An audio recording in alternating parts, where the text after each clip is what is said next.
eagerly nodded, a smile blossoming on her face as two adorable dimples appeared. Finally, she could leave Australia.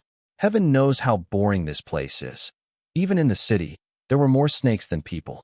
As long as she could become famous, she would easily leave here. While she honestly believed she was more suited to modeling, any opportunity, whether acting or modeling, would lead to the same result. Thinking about international metropolises like New York and Los Angeles sent her heart racing with excitement. Putting on her best act, she cuddled with her mother for a bit longer before heading into her room to think about how to contact Eric Williams and hopefully negotiate something for herself. Peter Ritchie had left a long-distance contact number that was expensive, and calling overseas was out of the question since they didn't have a computer at home. But email was different.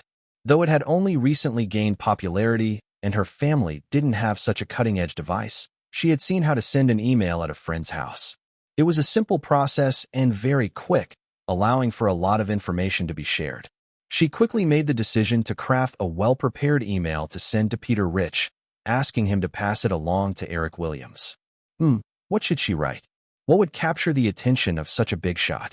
This required careful consideration. Eric boarded his Gulfstream private jet, leaving Australia, and refueled in Hawaii, before heading straight to the East Coast in New York. Aside from the myriad of Hollywood business affairs, Eric had two critical matters to keep an eye on in January. The Nokia stock would begin trading on the American stock market on January 22nd, and America Online would officially go public on the NASDAQ on January 29th. In 1995, Nokia achieved sales of 7 million mobile phones and 600,000 mobile communication base stations, generating an annual revenue of $3.6 billion. Compared to 1994, Nokia reported an impressive 130% growth. Even with most profits immediately reinvested into the company's expansion, Nokia still reported a net profit of $60 million in 1995. Thus, Nokia's IPO was merely a means to allow their shares to circulate in the U.S. market to prepare for future financing without any current plans for new stock issuance. Eric clearly remembered that although Nokia's cell phone sales were still in the millions a few years prior, mobile communication was set for explosive growth in the coming years due to rapid advancements and the democratization of communication costs. In the near future, by 1998, Nokia would not only surpass Motorola, but would also achieve the landmark of producing its 100 millionth mobile phone. Therefore, if Nokia needed to execute a financing plan, the best time would be after 1998. Until then, Firefly Group could maintain its absolute controlling stake in Nokia and, with the company's stellar performance, would be in a strong position to issue new shares with low voting rights to prevent losing control.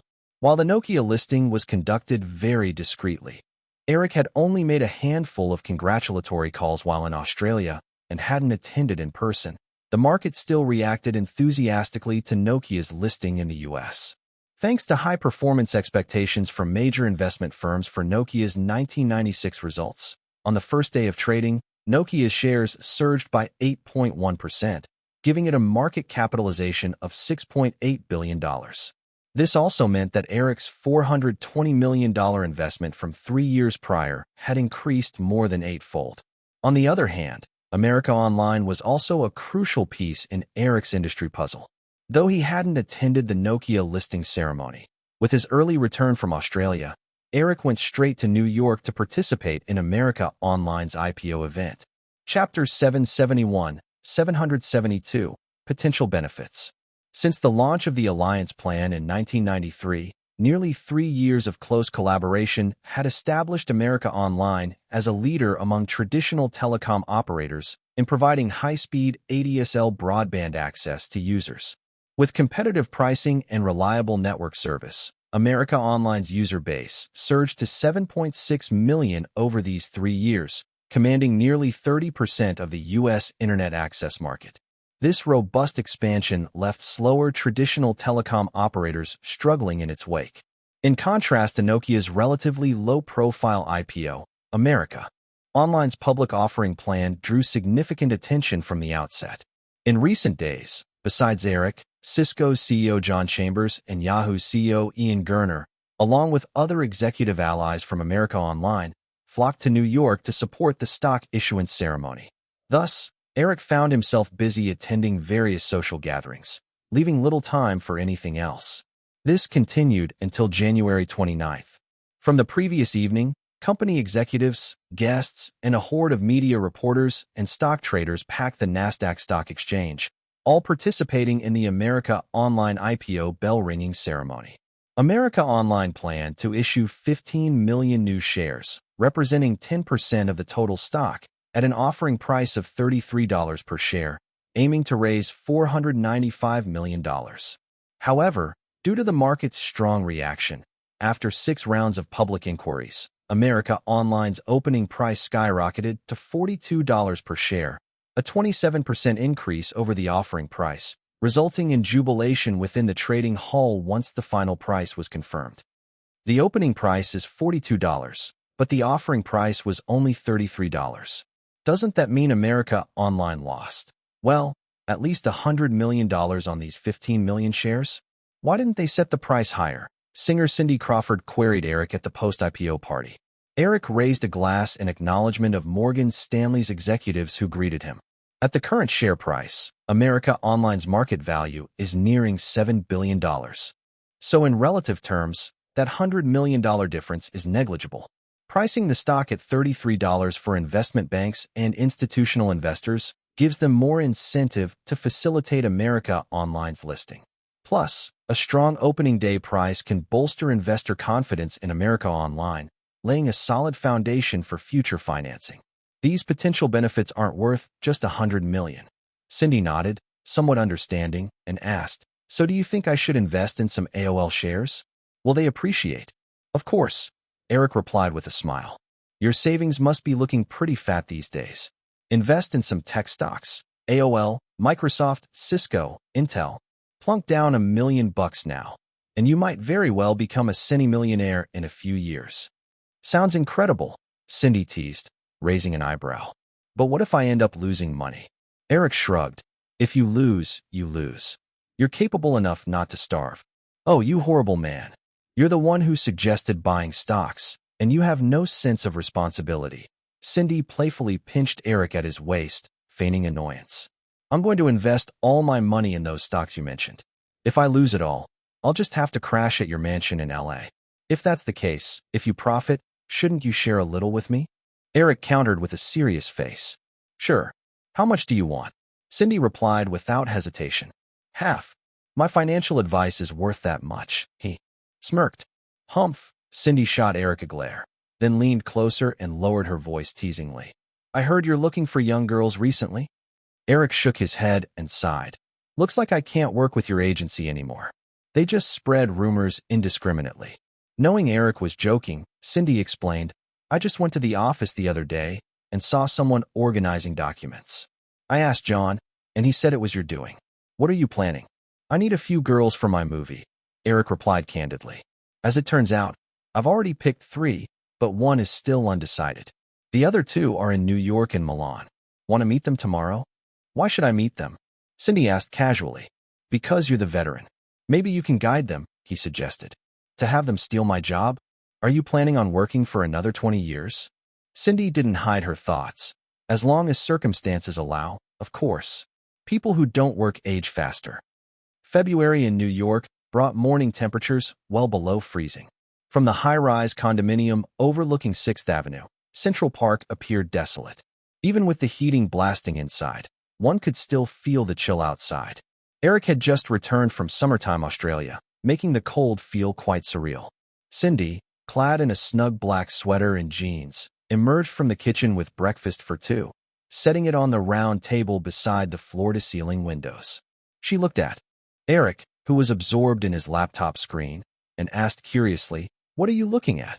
"An interesting little gal." Eric grinned, turning the laptop towards Cindy. "Check her out. Another little beauty." Cindy leaned in to see the screen. It was an email. She instinctively began reading aloud. "Dear Mr. Williams, I am Miranda Kerr. It's an honor to receive your invitation." After reading a few lines, Cindy lost interest, glancing at Eric as he enjoyed his breakfast. "Doesn't seem to be anything special." Eric took a sip of his hot milk and set the cup down. "Just wait until you finish." Cindy shrugged and shifted her focus back to the email. Miranda had expressed her excitement and gratitude for Eric inviting her to the film and subtly mentioned her hope for more work opportunities to support her living and studying expenses in the U.S. After reading it, Cindy didn't find anything particularly noteworthy. She figured she would have said the same if it were her. Suddenly, Cindy realized something and asked Eric, "So, how old is this girl?" 13. Cindy burst into laughter. At 13, this girl could craft such polished correspondence. Surely a real charmer. If she secured this collaboration, she would be connected to Eric's powerful network. Huh. If you agree to work with her, she might just be glued to you for good. Eric shrugged. For men, that should be a happy problem. You mentioned meeting 2 more girls today. Is it the same situation? I haven't met them yet. We'll see once we do, Eric replied. But you know my taste. The ones I choose never disappoint. Cindy said, I'm suddenly quite curious. I've invited them over for lunch at noon, so come home afterward. Sounds good, Cindy nodded. She was currently busy producing the 2nd season of America's Next Top Model, but since shooting took place in Manhattan, it was close enough to Eric's place. After breakfast, Eric saw Cindy off, and while he read Miranda's email once more, he thought carefully and replied, consenting to Miranda's request. He was curious to see how this little beauty would develop in her career. After days of busyness, Eric finally had some free time. He spent the entire morning at home reviewing the finalized screenplay for Rush Hour. Though Rumble in the Bronx had yet to release, Rush Hour was formally in development with a budget of $30 million, having already signed Jackie Chan and Chris Tucker as the 2 leads. The premise of Rush Hour was straightforward, but its main selling point was the strong personalities of the 2 leads, which explained their sky-high salaries in the original timeline and the delays in subsequent sequels. To avoid a repeat of such issues, Eric also arranged to secure options for 3 sequels with New Line, specifying compensation standards to maintain the company's negotiating power in future discussions. After finishing the script, he sent his revisions back to Los Angeles via email. Before he knew it, it had reached noon. Eric didn't feel like cooking lunch himself and was about to call a nearby restaurant when the doorbell rang. Looking at his watch, he realized it was only 11:30, with half an hour left until the scheduled appointment. He thought it might be Cindy returning early, so he opened the intercom and cheerfully asked, "You back so soon?"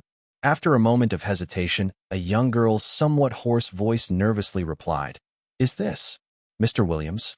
"Uh-huh. We're Giselle Bundchen and Alessandra Ambrosio." After a brief silence, Eric opened the door, feeling somewhat resigned as he looked at the 2 fresh-faced girls outside. From the list of newcomers sent over by major modeling agencies, Eric had only recognized Giselle Bundchen and Alessandra Ambrosio, and not the iconic Adriana Lima from the original timeline. Thus, he only selected these 2 girls. However, he originally intended to meet both girls alongside their agents, but it was clear the agency had just dropped these 2 off. Sigh, was he really being too nice? Eric pondered, stepping aside and gesturing for the 2 girls to enter. The girls walked in quietly, much like obedient kittens. They gazed at the pristine living room but hesitated to proceed further. Eric closed the door, saying, "You don't have to change your shoes." Only then did they enter the living room, sitting together on the sofa after Eric indicated it was okay.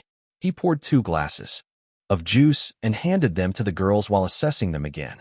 Though they were made up, it couldn't hide their youthfulness. However, both girls already possessed tall figures, especially Giselle. With her high-heeled boots, she nearly matched Eric's height. Despite the frigid climate outside, the room was comfortably warm. The beauty-conscious girls wouldn't dress too heavily, but it was clear the 2 in their short coats were already starting to sweat lightly on their foreheads. Eric pointed to the coat rack by the entryway. "If you're hot, feel free to take off your coats and hang them up there." The 2 girls nodded in unison, stood up, removed their coats, hung them up, then quietly returned to their seats. Eric found the scene nearly comical. In the original timeline, Giselle Bundchen and Alessandra Ambrosio achieved vastly superior success in the fashion industry compared to Miranda Kerr. However, juxtaposed with Miranda's savvy email from that morning, Eric felt like he was now facing 2 frightened little quails. "Where's your agent?" Eric casually asked, settling down onto a nearby armchair, searching for conversation despite his disappointment. Noticing the letdown on Eric's face, both girls exchanged glances of uncertainty. Although Giselle and Alessandra were selected by IMG and Elite respectively, they had received similar instructions from their bosses before coming. This meeting was a potential ticket to stardom, or they would end up like many newcomers, continuously waiting for their opportunities. Each major international modeling agency scouted thousands of newcomers globally every year, and only a handful ever made it big. Coming from Brazil, considered the most competitive nation in the modeling industry, the girls knew only too well that for them, success meant breaking out of Latin America. Many famous models might claim they were discovered while shopping one day. That was mostly nonsense. Both girls, although total strangers until now, followed the same trajectory as most aspiring Brazilian models. They began professional training around 10, started submitting photos to agencies, and entered various competitions by age 13 or 14. The few fortunate ones who got signed were an extremely rare group, and those aiming for the top tier, supermodels, had even slimmer odds. That's why they were being so cautious in front of Eric. Unlike Eric, who could glimpse the future, they didn't have a clue where they would end up in this industry. At that moment, they were just two inexperienced girls from Brazil, suddenly faced with a massive opportunity, understandably anxious and cautious. Chapter 772, 773, A Step to the Top. The agent said, We can come by ourselves, Giselle Bündchen explained quietly after a moment of silence. The girl knew her voice sounded hoarse, and to avoid drawing attention to this flaw, she deliberately kept her voice low. Beside her, Alessandra. Ambrosio nodded in agreement. The slight length of the sentence made Eric Williams realize Giselle's thick accent. Recalling that the official language in Brazil was Portuguese, and noting that the information received from their agency indicated both girls had been out of Brazil for less than 6 months, with Giselle spending most of that time in Milan, he could only imagine their English skills. Eric couldn't help but think, as he silently criticized IMG and Elite for sending these two girls, who barely spoke English, all alone. He soon understood. They might have just thought it didn't matter if they could speak English or not, as long as they were willing to do what needed to be done. These modeling agencies really were cold-hearted. Perhaps, as long as their models became stars and brought in lucrative commissions, everything else was of no concern to them. Feeling Eric's scrutinizing gaze again, Giselle and Alessandra, although their expressions turned slightly tense, subtly shifted their bodies and posed with a hint of charm. Eric chuckled to himself, feeling he ought to do something. He pointed to the kitchen and asked, "Can you cook?" Both girls showed a look of puzzled confusion. Eric continued, "I was planning on ordering from out, but since there are only 4 of us for lunch, how about you two take care of it? Just go and make something." Given the time situation, both girls' English was a bit shaky, but they understood Eric mentioned that. There were 4 people at lunch. It seemed there were only 3 people here. Although puzzled, they didn't express it. Instead, they obediently stood up and walked to the kitchen, both silently thinking this must be some sort of test.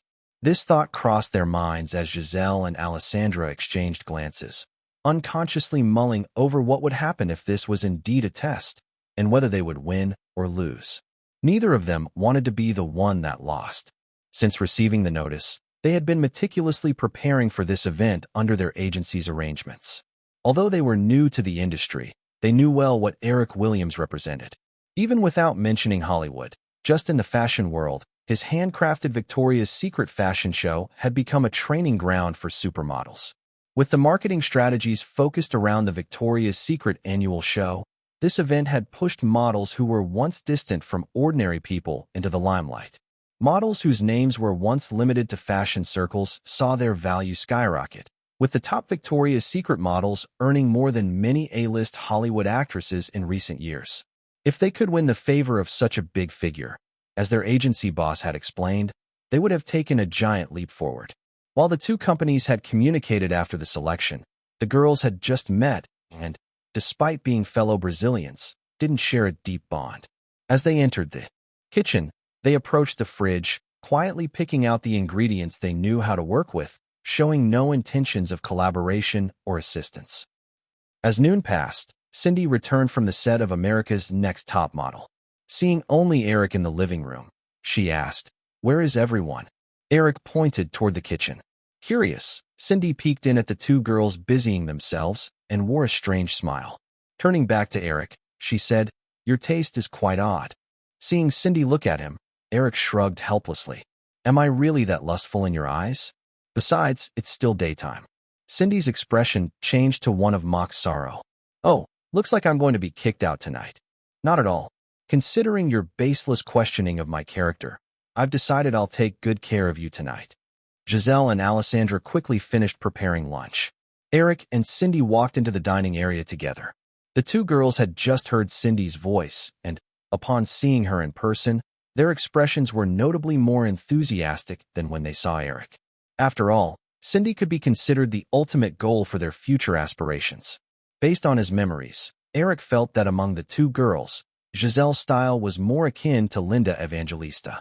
Both were the kind of professional models with strong personal styles, but were not necessarily striking on the surface.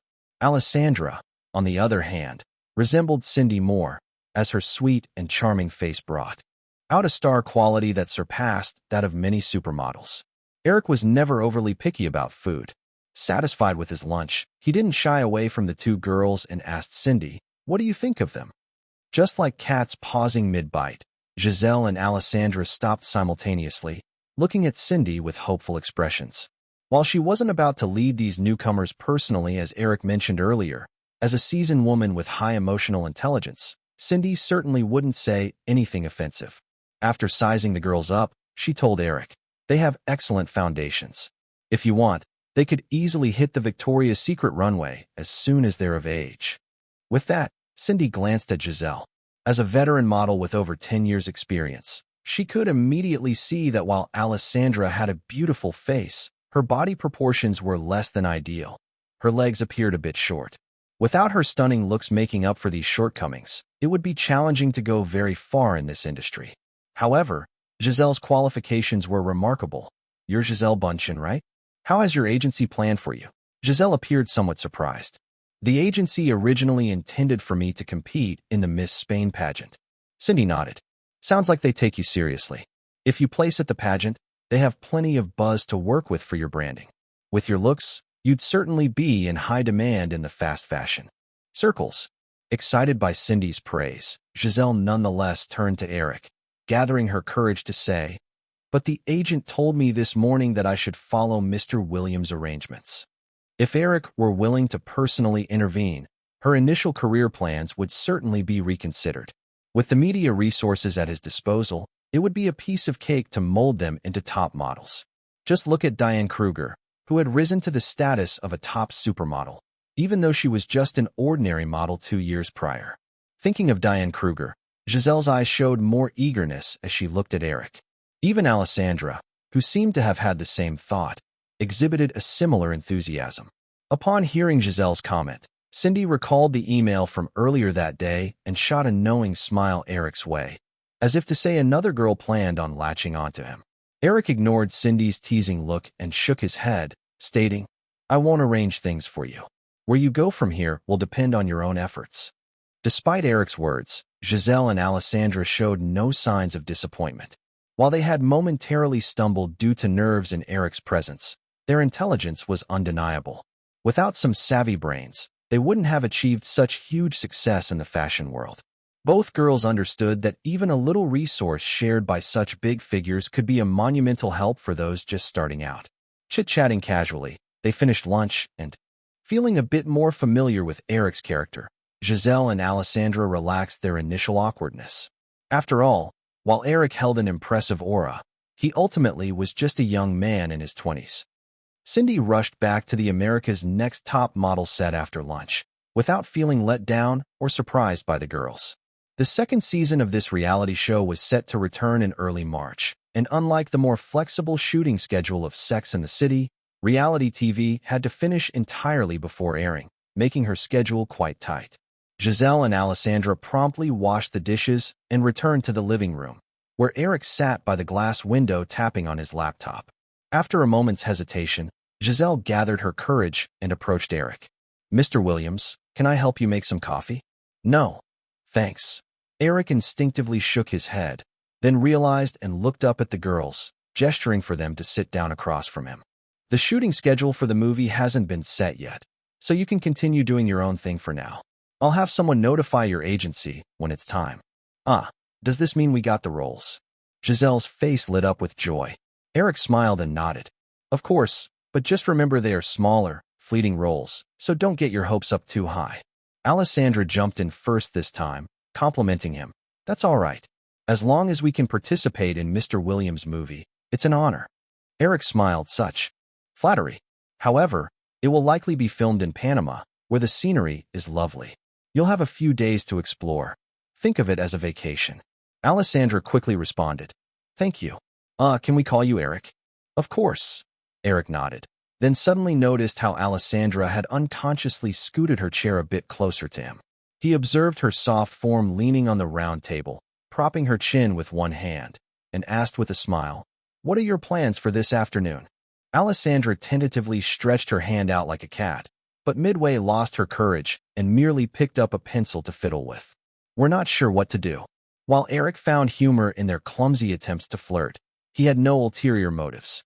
At his current status, there was no shortage of women around him, and there was no need to deliberately push the envelope. If one couldn't maintain enough self-discipline, it would be all too easy to spiral out of control. Let's do this. Eric closed his laptop. How about I take you out for some fun? Both girls looked momentarily stunned. I mean, go shopping and stuff. Manhattan has plenty of fun spots, like... Eric trailed off, struggling to recall what interesting places Manhattan had to offer. Finally, he said, forget it. It seems I'm not too familiar with Manhattan either. Maybe I should find a local. Giselle and Alessandra pretended not to notice Eric's brief moment of awkwardness and instead showed excited expressions. Simultaneously, Eric soon thought of a woman who knew Manhattan inside and out. He pulled out his phone, browsed through his contacts, dialed a number, exchanged a few words, then stood up and said, Let's go. He took both girls for a drive around Manhattan, finally stopping his vehicle at Rockefeller Center in Midtown. Not far down the street, the Sex and the City crew was shooting exterior scenes. If anyone knew Manhattan's nightlife and hangouts, among Eric's acquaintances, the first person that came to mind was Candace Bushnell, the beautiful author of Sex and the City. The main reason Sex and the City became the fashion Bible of Manhattan was due to its pervasive depiction and introduction of a series of well-known restaurants, bars, galleries, and nightclubs in Manhattan. No ordinary person could craft such clever commentary unless they were highly familiar with these places. Yet, because of this, in Eric's original timeline, Sex and the City faced heavy criticism from many reviewers for promoting hedonism excessively. Noticing Eric's figure, the tall Candace Bushnell walked past with a middle-aged man. After exchanging friendly hugs and greetings with Candace, Eric then turned to the middle-aged man. The man extended his hand to Eric respectfully, introducing himself. Hello, Mr. Williams. I'm Terry Patrick, one of the producers of Sex and the City. Would you like to take a look? Not necessary. I'm just here to pick up Candace. By the way, she doesn't have any work scheduled for the time being, does she? Of course not. Terry Patrick shook his head. Ms. Bushnell is just here to check in on the shoot. That's good. Eric nodded. Well, you all can continue working. Terry bid farewell and left, realizing to give them some space. Eric then introduced the two girls to Candace. I happen to have the day off and wanted to stroll around Manhattan. Would you be our guide? Of course, no problem. Candace quickly diverted her gaze from the two fresh-faced girls, not probing further, and smiled. But I can't guarantee you'll like the places I take you. Eric held the car door open for Candace, smiling. Get in. If we don't like it, we can always change plans. After all, Manhattan is huge. Chapter 773, 774, IMAX. Candace Bushnell was undoubtedly the woman who knew Manhattan like the back of her hand. Instead of heading to the popular tourist spots, she took Eric and the others through several key areas of Manhattan all afternoon. They visited the quaint galleries in Soho, the craft shops in Greenwich Village, the small bars where underground rock bands played in downtown, among other places. Of course, they also stopped by some of the countless luxury brand stores scattered throughout Manhattan. While these high-end items may have seemed outrageously expensive to the average person, to Eric, they were equivalent to the price of a few lollipops. Thankfully, the three women were smart enough to just look and not buy. Eric, however, voluntarily purchased a few bottles of perfume at a Dior store for the three women, knowing that when a woman wore perfume, it was often for a man's enjoyment. In the end, Candace Bushnell even mysteriously led them to an old apartment building in the Upper West Side, where they were supposedly visiting a famous psychic from Manhattan. Eric wasn't exactly an atheist. He believed that there were too many unknowns in the world. However, he also had no desire to engage with those unknowns. So, he stayed in the car instead of entering the apartment with the three women. After waiting for over 20 minutes, the three women finally walked out. Candace had her usual demeanor, but the two young ladies shot Eric some strange looks. Once they all got back in the car, Eric asked, "What did the psychic tell you?" Candace shrugged, laughing. "I didn't ask anything at all. I just brought Giselle and Alessandra along to have a look. What they asked, I don't know." Eric turned to Giselle and Alessandra, but both girls shook their heads simultaneously. "Well, then I won't pry," Eric replied, not wanting to pressure them. He then asked Candace, "Where to next?" It was still before 5 in the afternoon, but with shorter days in winter, it was already getting close to evening. Candace pointed to the street on the left. "That way is Central Park. We don't have too much time left today, so let's go take a quick stroll." Eric nodded and signaled the driver to proceed east along 82nd Street until they reached Park Avenue on the outskirts of Central Park.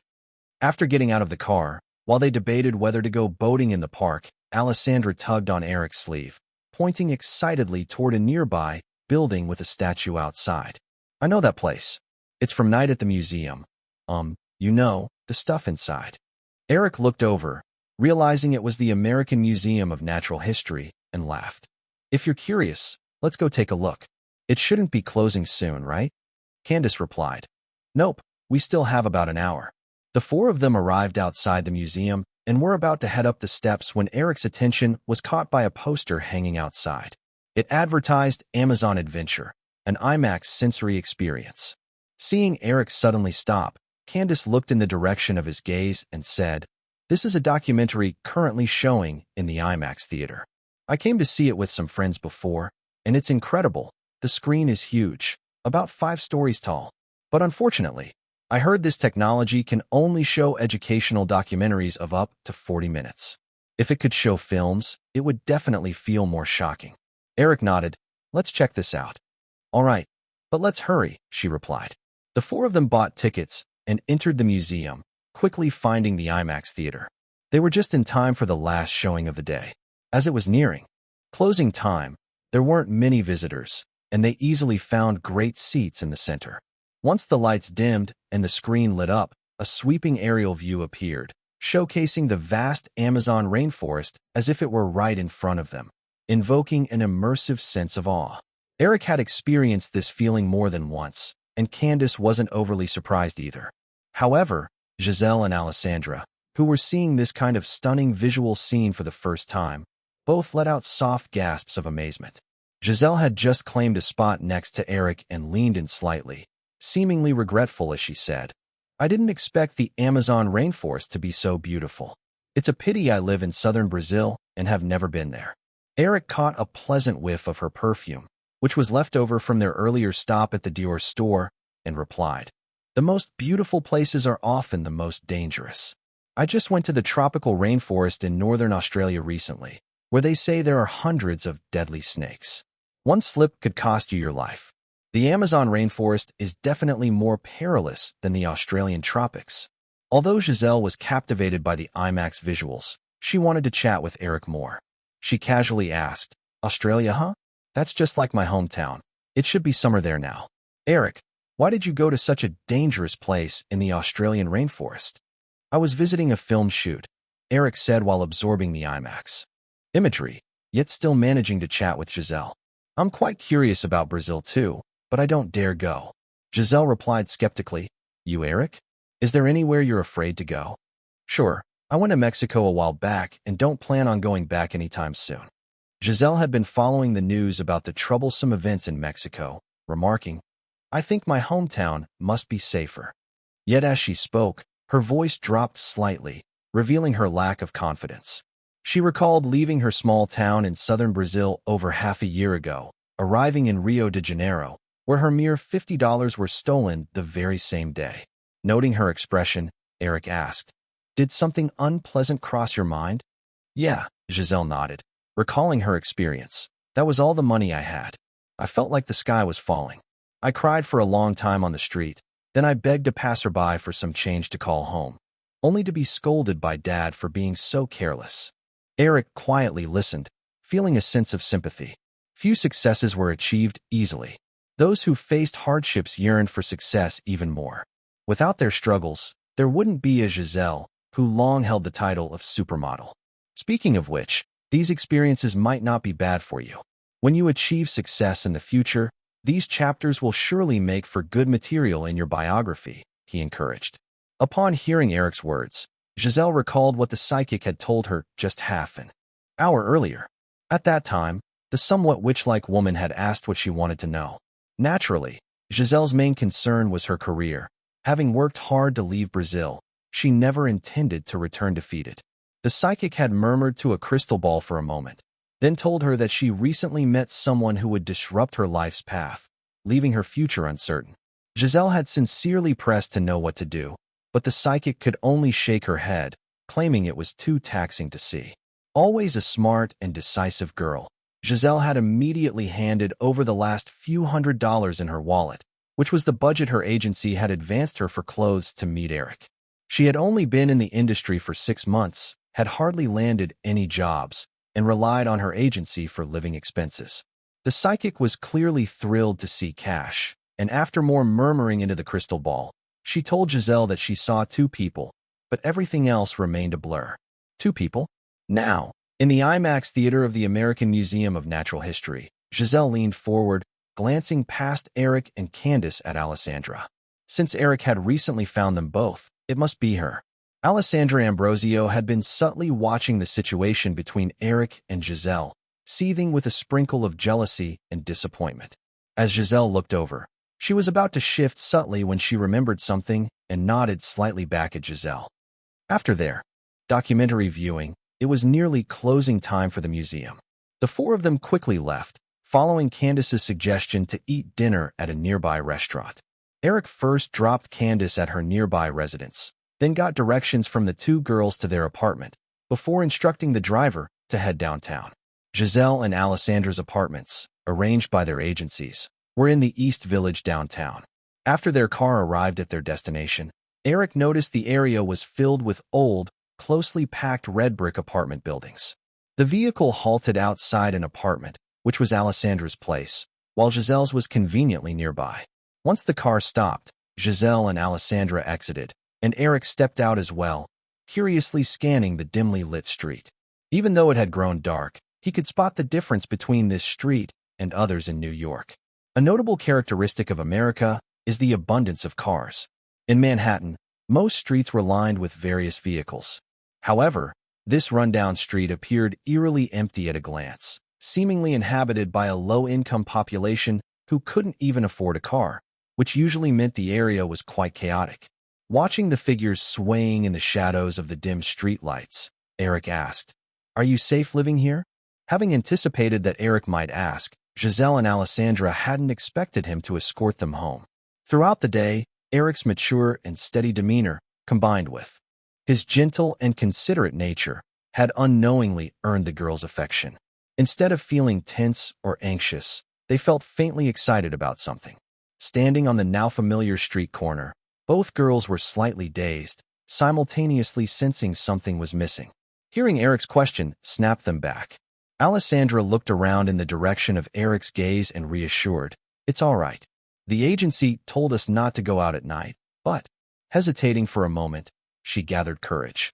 "Eric, would you like to come upstairs?" Eric replied, "You must have other roommates, right?" "Yeah, we all live together, but it's fine. They'll definitely welcome you." "Let's skip it," Eric smiled. "I wouldn't want to intrude on you girls. Just head on up." Alessandra nodded in disappointment and reluctantly walked toward the apartment. Eric watched her go inside before turning to Giselle. "Let's get back in the car." Giselle pointed toward the intersection ahead. "It's just down that street. We can walk there." Eric had 2 bodyguards in the car, so he wasn't worried about encountering any trouble. He nodded, "All right." The two of them walked side by side, and Giselle moved a bit closer to Eric. After a moment of hesitation, she cautiously slipped her hand around his arm, relieved when he merely smiled at her. Eric, I'm alone in my apartment tonight. Eric chuckled. Your agency is pretty generous to give you a place all to yourself. That's not it, my roommates are in Milan, Giselle explained.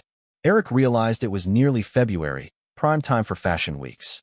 Due to different legal regulations, New York wouldn't hire models under 16, but in the more open European fashion scene, models as young as 14 could walk. This was why many famous models began their careers in Europe. If he guessed correctly, Milan Fashion Week would likely be Giselle's debut stage. Unfortunately, she was suddenly called back to the States. I just wanted to meet you too. I didn't mean to interfere with your work.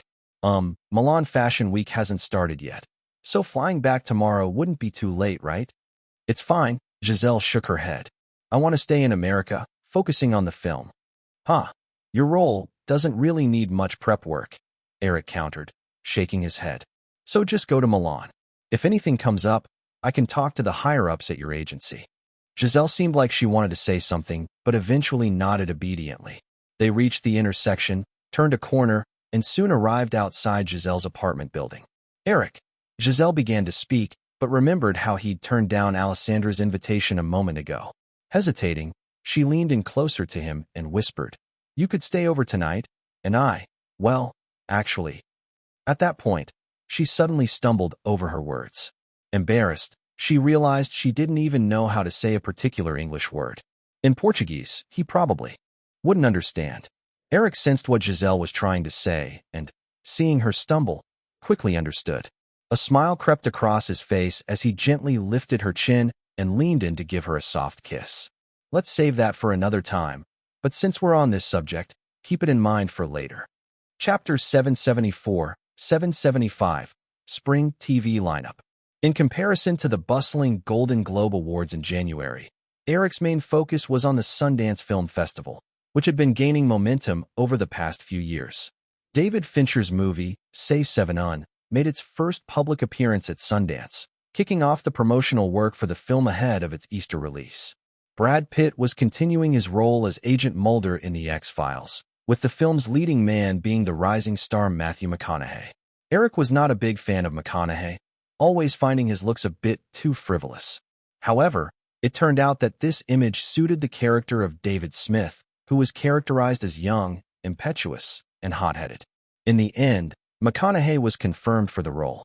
Aside from Matthew McConaughey and Diane Kruger, whom Eric had cast in the lead role, the other two supporting roles were unchanged, featuring Morgan Freeman and Kevin Spacey.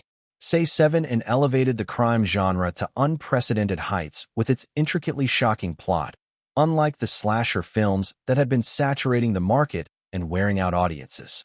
The different temperaments of the three male characters, impatient, steady, and unhinged, left a deep impression on the media and critics. After its Sundance debut, the film sparked strong reactions. Most serial killer films end up resorting to the cliché of a Holmes-like character solving everything. Say Seven On, with its premise of having the criminals reveal themselves and continue their madness, is undoubtedly groundbreaking.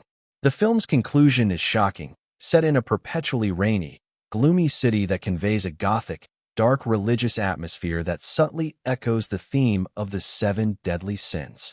Compared to the disjointed and mediocre Alien 3, Say Seven is unequivocally a transformative work for director David Fincher. Kevin Spacey delivers a phenomenal performance in his brief screen time, portraying a genius, cold, and mad killer so convincingly that it inevitably recalls Anthony Hopkins' role in The Silence of the Lambs. Matthew McConaughey and Morgan Freeman also contributed remarkable performances. Furthermore, while many criticized the frequent invasions of Hollywood by Victoria's Secret supermodels, Diane Kruger managed to achieve a passing grade with her performance. After all, we can't expect too much from these stunning beauties with their perfect figures, can we? Despite some critical voices, the acclaim for Say Seven and far outweighed the few negative reviews in the media, with discussions surrounding the film quickly spreading throughout North America after its release. Although the Sundance Film Festival promoted independent films, over years of development, it had begun to compromise with major Hollywood studios for better survival. Amidst the chaotic field of 17 nominated films for the jury prize, more than a third came from the 7 major studios or their subsidiaries. Say 7 and unsurprisingly landed a nomination and, with New Line's support, successfully secured the jury prize, marking a strong start for its promotional efforts. As January faded away and the holiday spirit gradually dissipated, life returned to a normal pace, and the film market entered a quiet spring season. The total box office in Hollywood dropped from a New Year high of $170 million to around $60 million. Consequently, by February, the spring TV lineup began to unfold. With Say 7 and Strong showing at Sundance kicking things off, New Line's other action film, Rumble in the Bronx, also began its promotional push for the April Easter release. Meanwhile, Firefly Group's ABC, A&E, Disney Channel, and ESPN started to roll out their brand new spring programming. Among them, ESPN, which had just signed a $9 billion broadcasting rights deal with the NFL, was one of the most watched entities, along with Lifetime, a channel under A&E, which focused on urban elite fashion women. Before last winter's hiatus, Lifetime's reality shows, America's Next Top Model and Project Runway, achieved astounding viewership numbers in their final episodes, surpassing 6 million viewers each. The first season's finale of America's Next Top Model even reached an impressive 6.8 million viewers, with ratings nearing 4.0. Compared to most cable channels, these figures were truly remarkable. With the phenomenal ratings brought on by these two reality shows, Lifetime subscriber numbers surged from just over 3 million at the beginning of 1995 to around 76 million currently. Major cable operators were preparing for Lifetime's upcoming contract negotiations in April and May, where price increases were expected. Industry forecasts predicted that as long as Lifetime's spring programming maintained the average quality of the previous fall season, they could negotiate average subscriber fees of over 25 cents. This alone would generate more than $200 million in subscription revenue for Lifetime each year, surpassing the previous year's industry valuation of under $150 million.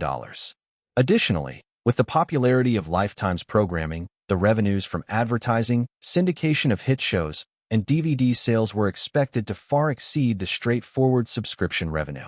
Analysts on Wall Street had already raised their valuation of Lifetime to $1.1 billion.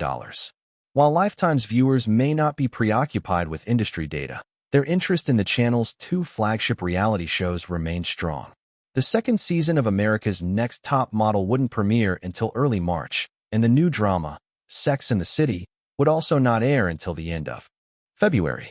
However, with New York Fashion Week approaching, the first season finale of Project Runway didn't conclude entirely. Instead, the finals were to be held during Fashion Week in New York. After the winter hiatus, the 3 finalists, emerging from the intense eliminations, showcased their final pieces at Bryant Park in Manhattan, all under the watchful eyes of the public. To garner even more attention before the finals aired, Project Runway produced 2 special episodes, airing 2 weeks before and after Fashion Week.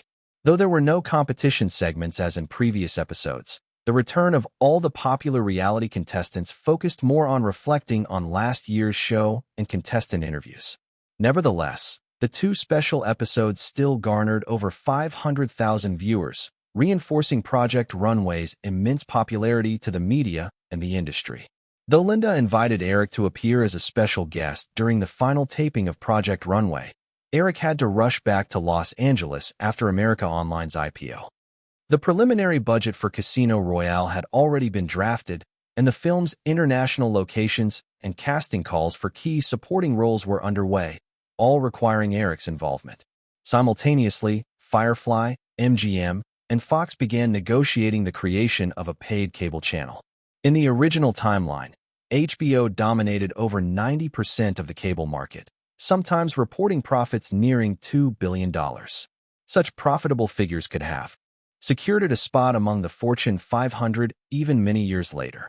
While various media companies had tried multiple times to catch up with HBO's market position, HBO's monopolistic hold on the market persisted due to its excellent operational strategies.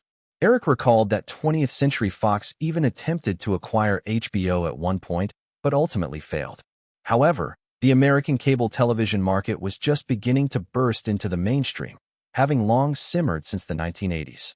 HBO, having gained some scale, was still far from its later glowing status, which presented opportunities for other cable channels to emerge. On a fresh weekday morning, Eric made his way to Playa Vista, meeting at a cafe within the studio with Katzenberg for breakfast, discussing the current work progress. We've roughly singled out a few targets, the most suitable being a cable channel owned by Telecommunications, which currently has about 1.5 million users and primarily airs classic films. Although the subscriber count is low, with Telecommunications' 40 million user base, as long as we can provide enough quality film content, subscriber growth should be rapid. Katzenberg reported on the cable channel details, sipping his coffee before continuing. However, Telecommunications is reluctant to let go of full control of the channel. They wish to retain 20% ownership. I believe if we finalize the acquisition, we should be able to negotiate down to 10%. After all, without our content, Telecommunications cable channel wouldn't thrive. Telecommunications, Comcast, and Time Warner were considered the three giants of traditional cable television. Beyond that, there were many smaller cable operators and emerging satellite TV providers in North America. Even News Corporation had cable operations, though mainly focused in Europe and Australia. In the early 80s, to address antitrust concerns, cable operators were forbidden from owning television networks. But as media regulations relaxed, these restrictions were progressively lifted. After Barry Diller left Fox, he operated the QVC shopping channel, which was jointly funded by Telecommunications and Comcast. Post-millennium, the leading cable operator switched from Telecommunications to Comcast.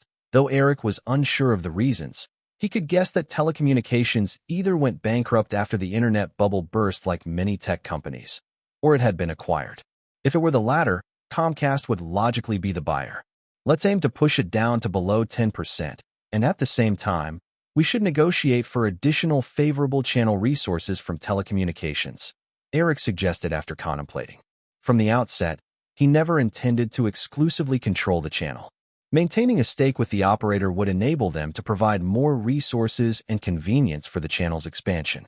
Additionally, although Katzenberg suggested excluding Fox from the partnership, Eric chose not to follow this advice. If it was purely about North America, there was indeed no need to include Fox.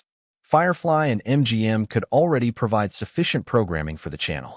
However, looking long-term, the international media resources held by News Corporation could facilitate the cable channel's easier entry into international markets. Just as Firefly's partnership with the Disney Channel allowed them to smoothly penetrate the European and Australian television markets using Sky Media's resources. By the end of last year, following the breakout success of America's Next Top Model and Project Runway, Firefly had also initiated collaboration discussions with News Corporation about bringing the Lifetime channel to overseas markets. News Corporation's Australian channel had even bought the production rights for the Australian version of America's Next Top Model. Even disregarding Eric's relationship with Elizabeth, including Fox in this collaboration would undoubtedly be more beneficial than detrimental. After discussing the cable channel matters, the two finished their breakfasts leisurely. Eric handed a prepared document to Katzenberg, saying, "This is some information I've recently had Kelly gather on IMAX and 3D film technologies. Take a look at it, and feel free to share it with Frank and the others." Katzenberg was somewhat unfamiliar with the concept of IMAX, but understood the basics of 3D technology. He accepted the material and remarked, "Eric, do you plan to produce a 3D film?" Eric shook his head, responding, "Not at the moment. Please check the material first." According to Firefly's future production strategy, we aim to follow a high-quality route for big productions. Most of these effects-driven films focus heavily on visual experiences. Just imagine how we could enhance our competitiveness by incorporating 3D technology. This could allow us to increase ticket prices on top of the 2D experience. The audience has grown in recent years, and the global film market has expanded, but saturation is inevitable. At that point, 3D technology might be a crucial gateway for maintaining continuous growth. IMAX technology is similarly significant. I'm not sure if there are any IMAX theaters in Los Angeles, but you can look into that and experience it firsthand. Katzenberg listened carefully and earnestly nodded, declaring, "I'll review the material as soon as possible and have the strategic planning department conduct an assessment." Chapter 775-776, Breaking Out. According to the preliminary plan for MGM's spy movie universe, the entire series would involve brands like 007, Charlie's Angels, Mission, Impossible, and The Bourne Identity, with potential expansions into more spy film franchises in the future. The first phase of the spy movie universe would primarily focus on 3 developed series. This phase was set to include at least 10 films. In order to keep audiences engaged and interested, the crossover of storylines among the 3 film series would be deliberate and gradual, ultimately assembling in a manner reminiscent of Marvel's Avengers in the original timeline. Following MGM's established movie schedule, Charlie's Angels 2 was set to debut in the summer. Since Charlie's Angels worked under Charlie's Detective Agency, which was not a government organization, the film would maintain its standalone narrative for the time being. However, it would feature Easter eggs connected to the Impossible Mission Force, IMF, plots involving Ethan Hunt.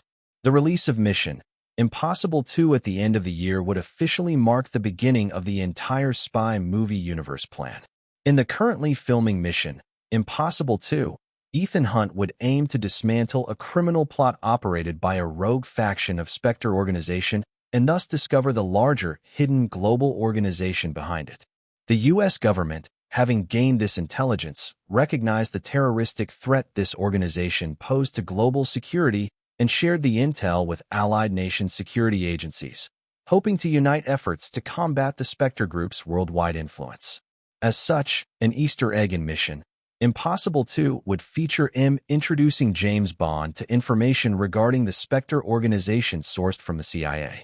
The plot of Casino Royale was both connected to Mission Impossible 2 and provided a fresh starting point. With the collapse of the Soviet Union, James Bond found himself without his longtime nemesis after decades of conflict. Furthermore, after the betrayal of his former ally, 006, in the last film, Bond grew disheartened and even entertained thoughts of retirement. M, of course, refused to let her best agent walk away and instead sent Bond off to the Panama Islands for a vacation. In Panama, Bond's notorious charm got the better of him once again as he unexpectedly attracted the attention of a married woman. Unbeknownst to him, her husband was a minor member of the Spectre organization. When Bond inadvertently interfered, the small-time crooks operation failed, and the all-powerful Spectre organization quickly identified 007's involvement, leading to the brutal execution of the couple under the mistaken belief that they had betrayed their group. The tragic death of his temporary romantic interest stirred Bond into action. He resolved to dig deeper into the matter just as MI6 received intel about the Spectre organization that Ethan Hunt had uncovered in Mission Impossible 2. During his undercover investigation, Bond's unauthorized use of MI6 channels drew M's attention, revealing that his experiences were also connected to the shadowy Spectre organization. M summoned Bond back and showed him all the gathered intel about the Spectre organization. Based on leads MI6 had obtained, M determined that a major gambling scene in a royal casino in Montenegro was likely related to the Spectre organization. As a result, Bond was dispatched to Montenegro to participate in the high-stakes gamble. The new 007 film could be regarded as a fresh start. Additionally, this sequel would serve as James Bond's rebirth, as he would embark on his journey anew after experiencing profound love and rediscovering a fighting purpose. The scouting for locations was chiefly managed by the Broccoli siblings, while Eric focused his main efforts in Los Angeles on casting for the new Bond film. Although the lead roles had already been confirmed, Casino Royale still had many supporting roles that required Eric's personal oversight. "Thank you for coming in for the audition today, Mickey. I'll have someone notify you of the results soon," Eric said as he stood and shook hands with the man in front of him, who appeared to be in his 40s. This middle-aged man, who seemed to always carry a smirk, was Mickey Rourke. He had once been a leading man in Hollywood during the 1980s and shot to fame with the 1986 film 9.5 Weeks. Unfortunately, Mickey Rourke's career had faltered since then.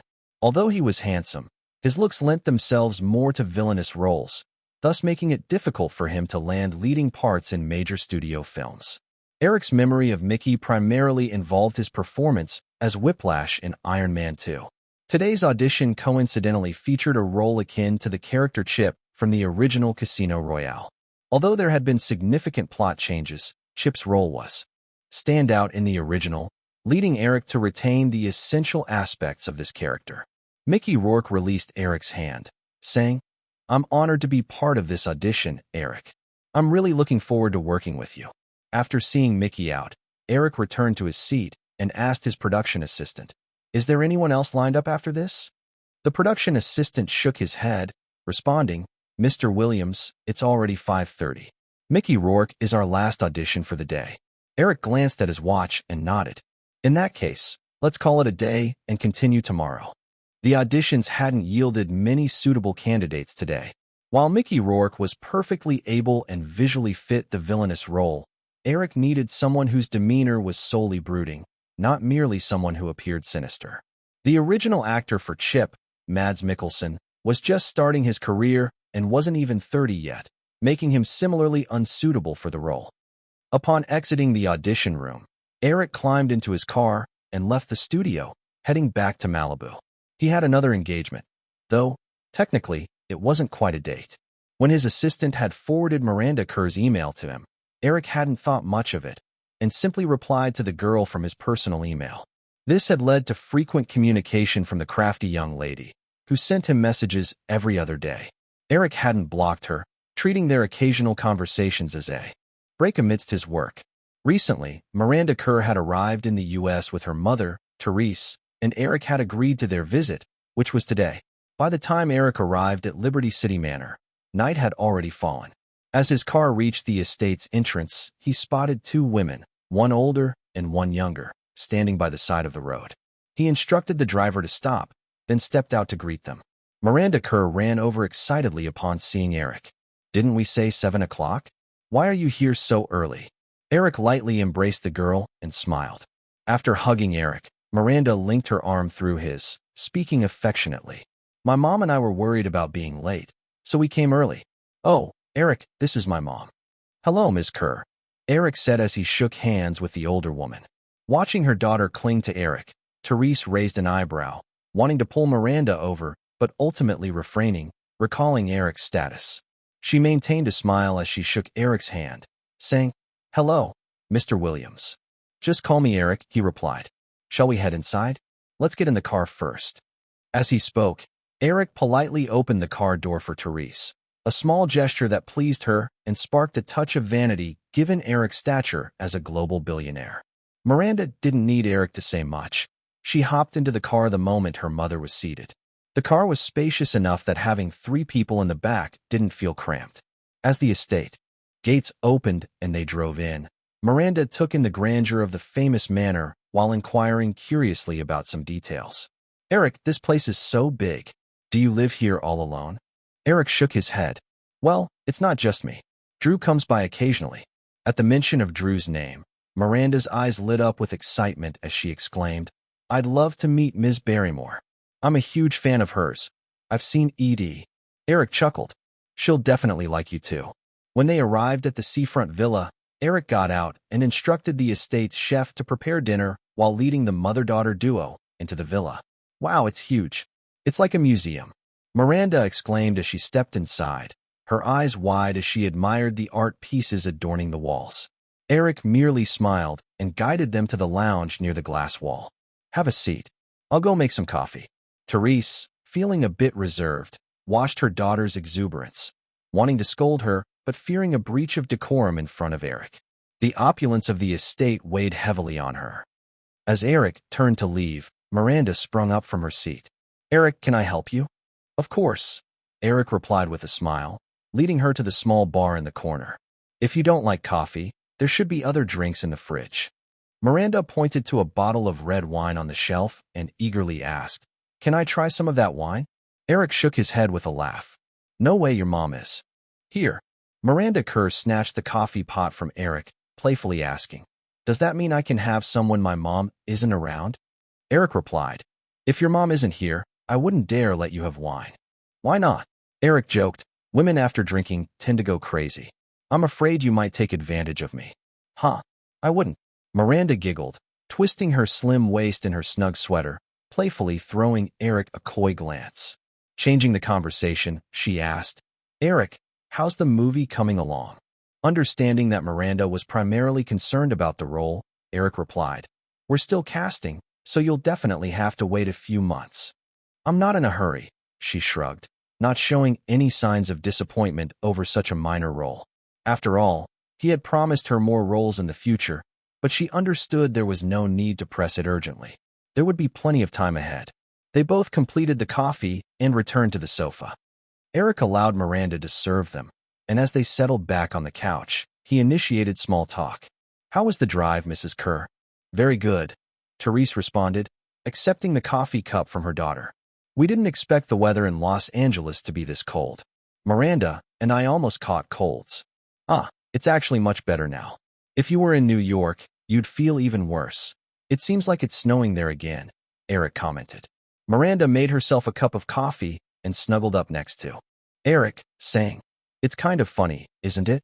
Australia is so hot right now, but New York is getting snow. You'd find it less amusing if you went to experience it yourself, Eric chuckled. After some casual conversation, Therese realized that it wasn't the right time to discuss business during dinner, so she took the initiative. Eric, Miranda has mentioned a few things to us about becoming a contracted actor at Disney. I'd like to confirm that with you in person. Eric briefly paused, taken aback. He had initially only agreed to help follow up on a few job opportunities for her, but he had never promised Miranda that she was going to become a contracted actor at Disney. Moreover, the girl before him, who looked to be at least 16, didn't align with the majority of Disney's actor criteria. Disney generally favored petite and adorable talents, much like Britney Spears or Christina Aguilera, both of whom stood around 5 feet tall, even as adults. While Miranda fit the cute category, she was simply too tall. Glancing over at Miranda, who was blinking her big eyes up at him with a pitiful expression, Eric suddenly understood. She likely wanted to associate herself with Disney in order to dodge her parents' worries about her maturity. After all, most people associate Disney with children. Plus, while the girl may have already blossomed, partnering with Disney at her current age would make the most sense. After realizing all this, Eric subtly turned to Therese. Aside from the small role in Casino Royale, I think Miranda is well suited for a role in a television project that Disney Channel is set to film soon. Although it was a bit of a stretch, Eric wasn't worried about his fabrication unraveling. Disney Channel produced numerous teen dramas and telefilms every year. If necessary, they could easily slot Miranda into any of those productions. Chapter 776, 777, The Movie Channel. Therese, although she was just an ordinary housewife without much opinion, was not naive. From Eric's brief exchange of glances with her daughter, she sensed something was up. However, since Eric had promised her face-to-face, she figured someone of his stature, though he seemed a bit young, wouldn't have lied to them, right? Since Eric agreed to let Miranda sign with the Disney Channel, Therese decided to address her top concern. So, Eric, what about Miranda staying in America? She asked.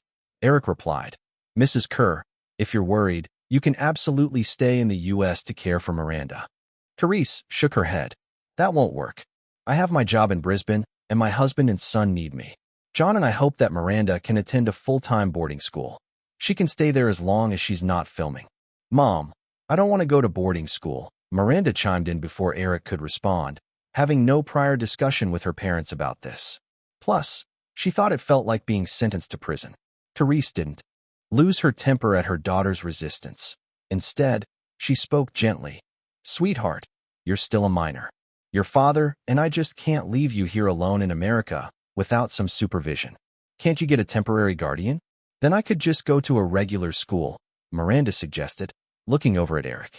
Noticing Miranda's gaze, Therese quickly shook her head. No way, Therese said, her voice rising slightly, realizing it sounded a bit disrespectful, implying she didn't trust Eric, though, to be fair, that was the truth. After a pause, she added, You're lucky to get this acting job. We can't trouble Eric any further. Eric nodded in agreement. According to federal regulations, I probably don't meet the qualifications to be your temporary guardian. I'm a single man after all. Hearing Eric's refusal, Therese felt relieved and turned to her daughter. See? You heard him. but I still don't want to go to boarding school. If I have to, I'd rather. Miranda stammered, unable to vocalize her wish to return to Australia. Instead, she turned back to Eric. Eric, even if you can't be my temporary guardian, you can help me find a suitable host family, right? Eric shrugged slightly. That can be arranged, but it must have your parents' approval. Miranda immediately stood up, walked over to Therese, and pouted, Mom. Seeing the resigned look on Therese's face, Eric stood up. I'll go check if dinner's ready. You two can talk it. Over. It was unclear how the mother-daughter duo communicated, but during dinner, while Therese maintained that she needed her husband's approval, her attitude had softened significantly. Miranda appeared ecstatic, like a little magpie having her wish granted. She chatted animatedly with Eric about everything under the sun, from falling off a horse at her grandmother's farm years ago to her recent experiences shooting for the cover of Dolly magazine. Despite her young age, Miranda showed a knack for reading the room far better than her mother, sensing that Eric didn't mind her lively personality. Instead, he seemed quite intrigued. Eric had seen many cases of the strong overshadowing the weak, notably the Murdoch family. This was the first time he observed a situation where a young girl like Miranda was far more assertive than her meek mother, Therese. It struck him as amusing. After dinner, having heard Eric mention the private screening room in the villa, Miranda began pestering him for a look. After Eric agreed, she ditched her mother in the small living room to watch TV and dragged Eric out of the room. After watching a movie, they discovered it was already past 10 at night. The hotel where the mother and daughter were staying was in Burbank, near the Firefly Group headquarters, and was over 40 kilometers away from the mansion. Though they wouldn't run into traffic at this hour, it would still take over an hour to return. Despite how inappropriate it felt, Therese didn't insist when Eric offered to let them stay. After arranging separate guest rooms for them, Eric retreated to his bedroom, showered, and leaned against the headboard, reading the latest project proposal for the premium cable channels he had picked up from the studio. The cable channels partnering up were temporarily named FFM, which stood for Firefly Fox MGM, the initials of the three companies. If they didn't come up with a better name later, it would remain as is. At that time, HBO's subscription count was nearing 10 million. Even if it hadn't reached the peak of over 40 million that Eric remembered, HBO still boasted a yearly revenue of over $1 billion at the current subscription rate of $9.99 a month. This financial confidence was what allowed HBO in the original timeline to invest heavily in producing a wealth of quality original programming in the upcoming years, gradually solidifying its dominant position in the industry. Given this reality, time was not on FFM's side in chasing HBO. Initially, Eric's plan was to mimic the burning cash strategy of new internet companies by investing heavily in high-impact, buzzworthy original content while aggressively marketing it. The goal was to sacrifice profit in the early stages to rapidly accumulate a user base to compete with HBO. However, as executives from the three companies discussed this plan, its shortcomings became evident. The cable channel they had planned to acquire under the telecommunications company had only 1.5 million subscribers, about 1/7 of HBO's audience. With such a pitiful base, even an outstanding program couldn't create significant buzz in the short term. Unlike basic cable channels, premium channels faced different circumstances. For example, Lifetime TV had dismal ratings initially, often attracting only 100,000 to 1 million viewers per show, yet it maintained a total user base of 30 to 40 million. When breakthrough programs like America's Next Top Model and Project Runway aired, viewers could quickly change channels to watch, leading to an immediate bump in ratings. Premium channels like HBO typically had only a few million subscribers. Even HBO, at that time, was still under the 10 million mark. Due to high subscription fees and hardware limitations, audience numbers didn't rise easily. A long accumulation process was necessary.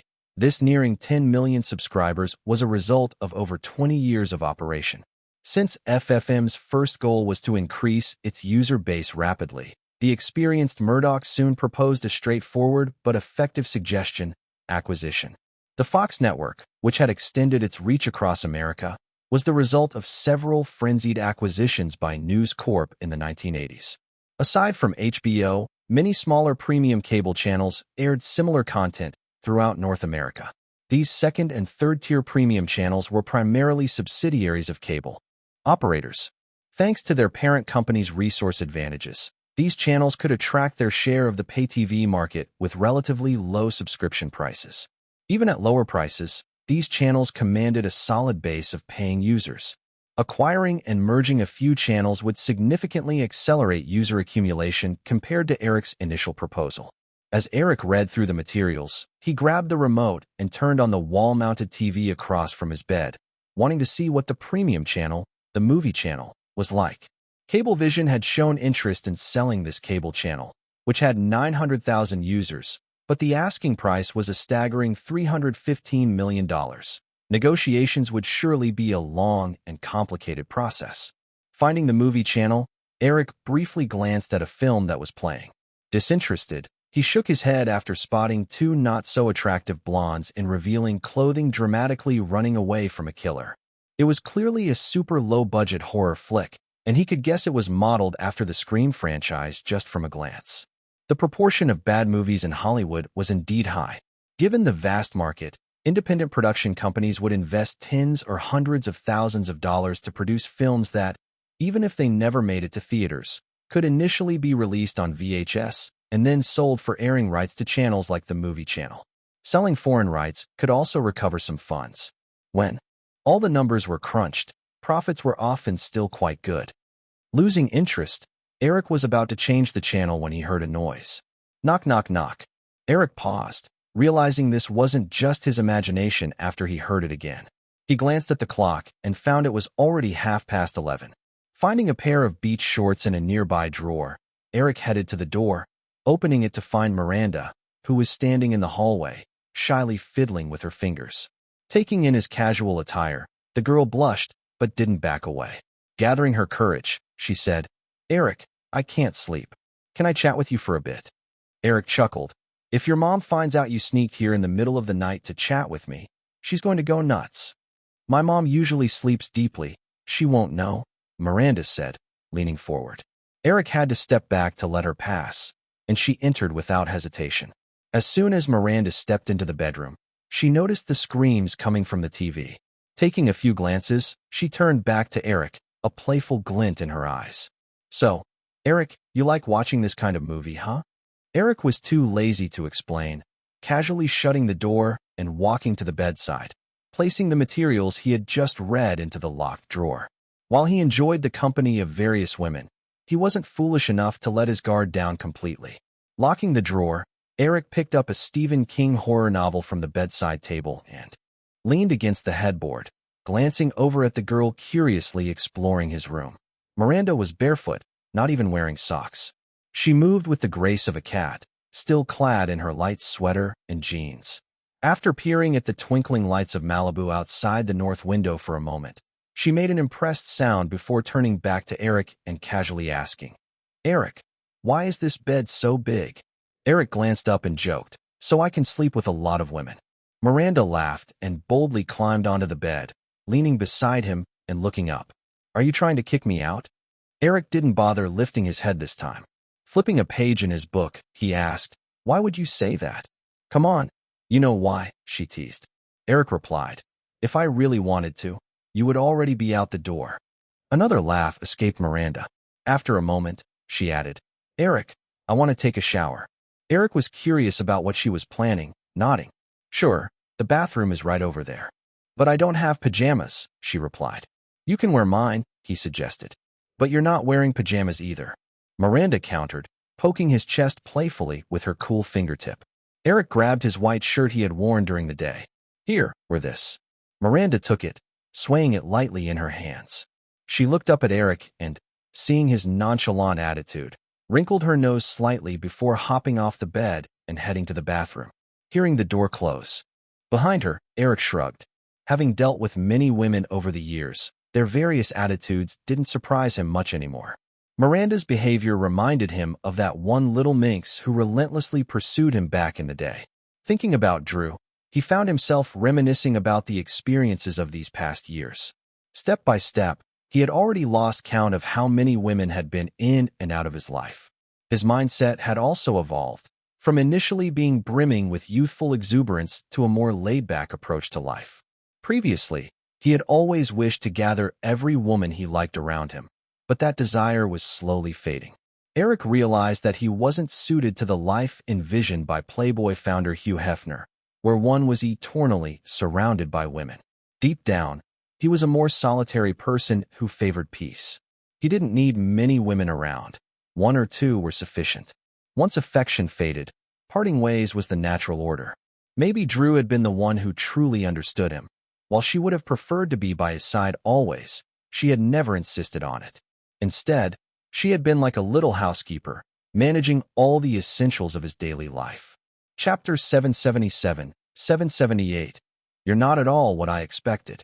The soundproofing in the master bedroom of the villa was excellent, so no water noises could be heard.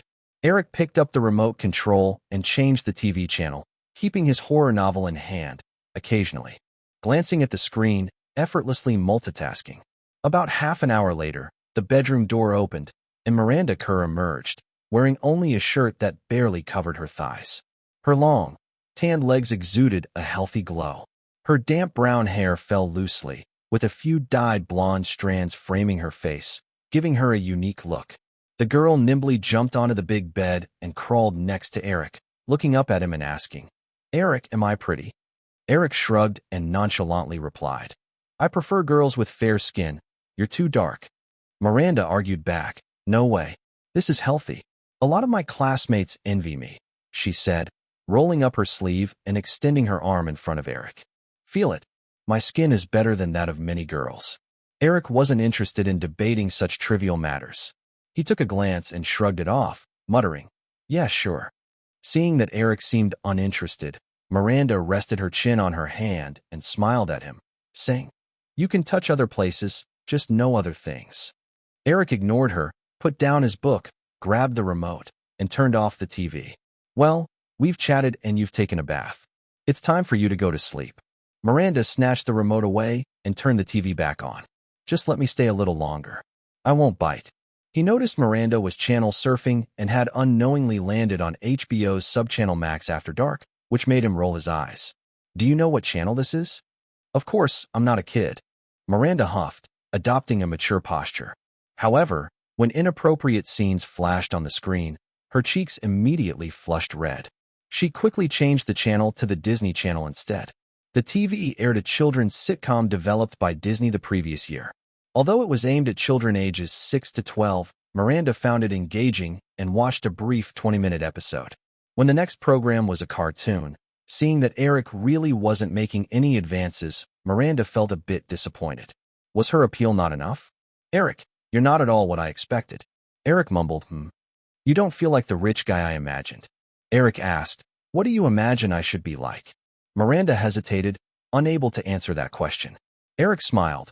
Ordinary people always imagine the lifestyles of the wealthy as extravagant and mysterious, but in reality, it wasn't that high-key. He recalled a phone conversation he had with Chris a few days earlier, where they discussed Warren Buffett. After a few parties last year, Chris had gotten to know Buffett better, who had taken a liking to this young investor.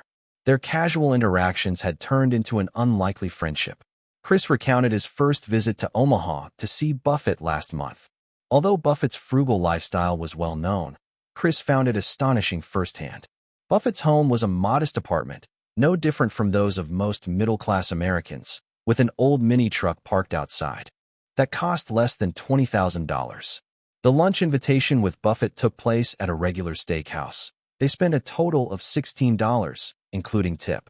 Berkshire Hathaway's office in Omaha also looked rather humble, with fewer than 10 employees, including Buffett himself. It didn't seem like a company valued in the tens of billions. Though Buffett's example might be extreme, Eric had observed over his years that aside from a few wealthy individuals who loved extravagant lifestyles, most rich people's lives were not as ostentatious as the public imagined. Next morning, after washing up, Miranda followed Eric for a jog around the estate and then helped him prepare breakfast. Therese woke up just before 7:30. When she saw that both Eric and their daughter were up, she felt a bit apologetic. It seemed she didn't notice her daughter sneaking out and sneaking back in last night. After breakfast, Eric obviously wouldn't leave the little rascal to cause trouble at the estate. He took both mother and daughter to the Burbank headquarters, instructing an assistant to handle arrangements for Miranda's host family and school while he returned to his regular work. During the intense casting process for Casino Royale, Lifetime's first season of Project Runway finally reached its conclusion at the end of February. Although the last episode didn't surpass the ratings of last year's finale of America's Next Top Model, it still drew an audience of 6.5 million viewers, prompting A&E networks to host a celebratory gathering. At the same time, the first episode of Sex and the City aired, Project Runway serving as a lead-in for it. Even before its premiere, thanks to its positive buzz during the pilot, Lifetime had conducted a 2-month promotional campaign. The original novel, which had seen modest popularity, even rocketed to the top 20 on the New York Times bestseller list. While Lifetime was a basic cable network, even if it aired daring TV programs, the FCC usually didn't intervene unless something was outrageously scandalous. However, basic cable still aimed at all ages, so to avoid backlash from parents leading to cancellations, their programming was relatively restrained. The original version of Sex and the City, which had previously aired on HBO, featured many explicit scenes. Yet, due to the constraints of basic cable's unspoken rules, the new version could not just replicate that. The show's real draw was never about nudity. Instead, it centered around urban women's analysis and reflections on life, sex, fashion, and love. Indeed, female viewers continued showing great enthusiasm for the new version of Sex and the City. Riding the popularity from the finale of Project Runway, the premiere episode of the new show garnered an audience of 3.9 million, much better than those of both America's Next Top Model and Project Runway's launches. After the first episode aired, most media outlets praised this bold, edgy series that had a smart, yet slightly coy tone. As its popularity spread, the second episode's viewership quickly surpassed 4.3 million. Once the tone for the excellent series Sex and the City was set, Lifetime, in collaboration with Hearst Magazines, the entertainment and fashion section of Yahoo, and relevant programs on ABC, quietly launched the second phase of its viral marketing. Unbeknownst to many, urban women interested in fashion began to frequently notice the name Sex and the City. Whether through famous fashion magazines like ELLE and Harper's Bazaar under Hearst or fashion segments on Yahoo or fashionable talk shows on ABC, countless analyses and discussions arose about the wardrobes, accessories, makeup, and shoes of the 4 female leads. The tones used in most articles were filled with admiration, filling it with a sense that the style of these characters had become synonymous with fashion. There's a well-known saying in the fashion world that if a respected fashion media outlet randomly picks a piece of clothing from a rack, whether it's a vintage style from decades ago or a surprisingly bohemian piece, and if they stand firm in declaring it as the upcoming season's must-have item to 1 million people, it will indeed become the season's trending attire. While they understood this rule, the producers of Sex and the City weren't about to take such a straightforward and crude approach. During production, they brought in well-known fashion consultants, specifically to guide the leads on style. With combined efforts of relentless viral marketing, the 4 main actresses of Sex and the City quickly became trendsetters in urban fashion, rapidly amassing a large female fan base. Previously, Sex and the City, at its peak, had attracted over 40% of its audience from women, highlighting its powerful influence among them. Lifetime's barrier to entry was much lower than expensive HBO, and with the show's soaring popularity, when the 4th episode aired, ratings had already surpassed 5 million. Simultaneously, Cindy Crawford's Season 2 of America's Next Top Model made a strong return the same week that Sex and the City's 4th episode aired. While the first episode didn't break the record set by last year's finale, which drew 6.8 million viewers, its premiere of 6.5 million was still commendable. In reality, competition-based reality shows often see record-breaking viewership during finales, much like Survivor's miraculous finale of 56 million viewers. As such, America's Next Top Model's first season averaged 4.96 million viewers, narrowly missing the 5 million mark. But the strong premiere of 6.5 million indicated that this popular model reality show's second season would likely maintain an average viewership of over 6 million. In the current landscape, Where the four major broadcast networks dominated most viewers, only a handful of cable shows across North America could boast consistent viewership above 6 million. Chapter 778, 779, Report Card. With the viewership surge from the releases of Sex and the City and the second season of America's Next Top Model, Lifetime Television seized the opportunity to launch several other original series. Although these new shows did not match the ratings of the frontrunners, they filled the evening slots effectively, avoiding the previous fall's awkward silence when Project Runway and America's Next Top Model had galloped ahead while other time slots remained desolate. As Lifetime began negotiating new revenue-sharing contracts with cable operators with renewed confidence, other media groups closely monitoring Lifetime initiated their own analyses of the network's rise. Sure enough, they planned to follow suit. This trend was not only visible in the film industry, but also among the three Firefly companies that were gearing up for the FFM cable channel, which was also looking to follow the HBO model. However, despite the booming cable television industry at that time, Eric did not worry about these latecomers. But where capital firmly controlled every industry, there were not many willing to invest decisively while the situation remained uncertain. By the time they caught on, Lifetime would already have solidified its position in the industry. The early months of the year were when major corporate giants presented their report cards to investors, media, and the public. Having implemented a successful blockbuster strategy last year and backed by the robust recovery of the U.S. economy, Time Warner's total revenue reached $11 billion in 1995.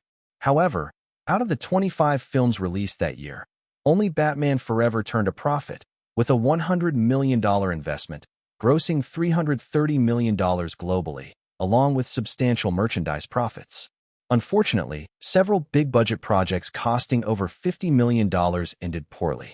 Most notably, Waterworld, with a staggering $175 million production cost, barely earned over $80 million at the North American box office. Although it grossed $260 million worldwide, due to the generally low take and high taxes in international markets, Warner Bros. Recouped just over $90 million from its global box office share, resulting in a loss exceeding $100 million for the studio on this project alone. While the Turner Broadcasting System and HBO under Time Warner were highly profitable, they could not compensate for significant losses in the film division. Ultimately, the entire group saw losses of $280 million for the year, more than triple that of the previous year. When the financial report was released, turmoil erupted again within Time Warner. Ted Turner, founder of Turner Broadcasting and major stakeholder in Time Warner, even suggested splitting the company during a board meeting. A remarkable turn given the recent trend of resource consolidation that some board members supported. Viacom, firmly controlled by Sumner Redstone, also reported revenue exceeding $10 billion for the year, largely thanks to Blockbuster's strong rental and retail performance. Their revenue reached $10.7 billion, making them second only to Time Warner. However, unlike Time Warner's substantial losses, Paramount managed to achieve a net profit of $760 million for the year. If we are to discuss comprehensive strength, the News Corporation, which encompassed a vast operational reach across the Western world, was comparable to Time Warner. However, the complexity of its financial and equity systems, the businesses in various countries often operated independently, made it difficult to consolidate. Thus, the subsidiary handling domestic film and television business, 20th Century Fox, effectively represented the corporation. This led to a similar standing between 20th Century Fox and Universal, controlled by Seagram, and Columbia, controlled by Sony, not to mention the rapidly recovering MGM. In early months, American media gradually recapped the performances of the six Hollywood giants, but waited anxiously for the annual report from Firefly Group. Despite the media's anticipation, which almost turned desperate, after several discrete board meetings and negotiations with main creditors, upper management ultimately decided not to release Firefly Group's financial report. For a non-public company, releasing financial data usually had clear objectives. Last year, Firefly had published its financial data due to issuing an enormous $8 billion bond, as it was not yet fully integrated after acquiring ABC Group, alongside Ron Perelman's purchase of Firefly bonds. These measures aim to prevent unnecessary speculation and concern from the capital markets. This year, however, everything within the group had returned to normal, free from internal and external troubles. Thus, there was no need to indulge the curiosity of the capital market or the media by engaging in such superfluous acts. Of course, Eric's desire to remain discreet was another significant reason. After months of financial calculations, Firefly Group's annual revenue ultimately stood at $23.9 billion, achieving an operational net profit of $2.57 billion. When considering subsequent payments from the sale of ABC's print media assets and Disney's animated studio, totaling $1.25 billion, Firefly's net annual profit reached $3.82 billion. This figure alone was enough for Firefly to boast to the other six, saying, "Come at me." In comparison, Ford Motor Company, the highest profit generator among American enterprises in 1995, reported a revenue of $128.4 billion with only $5.3 billion in net profit. Even without including Firefly's $1.25 billion non-operating revenue, its $2.57 billion net income comfortably placed them among the top 10 American corporate profit rankings. The detailed annual financial data was known only to Firefly Group's board and core executives, and even key creditors had a general understanding but wouldn't disclose anything to the media. Thus, relying on publicly available data from box office earnings, television ratings, and other measures, the media and analysis agencies could predict that Firefly Group's earnings would be staggering. Yet, lacking specific data meant they could only estimate based on what was known. Without Firefly's official endorsements, even if these media predictions were close to reality, they wouldn't gain widespread acceptance. Some members of the public, upon seeing the staggering financial figures attributed to Firefly in financial magazines, instinctively questioned the accuracy of those numbers. After all, if nearly $4 billion in annual profit was genuine, Firefly's earnings alone could rival those of the other six combined. Achieving such a feat would have never happened in Hollywood history, single-handedly capturing 50% of the entire industry's profits. Amid this uproar, the release of Forbes magazine's 1996 billionaires list sent shockwaves through the media. After the launch of Windows 95, buoyed by Microsoft's dominance in the operating system arena, Bill Gates, who owned 40% of Microsoft, saw his net worth soar from $12.9 billion last year to $18.5 billion. Following him were Warren Buffett and three other billionaires who also crossed the $10 billion threshold.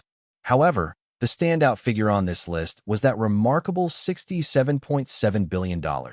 Eric's wealth had skyrocketed by $21.2 billion in just 1 year, up from $46.5 billion last year.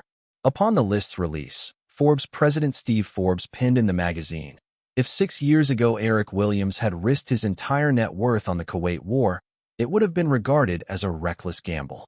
However, Eric has proven over the years that not only does he possess remarkable talent in film and media, but as an investor, he has exhibited an exceptional insight that is hard to match. Since investing in Yahoo in 1991, Eric has steadily allocated nearly $5 billion to emerging technologies and high-tech industries over 5 years. Today, those investments have quadrupled, now valued at over $20 billion. While Eric Williams' investments in high-tech sectors appear very successful, it's undeniable that the increasingly formidable Firefly Group remains his true foundation. Over the years, the consistent and significant profits from Firefly have empowered Eric to exercise his prowess in the investment world. Unlike publicly held corporations like Time Warner and Viacom, Firefly Group did not release its 1995 annual financial data. However, based on accessible public information, Firefly's total revenue for 1995 should be around $24 billion, surpassing the combined annual revenue of Time Warner and Viacom. As for profitability, Firefly Group's earnings capability is even more astonishing. Compared to Time Warner's $280 million loss and Viacom's $760 million net profit, Firefly's operational net profit for 1995 should fall between $2.3 billion and $2.60 billion. which is equivalent to 4 times that of Viacom and nearing the total profits of Time Warner, Viacom, 20th Century Fox, Sony Pictures, Universal, and MGM combined. This astonishing profit capacity makes one wonder if the IRS might really consider imposing a space immigrant management tax on someone. Just kidding. With the new Forbes billionaires list going public, the media could not help but engage in discussions. The most immediate impact occurred on the day of the latest issue's release when the magazine detailed Eric's investments in high-tech industries and their returns. The Nasdaq index reacted quickly, surging 5% that day, with many tech stock stars including Cisco, AOL, and Microsoft even rising over 10%. Forbes magazine maintained high credibility, and compared to other financial publications' exaggerated or conservative estimates of Firefly Group's earnings, the data published by Forbes gained significantly more acceptance. The ongoing explosion of the global film market and Hollywood's territorial expansion were almost common knowledge, yet seeing the terrifying profitability of Firefly Group only left many investors undeterred by Warner Brothers and Sony Pictures' losses, and they still flocked towards Hollywood. Amid this atmosphere, the 68th Academy Awards took place on March 25th at the Shrine Auditorium in Los Angeles, just as expected. Although Eric received his usual invitation, he opted to stay absent. After all, sitting still for 3 hours at the Oscars was hardly enjoyable, especially since Firefly only garnered a few peripheral nominations this year, rendering his attendance unnecessary. Drew, who had already started looking for a gown, also declined her invitation upon hearing Eric's decision. The two chose to snuggle up at Drew's luxurious Beverly Hills home and watch the live broadcast. The script for The Shawshank Redemption remained untouched in the corner, and thankfully, there were no Oscar snubs this year. Aside from the favorite, Forrest Gump, the other nominated films such as Apollo 13 and Babe did not show the same heat or impact to rival it. Ultimately, Forrest Gump, with 13 nominations, swept Best Picture, Best Director, and 4 other awards. Tom Hanks successfully defended his title as Best Actor, creating a new milestone in Oscar history. Though not present at the ceremony, celebrations were certainly on the agenda. Since Firefly and MGM had collectively received major nominations primarily for Forrest Gump, it seemed unnecessary to hold a separate celebration. Moreover, after receiving a personal call from Tina Brown, the former editor-in-chief of Vanity Fair, Eric decided to hold tonight's celebration at the Oscar party hosted by Vanity Fair. The party was set in an arts center below Beverly Hills, just under 5 miles from Drew's estate in Truesdale Estates. Eric and Drew were in no rush. They finished watching the awards live broadcast before heading to the party. Shortly after 9 p.m. Pacific time, the car pulled into the parking lot outside the arts center. As soon as Eric and Drew stepped out, the media reporters lurking outside surged forward, their bright flashbulbs going off in a frenzy. Interviews inside the Vanity Fair party were strictly off-limits to the press, but outside, the organizers had no control. Eric, do you think the numbers released by Forbes are accurate? Mr. Williams, what's your take on Tom Hanks winning the Oscar for Best Actor again? Was there any PR involved in that?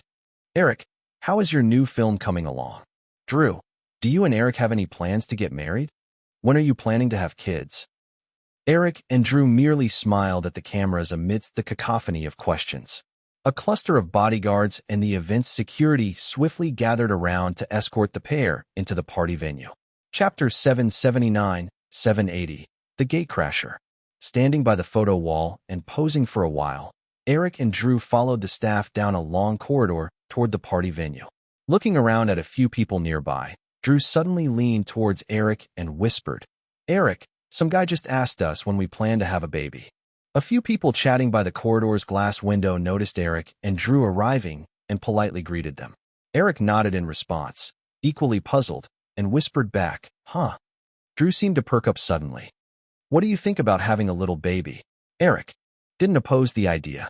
Although he wasn't yet 26, he already felt mature enough not to shy away from the thought of children anymore. In fact, while in New York, he had even sensed that Cindy wanted to get pregnant to secure her place in his life.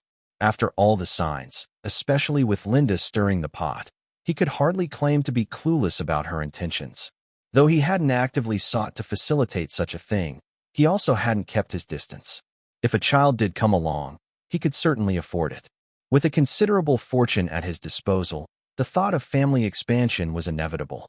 More kids would mean some could inherit the family legacy, and those who didn't excel would still have a trust to rely on. However, listening to Drew, Eric asked, "So, are you ready to be a mom? Taking care of a baby can be a handful." Drew tilted her head slightly. "I have Natasha to help me out. And, if all else fails, I could always send the baby to New York to have Joan look after it." Eric chuckled, saying, "Come on now, you're already thinking of throwing in the towel when the kid doesn't even exist yet. Let's talk about this again once you're ready to be a mom."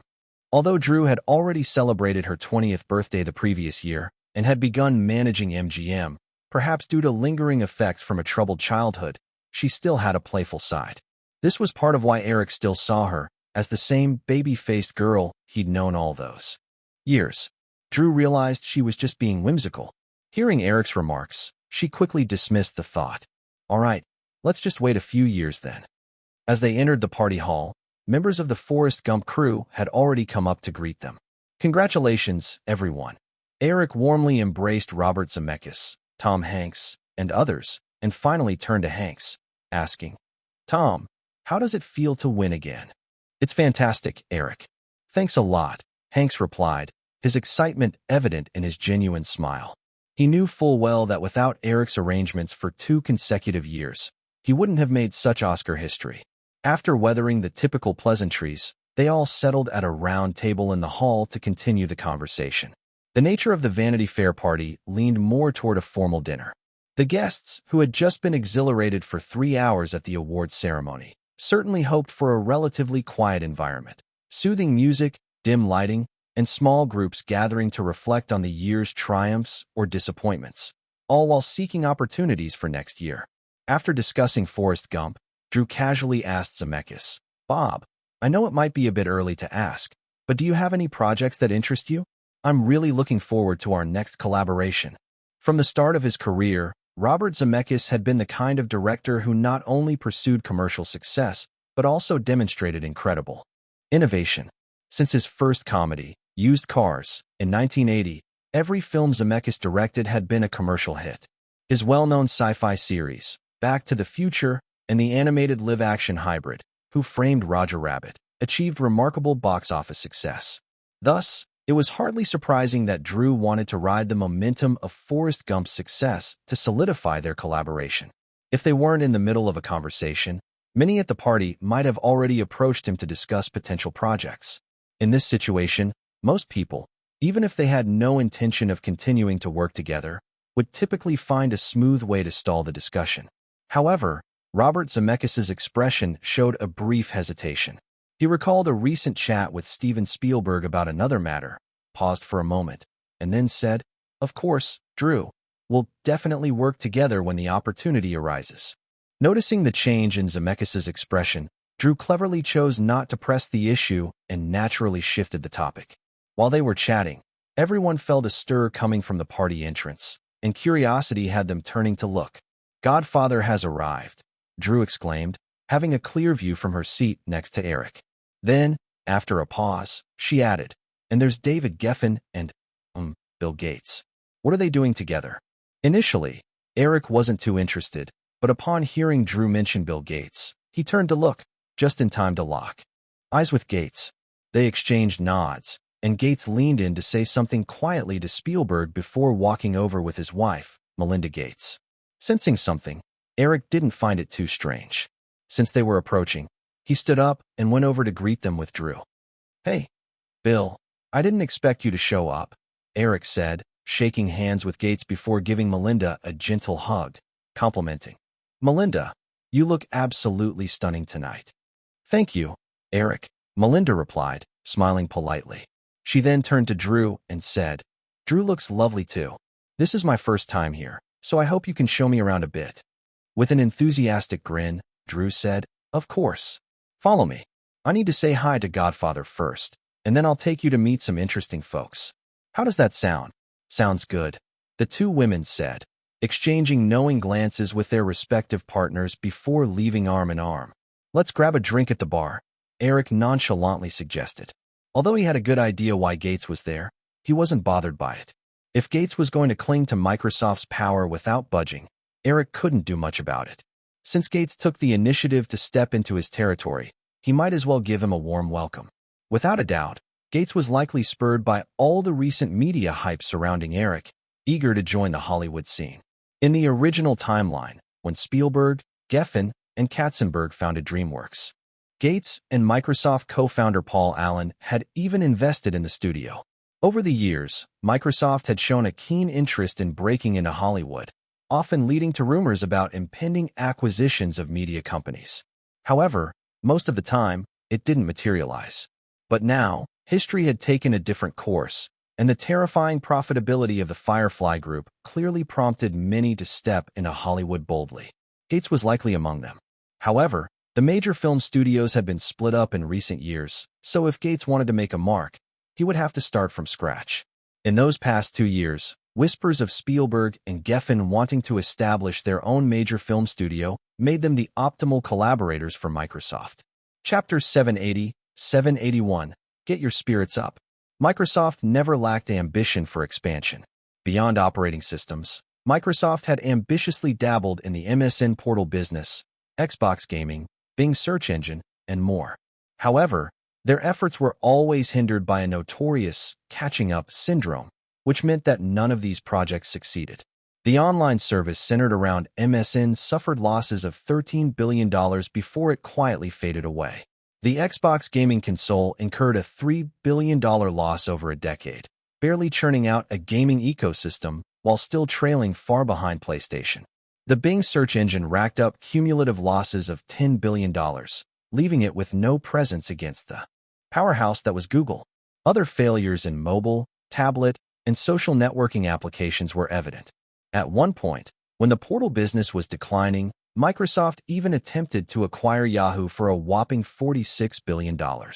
Fortunately for them, another equally misguided player declined the deal, allowing Microsoft to sidestep disaster. At the time, at a celebrity party, Eric overheard Bill Gates' colleague discussing Microsoft's plans to invade Hollywood. To Eric, it was just a little entertainment, although he thought to himself, well, we shouldn't underestimate them. What if they accidentally succeed? On the surface, Eric feigned concern, frowning slightly as he said, Bill, shouldn't Microsoft's business focus be on IT? I don't really think making movies is a good choice. What's the harm in trying? Bill Gates replied confidently. Besides, Firefly is also straddling both IT and media, isn't it? Eric shook his head, acknowledging that Bill was referring to the expansive Firefly business empire. That's not the same. Firefly Group and Firefly Investments have always been separate. Bill smiled and took a sip of champagne from the glass in front of him, unconvinced by Eric's argument. Gates entering Hollywood was far from a whimsical decision. It was a result of careful assessment of the trajectory of Firefly Investments and its high-tech companies. Take Yahoo, for instance. Without the relentless backing from the expansive Firefly Group in terms of content and marketing resources, the company wouldn't have achieved such rapid growth. Yahoo's product placement in the first Charlie's Angels film had already become a successful marketing case study for many companies. Statistics showed that brands such as Yahoo, AOL, Cisco, and Nokia, not counting direct advertisements, were mentioned over 300 times monthly within the vast media network owned by Firefly. This subtle way of integrating these brands into the lives of consumers was the most formidable marketing tactic of all. On the other hand, although last year Microsoft recruited one of Yahoo's top executives, Jeff Locke, to oversee its portal operations, the MSN portal, while showing some progress over the year, soon exhibited glaring weaknesses in content. Firefly and its allies were unlikely to support Microsoft with any content. While they could partner with Time Warner and others, ultimately, they would be limited. Thus, taking advantage of Microsoft's stronghold in operating systems, establishing a foothold in Hollywood by entering the media business seemed like a viable choice. Microsoft's investment in studios led by Spielberg was merely their first step into the media industry. From the time Jeff Locke left Yahoo, it marked the beginning of a subtle rift between the two, although they maintained a facade of friendliness. After some polite exchanges, Bill Gates got up and walked away. Eric signaled to the waiter for a refill and found himself pondering the possible ramifications of Microsoft's incursion into Hollywood. While he didn't foresee a bright future for Microsoft's foray into media, he wouldn't underestimate them either. With Microsoft's strength, if Bill was determined to dive into the media realm, it could impact Eric's own strategies for the future. Given the current state of the media industry, aside from teaming up with Spielberg and others to create a new major studio, Microsoft had two unstable potential targets to absorb: Columbia Pictures, currently under Sony, and CBS, one of the four major broadcast networks. Eric had been keeping a close eye on Sony's production of the Godzilla project. Although filming hadn't officially commenced, the established design of Godzilla was strikingly reminiscent of a certain underwhelming Tyrannosaurus. If Godzilla were to face failure like before next year, it would deal another blow to Sony's confidence in Columbia, thus creating an opportunity for others to take over Columbia Pictures.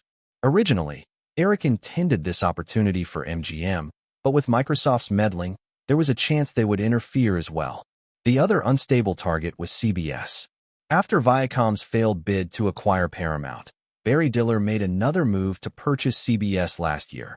But just when he seemed close to striking a deal with CBS's management and major shareholders, Comcast quickly halted the project, causing Diller's return to the media industry to falter once again. Hence, CBS was once more on the sales block. Clearly, if Microsoft were to move forward after forming a major studio with Spielberg and others, Columbia Pictures and CBS would undoubtedly be prime targets, making a clash inevitable. While Eric mulled over strategies to counter these moves, Elizabeth and Julia came over, hand in hand. The two women wore identical spaghetti strap dresses, albeit in contrasting black and white, giving them an odd couple's look. Approaching Eric, Julia looked at him with wide eyes, eager to lean in, but Elizabeth yanked her back. "Hey, you're my girlfriend now. Don't be getting too close to other guys. I'll lose respect." Eric chuckled, recognizing that Elizabeth was publicly presenting a half-hearted coming-out status. Everyone knew about her relationship with him, yet Elizabeth often flaunted her closeness to Julia. Moreover, she had pulled Julia into Fox, where she was currently filming Miramax's Shakespearean romance story.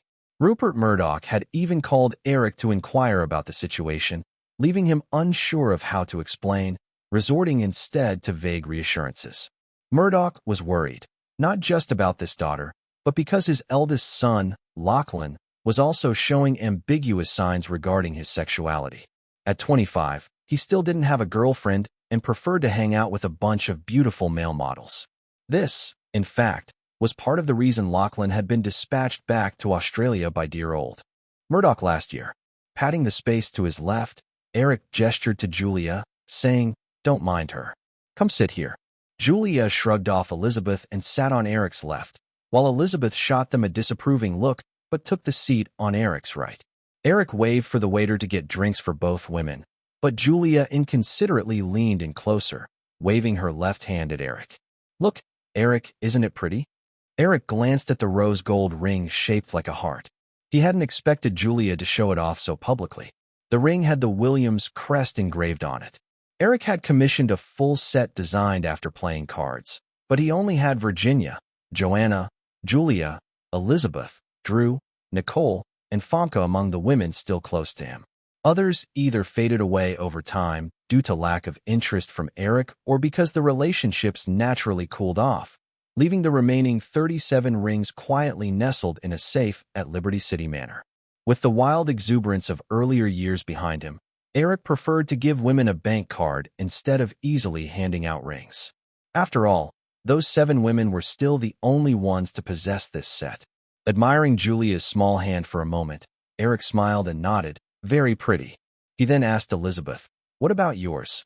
Elizabeth raised her hand and indicated, "This is my couple ring with Julia, and it has nothing to do with you." Hee, Demi Moore just asked me where I bought it." Eric asked in confusion, "Demi Moore?" Elizabeth thought Eric didn't know who Demi was, and explained, "Bruce Willis's wife. She's a really smart woman." "Oh," Eric replied nonchalantly, shifting the topic. "Aren't you working on the prequels of Star Wars? How's that going?" The buzz about the Star Wars prequels had never ceased. As a cultural touchstone for a generation, every bit of news about the films could stir discussions. Although Eric wasn't particularly invested in the Star Wars series, he still caught details through endless chatter. When Elizabeth heard Eric mention it, her expression soured instantly. Don't even get me started. George Lucas suddenly told us last week that shooting might get pushed back 6 months. He also hinted at wanting to renegotiate the distribution deal. Eric's thoughts immediately drifted back to Bill, who had just left. The timing felt too coincidental. Do you know why? Elizabeth scanned the hall for a moment. When she didn't spot anyone, she turned back and said, "Weren't you just chatting with Bill Gates? That's your reason right there. Are you suggesting Spielberg is trying to pull George Lucas into that upcoming studio?" Elizabeth, clearly aware of rumors, nodded. "Yeah, I suspect their target is Industrial Light and Magic. The film was originally going to collaborate with Digital Domain on special effects. I even had another producer talk with Stan about it, but last week when Lucas informed me about the potential delay, he also canceled any partnership with Digital Domain." Eric sipped his drink and frowned slightly. Though ILM had fallen behind Digital Domain in recent years, that studio was backed by a rich legacy of special effects. The reason for their decline stemmed from major blockbusters opting for Digital Domain to handle their effects, leading to a lack of projects to research and develop technology. It was almost inevitable for ILM to be sidelined. However, just as the Lord of the Rings trilogy once supported Weta Digital, if ILM were to carry the special effects workload for the Star Wars prequels, the production process might be rocky and the costs would soar, but thanks to their experience with 3 major blockbusters, ILM standards would quickly catch up. This would not bode well for Digital Domain. What was even more frustrating was that such situations were difficult to prevent. With Hollywood's increasing appetite for special effects, no matter how large Digital Domain became, it couldn't absorb all the special effects business.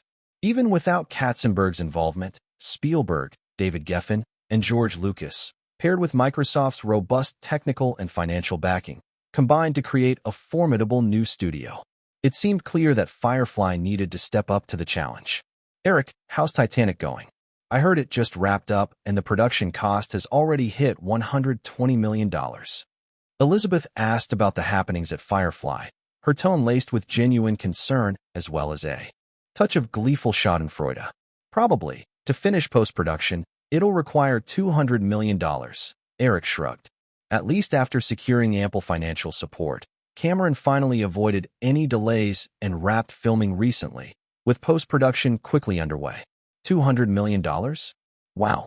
Adding marketing and publicity costs, it's going to need at least $700 million at the box office just to break even." Elizabeth shook her head, adding, "Cameron's films usually only pull in about $500 to $600 million at the box office." "Yeah, I'm worried too," Eric chuckled, looking at Elizabeth. "How about Fox helps me cover some of the costs? Our production budget was originally $150 million. Could you pitch in an additional $50 million? Elizabeth paused, glancing at Eric, noticing his odd expression, part joking, part serious. After a moment, she replied, If you really need it, I wouldn't mind investing. But you know Dad definitely won't approve." A mischievous thought crossed Eric's mind as he said, "Why don't you talk to your dad about it tomorrow and see if he's interested?" "My dad wouldn't agree.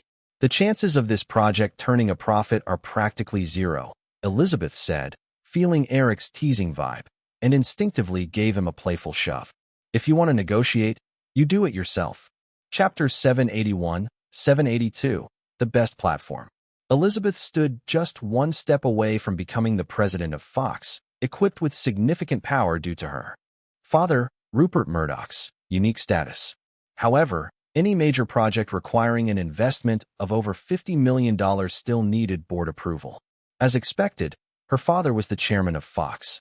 Eric proposed that Fox participate in a portion of the investment for Titanic, which was essentially a way to probe Murdoch, all while secretly helping Elizabeth gain more influence. He understood that as a typical businessman, Murdoch would never agree to throw money into a bottomless pit like Titanic. In Eric's past life, Fox's cautious nature had led them to sell the North American distribution rights to Paramount for a mere $60 million, avoiding risks. Unfortunately for them, Titanic went on to gross $600 million in North America, causing Fox considerable regret. This time, If Titanic did not achieve significant success, it would be fine. However, should the film explode at the box office like its predecessor, Murdoch would surely pay more attention to Elizabeth's recommendations in the future, granting her greater decision-making power within the company. The next day, Eric received a call from Elizabeth in his office, and the outcome was entirely as he had anticipated. Following the Oscars, Forrest Gump had snagged 6 major awards out of 13 nominations, including Best Picture and Best Director. Tom Hanks's consecutive win became a hot topic for the media. The film's box office, which was still showing in hundreds of theaters across North America 9 months after its release, saw a remarkable resurgence, raking in over $3 million in a single week. Firefly, having secured not only the North American rights but also other distribution rights to Forrest Gump, began planning the next phase of its release strategy. At Firefly Pictures on Friday, after some time researching, Katzenberg presented the assessment plan for 3D and IMAX technologies. According to the detailed research from the Strategic Planning Department, it seems that while there may still be potential for promoting 3D technology, IMAX simply isn't feasible at this time. The limitations on this technology are too restrictive, making large-scale rollout impossible. The two were sitting in a cafe within the studio. Eric pushed his coffee aside, flipped through the materials organized by Katzenberg, and asked, "What are the primary reasons?" Between 3D and IMAX, Eric actually favored the latter a bit more, perhaps due to the overabundance of poorly executed 3D films in his previous life. "The main issue is cost," Katzenberg stated, clearly well prepared. Without even needing to look at the research, he replied, "When it comes to theater upgrades, most cinemas only need to replace their projection systems for 3D. The most advanced polarized 3D projectors cost around $100,000. Including 3D glasses and other hardware, the total upgrade cost wouldn't exceed $150,000. However, IMAX is different. The smallest IMAX screens are 4 or 5 stories high.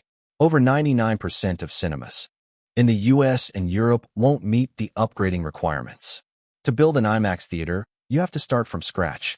Construction and projection equipment costs around $1.5 million, which is 10 times the cost of upgrading to a 3D cinema."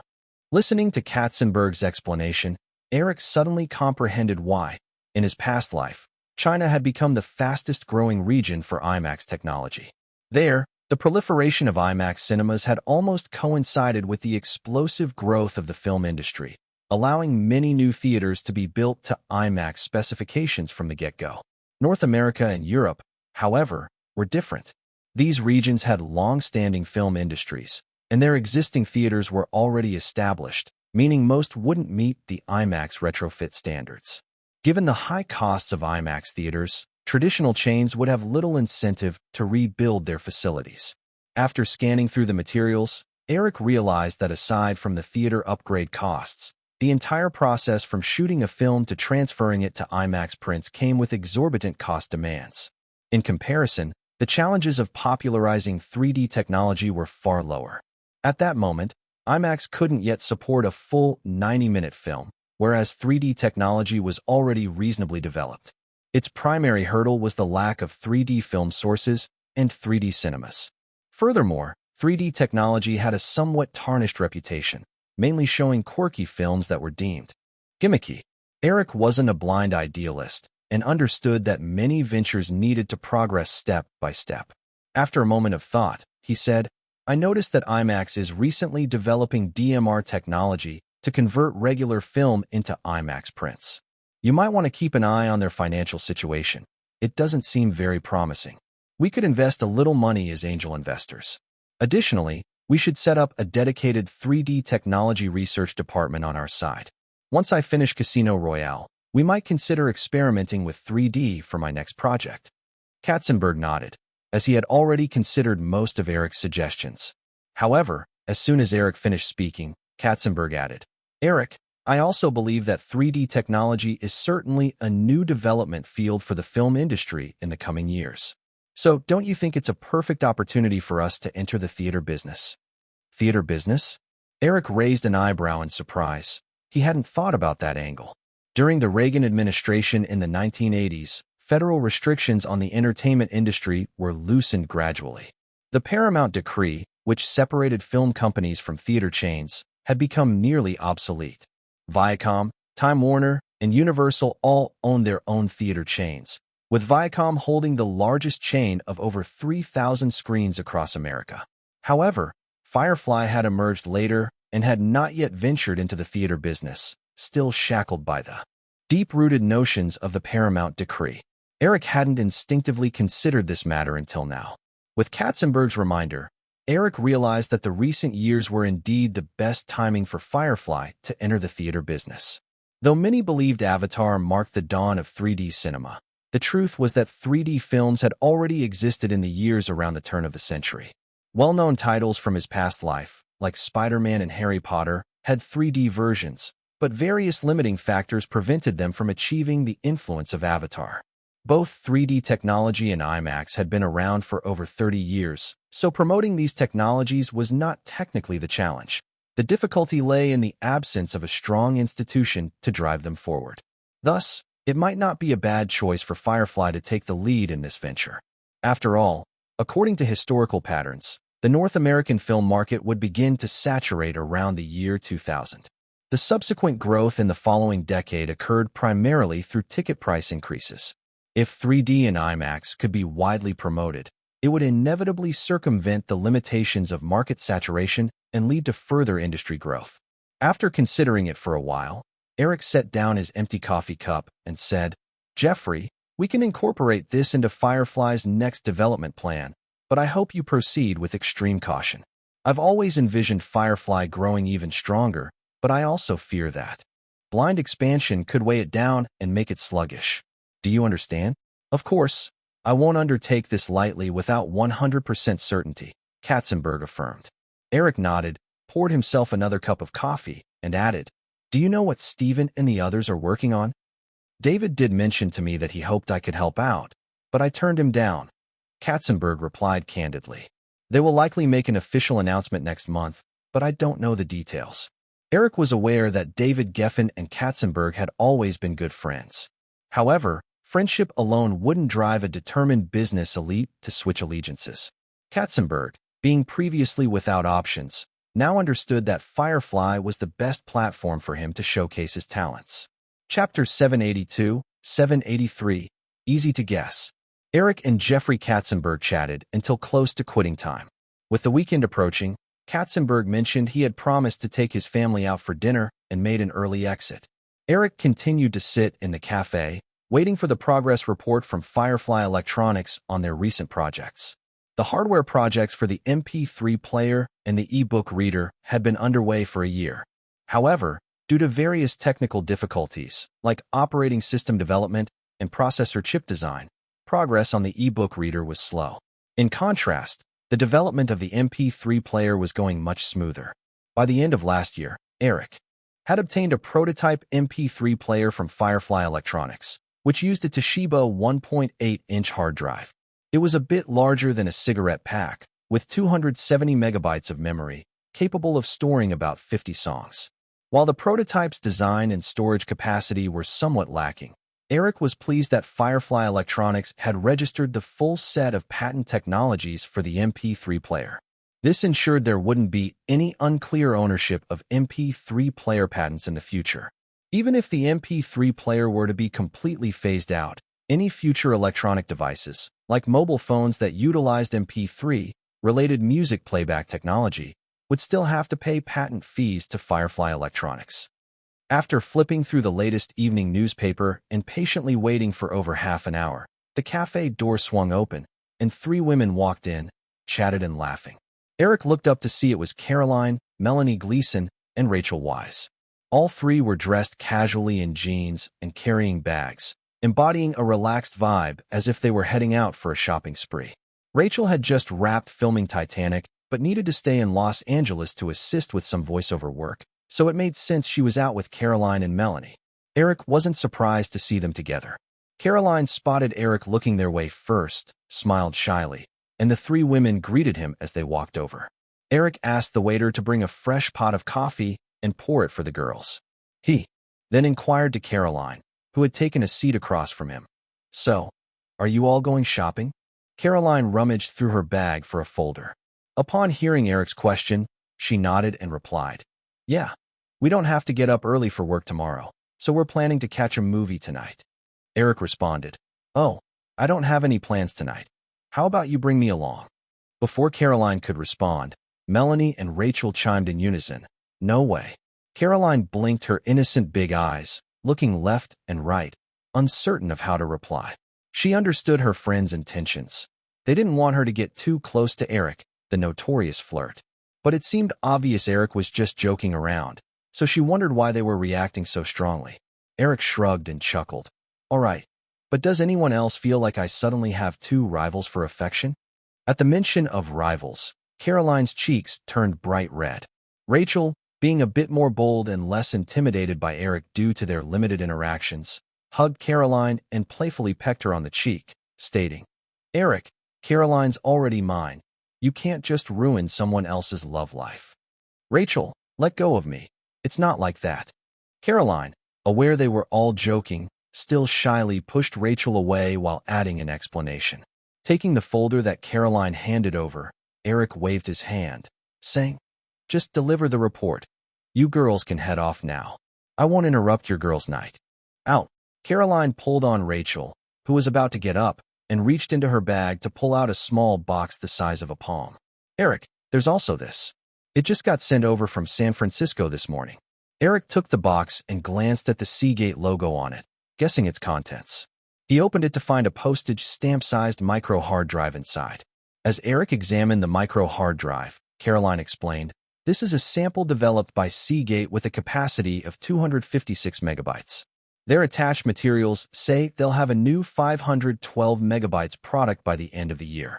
Our electronics company has already started designing control chips based on the samples provided by Seagate. We expect to have a finished product by the second half of the year, and Yahoo's music store has also started its internal testing phase." Mr. Victor McNally, who oversees the electronics department, mentioned in a memo that the company can start considering the next phase of product release and promotion. After playing with it for a moment, Eric returned the micro hard drive to the box and stated, "There's no rush on this. Let's wait for a more stable 512 megabytes product before we think about the next steps. I'll look through this material over the weekend and we'll call Victor to discuss it." With the player's storage reaching 512 megabytes, it would hold enough for about 10 albums, making it a clear step above traditional players. Any smaller capacity would not draw enough consumer interest.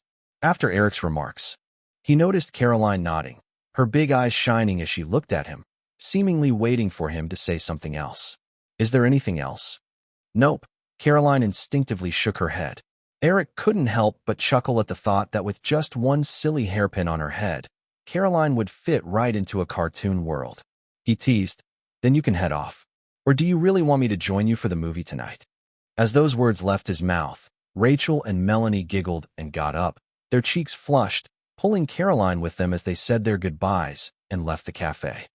Mission Impossible 2 was also confirmed to be filmed in Australia, and Drew had recently gone there with Amy Pascal for a site visit. After the Oscars, Julia Roberts returned to the UK to continue filming Shakespeare in Love, with Elizabeth following her. Nicole and Famke Janssen were also nowhere to be found in Los Angeles. Once Caroline and the others left, Eric realized he was going to have to spend another weekend alone. The pre-production preparations for Casino Royale were almost complete. According to the schedule, Eric would have to leave Los Angeles next month to personally visit the confirmed main filming locations before the movie began shooting. Shooting a Bond film always required traveling to various places around the world, and this time was no different. The planned filming locations included the UK, Italy, the Czech Republic, and the Bahamas. Eric's past films, even Jurassic Park, had concentrated filming locations, so this movie presented a challenge for him. As April got busy, Eric anticipated that he wouldn't have another break until the end of the year when Casino Royale wrapped up. He was contemplating how to spend the last free weekend he had, when his phone on the table buzzed. A few minutes later, Eric's ride pulled up alongside the studio, and the door opened from the inside. He waved over to the two tall girls standing by the street. "Hop in." Giselle Bundchen and Alessandra Ambrosio entered the car one after the other. Alessandra pulled the door shut with a hint of frustration as she glanced at Giselle, who was leaning in to hug Eric. Patting Giselle on her soft waist, Eric let her go and then smiled at Alessandra, asking, "What brings you both to Los Angeles?" Eric was actually more curious about how the two girls managed to have Kepler contact him, as he wasn't one to easily share his contact information with just anyone. Giselle and Alessandra did not have his phone number. However, thinking it over, this matter was likely pushed by their respective agencies. Most famous models held separate acting contracts with Hollywood talent agencies, and the connection between modeling and acting agencies remained tight. Kepler probably just did a favor for someone. "Our company set us up for 2 weeks of short-term acting training right here in Santa Monica. We've already been here for 5 days, Giselle mentioned, her voice still carrying a slight rasp, hinting at her excitement and a touch of longing to see Eric again. She and Alessandra had come to Los Angeles hoping to see Eric easily, but soon realized just how far he really was from them. They could see his name in countless newspapers and magazines, hear people discussing him everywhere, and feel his influence permeating the city, but actually meeting him was a completely different story. Just days ago, they had secretly approached Malibu to catch a glimpse of that infamous mansion that so many dreamt about. They had contemplated knocking on the door, but ultimately lacked the courage, fearing they'd appear too forward and put Eric off. Eventually, it was the high-level representatives from both agencies who initiated this discussion that led to the arrangement.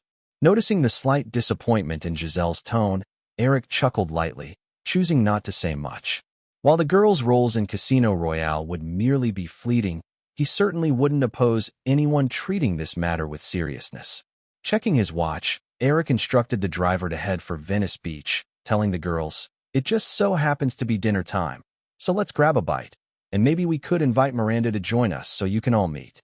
Eric hadn't mentioned anything about Miranda Kerr, and this seemingly trivial arrangement hadn't been on Giselle and Alessandra's agency's radar.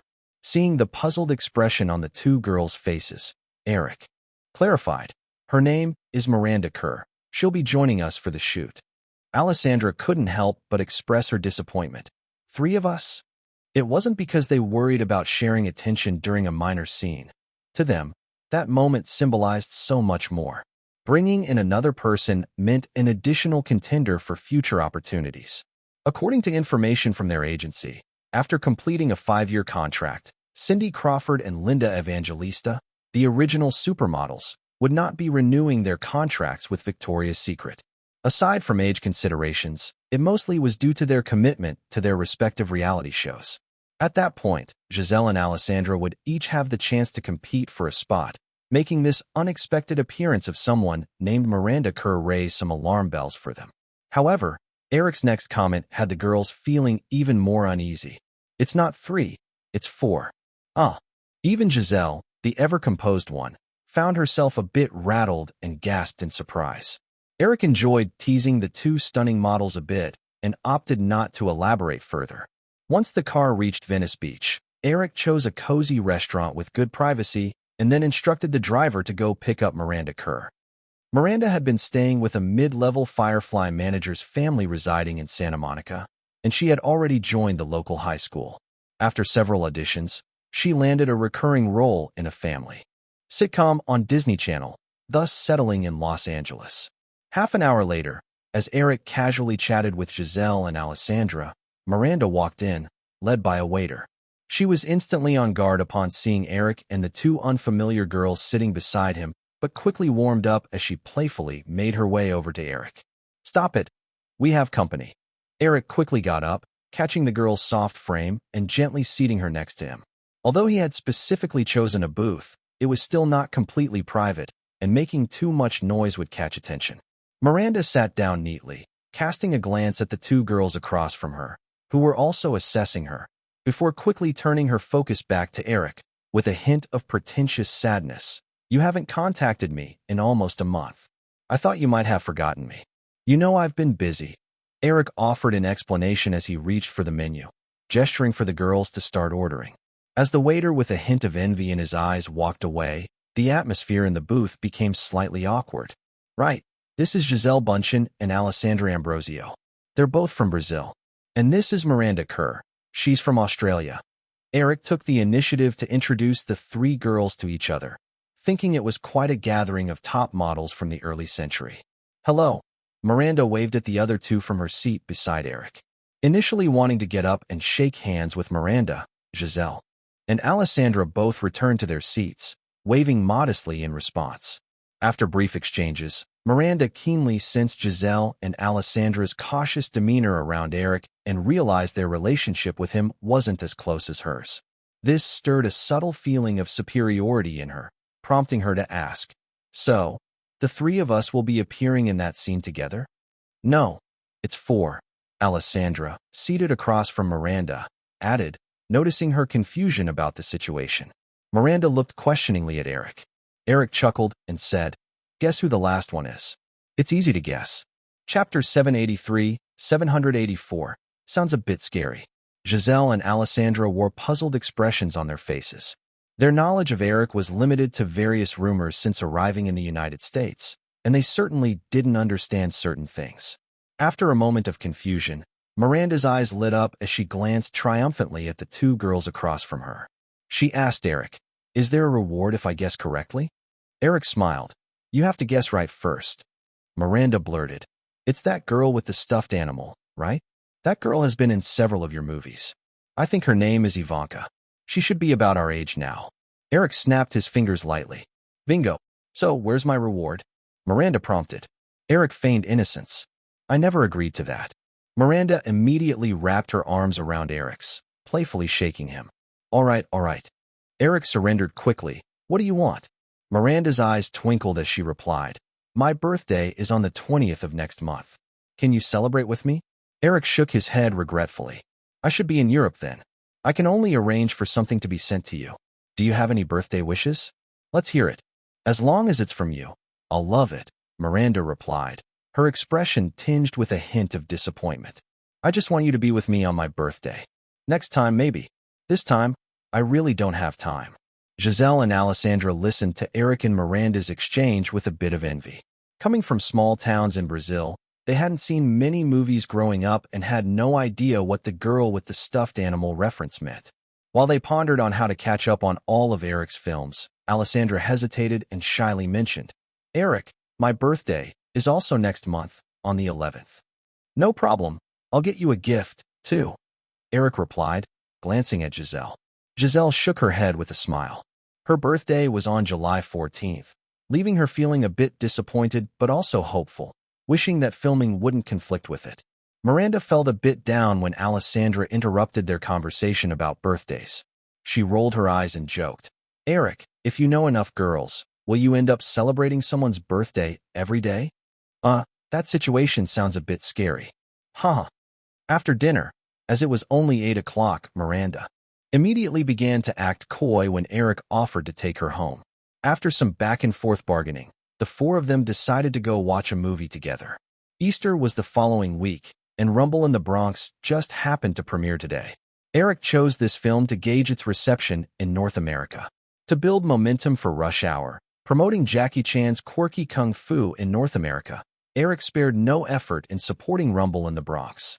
Aside from the $5 million rights purchase which shattered the record for Asian films, New Line also pledged at least $5 million for its marketing campaign.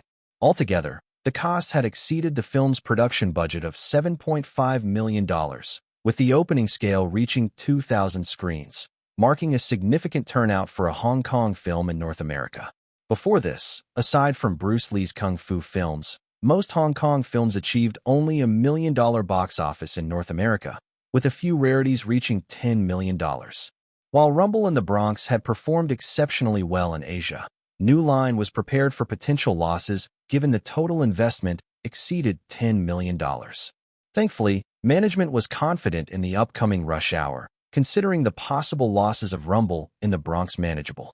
Eric took the three girls to a nearby theater showing Rumble in the Bronx, clutching a pile of snacks as they entered the screening room.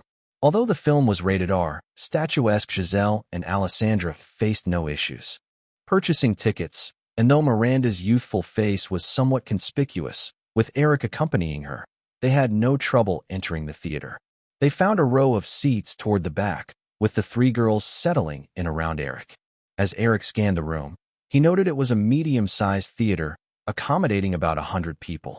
With over 10 minutes until the movie started, commercials were playing on the screen, and about 20 people sat scattered around. A few more trickled in just before the film began, resulting in barely a 30% attendance rate. For a blockbuster like Jurassic Park, a 30% opening attendance would definitely be deemed a flop. However, for a Hong Kong film that wasn't particularly popular in North America, this rate was surprisingly encouraging. Miranda was completely uninterested in the film Eric had chosen, but was quite pleased with the theater's somewhat spacious environment, allowing her to engage in some discreet antics without being noticed. Though Giselle and Alessandra towered over her and appeared to have better figures, Miranda felt a bit superior, dismissing the two Brazilian girls who couldn't even speak English fluently. She didn't see them as much competition. As the lights dimmed in the theater, the girls began shifting restlessly in their seats. Eric remained focused on the screen, casually taking a few bites of the buttery popcorn passed to him by the girls. Soon enough, he felt Miranda lean from her seat onto him. Having witnessed her boldness just the previous evening, he wasn't surprised.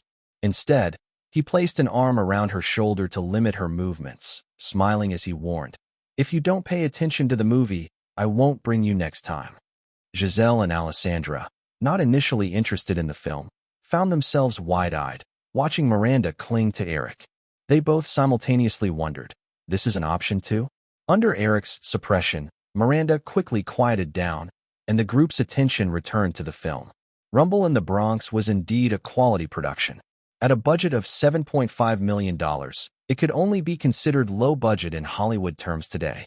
However, it contained no shortage of car chases and intense shootouts, even dramatic scenes of buildings collapsing. While some sets looked rough, the same production quality would have easily skyrocketed to over $30 million if a Hollywood crew had taken the reins. Giselle and Alessandra maintained some decorum while watching the movie, but Miranda had no reservations and quickly became engrossed in the plot. "Wow, the fight is amazing. Ouch, that must hurt. Haha, I can't believe it. He just dove headfirst into that car. That's hilarious. Wow, can hovercrafts really drive on the road? Isn't there a car underneath?"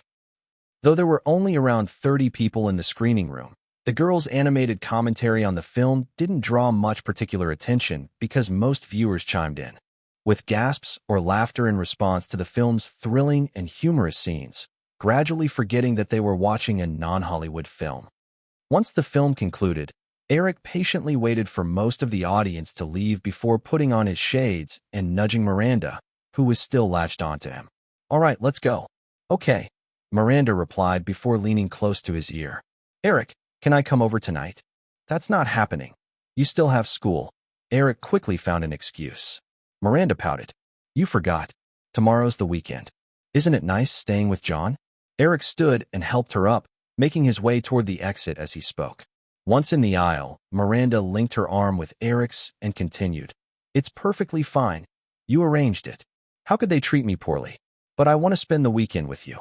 And don't worry, they won't tell my parents." Eric wasn't about to indulge this little temptress and create unnecessary trouble for himself. He shook his head firmly.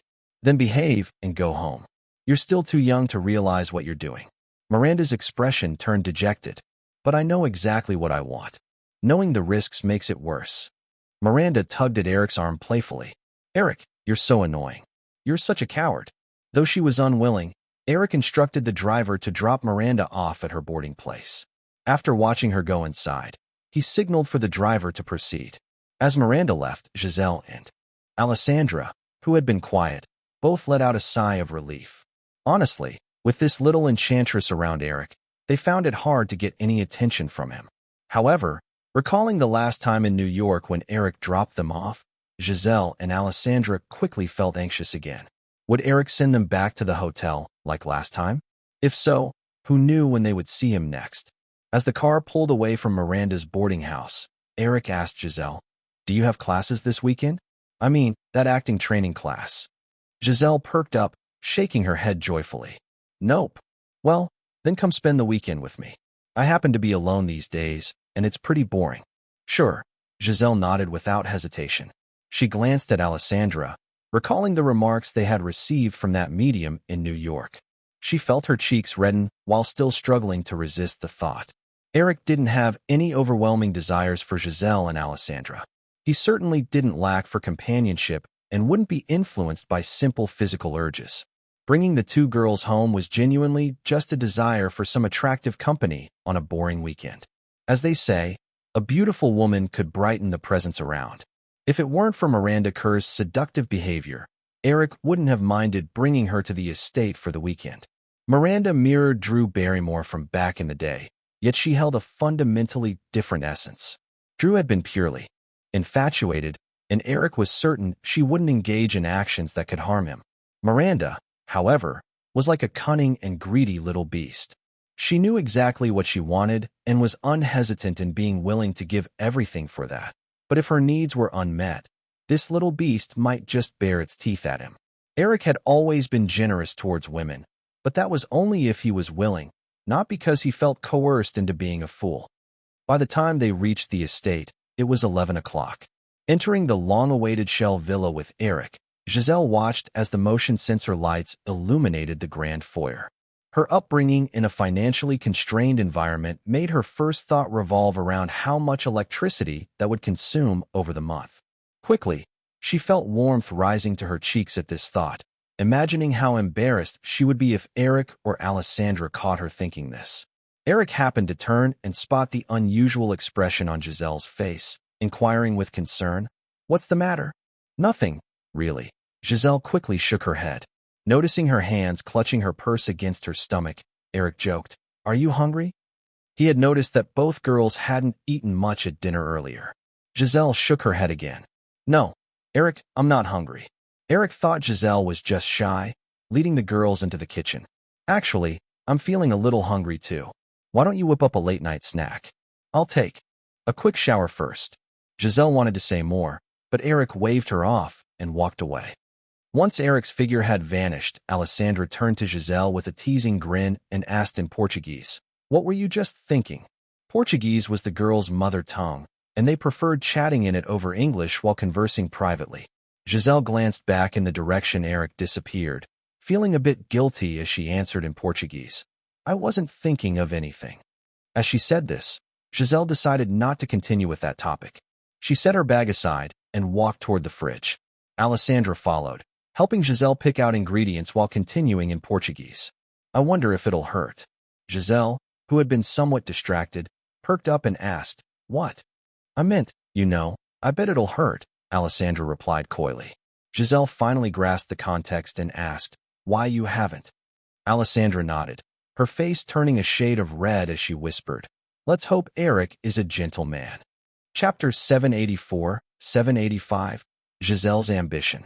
After Eric finished his shower, he headed downstairs to find Giselle and Alessandra had prepared milk and cereal. Perhaps the topics they had just discussed were too sensitive, as both women wore expressions that suggested they felt a bit uneasy, anxious, yet also hopeful. The prospect of the three of them being together added to their embarrassment. Eric noticed the two girls sipping their porridge, like little cats, seemingly stalling for time. He knew exactly what they were thinking and joked, "Make sure to eat up. You might need the energy later." Giselle and Alessandra both blushed simultaneously, thinking Eric might be getting impatient. They hastened their pace, eager to finish their meal. After finishing their late-night snacks around midnight, Eric took the two girls upstairs to a guest room. He opened the door and gestured for them to enter. Giselle and Alessandra stepped inside and surveyed the spacious bedroom. The room was about 50 square meters. Against the left wall was a large bed, surrounded by simple yet elegant furniture and appliances. At the far side, there was a door that likely led to the bathroom. A full glass wall formed the southern side of the room, and while the lights were bright, faint starlight and the dim ocean surface were still visible through the glass. Having only come to the estate for the first time, the girls subconsciously viewed this room as the master bedroom. They walked to the edge of the large bed, turned around together, and awkwardly looked to Eric. Leaning against the door, Eric studied the two of them for a moment before saying, "There are spare toiletries in the bathroom, all brand new. Freshen up and get some rest. It's already quite late." Upon hearing Eric's words, Alessandra was momentarily stunned. Under normal circumstances, this wasn't how the scenario would typically unfold. Giselle's reaction mirrored Alessandra's, but she quickly gathered her wits. After a brief moment of relief, a sense of nervousness returned. She knew very well that if they sought Eric's help and support, their bodies were their only bargaining chips. If Eric rejected them, what else could they offer? Giselle mustered her courage, approached him, raised her hand hesitantly, and then awkwardly lowered it. Eric, you're not sleeping here? Alessandra, too, regained her composure and stepped forward. Eric, you can stay. Eric chuckled softly, lifted Alessandra's youthful face with his hand, and traced his finger along her glossy pink lips. He felt her warm tongue flick out to lick his fingertip before he withdrew his hand and said, You shouldn't wear pink lip gloss. That color doesn't suit you at all. Upon hearing this, Alessandra instinctively raised her hand to wipe off the gloss, but then remembered how inappropriate that would be.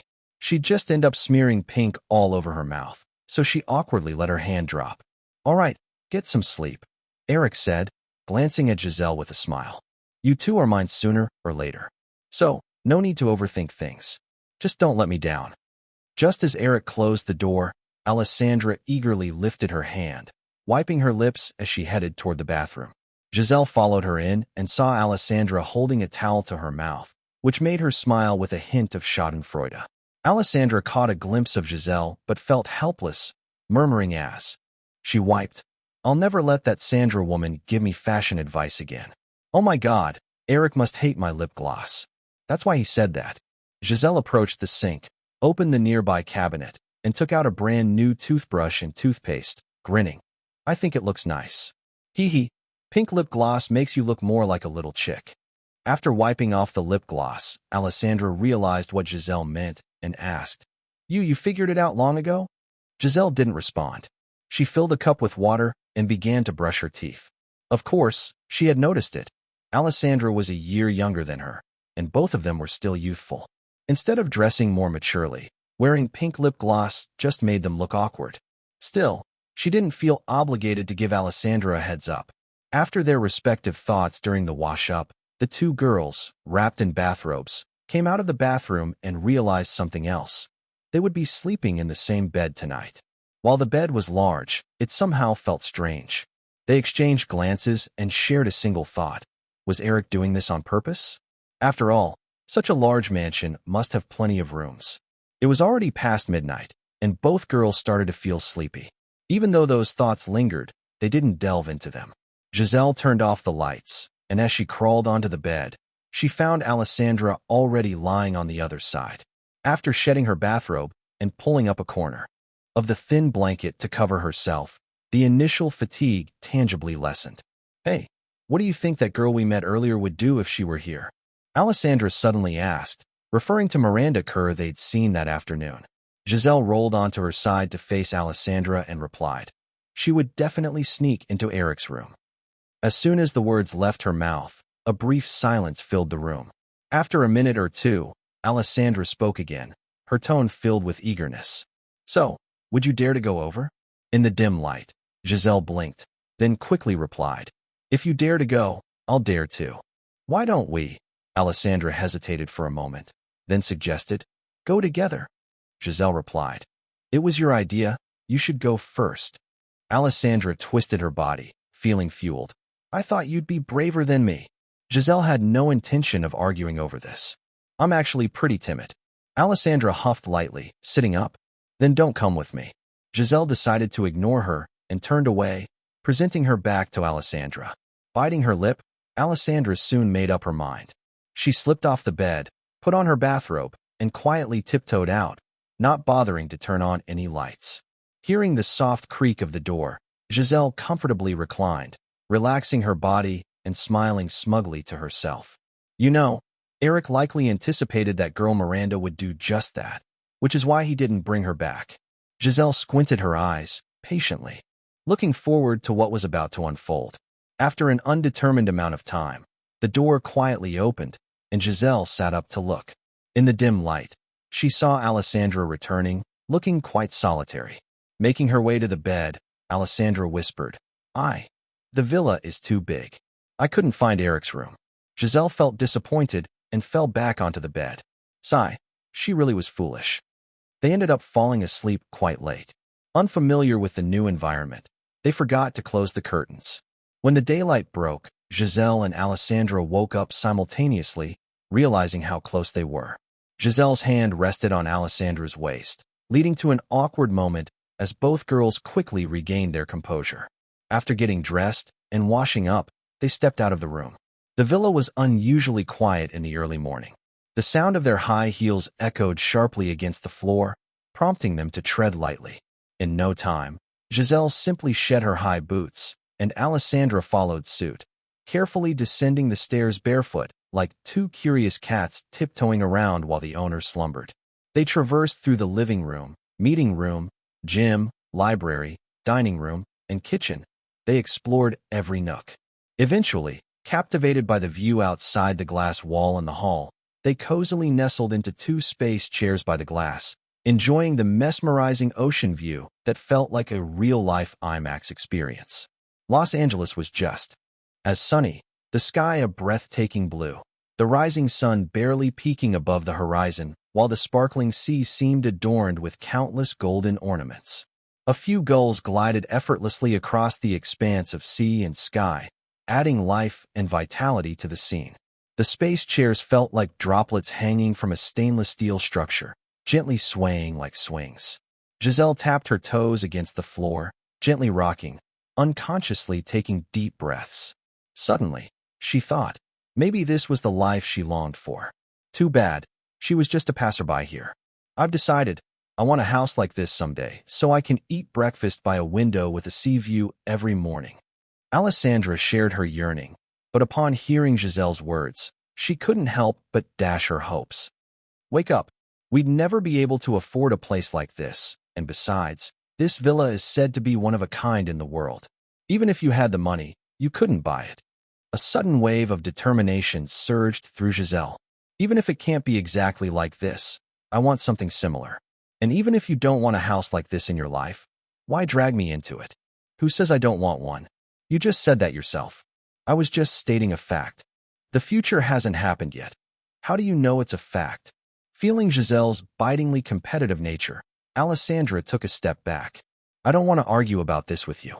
Just then, a voice suddenly came from behind them. What are you two talking about? Both Giselle and Alessandra jumped out of their chairs, looking a bit flustered. However, realizing they had just spoken in Portuguese and Eric couldn't understand, they relaxed. Eric noticed Giselle and Alessandra's bare feet and chuckled. Where are your shoes? Oh, they're over there. Alessandra pointed toward the stairs, instinctively replying in Portuguese, before quickly switching to English to repeat herself. Eric didn't let the girls put their boots back on. Instead, he led them into the gym for their morning exercise routine before they prepared breakfast together. By around 8 o'clock, Eric settled down at the round table by the glass wall, where he frequently worked. The table held a laptop, several documents, and a sketchpad. As Eric sent Giselle to fetch the day's newspaper, Alessandra curiously took a seat across from him. She casually started chatting about the morning's events, and without any loyalty, she revealed Giselle's ambitions to Eric. Eric smiled and asked, Don't you want that too? Of course, who wouldn't want that? Alessandra rested her chin on her hand, leaning across the round table. I just think it sounds exhausting. I think people shouldn't live too comfortably. You should put some pressure on yourself. Alessandra pouted slightly. Today, she wasn't wearing any lip gloss. Her lips were naturally colored, making her face appear even sweeter. I just think, she mused for a moment, playfully smiling. I'm a woman. I shouldn't have to work that hard. Eric shook his head. He liked ambitious women, but he also appreciated those who enjoyed life. Perhaps Alessandra was right. They were women, beautiful women, so men would always be more tolerant of them. Giselle returned, holding a stack of newspapers, and sat beside Eric. Just as she was about to speak, she glanced around and noticed their conversation had abruptly stopped, prompting her to realize they must have just been discussing her. Her expression turned slightly uneasy. Still, Giselle mustered her courage and asked, Eric, what were you guys talking about? You. Eric replied, taking the newspaper from her, flipping it open with a grin. The ambitious girl from Brazil. Giselle understood. Alessandra must have shared her earlier comments about wanting a life like this with Eric. She shot a glare at Alessandra, wanting to explain but unsure of how to start. Noticing Giselle's look, Eric interjected, offering her an escape. Actually, I like girls with ambition. Really? Giselle asked, somewhat shyly. Of course, Eric nodded, smiling, and he couldn't help but recall the Giselle of his original timeline. She was undeniably a miracle in the modeling world. For many years, she topped the Forbes supermodel earnings list, raking in tens of millions of dollars, far outpacing other supermodels earning just hundreds of thousands. Moreover, apart from her income as a supermodel, Giselle's other gains primarily came from her astute business investments. Eric enjoyed wonders, particularly if they were linked to women. It was even more delightful to contemplate. As he pondered, Eric suddenly thought, why not create a miracle himself? After all, he had an already exceptional template before him.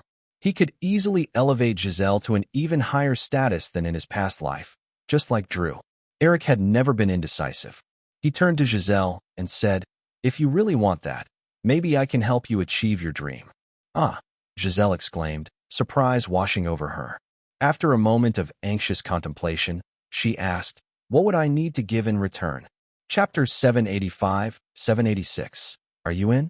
Well, too many people want to achieve success without effort, and very few realize that in order to get what you want, you have to pay the price. Eric nodded and continued. Usually, in this kind of deal, you often have to sell your soul to the devil. Ah, Giselle opened her mouth, feeling a little anxious. But I'm not the devil, and I'm not interested in your soul. Eric shrugged, wearing a devilish smile. So, I only need your body. Giselle fell silent. Eric opened the newspaper in front of him. Well, you can think it over. But Giselle didn't stay silent for long. She quickly asked, Eric, can I ask what exactly I would get in return? Eric thought for a moment and said, you might just become the second Drew. With Eric's relentless support, and thanks to her shares in MGM, Drew had already become the youngest female billionaire in the world, no doubt about it. Women close to Eric all harbored some thoughts about becoming the next Drew. Giselle suddenly felt that if a girl from a small town in Brazil could reach Drew's heights in her lifetime, selling her soul, her body to the devil would be worth it. Of course, she knew Eric's promises couldn't be found in any written contract. Maybe there wasn't even a 100% chance of success. But she had always been a decisive girl, and she understood that even so, this man's promise wasn't something just any woman could easily obtain. After pondering for a moment, Giselle looked at the man across from her and said firmly, Eric, I'm in. Eric looked up again, somewhat surprised by Giselle's determination, and said with a smile, you've really thought it through? Yeah. Then let's talk about the next steps, Eric continued. First, you'll need a public partner to help shape your media image. Since you're my woman, that partner obviously can't be a guy. So from today on, you'll be a lesbian. Hearing this, Giselle instinctively turned to look at Alessandra beside her. Alessandra, who had been watching the drama unfold, shrank back a bit when Giselle suddenly looked at him, stammering, what do you want from me? Eric showed a mischievous smile and said, great, you found your target. I think Alessandra is quite suitable, so let's see a kiss. Without hesitation, Giselle reached out, wrapped her arms around Alessandra, and leaned in to kiss her. As their lips met, Alessandra blinked rapidly a few times, stunned for a while. By the time she wanted to push Giselle away, she found herself pressed against the sofa, Giselle's hand already slipping inside her shirt. Oh my God, thought Alessandra, trapped on the couch. That psychic was right. But why am I the one getting bullied? Is this my fate? Eric watched the delightful scene unfold between the two girls, setting aside his newspaper to open his laptop and check his email. The box office results for the previous day's release, Rumble in the Bronx, had just come in, with the figures emailed to Eric. With nearly 2,000 screens, Rumble in the Bronx garnered $3.6 million on its opening day, which was one of the best opening numbers for a Hong Kong film in recent years. In fact, more than 90% of Hong Kong films that made it to North American theaters didn't even reach $3.6 million in total.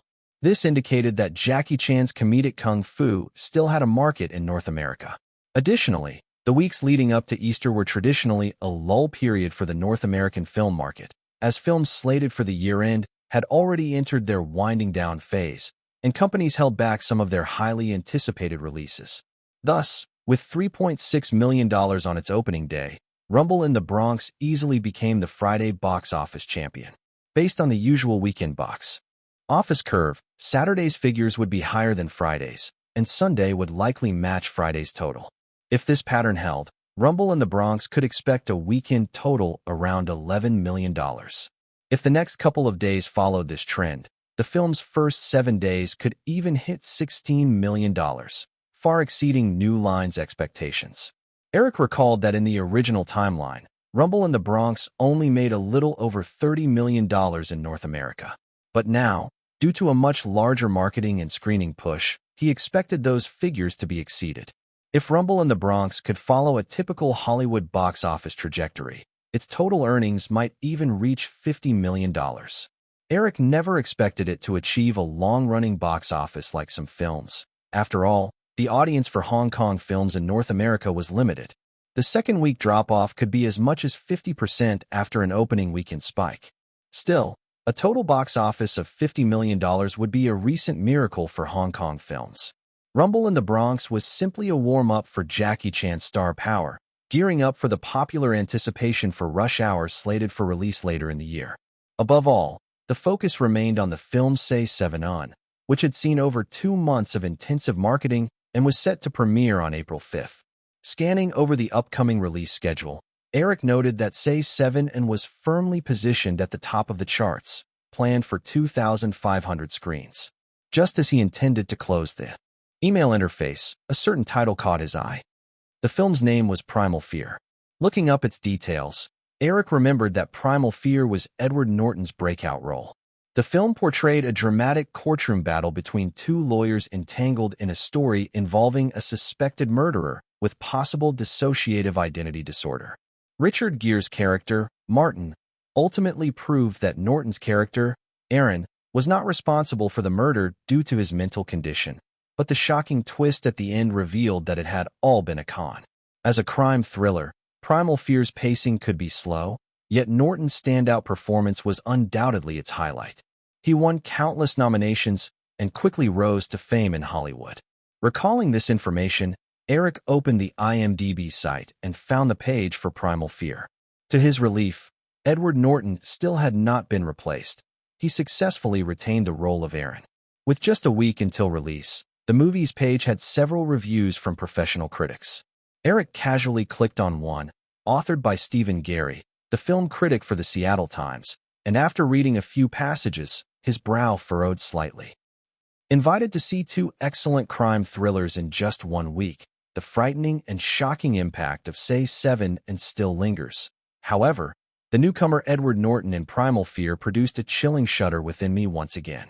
Between the 2 films, Kevin Spacey and the Broadway-trained Edward Norton presented 2 somewhat similar villainous roles. Spacey effectively embodied a cold, psychopathic killer, making a strong impression despite limited screen time, comparable to Anthony Hopkins in The Silence of the Lambs. However, as a newcomer entering Hollywood, Norton's performance eclipsed Spacey's. His chameleon-like ability to portray a character with an innocent facade hiding a rage-filled soul was showcased with raw intensity, causing a spine-chilling effect that lingered long after the film. While the critic praised both films, Eric noticed a clear intention to flatter Primal Fear. The review didn't delve into a detailed comparison of the film's plots, character development, or cinematic techniques. Rather, it caught on to Norton's stellar performance, positioning it favorably against Spacey's and insinuating that Spacey was inferior. Given that average audiences would read this review, they would likely develop greater curiosity for Primal Fear, subconsciously favoring it when deciding what to see. Putting aside the review for the moment, Eric knew very well that, when it came strictly to acting chops, Norton couldn't hold a candle to Spacey. In the original timeline, Norton's roles had always been somewhat narrow. He excelled only in portraying characters with stark contrasts between their outward appearance and internal struggles, which made films like Primal Fear, American History X, and Fight Club resonate deeply. However, outside of these, it was tough to identify any real standout performances. Some roles even evoked a sense of artificiality. Irrespective of several allegations of sexual assault and sexual harassment, Spacey was a different level of actor. He could portray a cold, crazed killer in Say Seven Un, a sensitive but awkward single father in The Negotiator, a seasoned politician in House of Cards, a miserly boss in Horrible Bosses, or a husband facing a midlife crisis in American Beauty. In theory, Spacey could present 1,000 different facets of himself in 1,000 films, while Norton, with his undeniably distinct style, could only ever be Edward Norton. After skimming through the review once more, Eric closed the page. Maybe he was just overthinking things. Just as he was about to flip through the newspaper to check for similar news in the latest film reviews, Giselle and Alessandra, who had been entangled for a while, finally sat up together. Alessandra straightened her disheveled clothes and threw an accusing glance at Eric, saying, "Eric, I never agreed to anything with you." Eric spread out a newspaper on the table and quickly went through the relevant information, chuckling as he replied, "It's all fake anyway, just for show." But Giselle doesn't seem to be just putting on a show. Eric raised his head and glanced at Alessandra, saying, "Then let's turn this act into reality. I kinda like it." Alessandra tried to voice a small protest, but lacked the courage. She suddenly recalled a well-known rumor in the industry. When the first Victoria's Secret fashion show was held, a supermodel named Heidi Klum had been banished to New Zealand for violating interview protocols. Banished? That sort of thing usually only happened centuries ago. Rumor had it that Heidi's career never fully recovered. She was stuck in the second and third tier of modeling, and even after her punishment ended, no big-name brand wanted to work with her. Silently cursing Eric's arrogance and tyranny, Alessandra looked over at the girl who had just forcefully kissed her, then slyly turned to Eric. "Eric, aren't you worried Giselle might have second thoughts in the future?" Eric lifted his gaze, looking at Giselle. "Will you?" Giselle quickly shook her head, reaching over to pinch Alessandra's waist. Alessandra couldn't help but suppress her protests, reaching out in retaliation, only to have Giselle catch her hand, pinching back. Noticing the playful exchange between the two girls, Eric chuckled. Relationships were complex and deepened over time, especially between men and women. In the end, how could a mere second thought allow one to escape? After a quick glance through today's newspapers, Eric indeed noticed several reviews tying together Primal Fear and Say Seven Un, echoing similar sentiments that insinuated Norton's talents surpassed Spacey's. Cross-promotional strategies in film releases were not uncommon, with films often stirring up conversation with one another to elevate their buzz, usually resulting in a win-win situation. Nevertheless, while both films had a production budget of around $30 million prior to now, Primal Fear had lacked the same level of hype and promotional push as Say Seven Un. It was clear that Paramount, the distributor behind Primal Fear, had low expectations for the film. Otherwise, they wouldn't have planned for a release on just 1,900 screens, a number even fewer than Rumble in the Bronx. Besides Norton's performance, there wasn't much else to highlight in the film. Linking Primal Fear with Say Seven Un was likely Paramount's last resort to boost visibility. After contemplating for a moment, Eric casually noted this in his laptop's memo pad, not bothering to take any other actions. The distribution process for films was entirely handled by the New Line team. If Paramount just tugged a bit on the coattails, everyone would benefit. However, if they went too far, New Line would naturally respond accordingly. Eric was not the type of hands-on boss who needed to oversee every detail. Otherwise, why bother paying a distribution team? In the meantime, the two girls playfully tussled. Giselle, observant of the cluttered table full of documents in front of Eric, smartly volunteered to grab coffee. Once Eric finished reviewing his work emails, he heard the notification sound coming in for new mail, a response to the email he had just sent. He opened it and looked up at Giselle, who was returning with the coffee pot, saying, "So, let's continue discussing your situation." Chapter 787, No More Shenanigans. With Eric's detailed understanding of the global economic trends for more than next 20 years, helping Giselle amass a fortune was a piece of cake. However, merely possessing a vast amount of money would lead to being labeled as nouveau riche. Therefore, alongside wealth, the most crucial aspect was to attain power and influence that matched one's personal fortune. In the original timeline, Giselle earned the title of the Goddess, not just because her annual income far surpassed that of other supermodels, but primarily due to her status as the topmost and most coveted model in the fashion industry of her generation. Giselle's income was far beyond that of her contemporaries, which resulted not only from her savvy business acumen, but also from her ability to monetize her personal influence. Eric had no intention of completely changing Giselle's life trajectory. He simply aimed to elevate her original path to new heights, allowing her to gain influence far beyond what she achieved in her past life, becoming the true Giselle Queen of the fashion world, rather than just a fan-favorite model. Of course, seeing the young girl before him, still shy and innocent at 16, Eric knew that this developmental journey would take many years. However, Eric was only 26 himself. Time was not an issue for him or Giselle. At this moment, Eric had already reached the pinnacle of his career, so nurturing a few legendary talents that normal people would talk about was more of a pastime. After all, what did they say? If you don't do anything pointless, life will be lonely like snow. Giselle and Alessandra were completely unaware of Eric's mundane thoughts. When Eric announced he wanted to talk about his own matters, Giselle perked up, sitting straight and serious, with Alessandra also unconsciously mirroring the atmosphere. Recollecting his thoughts, Eric turned to Giselle and said, "If you want to do more, first, you'll need to wait until you're 18 to have complete independence. Otherwise, many things will be restricted. But these 2 years will be exactly the time you need to further enhance yourself and gain recognition in the fashion world.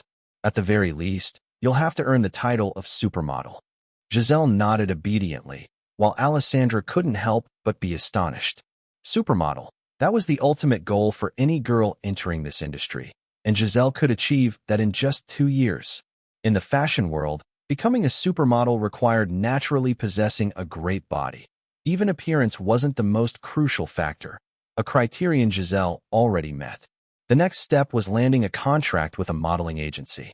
The world's top modeling agencies had a well-established model promotion mechanism and abundant fashion resources. Entering one of these agencies didn't guarantee supermodel status, but if a girl couldn't get into these top-tier firms, the hope of becoming a supermodel would be even slimmer. IMG, where Giselle was currently based, although not as dominant as Elite, was one of the top agencies in the industry, so she wouldn't face any drawbacks there. Possessing natural beauty and connecting with a leading modeling agency was merely the start of a girl's journey to supermodel status. The real competition came afterward, akin to thousands of horses crossing a single plank bridge. After landing with an agency, girls had to participate in various modeling pageants, find ways to get featured in fashion magazines, compete for the favor of fashion luminaries, and land gigs in well-known brand fashion shows. Throughout this process, the cost to secure different opportunities could be minimal compared to the potential gains. Ultimately, only a rare few would reach the pinnacle. Of course, exceptions existed. If one had strong backing, suddenly everything became much simpler. That was how the world operated. It wasn't fair. No amount of frustration could change it. Even the notoriously critical Karl Lagerfeld occasionally had to walk a mediocre-looking, out-of-shape model down the runway for Chanel. After this weekend, you'll be heading back to New York. No need to continue that performance training class, Eric said as he glanced at a recent email. He picked up a piece of paper and wrote down a string of phone numbers, handing it to Giselle. "I just contacted Tina Brown, who happens to be in New York right now. After you return, she'll take you to meet Anna Wintour and arrange for you to grace the cover of Vogue magazine." Within the entire Condé Nast system, at that time, Tina Brown held a slightly higher position than Anna Wintour. Anna modeled her management of Vogue after Tina's tactics at Vanity Fair. After leaving Vanity Fair to become the editor-in-chief of Yahoo, Tina still retained considerable connections and influence within Condé Nast. After all, anyone smart at the top wouldn't sever ties with a powerful woman who emerged from their own group and ran a major new media platform. Eric had specifically facilitated the participation of the Forrest Gump crew at a recent Vanity Fair party, as a favor from Tina, who made the call. Now, getting her assistants to secure a spot on the cover of Vogue wasn't a difficult feat. These top-tier fashion magazines often exuded an icy exclusivity in front of the average person, but for Eric, it was merely a little favor. While Firefly's relationship with Condé Nast wasn't as close as that with Hearst, they had never completely severed ties. After all, major advertising partners like Firefly Group were always targets for any print media corporation looking to thrive. If Eric had Anna Wintour's contact information, he could have called her directly. She wouldn't turn down a request from him. As Eric spoke so casually, a wave of excitement washed over the two. Girls. Vogue. The ultimate fashion Bible in the world. Many ordinary models would consider it a dream come true just to grace its cover even once in their careers. Alessandra looked at Giselle with seething jealousy. She nearly wanted to say to Eric, "Take my body too." Giselle, overflowing with excitement, clutched her chest and nervously asked, "Eric, can I really be on the cover of Vogue? I'm not even 16 yet." Eric nodded. "Of course you can. I've never heard of a rule saying you can't be on the cover of Vogue before you turn 16. Eric's vision was quite clear. If you're going to appear on a magazine cover, you'd want to choose the very best. Once Giselle appeared on the cover of Vogue, that would catapult her fame in the fashion world, leading to various runway invitations and a significant spike in media attention. This was far more effective than slowly climbing up the ladder step by step. Giselle's excitement was not so easily quelled, as she apprehensively voiced, "But there's no but about it," Eric interrupted. "Discuss this with your agency for their help too. Besides that, don't fall behind on your modeling training over the next few months. While I can help you build the platform, if you don't work hard, all of this will be in vain." "Sure, I will." Giselle nodded vigorously. Eric added, "Also, start learning some French. You should at least be able to engage in casual conversation. I'll arrange for you to attend Paris Fashion Week this September." Among the 4 major fashion weeks, Paris Fashion Week was the most prestigious. The debut showcases of luxury brands like Prada, Dior, Versace, and Givenchy typically occurred there. With the allure of these top brands, the Paris Fashion Week runway was the best stage for ordinary models to advance to supermodel status. After Giselle nodded, Eric was about to say more when the phone on the table rang. He glanced at the unfamiliar number and casually answered, "This is Williams." After a brief conversation, Eric smiled and said, "Hi Anna, good morning. Did Tina fill you in on everything?" Giselle and Alessandra exchanged glances, both processing the name Anna Wintour. Seeing Giselle grow tense again, Eric continued to smile and said to Anna, "This is Giselle Bunchen, 16 years old." He gestured to Giselle, who promptly stood up. Eric assessed her a few times and added, "About 5'10", 178 centimeters. You know what? It's hard to describe everything over the phone. I'll have IMG send you a detailed profile shortly." The other side continued the conversation, and Eric slightly furrowed his brow as he stated, "August is a bit late. I hope she can have 2 to 3 months to build momentum before the September Fashion Week, so preferably before July." "What? A teenage edition?" "Anna, please don't just brush me off." Giselle listened intently, feeling more anxious as she noticed the shift in Eric's tone. She wanted to chime in to ease the situation. A teenage edition could work too. Of course, Giselle only thought that, but wouldn't interrupt their conversation. After Eric insisted, Anna Wintour hesitated just a bit before agreeing to arrange for Giselle to be on the June cover of Vogue. As for what to do about the originally confirmed cover girl, that was no longer Eric's concern. Such an outcome wasn't surprising. After all, securing a cover spot for a magazine was a minor task compared to Eric's influence. Anna Wintour wouldn't dither over such trivial matters. It's worth mentioning that among the 5 prominent women's fashion magazines, Vogue belonged to Condé Nast, while the other 4, Elle, Harper's Bazaar, Marie Claire, were part of Hearst. Each of those magazines was always ready to challenge Vogue's standing within the industry. With the connection between ESPN and A&E television networks, Hearst and Firefly Group's ties were evident. If a small issue like a magazine cover could potentially lead to Eric or Firefly being swayed into the Hearst media camp, that would be a major blunder on Anna Wintour's part. Of course, Anna also knew that even if she refused, Eric was too level-headed to let his feelings get in the way. Nevertheless, she wouldn't take risks over something trivial. After hammering out the details, the conversation shifted to a more casual tone as Anna Wintour, hoping to foster a favorable relationship with Eric, enthusiastically agreed to help. Connect Giselle with top fashion photographer Steven Meisel for the cover shoot. Once the call ended, Giselle quietly asked, Eric, were you talking about Steven Meisel just now? Eric nodded. Having been more exposed to the fashion world in recent years, he had learned about several top fashion photographers. Steven Meisel was known for skillfully capturing women, and his lens always revealed a unique sense of mystery and allure, akin to a band of black cats strolling stealthily through the night. Giselle's face lit up with excitement upon confirmation, but quickly dimmed again as she lamented, Eric, hiring Steven Meisel for a photo shoot must be really expensive. The company might not cover that. Don't worry, I'll handle the bill, Eric replied, passing the phone back to Giselle. Once you're back in New York, no need to reach out to Tina Brown anymore. Just call your agent right now and have them send your profile to Vogue's headquarters. Giselle nodded, taking the phone with a tinge of embarrassment as she stepped aside to make the call. Having observed everything quietly, Alessandra finally spoke up. Eric, Eric was tidying up newspapers on the table when he casually remarked, You're still young. Wait another 2 years.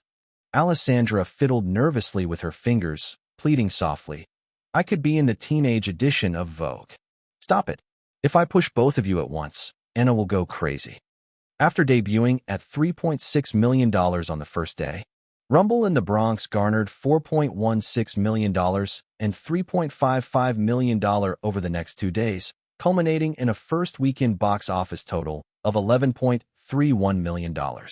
While successfully claiming the weekend box office crown, Rumble in the Bronx also drew considerable media attention, with New Line eagerly ramping up subsequent promotions while promptly releasing news about Jackie Chan's collaboration on a new project. Post-weekend, Giselle and Alessandra returned to New York together, and Eric prepared to fly to the Bahamas to visit the filming locations for Casino Royale. However, before leaving, Eric had to personally intervene regarding the release of Say 7 On. It became apparent that Paramount intended to create buzz by linking their own Primal Fear with the successful Say 7 On. Initially, Eric had not planned to get involved, but New Line's distribution team quickly responded. Paramount's media strategy was straightforward. Ignite discussions over who was the superior antagonist, Kevin Spacey or Edward Norton, to captivate audiences' interest in Primal Fear. Clearly, Paramount understood that Primal Fear couldn't possibly compete with Say 7 On's intricate and superior storytelling in overall quality. Nevertheless, New Line's counterattack honed in precisely on this point, highlighting the overall film quality, rather than diminishing public excitement surrounding Primal Fear, merely showcased how critically acclaimed Say 7 On was after its early viewings, a widely accepted fact in cinema reviews. As long as they connected Primal Fear with Say 7 On, enticing audiences to compare the two films, Paramount's marketing strategy would be deemed a resounding success. Typically, when films co-promote, synergistic effects yield higher total box office returns. But this case was different since the North American Easter season had yet to be capitalized on. Audience attendance and overall box office during this period wouldn't fluctuate significantly. Furthermore, due to substantial early promotions by New Line, Say 7 On's buzz was already high. Therefore, while the promotional collaboration between Say 7 On and Primal Fear might marginally increase both films' box office totals, it was very likely only Primal Fear would significantly benefit. As a result of Primal Fear taking a larger share of box office revenue, Say 7 On's overall earnings might actually dip compared to the original timeline. The original Say 7 On broke the $100 million mark in North America, with New Line's effective operation playing a substantial role. The $100 million milestone was a significant demarcation for most films. Crossing this threshold allowed a film to be classified as a classic. Thus, even if a film stalled shy of $99 million, it felt entirely different from one standing over $100 million. It was easy to foresee that if the new Say 7 On failed to surpass the $100 million mark, perhaps due to the influence of Primal Fear, it would only miss out by a few million. Nevertheless, the ramifications for subsequent overseas market releases and home video distribution would be dramatically different. Audiences might see an $80 million to $90 million film as pleasant, but would be less likely to invest it with classic genre status. Under the original timeline, Say 7 and earned $220 million overseas, with home video releases filling New Line's coffers. It would be no exaggeration to state that reaching $100 million in North America was a significant booster to that success. Therefore, if this version of Say 7 and couldn't break the $100 million barrier, the losses would expand far beyond just the few $100,000 or $1 million in box office receipts. After helplessly observing for several days, Eric made a call to Katzenberg before leaving Los Angeles, where they thoroughly discussed the marketing strategy to counter primal fear, allowing him to board the flight to the Bahamas with peace of mind. Chapter 787, 788, Death by Praise. After the heated auction 2 years prior, Paramount successfully acquired Disney's hand-drawn animation division for a staggering $2.5 billion, relocating the entire team to a new working space in Culver City, Los Angeles. At this point, Paramount Pictures CEO Sherry Lansing exited the office building of the Paramount Animation Studio, bidding farewell to head Roger Allers before hopping into her car. As the vehicle started, Sherry leaned back against the leather seat and gently massaged her temples, recalling the discussion she had just had with Roger regarding the release of Pocahontas. The film tells the story of a Native American princess who saves a British explorer and resolves a racial conflict. This project had been in the works since Disney's animation era, with detailed scripts, storyboards, and breakdowns already established. Upon acquiring the hand-drawn animation team, production for Pocahontas was immediately greenlit. Although the entire animation team's salaries had significantly increased under the new ownership, the resentment from being cast aside by Firefly Group did not dissipate easily. For over a year, the hand-drawn animation team had been eager to create another masterpiece like The Lion King, hoping to make Firefly regret its decision to abandon the hand-drawn division. Consequently, the usual 2-year animation production cycle was reduced to just a year and a half, yet the quality of Pocahontas remained exceptional. During the test screening, even Roger Allers himself praised the animated feature. To realize Viacom's ambitions for diversification across the entire industry, Allers had provided unwavering support for Paramount's animation department. However, Sherry Lansing was far from as optimistic as Allers and the animation team. Despite strict cost controls, the skyrocketing salaries for animators resulted in the production cost for Pocahontas reaching $80 million. Including marketing and promotional expenses, the total investment would likely exceed $120 million, equivalent to twice the production and promotion cost of The Lion King. The costs for the animated sequel to The Lion King and Mulan were also expected to be high. If Paramount intended to leverage its animation content to build a diversified industry chain exploiting the commercial potential of animated films in collaboration with Viacom's blockbuster chain and Nickelodeon, it would conservatively take at least 5 years. Before that, recouping the investment in these high-cost animated projects heavily relied on box office success. One could only imagine that during this lengthy industrial process, if just one of these expensive animated films flopped, it would severely damage Paramount's cash flow, potentially leading to a situation like Warner Brothers, which wouldn't generate profits for its parent company and might need financial assistance from headquarters. Moreover, Sherry Lansing remained suspicious regarding why Firefly Group had suddenly sold Disney's hand-drawn animation division. After all, this sale occurred at the peak of The Lion King's global box office nearing $1 billion. No rational business manager would make such an irrational decision. If the young man acted impulsively, such reasoning would seem even more unfounded. Firefly had experienced a miraculous rise, becoming the largest media group in North America and the world in under 10 years. How could an individual who built such a media empire act recklessly? If the sale of the hand-drawn animation division was indeed a well-considered decision, then Paramount could be facing some profoundly hidden risks. The decision to acquire Disney's hand-drawn animation division lay squarely with Allers. Sherry understood that even if issues arose in the animation division, she wouldn't bear the brunt of the responsibility. However, as CEO of Paramount Pictures, if such a situation arose, her position would still be far from comfortable. Everything had been decided, and after pondering for a moment on the matter, Sherry quickly set it aside. She resolved to focus her efforts on live-action films. While they may not have as much lucrative merchandise as animated films, live-action films were always the mainstream in Hollywood. "Have we heard from Steven?" Sherry asked as she straightened up, addressing her assistant in the front seat. It was common knowledge in the industry that Spielberg was forming a new major studio with the support of Microsoft, in conjunction with David Geffen and George Lucas.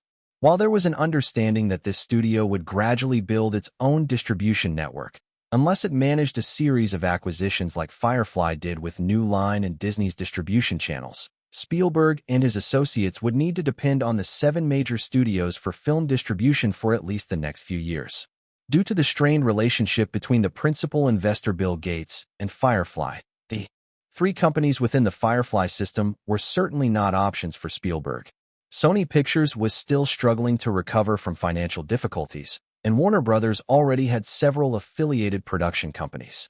That left Spielberg with only Paramount and Universal, both of whom were eagerly vying for this collaboration. The assistant just got a call from Spielberg's aide, saying that Mr. Spielberg is available tonight at 8 o'clock. "I've made a reservation at Morton's in Beverly Hills," the assistant informed. Sherry nodded, satisfied. She glanced at her watch. Less than an hour remained before quitting time. She was about to instruct the driver to head home to prepare for the evening's dinner meeting when the car's fax machine suddenly crackled to life. Pages printed out one after the other, and only when 5 or 6 pages had been faxed did the noise cease. The assistant quickly skimmed the materials before handing them to Sherry in the back seat. "It's about primal fear, and there has been some. Well, Ms. Lansing, you should take a look yourself." Primal Fear was a crime thriller directed by Gregory Hoblit, known for his work on acclaimed television series like LA Law and NYPD Blue. The film had a budget of $30 million, classifying it as a mid-range production. Perhaps due to his background as a television director, Hoblit struggled to control the pacing of the film, initially resulting in a runtime exceeding 160 minutes. After numerous edits, the film was eventually trimmed to 130 minutes. Although this was more manageable, it still felt lengthy, and further alterations might affect the overall story cohesion. In the early test screenings, aside from the stunning performance by newcomer Edward Norton, everything else fell short of management's expectations. Consequently, the company had not prioritized its marketing efforts. Recently, however, the film's producer, Gary Lucchesi, proposed an idea to align the promotion of Primal Fear with Firefly's momentum from the recently released Say 7 to boost Primal Fear's visibility and ultimately enhance its box office performance. It was now Wednesday, with both Primal Fear and Say 7 scheduled for release this Friday. Based on various feedback, Sherry found herself quite satisfied with Lucchesi's marketing strategy's effectiveness. Noticing the assistant's somewhat hesitant demeanor after reviewing the facts, Sherry felt intrigued. As the assistant had forgotten to organize the fax pages, Sherry's eyes first landed on media snippets reviewing Primal Fear. If Say 7 merely gives pure sensory stimulation through some religious-style brutality, Primal Fear's shocking twist ending brings us pure psychological trauma.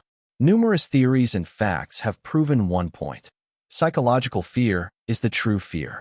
In this genre of crime thrillers, Primal Fear undoubtedly epitomizes that, while Say 7 feels more like a cliché bloodbath. Primal Fear is undeniably a high-quality crime thriller without convoluted plot twists or misleading images directed towards the audience. Instead, it features a shocking twist that rattles the senses at a moment when one thinks everything is settled. If Say 7, which flaunts grand brutality, can score a 7, then Primal Fear surely deserves at least an 8.5. I can't wait to step into theaters and experience this truly captivating film during its official release. Having glanced briefly at a few segments, Sherry furrowed her brows. The planned advertising strategy aimed to highlight the acting comparison between Edward Norton and Kevin Spacey as antagonists, but now the situation had shifted. Say 7's reputation had long since been established, having won the Sundance Film Festival Jury Award. Now promoting that Primal Fear had superior quality over Say 7 and was only setting them up for a letdown after the film's release, wasn't it? Raising her head to her assistant, she ordered, "Get Gary on the line." The assistant took the onboard phone and, while dialing, turned back to say, "Ms. Lansing, this was indeed sent over by Mr. Lucchesi." Sherry nodded, flipping through the fax pages in hand until she found the note on the first page from Gary Lucchesi. It turned out these reviews weren't the result of Paramount's marketing team at all. Quite frankly, aside from Paramount, who would care about both films? It was clear. Once the phone connected, the assistant handed over the receiver. Sherry discussed the situation with Gary Lucchesi, who was responsible for Primal Fear's marketing.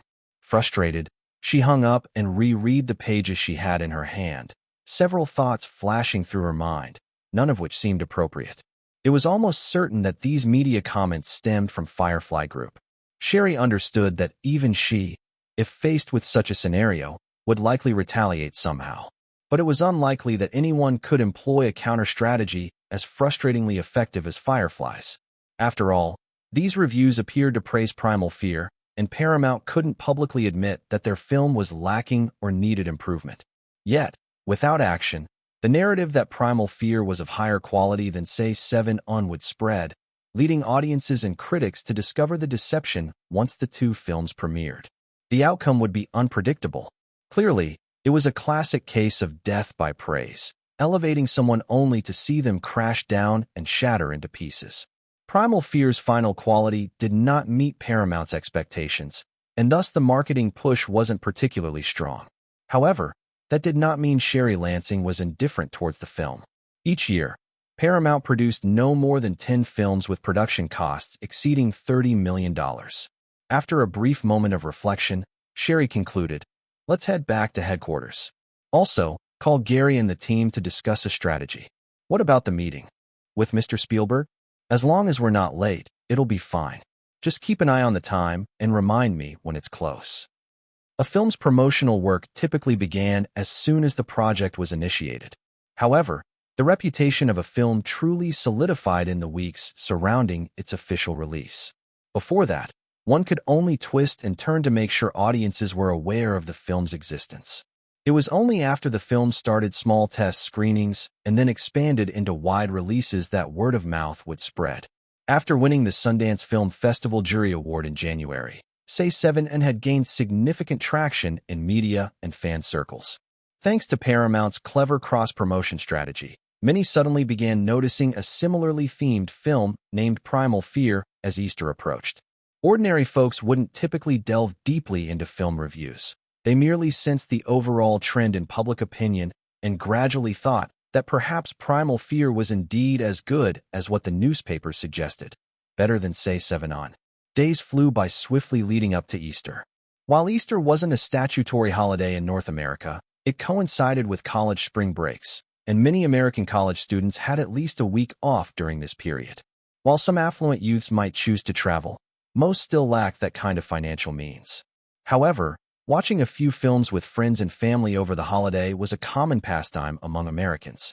Say 7 On and Primal Fear undoubtedly emerged as the top choices for moviegoers this Easter.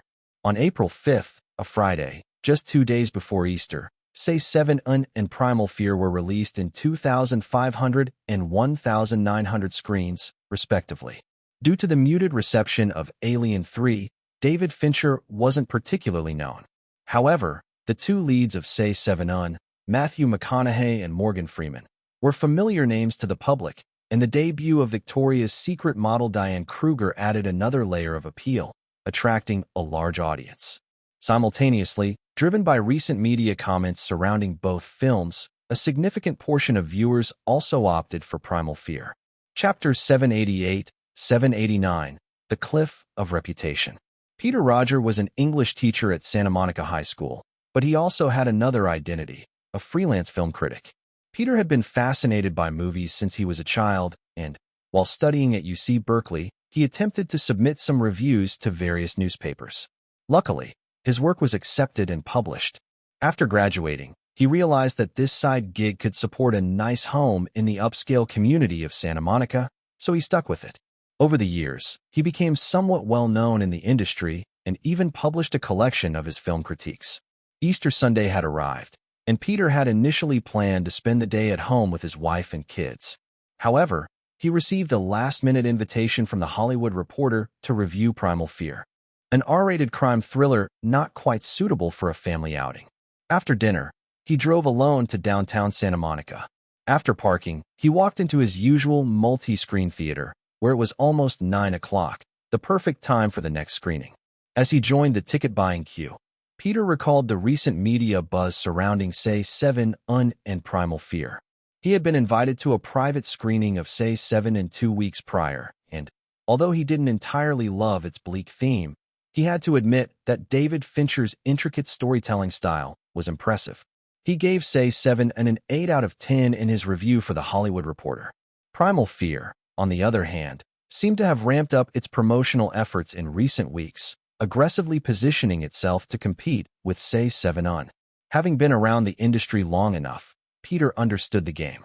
While several lesser-known newspapers were claiming that Primal Fear surpassed Say 7 on, most mainstream outlets were more cautious. Nonetheless, since Paramount was willing to assert that Primal Fear was better than Say 7 on, Peter had some modest expectations. As he slowly moved forward in the ticket line, a slight commotion broke out at the window. He looked over to see two pairs of young couples disagreeing over which movie to see. With the cashier's urging, they ultimately split into two groups, choosing Say 7 and Primal Fear, respectively. Peter barely paid attention to the minor episode, instead feeling a twinge of envy over the youthful energy of the couples. The chilly April night in Los Angeles had them dressed lightly, showing slight tans on their exposed skin. He figured they must have spent the day surfing at Santa Monica Beach because, back in college, he, too, loved that sport. However, glancing at his beer belly, he thought, perhaps he could no longer even paddle onto a surfboard. Not dwelling on lost youth, Peter finally got his movie ticket and snagged some popcorn as he made his way to the auditorium. Finding his seat, he surveyed the surrounding area out of habit. The audience was only about 40% full when he unexpectedly spotted the couple involved in the earlier dispute seated just one space away. The girl noticed Peter looking their way and politely nodded. He returned the nod but overheard the girl say to her boyfriend, "Zach, it's just a movie. We don't have to separate from Vincent and the others." A young man named Zach replied, "Michelle, I told you earlier, I'm not into religious films, and the papers say this one is way better than that one that's just hype. Say 7 on." Michelle seemed to pout slightly and said, "How do you know this movie isn't just riding on the coattails of marketing? But it must have a stronger reputation than Say 7 on." "I think there's a really noteworthy actor in it," Zach replied, wrapping his arm around his girlfriend and lowering his voice to tease. "Not being with them isn't so bad. At least nobody will interrupt us." "Uh-huh." Michelle pushed Zach away, playfully scolding, "Get off, you're annoying." Listening to their conversation, Peter felt a bit uncomfortable. Just as he considered moving to another seat, the lights dimmed in the theater and the couple quieted down, dispelling his impulse. After a few advertisement clips, the logo for Paramount Pictures appeared on screen. The film opened with a discussion about whether lawyers should adhere to the letter of the law or pursue justice. Richard Gere played lawyer Martin Vale, who argued that a lawyer's job is to fight for their client's victory in court, regardless of their actual guilt. If this had been a PG-13 film, the dialogue might have hinted at a story about Martin Vale transforming from a cold, profit-driven attorney into a defender of justice. But because this was an R-rated crime thriller, the themes were unpredictable. Set in Chicago, the plot revolved around the brutal murder of a bishop, with a man named Aaron Stampler quickly apprehended as a suspect. Due to his emotional entanglements with the prosecuting attorney, Janet Venable, Martin Vale decided to represent Aaron. As he communicated with Aaron, Martin gradually realized that his client might be a mentally ill man with multiple personality disorder, and he sought a psychological evaluation for Aaron in court. At this point in the film, Peter glanced at his watch, noting that 45 minutes had passed. Outside of the critical reveal about Aaron's potential psychosis, the film hadn't provided much useful information. In Peter's view, many details seemed unnecessary. The director appeared to be setting something up, but it was unclear what exactly it was. Undoubtedly, such prolonged setups would only lead the audience to lose interest. Disappointed with the film so far, Peter found his mind wandering. To his surprise, the couple nearby remained quiet, so he looked over again and was amused to see Michelle had dozed off against Zach's shoulder. Chuckling to himself, Peter noted that for most people, the film's slow pace could indeed induce drowsiness. Meanwhile, the story continued, and while many signs suggested Aaron might be mentally ill, Dr. Molly failed to find concrete evidence. Instead, Martin stumbled upon a tape where the bishop had compelled Aaron to engage in sexual acts with his girlfriend while he watched. This tape quickly became critical evidence of Aaron's motive to kill the bishop, leading Martin to furiously confront Aaron about why he had hidden this information, accidentally triggering the emergence of another personality, Roy. Just when Peter thought he had lost all interest in this movie, he watched as the timid Aaron transformed into a violent and aggressive figure on screen. Finally awake, Peter noticed a ripple of excitement in the theater, with some audience members gasping in admiration. Unfortunately, Aaron's transformation into multiple personality disorder was never shown. To prove his assumptions, Martin resorted to some tricks, provoking Aaron's other personality in the courtroom until the verdict ruled Aaron mentally ill, dropping the charges and sending him to a psychiatric hospital. Just when it seemed everything was coming to a close, the film took another turn. During their last meeting, Martin noticed inconsistencies in Aaron's speech and concluded that Aaron did not actually have dissociative identity disorder. Everything had merely resulted from Aaron's brilliant deception. Ultimately, Martin emerged from prison in a daze, staring at the desolate courtyard that seemed to mock his earlier claims. As the credits rolled, audience members began to rise to exit. Peter could faintly hear murmurs from those around him. That was so boring. I can't believe I wasted over 2 hours on that movie. I should have seen Say 7 and instead. At least it has Diane Kruger to look at. Didn't the papers say this was better than Say 7 in? If both films are at this level, I'd rather stay home and watch TV this Easter. That guy, Edward Norton, did put on a good performance, but it wasn't as great as the media made it sound. I nearly fell asleep. Peter waited a moment, then stood up. The couple to his left got to their feet and walked out, the girl still rubbing her eyes sleepily against her boyfriend's arm. As he exited the auditorium, Peter unexpectedly spotted the same 4 people from before walking ahead of him, seemingly heading towards the nearby parking lot. This movie was so thrilling. Kevin Spacey really nailed the last 2 punishments of the original sins, and Diane Kruger was just gorgeous. Too bad she got killed off without any close-ups of her head. A tall, lanky young man excitedly exclaimed, his arm linked with the girl beside him. "Hey, Vincent, your tone while saying that was too dramatic," the girl interrupted with a laugh. "Okay, babe." Vincent switched topics, asking the group, "How was Primal Fear?" Zach didn't answer, but his girlfriend, Michelle, openly joked, "Super dull. I mean, I fell asleep." "What do you think, Zach?" Zach hesitated before saying, "At least Edward Norton's performance was stunning." "Huh." Michelle took Zach's words as defensive banter, turning to the others. "Maybe we should just watch Say 7 again tomorrow." Vincent waved his arms, saying, "Absolutely. You guys should see that. Forget about Primal Fear." By now it was past 11, and Peter eavesdropped on the young people's chatter as he slid into his car. Driving down the slightly empty streets late at night, Peter began pondering his review for Primal Fear. He thought the most he could give the film was a 6.5, with half a point coming solely from Edward Norton's performance. While his performance was impressive, it couldn't save the film from being overall mediocre. The director had aimed for an O. Henry-style twist ending, but filled the early parts with unnecessary details. While the media had been enamored with the film's twists, Peter felt these forced turns were its biggest flaw.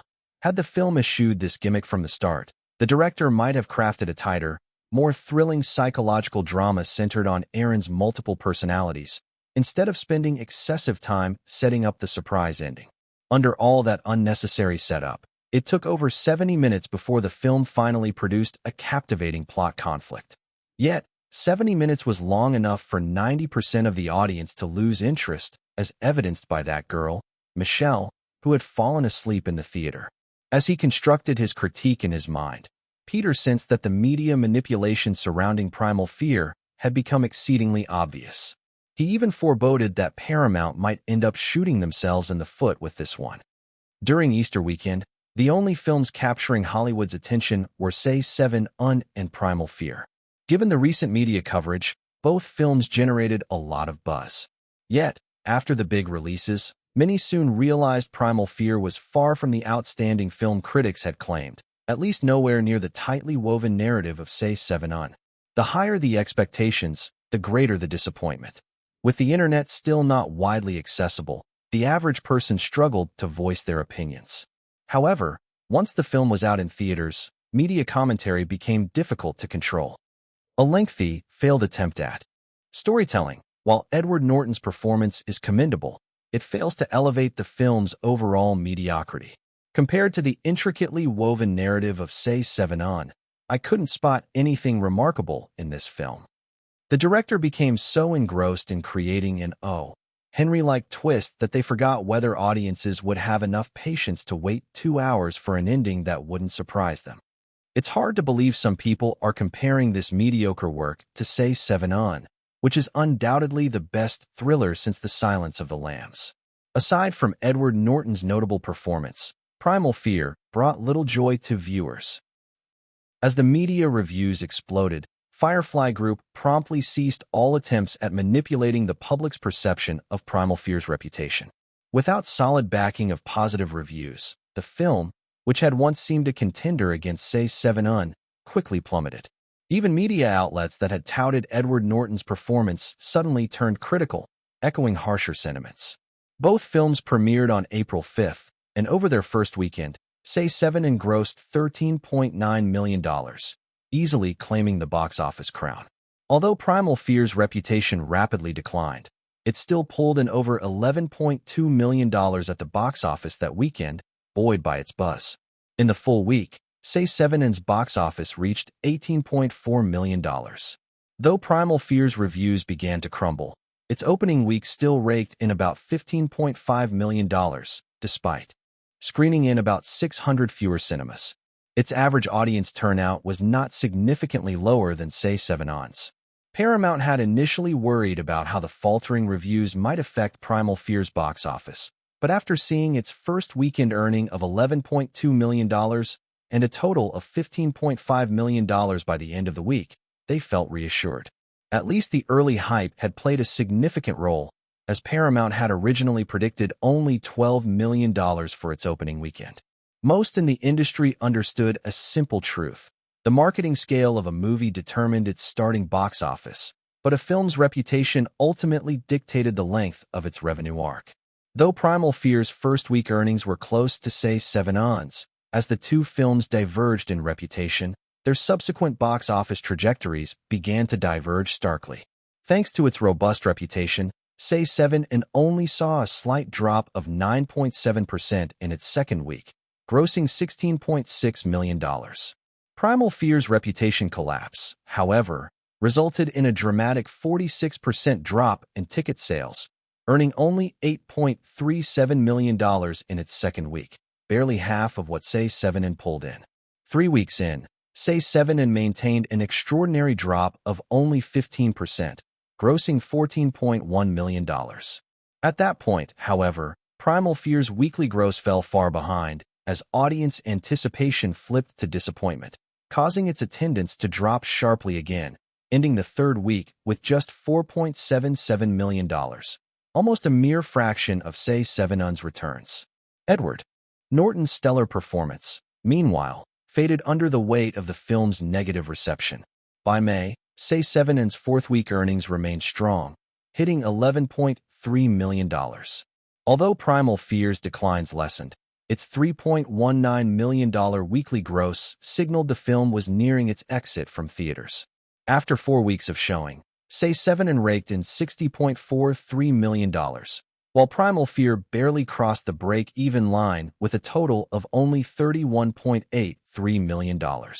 Given the current box office trajectories, Say 7 was sure to last into the heated summer months, with a very high chance of crossing the $100 million mark. In contrast, Primal Fear was unlikely to stick around for more than 2 more weeks. At this point, the relative quality and success of the two films was undeniable. Notably, during the showdown between Say 7 and Primal Fear, Rumble in the Bronx quietly held its ground in North American theaters for 6 weeks, ultimately grossing $43 million, unfortunately not crossing $50 million. Nonetheless, this figure pleased the studio immensely, especially since New Line had only invested $10 million into the film. With this box office revenue alone, the company was poised to make over 100% profit. Rumble in the Bronx also garnered positive reviews, with Jackie Chan earning the title of Most Lovable Action Star. Furthermore, New Line planned to nominate Jackie Chan for Best Fight Scene at the upcoming MTV Movie Awards in June. However, given the recent spat with the two films, Jackie Chan's chances of winning looked almost non-existent. After all, MTV was a Viacom property, and they had just had a falling out. How could they be expected to award a trophy to him? What fairness? Don't be ridiculous. Chapter 789, 790, Below Expectations. The filming locations for Casino Royale included the UK, Italy, the Czech Republic, and the Bahamas, with over 60 detailed shooting spots. This was consistent with the lavishness typical of the 007 series. Eric had set off in early April to scout all the locations and returned to Los Angeles on May 6th, a Monday, which coincidentally was the 5th week since the release of Say 7 on. In its 4th weekend, Say 7 accumulated a box office of $60.43 million, and during its 5th weekend, it generated another $7.12 million. This was only a minor 17% drop compared to the previous week. With summer blockbuster season approaching, while Say 7 and Shoot might face some competition, its heightened popularity was sure to bring a resurgence in attendance. It was clear that its total box office would surpass the $100 million mark without question. As for Primal Fear, it earned $1.63 million over its 5th weekend, and it was expected to completely disappear from North American theaters soon after next week. Primal Fear wasn't a significant project for Paramount, and both films weren't of the hot genre variety, which was why Firefly enjoyed such an easy win this time around. However, with the clash of summer blockbusters on the horizon, manipulating public perception became not so simple. The best a company could do was conduct solid promotional work and then wait to see how the market responded. In times like this, even the reviews didn't hold as much weight. Some films with terrible critical reception still enjoyed enthusiastic audiences flocking to purchase tickets. Titanic was still in the post-production phase, expected to be completed by the end of July. Firefly's main movies for the summer season included just two: The Matrix, set to be released on May 31st, and The Rock, debuting on June 14th. Due to Titanic's absence, New Line filled its originally scheduled slot with the already completed Final Destination, officially launching on June 28th. Filming for Casino Royale was scheduled to start on June 2nd. However, Eric couldn't possibly arrive at the set that day. To accommodate his schedule, The Matrix's premiere was moved up to May 27th. Unfortunately, Eric would have to miss the premiere of The Rock. Upon returning to Los Angeles, Eric barely had time to adjust to the time difference before he dove back into the preparations for the joint venture of 3 companies with FFM Cable Network. After months of preliminary work, aside from the initial cable network acquired through telecommunications, the 3 companies secured a few smaller cable channels from operators like Cablevision, totaling around 4 million users. Eric had originally hoped to acquire Showtime from Viacom, which was second in size and prestige only to HBO. However, its current user base was only around 500,000. Due to its smaller size, it was considered a marginal business within Viacom. However, when Katzenberg called expressing interest in a purchase, Summer Redstone promptly declined. Eric suspected Redstone would research why Firefly showed interest in Showtime, but such efforts would be fruitless. Eric was only interested in the subscriber base at this point. With Redstone's refusal to sell Showtime, Eric redirected his focus to the cable channels they had already secured. Following the original trajectory of history, aside from HBO, other major media companies missed out on the lucrative cable network market. Later, when Showtime and Starz made their climb, the age of streaming media arrived. To compete against Time Warner's traditional cable operations and the emerging streaming services, Fox, Disney, and Comcast collaborated to launch the streaming platform Hulu. However, the 3 companies faced disagreements over development strategies, with no party holding absolute control over the platform. Eventually, This led to discord, with management pulling out to seek other opportunities, making competition against platforms like HBO and Netflix almost impossible. Hulu's collaboration model was very similar to what FFM was preparing. The preliminary plan distributed FFM's equity as follows. Firefly held 30%, News Corp held 30%, MGM retained 20%, while the remaining 20% was distributed among telecommunications, Cablevision, and other cable operators. Although Firefly and MGM held a combined 50%, giving Eric complete control of the company, it was crucial for all parties to agree on a consistent development track and revenue model from the outset to ensure a long-term partnership. In terms of development, both Eric and Murdoch, as primary decision-makers, had not significant disagreements. MGM naturally sided with Eric, and the other operators promised not to interfere with the company's operations. Hence, as long as Eric and Murdoch reached an agreement, everything would proceed smoothly. To avoid the management of the three companies affecting FFM's growth, Eric and Murdoch mutually decided to establish a new cable company dedicated to FFM's operations. This company's management team would report directly to Eric, Murdoch, and a few others, without being constrained by the individual management structures of the three major groups. With Firefly, News Corp, and MGM's content support, FFM faced no significant restrictions on content development. The primary issue was the lack of pedigree. It lacked the brand equity that HBO had built over more than 20 years. Therefore, to facilitate FFM's rapid development, a manager adept at leveraging small investments for substantial brand recognition was indispensable. Eric immediately thought of a certain heavy-set individual. Beverly Hills was where Eric had visited a few times, specifically to an al fresco restaurant. It was afternoon, and he and Murdoch occupied a section of the terrace, discussing FFM. Murdoch mostly resided in New York with occasional trips to London. He had specifically come to Los Angeles this time to discuss FFM matters. HBO has developed for 23 years since 1973 and has established a solid reputation among viewers. For FFM to grow in this brand new market, the key issue is brand building, meaning we need to get viewers to recognize the FFM brand in the shortest possible time. Although we boast even richer movie resources than Time Warner, the audience isn't aware of this. The power of familiarity is incredibly strong, so we have to think outside the box. As Eric said this, Murdoch interjected, "Are you suggesting we do reality shows like America's Next Top Model or Project Runway?" Lifetime television rose to fame thanks to these two reality shows, which became industry classics. Eric shook his head, saying, "Not exactly.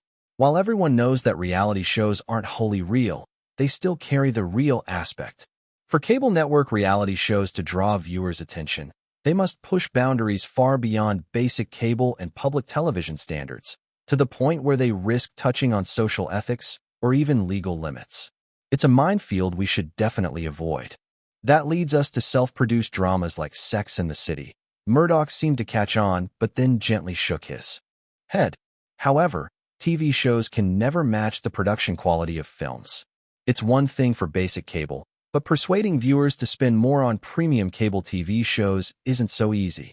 Then, we should aim to produce TV shows to the same standards as films. In fact, Firefly originally had a project in mind stemming from my thoughts after Saving Private Ryan. We planned to invest about $100 million to produce a large miniseries on World War II. Unfortunately, this project wasn't suitable for ABC, so it was shelved. Murdoch rubbed his coffee cup gently, leaning back in his chair, asking, $100 million. Do you think we could recover our costs? If the project were at ABC, it definitely wouldn't recoup costs. Advertisers wouldn't pay far beyond the rates set for other TV programs. After airing on public television, revenue from off-network syndication and video sales would also take a hit. But on a premium cable network, that's a different story. First off, we'd gain subscription revenue, and secondly, as long as these miniseries generate sufficient buzz, we could definitely recover costs and even turn a profit through future video and syndication sales. Murdoch nodded in understanding. I get it. So that's why you want Weinstein to run this network, right? Eric smiled and nodded. For a premium cable network's original drama to become successful, Besides having necessary word-of-mouth promotion, it must employ marketing strategies akin to those of independent film companies aiming for big box office returns. Historically, HBO's biggest selling point for its well-produced content was the hundreds of Emmy nominations frequently cited by the media. As long as there were outstanding works, no one had been able to outshine the Weinstein brothers at awards in recent years. Even with Forrest Gump sweeping the Oscars, Miramax still took both Best Actress and Best Supporting Actor awards. While Eric was still in Europe, he had had several discussions with Harvey Weinstein over the phone. Weinstein had shown significant interest in taking over FFM, leading to this meeting. Eric glanced at his watch, noticing their scheduled time was approaching, and he waved to the server to bring out a fresh pot of coffee. Murdoch remained calm, but then suddenly adopted a serious tone. "Eric, you're about to turn 26, right?" Eric's heart skipped a beat. That line felt eerily familiar. What was coming next? Just as Eric contemplated how to divert the conversation, a chubby figure appeared just in time to avoid any potential awkwardness. Eric had always embraced a single lifestyle. He had only chosen to settle down at 30 due to being pushed by his parents during the holidays. This time, Eric had no intention of being tied down, especially given the complex situation surrounding him, which clearly wasn't conducive to marriage. "Good afternoon, Rupert, Eric. Hope I'm not late." Weinstein approached, warmly exchanging embraces with both men as they stood up. "Of course not. We just arrived a little early." Eric happily released Weinstein, silently glad he'd shown up at such a timely moment.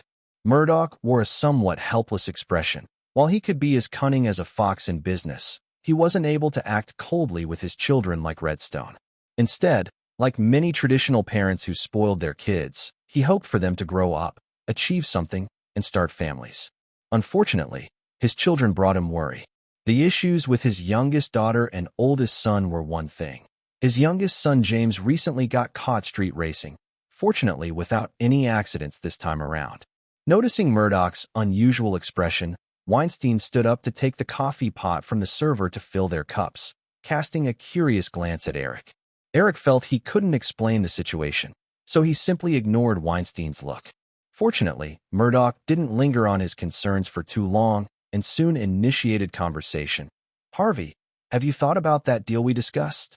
Weinstein quickly replied, "Of course, I'm very eager to take over FFM, but I do have some questions." "Go ahead." Weinstein gathered his thoughts and said, "If I were to manage FFM, would I only need to answer to you and Eric, and those at MGM?" Murdoch looked at Eric. Eric responded, "Absolutely. FFM operates independently, and the management teams of the three companies have no jurisdiction over you. However, I would appreciate it if you could work cooperatively with them."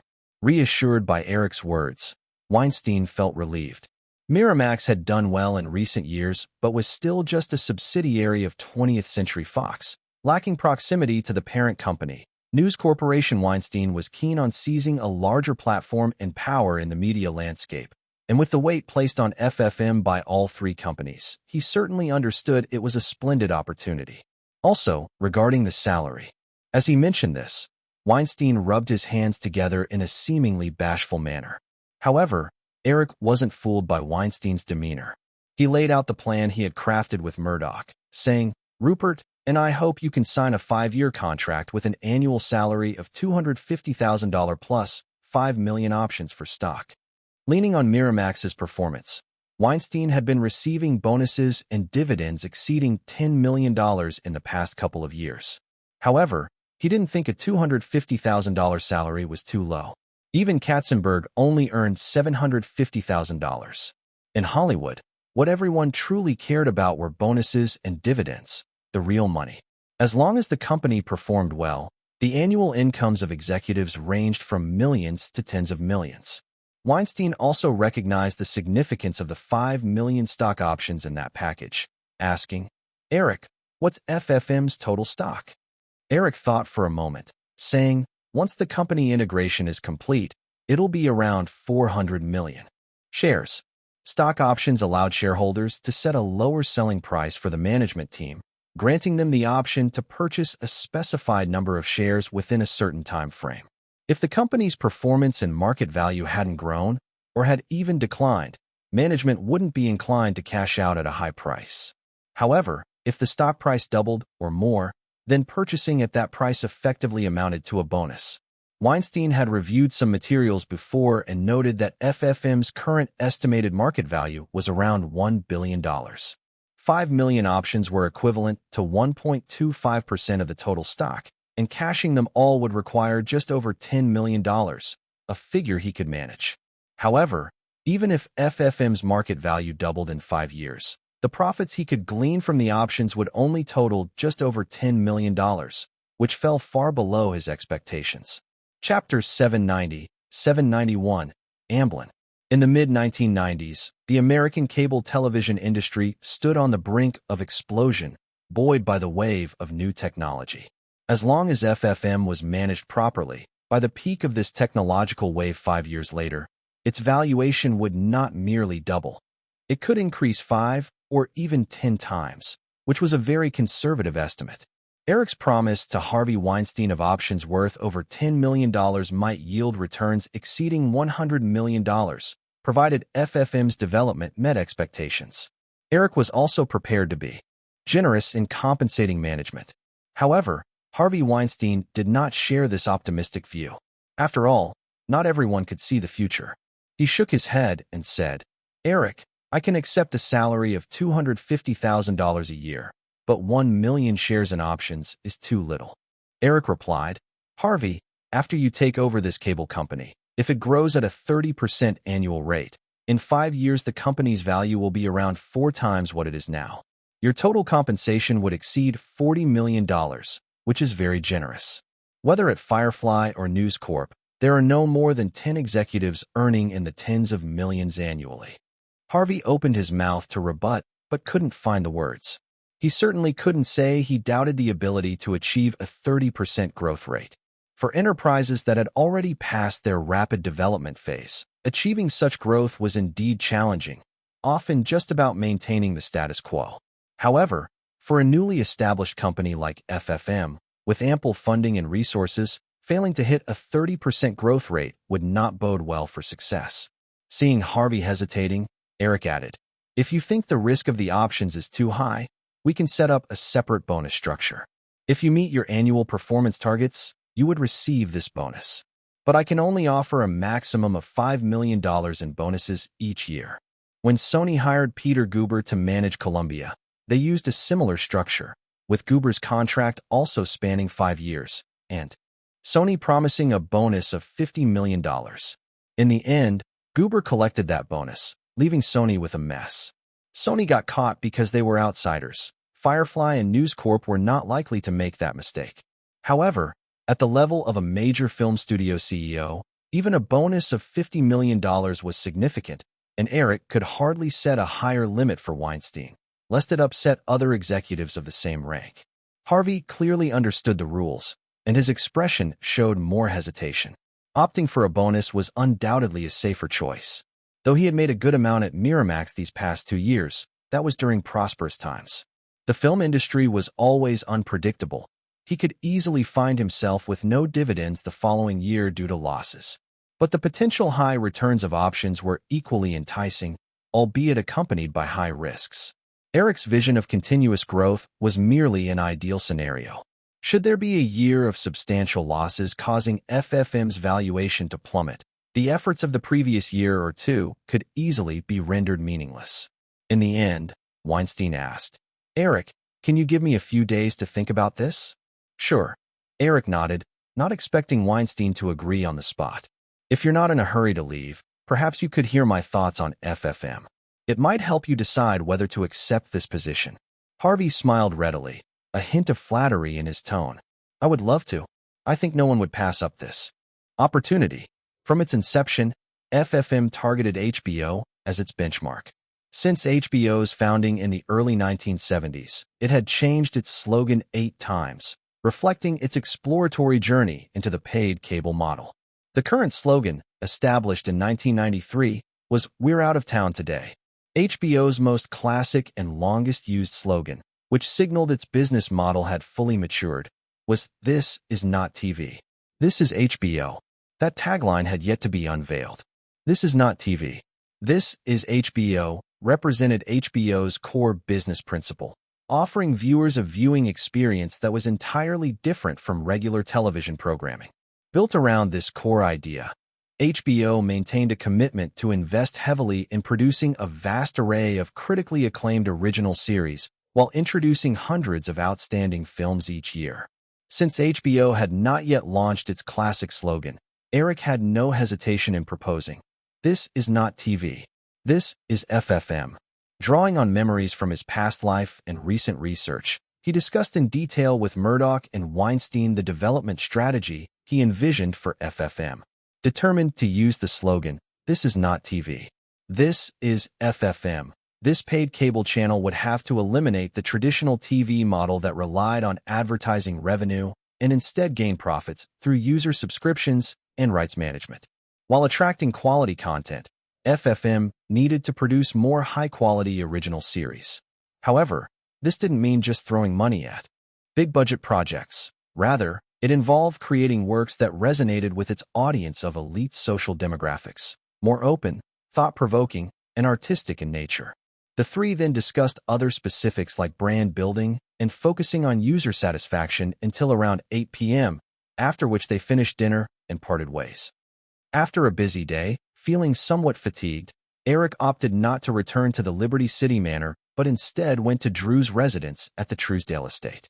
With no one home, Eric dismissed the driver and used his key to let himself in. After a quick shower and donning a bathrobe, he settled into the living room, turned the television on, and sat on the sofa with his laptop, flipping through emails while watching TV.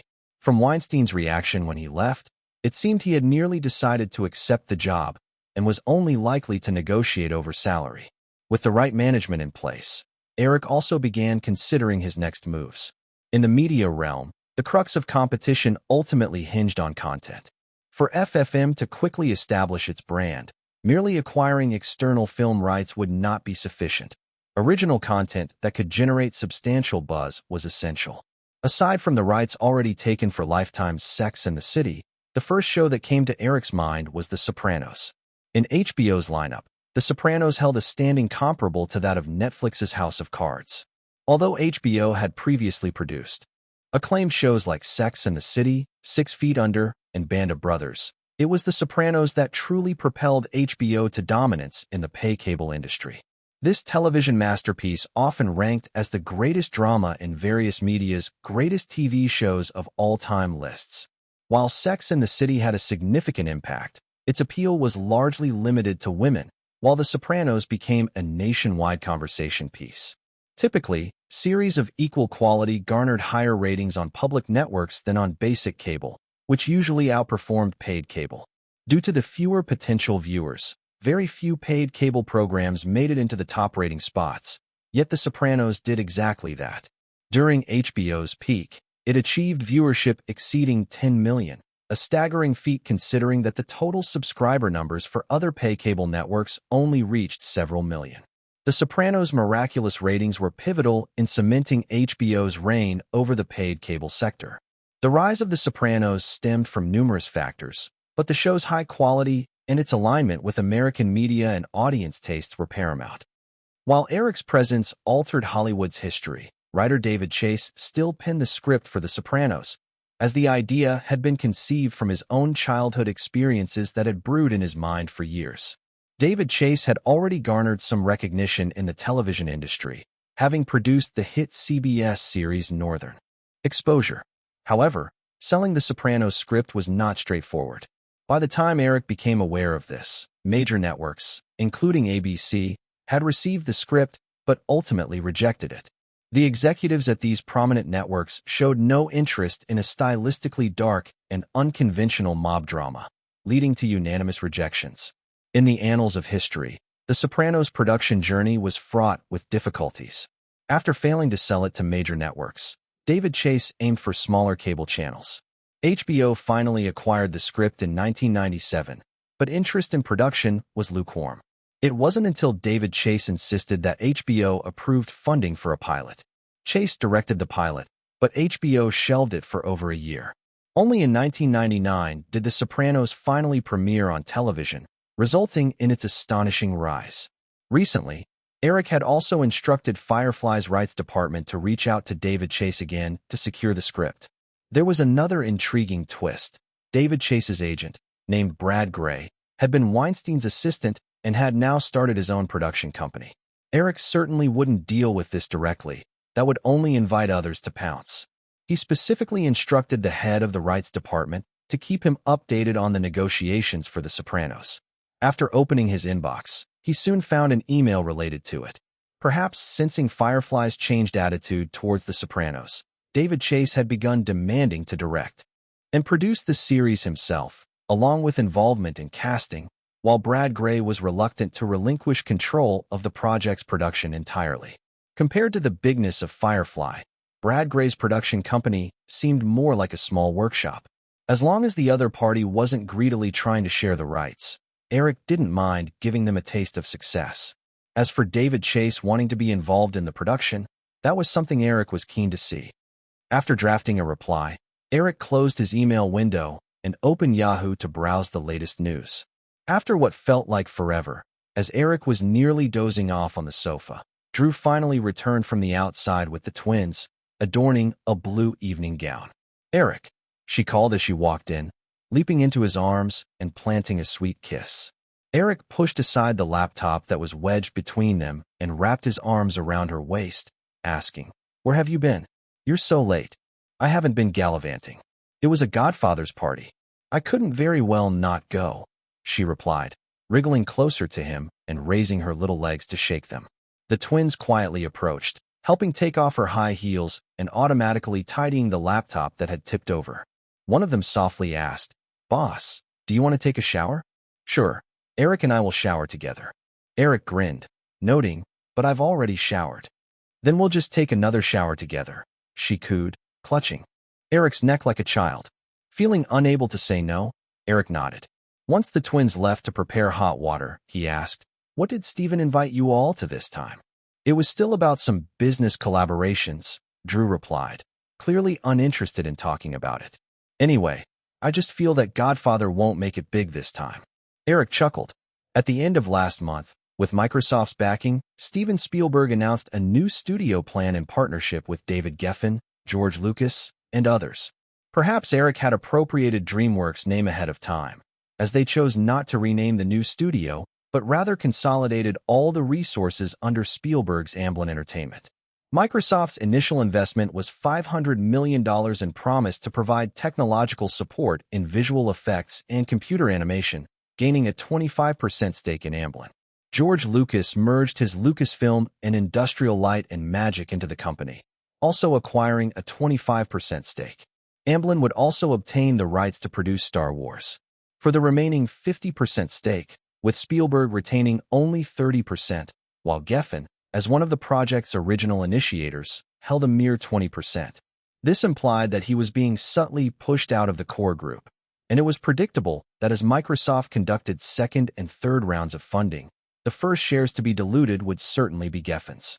Additionally, Amblin signed an agreement with Paramount for the distribution of 8 films over the next 5 years. Eric had been closely monitoring these developments, and like Drew, he felt that the likelihood of Spielberg and the others expanding the studio was low. Putting aside issues like distribution channel weaknesses or the suppression from the original Big 7 studios, both Spielberg and George Lucas were not particularly ambitious individuals. Although many referred to Spielberg as a film mogul, his somewhat indecisive nature was ill-suited for running a major studio. During the recent negotiations, it was rumored that Spielberg had expressed to his partners that he would do his utmost to run the company while maintaining the right to engage independently with other film companies. Did that sound like something someone ambitious could say? There was no doubt that Spielberg had talent in filmmaking, but he could not match Eric, who had the advantage of foresight. In the original timeline, even after years of establishment, DreamWorks had seen very little profitability from live-action films, with the solitary stable business being the animation division, which was overseen by Katzenberg. Eventually, that too opted to split from DreamWorks and go public, leading to an inevitable estrangement among the partners, ultimately parting ways. Chapters 791, 792, Taking the Leap. Unless Spielberg and his colleagues could secure a major Hollywood studio acquisition with Microsoft's backing and establish solid distribution channels, the chances of the new Amblin Entertainment making a mark in Hollywood were very slim. At least in recent years, Eric hadn't given this production company much thought. After a deep discussion with Harvey Weinstein and several negotiations, they finally confirmed his takeover of FFM Television. Eric subsequently managed to secure the script for The Sopranos. Once Harvey Weinstein signed the contract, he began integrating the 3 acquired cable networks. At that point, FFM Television only existed as a planning proposal. The integration of the networks, from staff to broadcasting channels, would take at least a few months. The best estimate was that FFM could officially launch under that name in September. Once FFM was up and running, it would certainly require an adjustment period to form a stable user base. During this tumultuous time, rushing to release The Sopranos wouldn't be a wise decision. Eric planned to roll out the series next fall, giving creator David Chase ample time to refine it further. Eric juggled multiple projects including FFM Television, Titanic, Rush Hour, and Bad Boys 2, up until late May when Hollywood studios started launching new films, signaling the official arrival of the summer blockbuster season in 1996. The release date for The Matrix was set for May 31st. Before that, only Warner Bros.' A Time to Kill managed a decent box office. A Time to Kill starred African-American actor Samuel L. Jackson, and it tackled themes of racial conflict in America. Honestly, films of this nature didn't sit well with critics. Given the racial issues they raised, reviews tended to be tepid as critics struggled to offer fair evaluations without stepping on sensitive toes. A Time to Kill averaged a media score of around 7, which was neither good nor bad. If not for the subject matter that made critics more lenient, the rating might have plummeted to a bare pass at 6. Thanks to Samuel L. Jackson and a few other stars, the film grossed over $23 million in its opening weekend. Since racial-themed films often struggled to perform well overseas, considering its $40 million production cost, unless A Time to Kill became a sleeper hit, Warner Bros. Seemed unlikely to recoup their costs in box office earnings. Eric felt that Warner had picked the wrong timing for their release, habitually filling the summer season with a filler. With upcoming blockbusters like The Matrix on the horizon, A Time to Kill would face significant competition for screen time and box office revenue, making it almost impossible to sustain a long run. If such a film had been placed at the end of summer, it might have achieved surprising box office success. After all, serious topics like racial conflict typically only drew interest from adult audiences. The most popular student group among the summer moviegoers will definitely not be too interested. Of course, Eric didn't lose any sleep over Warner's woes because it seemed Firefly Productions was also facing challenges. This year, since March, when Firefly had officially rated The Matrix as R, the media hadn't ceased discussing the film. The novel version of The Matrix that Eric had initially written didn't delve into much philosophical thought. It was more of a wildly imaginative sci-fi tale. This genre naturally would have a hard time achieving an R rating without reasons to warrant it.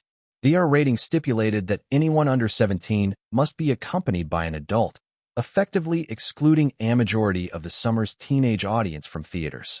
Due to this inherent restriction, R-rated films in North America rarely grossed more than $200 million. 2 years prior, Cameron and Catherine faced off with True Lies and Saving Private Ryan. Both films were massive hits, yet their R ratings kept their North American gross slightly above the $200 million mark. That $200 million mark was widely acknowledged as the glass ceiling for R-rated films. Even if The Matrix crossed the $200 million mark, along with international earnings, Firefly could still turn a profit. However, that was far from industry expectations. Many believed the creativity of The Matrix was on par with Jurassic Park, which had both grossed over $300 million in North America. Thus, The Matrix should have had similar box office potential. After the film's R rating was announced, the media largely blamed novice directors, the Wachowskis, for potentially mismanaging the project. Even within Firefly, some shared these concerns. Katzenberg hinted to Eric that he should personally step in to edit a PG-13 version of The Matrix. However, Eric dismissed those demands. Aside from The Matrix, Titanic, which was still in post-production, also became a media focal point. Headlines like Titanic's production costs exceed $200 million. Could Firefly repeat Warner's Waterworld blunder? Proliferated across major news outlets. Perhaps due to Firefly's aggressive past performance, many seized the chance to dream of a reversal of fortunes amidst the studio's slight downturn this year. Eric merely chuckled at such talk. Not to mention that nothing was certain, and even if Firefly encountered setbacks this year in film, it wouldn't significantly harm the already solidly established Firefly group, which continued to flourish. While Eric didn't care much about outside opinions, others did.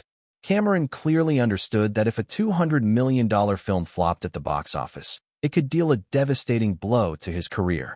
Thus, despite his relentless pursuit of perfection still manifesting, his temper had boiled over recently at work, with an increase in outbursts and raised voices. Eric received a call from Stan Winston, ready to lend support by assuring Cameron that Firefly could handle the film's failure. Of course, if you feel bad about it, how about helping Firefly with another movie after Titanic? He suggested. Cameron was touched by the support and once again accepted Eric's suggestion to take on the first major film in the Marvel Cinematic Universe series, Spider-Man. Why again? Because Cameron had originally intended to make Spider-Man back in 1991. Carolco had bought the rights from Marvel. Unfortunately, Cameron's script was deemed too explicit, with scenes featuring Peter Parker and Mary Jane in a compromising position on the Brooklyn Bridge, which would have been rated R. In the end, due to financial and logistical issues, he abandoned the project, and Eric later reclaimed the rights. This time, since Cameron was voluntarily entering the fray, Eric wouldn't allow him free rein. As the kickoff movie for the Marvel Cinematic Universe, the new Spider-Man needed to set an overall tone, meaning its R rating was out of the question. By the time Eric wrapped up the tasks that required his direct attention, it was already the end of May. On May 27th, the premiere of The Matrix took place at the Los Angeles Music Center. After attending the premiere tonight, Eric planned to fly to the Bahamas tomorrow, where the Casino Royale crew was gathering. While both inside and outside the company expressed concern over The Matrix's box office prospects, the premiere was as grand as past major film openings. Alongside the Wachowski brothers, lead actor Keanu Reeves, and other production team members, many Hollywood stars showed up to support the event. Eric arrived with Drew at 6:30 p.m. The red carpet was buzzing, and they caught a glimpse of the Charlie's Angels trio stylishly making their entrance. Although Casino Royale and Charlie's Angels featured intersecting storylines, the Angels' screen time was carefully limited to under 10 minutes. This was a clever marketing strategy. A brief crossover could excite the audience without fully satisfying them, thus building anticipation for future story overlaps. Charlize and her co-stars primarily filmed in Europe, with shooting set to begin in a few months, so they weren't traveling to the Bahamas. Eric and Drew walked the red carpet, ignoring the excited questions from reporters.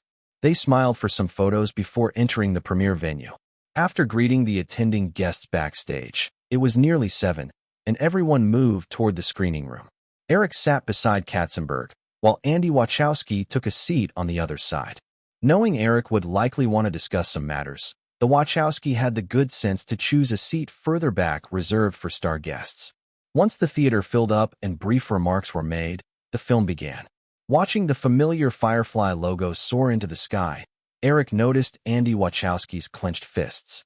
He reached over and patted his shoulder, saying, "Andy, be confident.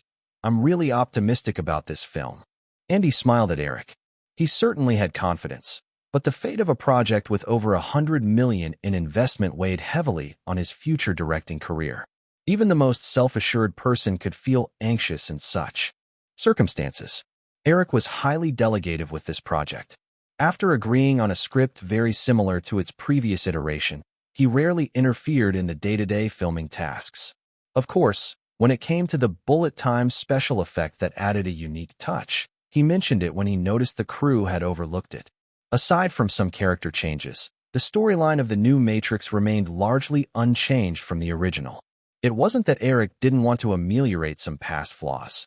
He simply knew that unless he devoted a significant amount of energy to oversee the project, excessive interference would disrupt the shooting rhythm established by the Wachowski brothers. The outcome would certainly be counterproductive. The story began with Agent Smith's pursuit of Trinity. Hinting at the virtual world, the entire visual palette displayed a soft green hue, and together with the film's dark overall tone, many critics instinctively felt it revealed a lack of directorial skill from the Wachowskis. It was only when Trinity executed a stunning 360-degree flight kick that critics realized this film might not be as lackluster as expected. Combined with its stylish action designs, mere seconds of the fight scene left many fans in attendance breathless. After an intriguing opening, Keanu Reeves, as the protagonist Neo, entered the scene. Neo was a top hacker on the brink of awakening. When Trinity reached out to him, he experienced a series of changes and met Morpheus, the leader of the rebellion, ultimately choosing to return to the real world. The real world 200 years later. As Neo awakened, a massive human-rearing facility providing bioenergy for robots appeared on screen, while disturbingly realistic effects crafted in the digital realm drew gasps. Some viewers instinctively touched the back of their heads. As the story progressed, discerning critics noticed the film's clever use of color.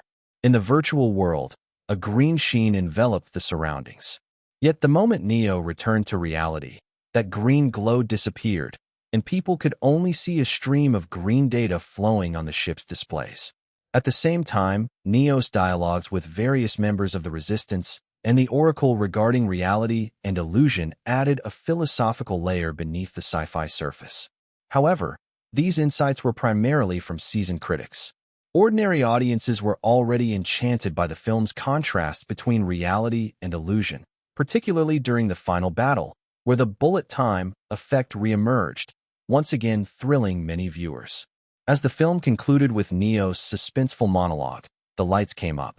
After a brief silence, the screening room erupted into enthusiastic applause, with some impassioned fans shouting the names of various contributors to the film. Chapter 793, Action. The Matrix premiered in Los Angeles to rave reviews, generating a strong response from audiences and enthusiastic critiques from film critics. Renowned film critic Peter Roger told a Los Angeles Times reporter after the premiere that The Matrix was the best film he had seen in the past several years. The film's philosophical exploration of the virtual versus the real represented a complete elevation of the original novel's themes. The innovative filming techniques, such as bullet time and the 360-degree camera rotation, were truly eye-catching. The Wachowski brothers showcased astonishing directorial talent as Hollywood newcomers, while Eric Williams proved once again his exceptional vision for film production. Following the overwhelmingly positive premiere, Firefly Group eased its concerns about The Matrix's box office prospects. They began small-scale limited screenings in major cities like Los Angeles, New York, and San Francisco. Coupled with a final wave of intense promotional efforts, the film's reputation and visibility quickly skyrocketed. From the May 27th premiere to the official release on May 31st, The Matrix grossed $680,000 from limited screenings on 26 screens in major North American cities within just 3 days. Furthermore, the midnight showings on May 30th, when the film opened on 3,100 screens across North America, surpassed the previous record set 3 years earlier by Jurassic Park, pulling in a staggering $4.65 million. Once those figures rolled in, the media that had initially doubted The Matrix fell silent. Executives at various film companies secretly counted their blessings for not scheduling their summer blockbusters to release against The Matrix.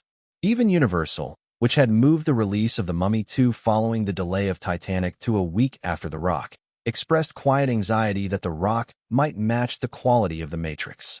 Despite The Mummy 2's solid audience base and excellent test screening feedback, the clash of two strong films could lead to mutual annihilation. In the original timeline, Warner Bros. Maintained a decidedly lukewarm attitude towards The Matrix from the start of production to its release, even slotting it in the relatively quiet Easter period. Nevertheless, the first film managed to achieve an impressive $170 million in North American box office on a modest budget of $63 million, far outpacing the $170 million Will Smith's Wild Wild West, to become Warner Bros.' top-grossing film of the year.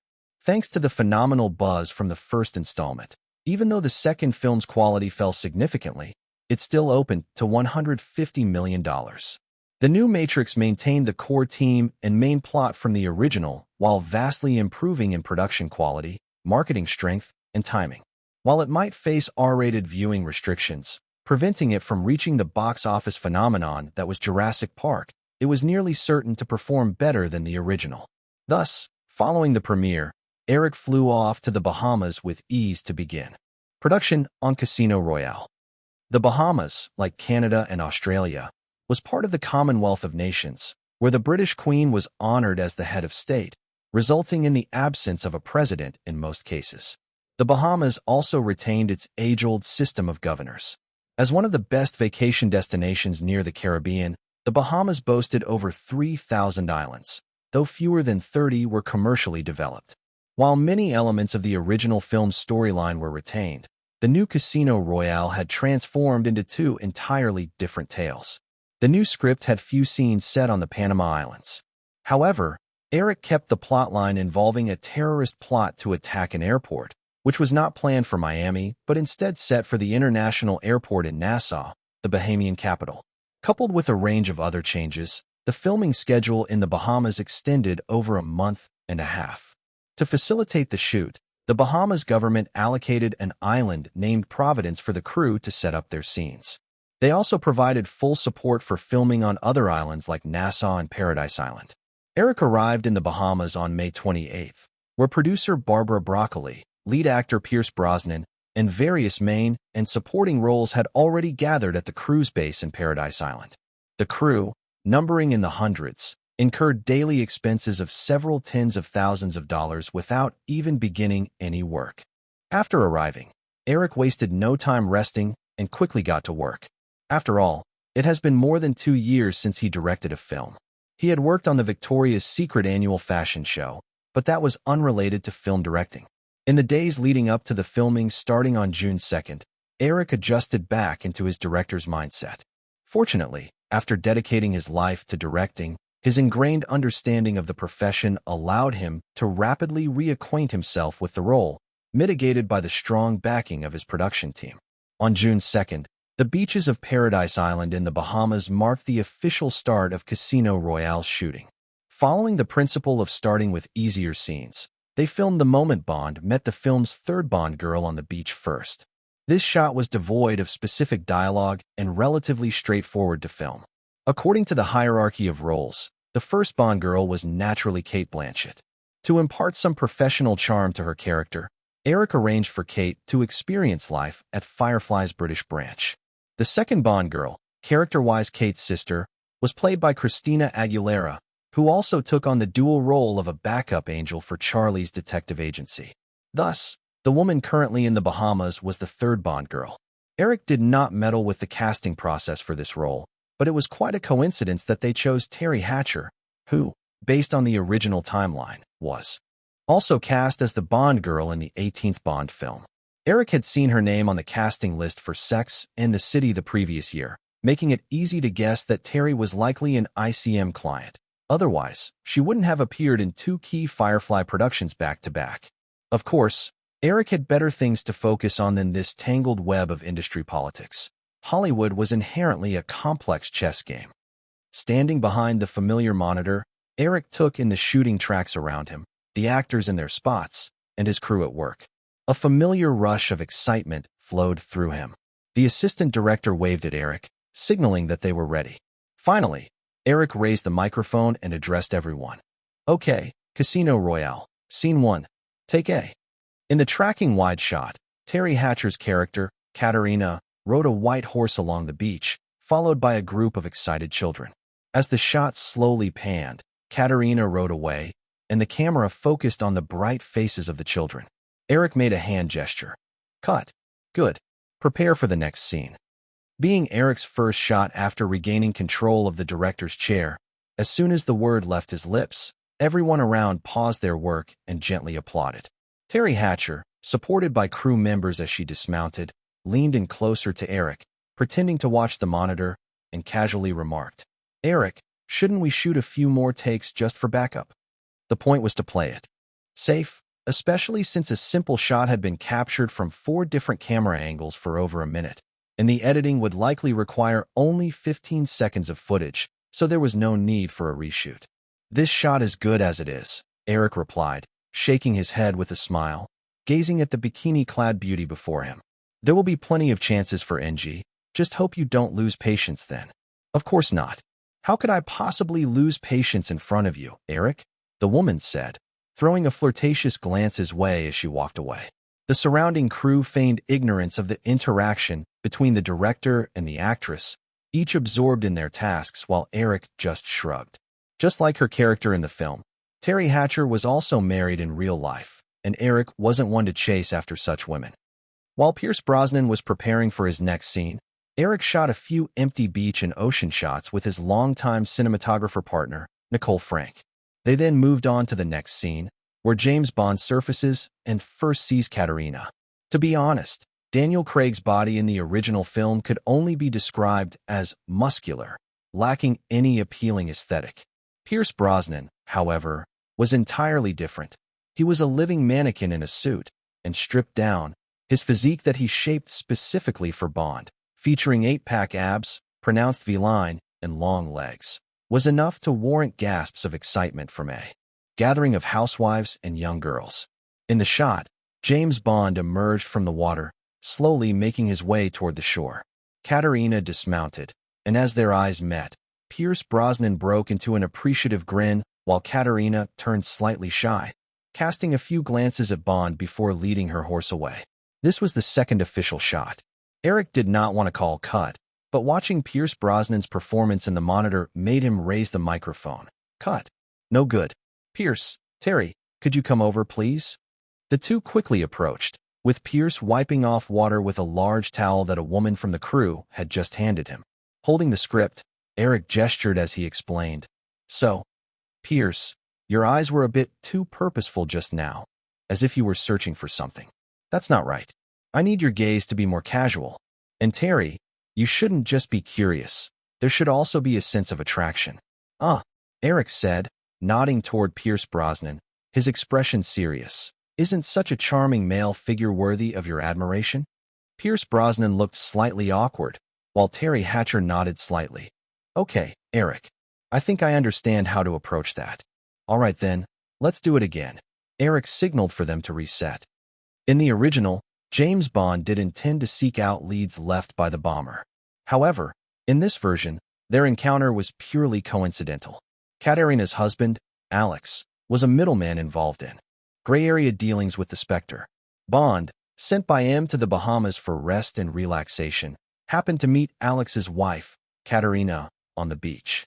They would unexpectedly meet again at the casino on Paradise Island.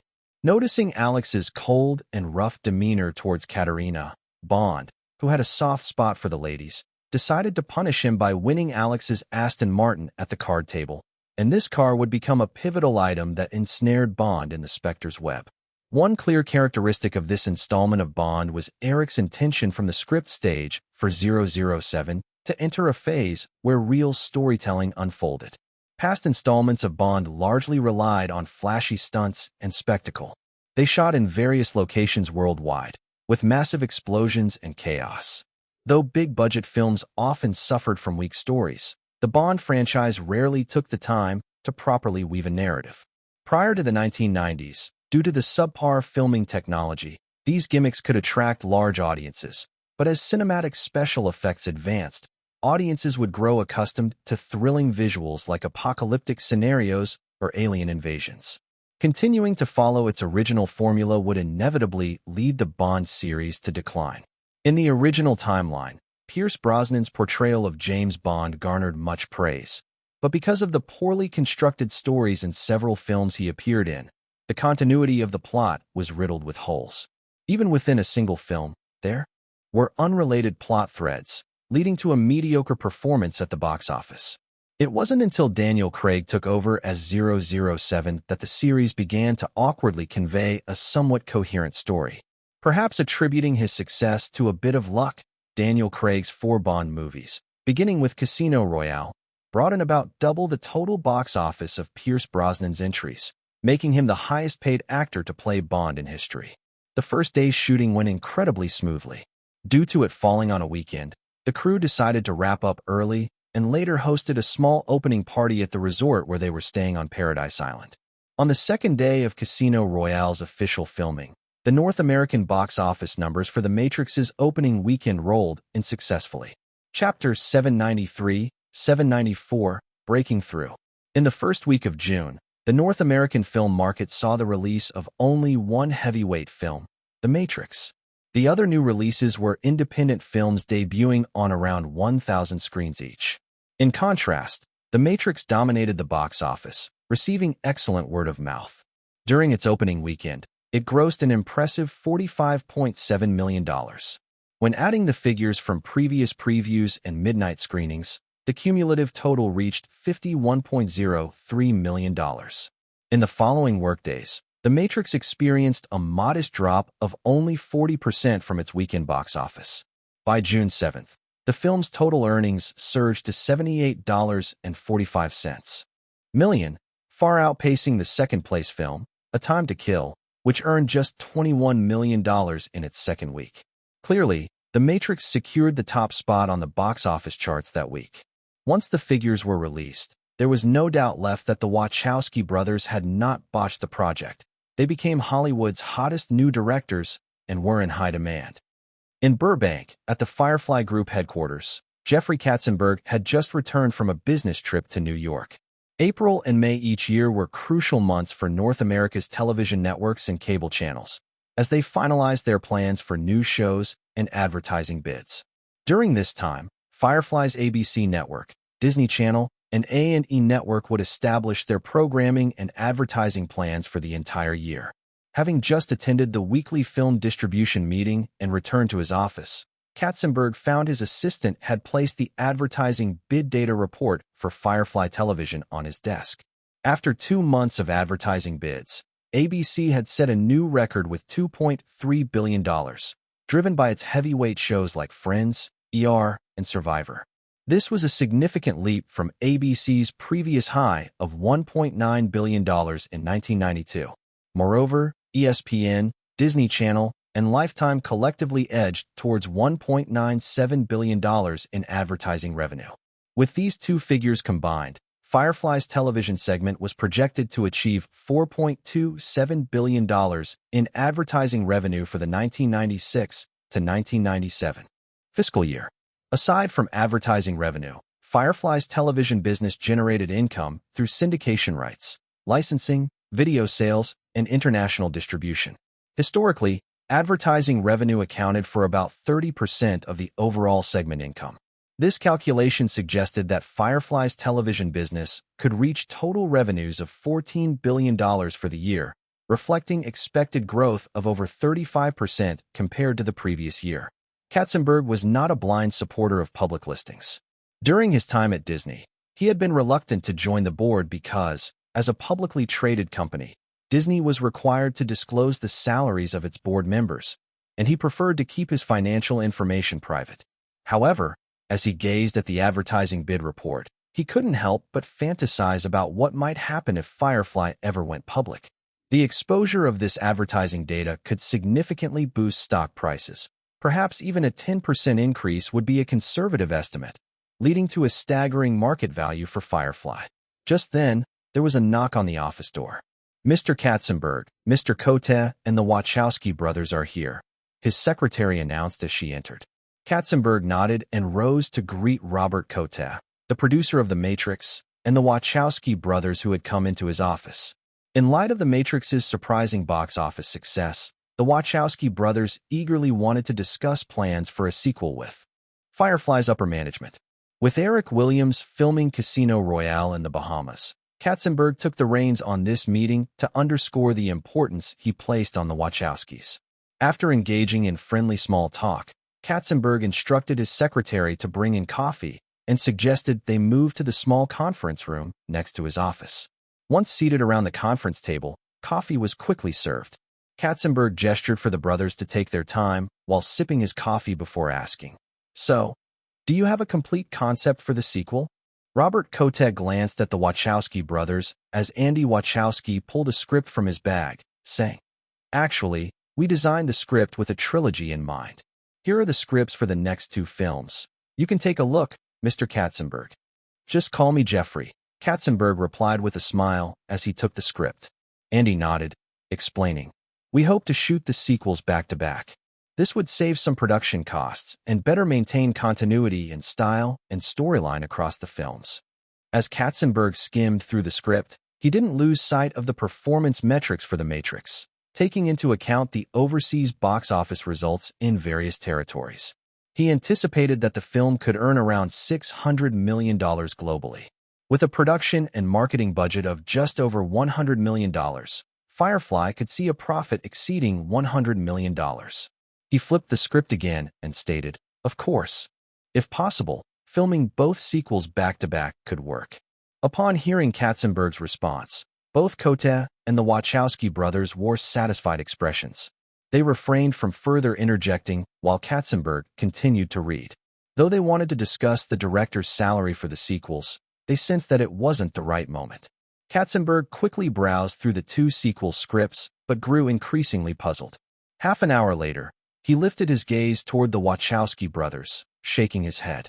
"To be honest, Andy, Larry, I don't quite understand."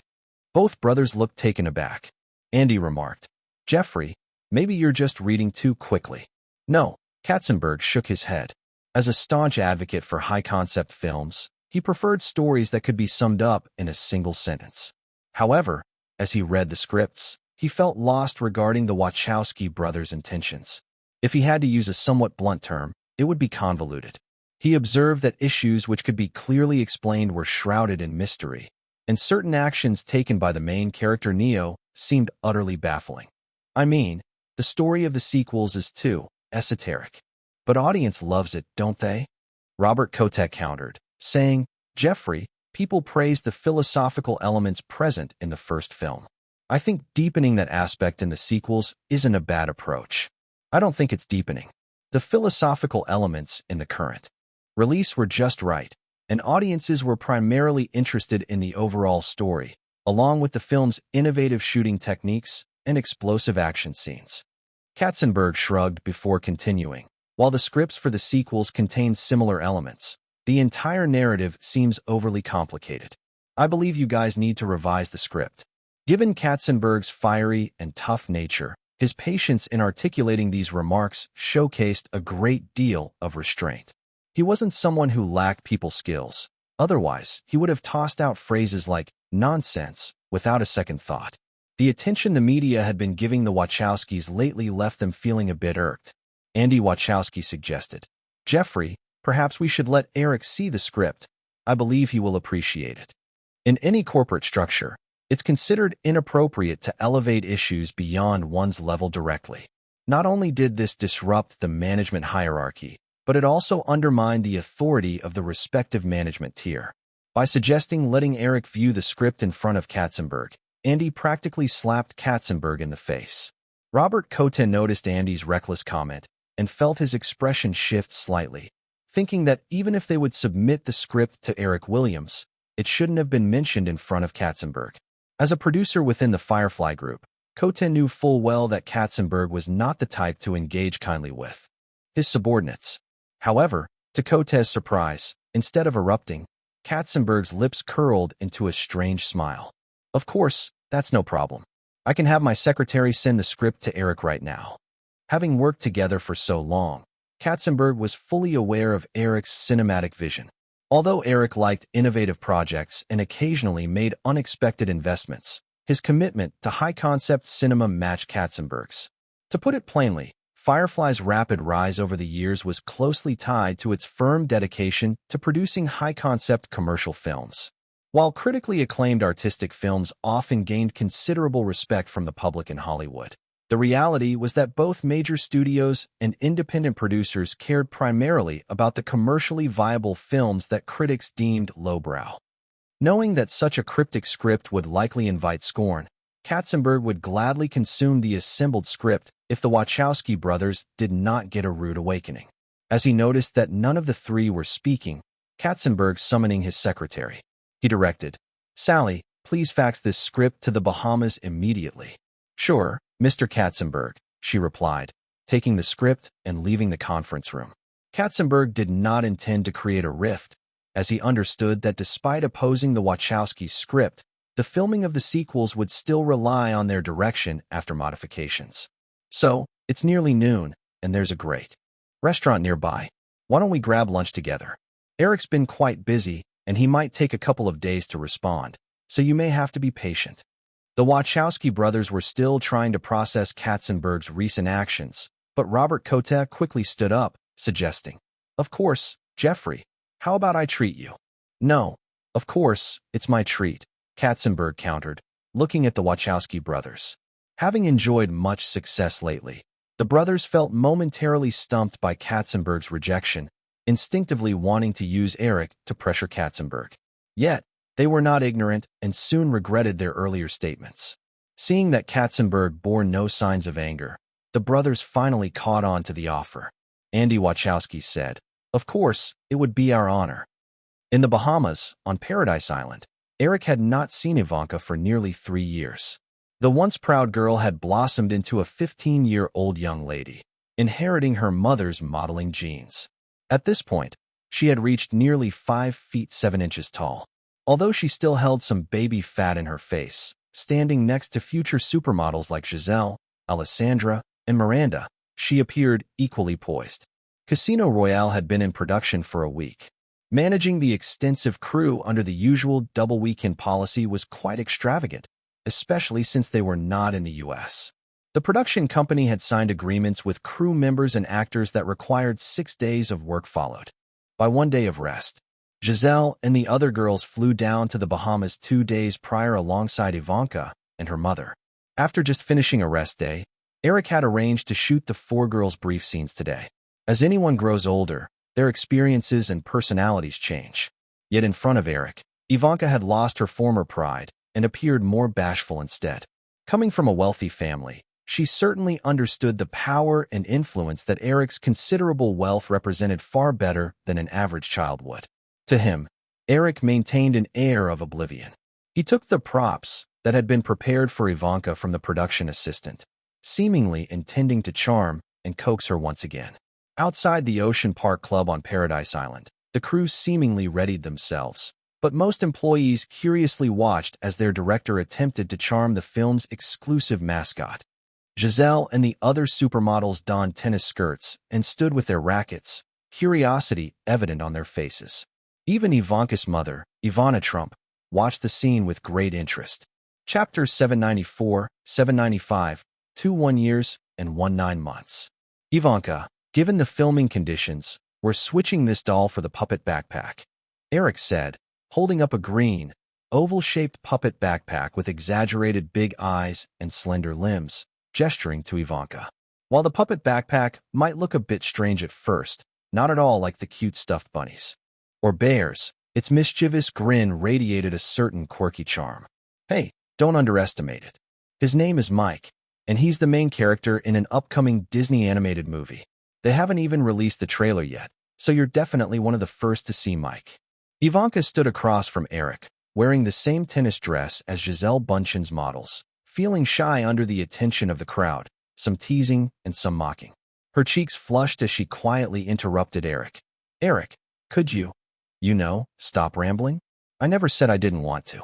Eric was taken aback, halting his speech, and handed the puppet backpack to the young girl, then lamented with a touch of sarcasm. "Ivanka, you've changed." Many crew members, who had been with Eric since Home Alone, remembered how he had to coax and even bribe Ivanka with $20 to get her on camera back in the day. Upon hearing Eric's comment, they couldn't help but burst out laughing, with even those who didn't fully grasp the context joining in the merriment, creating a joyous atmosphere. Eric watched as the bashful girl hurriedly distanced herself and clapped his hands, saying loudly, "Okay, everyone, let's get ready for the next shot. Save the laughter for after work." The scene they were shooting involved the Spectre discovering Bond's identity and suspecting the Alex couple of betraying the organization, leading to their execution. Bond witnessed Alex being assassinated and realized that Katerina was also in danger, causing him to rush back to Heaven Island only to find it too late. Katerina, like many Bond girls before her, met her dressed in lavish attire on a big bed. To uncover the truth, Bond headed to the Ocean Club to check the surveillance footage from before and after Katarina's death. Scene 3. Take 21 of Casino Royale. Bond parked the car and made his way to the plaza in front of the Ocean Club, squatting down to pretend to tie his shoelaces while glancing up at the surrounding surveillance cameras. In another subjective camera angle from Bond's perspective, the camera panned across the plaza, revealing a group of 4 young girls clad in white tennis dresses laughing as they walked by. This was Giselle's first experience on a film set, and Ivanka hadn't done anything similar in a long time. Although it was a long-distance shot, the girl's nervousness was apparent. Miranda even sneakily glanced at the camera. Eric promptly called for a break and walked over to explain some pointers to the girls before resuming. After several unsuccessful takes, Eric had to gather the girls together again. Giselle's trio looked increasingly anxious, and even Ivanka seemed a bit on edge. Seeing their worried expressions, Eric couldn't get upset. He reassured them, "Relax a bit. Just act like you're walking and chatting like usual, as if no one is watching, not even the camera. But I have to remind you, everyone's time is valuable. You only have 3 more attempts, and if it doesn't work, I might have to cut the scene, and you'll only appear from behind. Now, let's all take a deep breath and relax." The girls obediently inhaled deeply. As they did, Eric's gaze drifted downward, appreciating how much these little beauties had grown.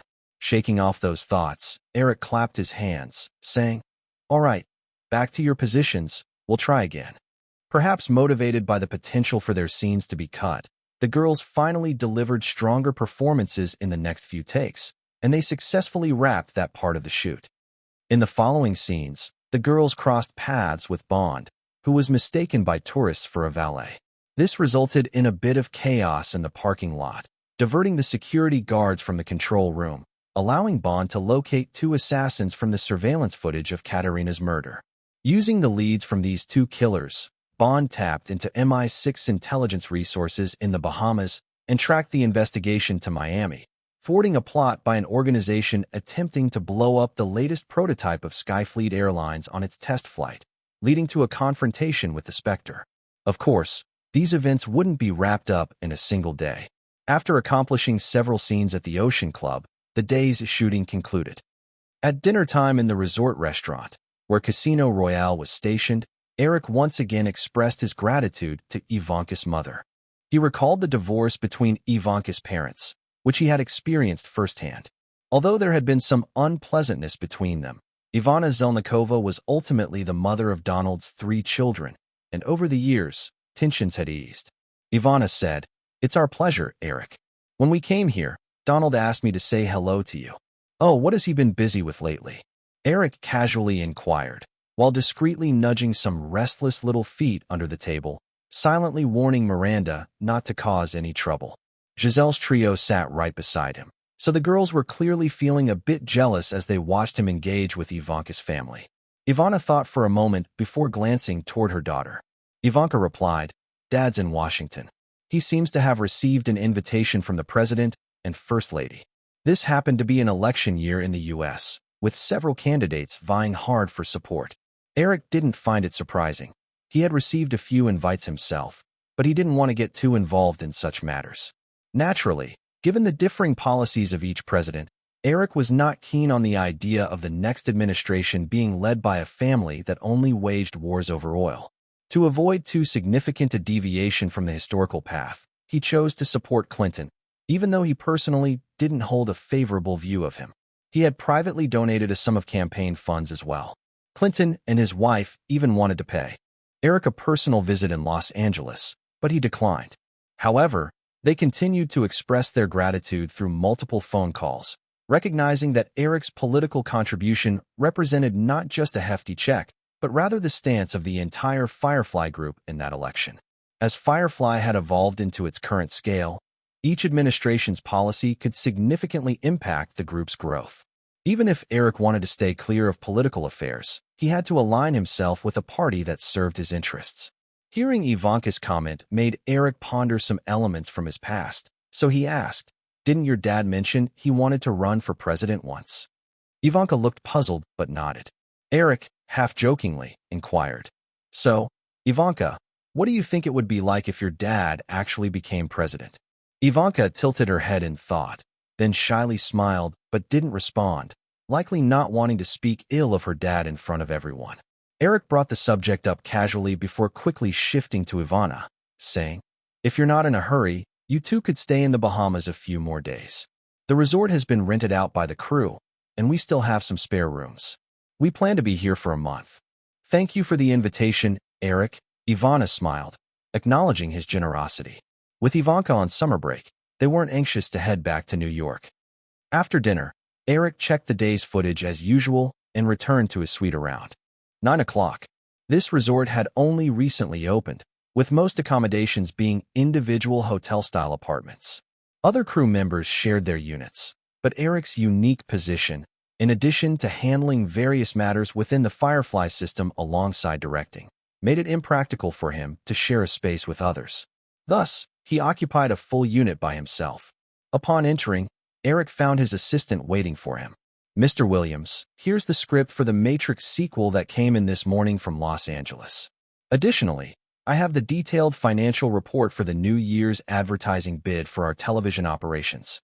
His assistant efficiently laid out several documents. "Okay, you can head back and get some rest." Eric dismissed his assistant, placed the documents on the coffee table, stretched his tired body after a busy day, and was about to take a shower when there was a gentle knock at the door. Guessing who it might be, Eric smiled and shook his head before opening the door to find Giselle and her two friends waiting outside. Noticing Eric's silence and curiosity, Giselle spoke up first, saying, "Eric, we just wanted to say goodnight." "Come on in," Eric said, stepping aside as the three girls entered the living room. Giselle and Alessandra joined Miranda, who had unapologetically plopped down on the couch. However, noticing Eric's amused gaze on them, Giselle quickly got up and said, "Eric, do you drink coffee? I can make you some. It's in the kitchen, just don't make it too strong," Eric instructed, observing as Miranda grabbed the remote and turned on the TV. "You all can watch TV. Just don't mess with the papers on the table. I'll go take a shower." The two girls nodded obediently, and Eric headed upstairs. After showering, Eric changed into a casual t-shirt and jeans and went downstairs, finding the three girls distinctly spread across two sofas. Giselle and Alessandra occupied one with the other side of the couch, while Miranda comfortably nestled alone on a single chair like a curious kitten. Holding a thick stack of papers, Eric walked to a single chair on the other side. He pulled out the advertising bid report for the television business and casually asked Giselle, "This month's Vogue should be out soon, right? How's the cover looking?" "It won't be out until the 10th, but I was hoping to show you," Giselle replied, retrieving the bag she had brought earlier and pulling out a stack of photos to sit beside him on the sofa armrest. Eric temporarily closed the financial report, accepted the photos from Giselle, and began admiring them one by one. The girls showcased soft, smoky eyes, draped in a light gray autumn/winter coat, wearing heels as they languorously posed on a rectangular prop, looking very much like lazy cats gazing seductively at the camera. Miranda had snuck closer without Eric noticing and looked at the photos in his hands, saying, "Wow, so pretty. But Eric, I can take pictures like these too." Eric chuckled, while Giselle ignored Miranda and selected a photo where she was seated on a sofa, exuding queen-like confidence. Excitedly, she said in a hushed tone, "Eric, this one is going on the cover, but Anna said these photos turned out really well and gave me 6 more for the spread." Eric was satisfied with the quality as well and said, "Once this issue of Vogue comes out, you'll definitely be busy. So make sure to work hard." "Of course, thank you, Eric," Giselle replied, carefully leaning in. Seeing no objection from Eric, she kissed him on the cheek. Unfortunately, it seemed she miscalibrated her balance and ended up falling right into Eric's lap. Sitting on the other chair, Miranda kicked her legs in a light-hearted gesture of displeasure. Eric steadied Giselle in her seat and then seized Miranda's leg, still resting on his knee, marveling at her long, delicate limbs as he joked, "Only 9 months, so don't get too rowdy." Caught off guard by Eric's playful grip on her legs, Miranda leaned awkwardly against the armrest with a blush creeping onto her cheeks. She clearly didn't get Eric's humor, curious as she inquired, "What do you mean 9 months?"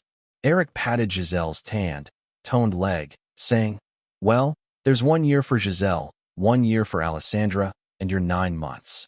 Giselle and Alessandra appeared puzzled by Eric's new unit of measure, but that didn't stop them from looking smugly at Miranda. Miranda nudged Eric playfully, not wanting to be outdone. She quipped, "I'm not 9 months. At least I'm 10, and I'm still growing." "Sure, one day you'll get to 10 months," Eric replied, releasing her legs. "All right, go watch TV. Make sure you're in bed on time." Miranda pouted playfully. "Eric, can I sleep here?" "Nope. But I'm scared of the dark," Miranda countered, desperately searching for excuses. "They're both sleeping together, and I'm left all alone." "That's because I told them to sleep together. I'll find you a buddy too, okay?" "Not a chance." Chapter 795, 796. I don't have such an obligation. During a break while filming Casino Royale, Eric took a week to read the scripts for the 2 sequels to The Matrix penned by the Wachowski brothers. Although the new scripts contained some variations from the original plot, they still retained that elusive storytelling style that left people scratching their heads. In the original timeline, the Wachowski brothers had been granted enough production power during the sequel's development due to the first film's success, which allowed them to inject their personal touches into the 2 sequels. The Matrix, with its impressive action sequences, innovative filming techniques, and profound philosophical themes, had stirred up a massive global response and amassed a legion of fans. The subsequent second installment, while beginning to unravel in terms of storyline, still managed to rake in over $700 million worldwide due to the box office clout of the first film and a plethora of special effects. However, the quality of the sequel fell significantly short of the original, rapidly depleting the franchise's accumulated popularity, which directly led to a box office disaster for the third film. Many believe that the reason for The Matrix Reloaded's low box office performance was due to Warner Bros. Scheduling the releases too close together, with less than 6 months between the 2 sequels. However, one could observe from Warner Bros.' methodical 10-year brand management of the Harry Potter series that they understood the reasoning behind spacing out sequels and its potential impact on box office sales. It was simply that The Matrix Revolutions had turned out so disappointingly mediocre that Warner Bros. Dared not postpone its release. They decided to capitalize on whatever they could while the heat from The Matrix was still alive and arranged for an early premiere. In fact, it proved to be the right move for Warner Bros. Had they delayed The Matrix Revolutions by a year or 2, the impact of the first 2 films would likely have faded, and even hitting $300 million worldwide by that point would have been considered a success, making the $400 million break-even line unattainable. Eric hoped for both sequels to be shot back-to-back to save on costs. However, in order to avoid the missteps that had plagued the Matrix series in the past, he dismissed that idea and, in his reply to the Wachowski brothers, rejected the back-to-back filming plan, insisting they rewrite the script. Eric made it clear that if the scripts continued to fail to satisfy him, he would park the series for a long time. Firefly had already amassed sufficient rights over the years, and with the Marvel catalog alone, they had enough material to develop properties for the next 30 years. Therefore, the company did not heavily rely on these cash cow series and had enough confidence to pursue perfection. Los Angeles. The Matrix series had already entered its 3rd week in theaters. With no strong new releases, the film saw only a minor 21% drop in its 2nd week, bringing in $61.97 million, accumulating a total box office of $140 million over 2 weeks. On that Saturday, Jeffrey Katzenberg wasn't taking a break. After receiving Eric's feedback on the Matrix scripts, he specially invited the Wachowski brothers to breakfast at Playa Vista Firefly Studios and communicated Eric's decision. "Eric wants you to feel free to add your thoughts, but the sequel scripts must be coherent, complete stories. The script you provided looks more like a collection of scenes. If there's no complete story, starting production will undoubtedly result in disaster, so the script must be rewritten. The specifics are all in this document," Katzenberg said as he passed a folder to the brothers sitting across from him. Additionally, Eric has also vetoed the plan to shoot both sequels back-to-back. "You'll need to do it one at a time." The brothers seemed rather gloomy at Eric's request for a complete rewrite, and even resentful. They both felt that the success of The Matrix was largely due to their diverse inputs. However, the rights to The Matrix were firmly held by Firefly, which also retained the power to replace directors. While the brothers had naturally gained some bargaining power after the film's box office success, Firefly was not likely to easily replace them. Ultimately, control rested with Firefly. Andy Wachowski took the folder and flipped it open, recognizing the original script he had once penned, though it now bore several annotations. After some thought, Andy cleared his throat and said, "Jeffrey, if we start completely from scratch, it might take a really long time, maybe a year or two to finish. By then, the film's excitement may have faded. So I believe we can modify this draft instead of starting over completely." In Hollywood, unless a film has become a cultural phenomenon like Star Wars, where they can reboot years later and still have a robust fan base, sequels typically had a production gap of 2 to 3 years. If it took too long, the popularity of the original could diminish significantly, raising the risk of the sequel's box office performance. Though the Wachowski brothers had not been in Hollywood long, they understood this principle. Thus, Andy's words carried an undercurrent of a threat. If the script was entirely scrapped, they couldn't guarantee the film would see production in the coming years. Katzenberg understood the implicit warning. Eric brought that point up too. If the script continues to fall short, Firefly will put this series on hold for a long time. Larry Wachowski interjected, "What happens to our contract with Firefly if the project is shelved for an extended period?" Initially, as a condition for obtaining the directing rights for The Matrix, the Wachowski brothers signed a 3-film option agreement with Firefly. In other words, until they completed 3 movies with Firefly, they couldn't collaborate with any other studios, or it would be considered a breach of contract. To ensure the completion of the Matrix trilogy, the first film, Bound, didn't count towards this agreement. That meant the brothers still owed Firefly 2 films. Upon hearing Larry's concern, Katzenberg shrugged slightly. "So I suggest you both put your best effort into crafting the sequel script," Andy tentatively stated. "If the script takes too long to complete, can we work on other films or perhaps collaborate with other studios?"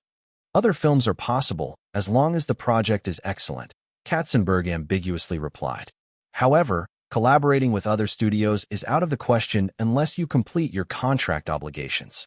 Firefly made you successful with The Matrix. We are not permitting you to leverage that fame for other companies' benefit. That's just not how Hollywood works." Katzenberg's increasingly firm tone left the brothers feeling disgruntled, but sadly, they understood how difficult it would be to escape this contract.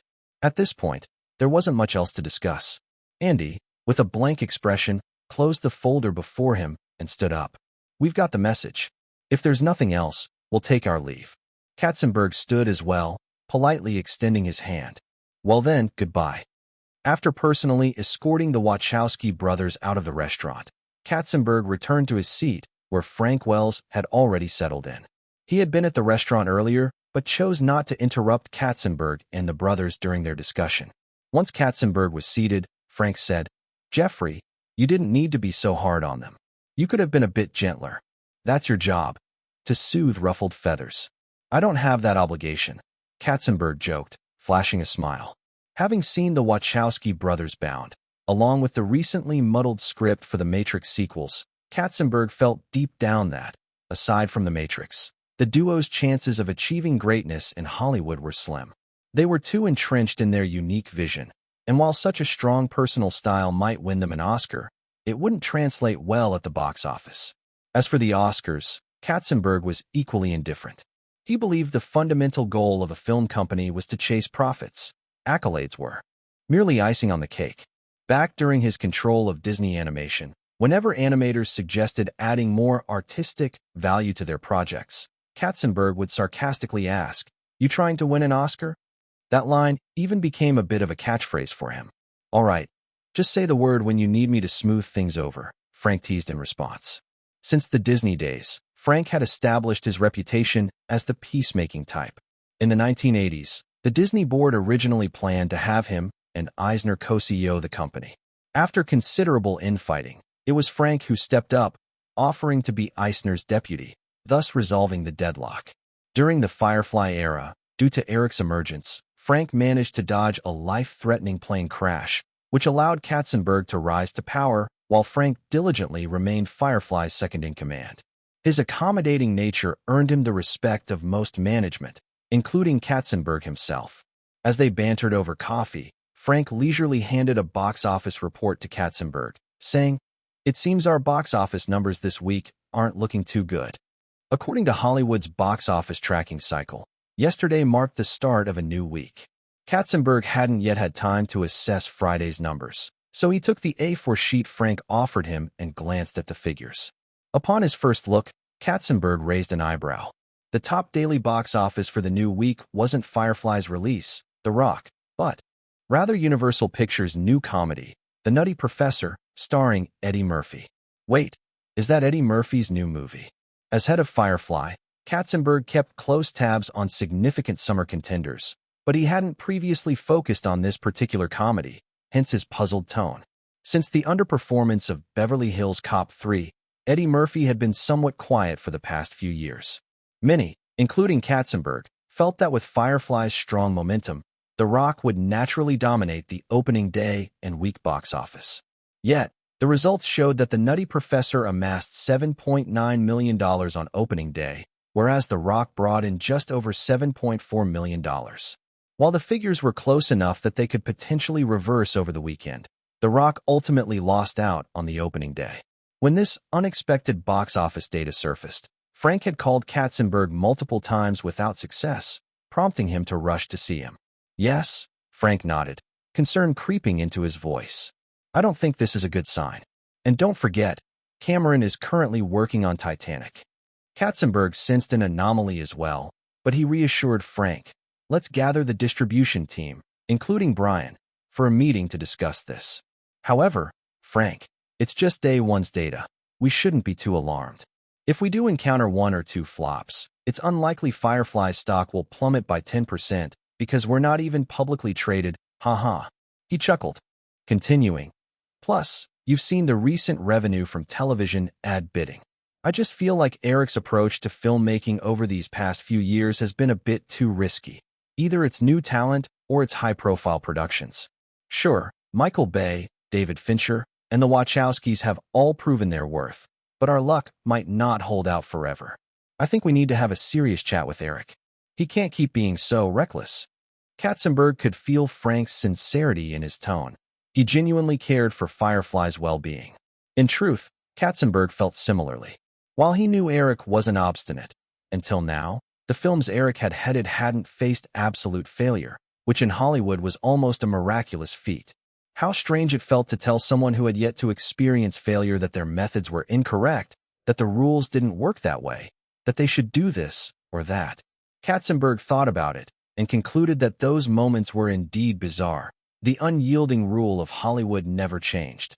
Winners took all. If your movie garnered high box office returns, rewarding investors with hefty profits, you were a Hollywood hero.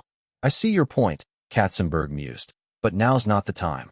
Perhaps we should wait until the end of the year. By then, Eric should be more receptive to our feedback." Clearly, Katzenberg also had doubts about Titanic's box office outlook. Frank understood immediately, nodding. "Sure, we'll revisit this later. By the way, FFM has reported that Weinstein is interested in acquiring Brad Gray's production company. Did you get the report?" "Yeah, Harvey is looking to establish a production division for FFM, and Brad Gray happens to be his former assistant. He's probably hoping for a familiar face. But I think acquiring Brad Gray's company feels unnecessary. Aside from the TV series Eric personally chose, which he has some investment rights in, I don't see much value there." The conversation shifted seamlessly to FFM, diverting from the previous topic. Chapter 797. What's the reaction? Nassau International Airport, Bahamas. Flanked by high-intensity floodlights, the otherwise empty airport's closed-off area blazed like a sunlit stage. It was the third day of filming at Nassau International Airport for the production team working on Casino Royale. The crew members were busily arranging the set for the next scene. The scene being shot was the climax of the first part of Casino Royale, where Bond chased down terrorists at Miami International Airport and foiled their plot against Skyfleet Airlines. This action-packed sequence included car chases, gunfights, and explosions, making it exceptionally complex to film. To avoid any unforeseen disruptions that could affect the filming schedule, Eric arranged for this segment to be shot in the middle 2 weeks of the Bahamas filming period. Once this action sequence wrapped up, the crew would continue with less dynamic scenes. Since this portion of the story featured night shots, and to ensure the normal operation of Nassau International Airport was not disturbed, the crew negotiated with Bahamian authorities to secure filming hours from 8 p.m. to 4 a.m. in designated areas each night. The airport scenes amounted to approximately 10 minutes in the script. Among them, a 6-minute action sequence where Bond prevents a bomber from crashing a fuel truck into the prototype of Skyfleet was recognized as a classic among car chase scenes. In those brief 6 minutes, the intense battle between Bond and the bomber, the Skyfleet prototype's rollout, the police intercepting the fuel truck, and the chaos among the airport crowd all blended seamlessly through rapid and sharp editing. With a pulse-pounding score, the fuel truck steadily approached the Skyfleet prototype, gripping the audience's hearts tightly in suspense. Ultimately, when the bomber detonated the explosives he wore, it erupted with a thunderous bang, an exhilarating release that provided viewers with an overwhelming sense of satisfaction. Of course, while the chase scene appeared thrilling, it was a complex endeavor to film. Many high-difficulty shots required hours of preparatory time, and the coordination of various planes, luxury vehicles, and background actors imposed a significant test on the director's ability to manage the set. Before shooting began, Eric had visited the airport multiple times with his team to study potential filming angles, making adjustments to the shooting plan based on his memorized shots. It wasn't until the crew had been filming for 2 weeks that they officially commenced shooting at Nassau International Airport. On one of the runways, Eric worked with Nicole Frank and the visual effects team to discuss camera angles for the upcoming shots. This included the moment when a fuel truck charged toward the Skyfleet prototype, narrowly missing a passenger plane descending from above. This shot could not realistically be filmed live. The landing passenger plane would be created entirely in CGI during post-production. Nicole had just completed hours of hanging in the air to capture the pilot's subjective view of the descent, which would later be modified by the effects team to reflect the cabin's perspective. Now they were about to shoot the moment when, as the passenger plane swooped down, a police car would be swept up and tossed by the terrifying blast from the plane's engines. Seeing the police car equipped for the shot secured to a launch device, Eric recalled previous tests conducted elsewhere, but recognized that nothing could match the clarity of the real-time effect. After discussing with Nicole and the effects team, he remained uncertain. He hoped a camera could be positioned on the trajectory where the police car would be launched so, when set flying, it would create a more visually arresting shot for the big screen. However, he knew this risked destroying an expensive camera if struck by the car. After pondering for a moment, Eric said, "Hold on the shoot for now. Let's launch the car once to see the effect. Also, can we get a spare prop car on standby?" The crew's cheapest camera was valued at over $100,000, while the prop cars custom-made by General Motors for the film averaged just $5,000. Although Eric wouldn't mind a couple of cameras getting wrecked if necessary, he aimed to avoid it whenever possible. With Eric's decision made, the assistant producer in charge of props moved away to prepare a backup vehicle. Eric and Nicole retreated to a safe position. After the effects team confirmed everything was set, they pressed the launch device's remote button. A muffled thud echoed, causing the ground to tremble beneath everyone. The police car shot into the air before crashing 7 or 8 meters away, hitting the ground with a heavy thud and rolling forward. By the time the scene settled, the once pristine police car had transformed into a mangled wreck, with parts scattered everywhere. Eric had no time to contemplate the scene's wreckage as he hurried over with Nicole, only to see that the concrete was left with a shallow crater where the car had landed. After recalling the police car's trajectory, Eric took a few steps near the crater, halted, and asked the effects team leader, "Toby, can you confirm that the trajectory of the car, when it's launched, is fairly consistent?" Toby, a middle-aged white man, in his 40s, seemed to understand Eric's intention. "While I can't guarantee it, I think your position is relatively safe. We can adjust the car's weight distribution on the chassis, allowing for a slightly different launch angle, which will enhance your safety." "No need to shift, just set it up as it was," Eric decisively replied, then instructed the departments to prepare for official filming. The effects team began installing a new prop car on the launch device, while the crew quickly cleared the fallen wreckage. They even repaired the freshly made crater. Eric and Nicole set up several cameras, in addition to the one facing the trajectory of the tossed police car. 2 other cameras would record the shot from different angles. 40 minutes later, everything was ready. Eric stood in front of the monitor for one last check of the camera placements before signaling the script supervisor with an OK gesture. Casino Royale, Scene 54, Take 1.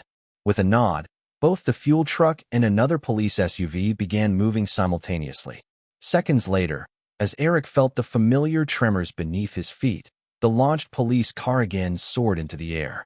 Eric locked his gaze on the most critical camera, number 3, as he watched the car racing directly toward the lens. Suddenly, the monitor screen went black. The crash sounds of the police car rolling on landing continued to echo, and standing nearby without restraint, Nicole exclaimed, "Oh my gosh, my Bonnie." After the monitor blacked out, Eric looked up because camera 3's filming was dangerously positioned. The cameraman had not operated the camera personally, and instead had it fixed in place. Now, that camera and its mounting rig lay destroyed, probably beyond repair, an incident that the insurance company would not cover.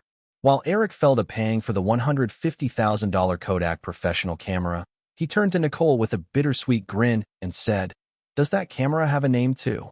Nicole walked over to where the shattered camera lay, kneeled down to see if anything could be salvaged, and replied, "Of course, every camera I've used has a name."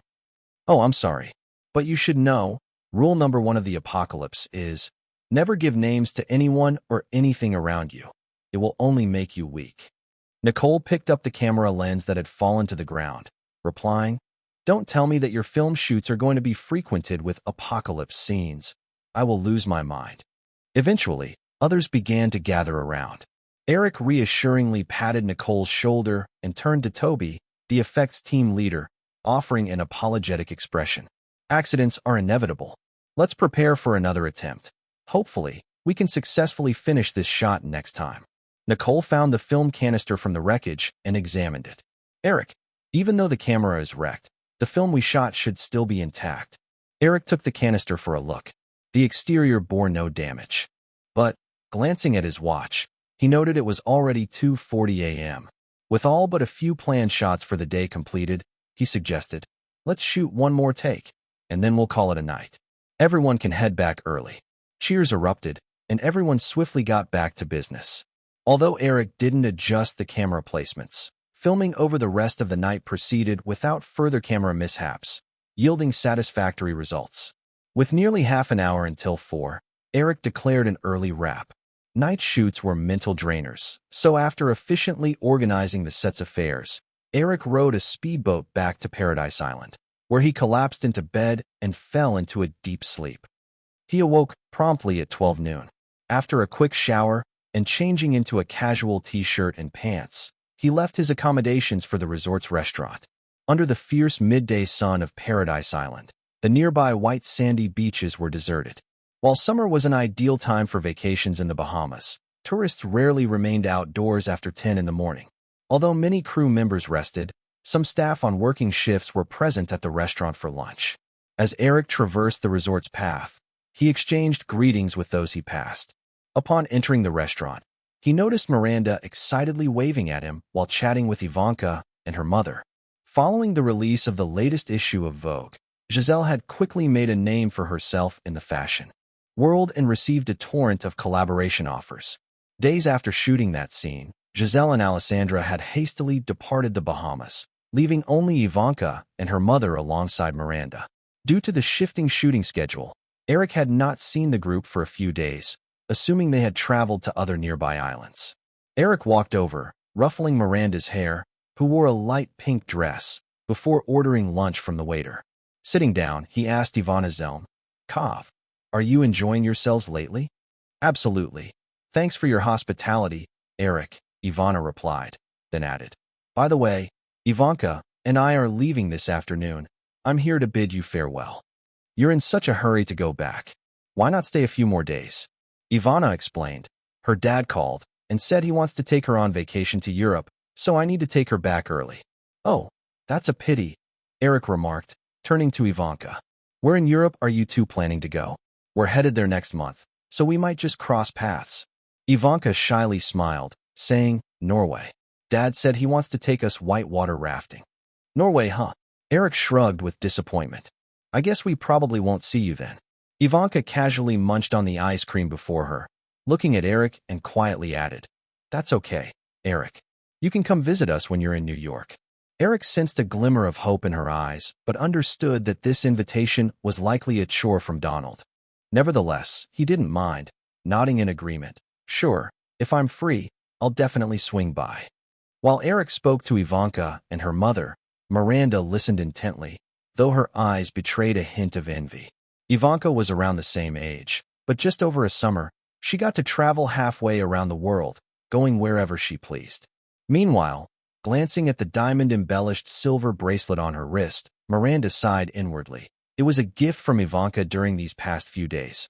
A simple piece of jewelry, yet adorned with the CC logo, Chanel, no less. It must have cost over $1,000, especially since it was just a common item from her 12th birthday gift. Sigh. When would she be able to live such a life? Miranda glanced at Eric, her thoughts tinged with a hint of wistfulness. Ivanka's flight was scheduled for 6 p.m. While they planned to depart from Nassau International Airport as well, Eric couldn't find the time to personally send them off. So after finishing lunch, he took a moment to chat a little longer with them before heading back. By the time he returned to his residence, it was already 2 p.m. Miranda trailed closely behind Eric to his abode.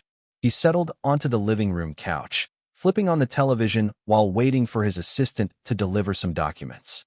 As Miranda dashed to the fridge and returned with 2 juice bottles, Eric took one, had a sip, then placed it on the coffee table. Now that they've left, you should probably head back to LA, right? It's summer break, Eric, and that TV series has wrapped up, so there's nothing for me to do back home anyway. Saying this, Miranda adopted a cute, pitiful expression, removing her shoes and curling her long legs on the couch beside Eric, brushing her knee against his thighs. You could always go back to Australia. I'm sure your parents miss you. No way. I'm not going back. Miranda immediately shook her head. Realizing how that sounded might seem ungrateful to her parents, she quickly added, It's winter over there now, and I'm afraid of the cold. Well, you can't just hang around here forever. Everyone's so busy. It doesn't make sense for you to just wander back and forth.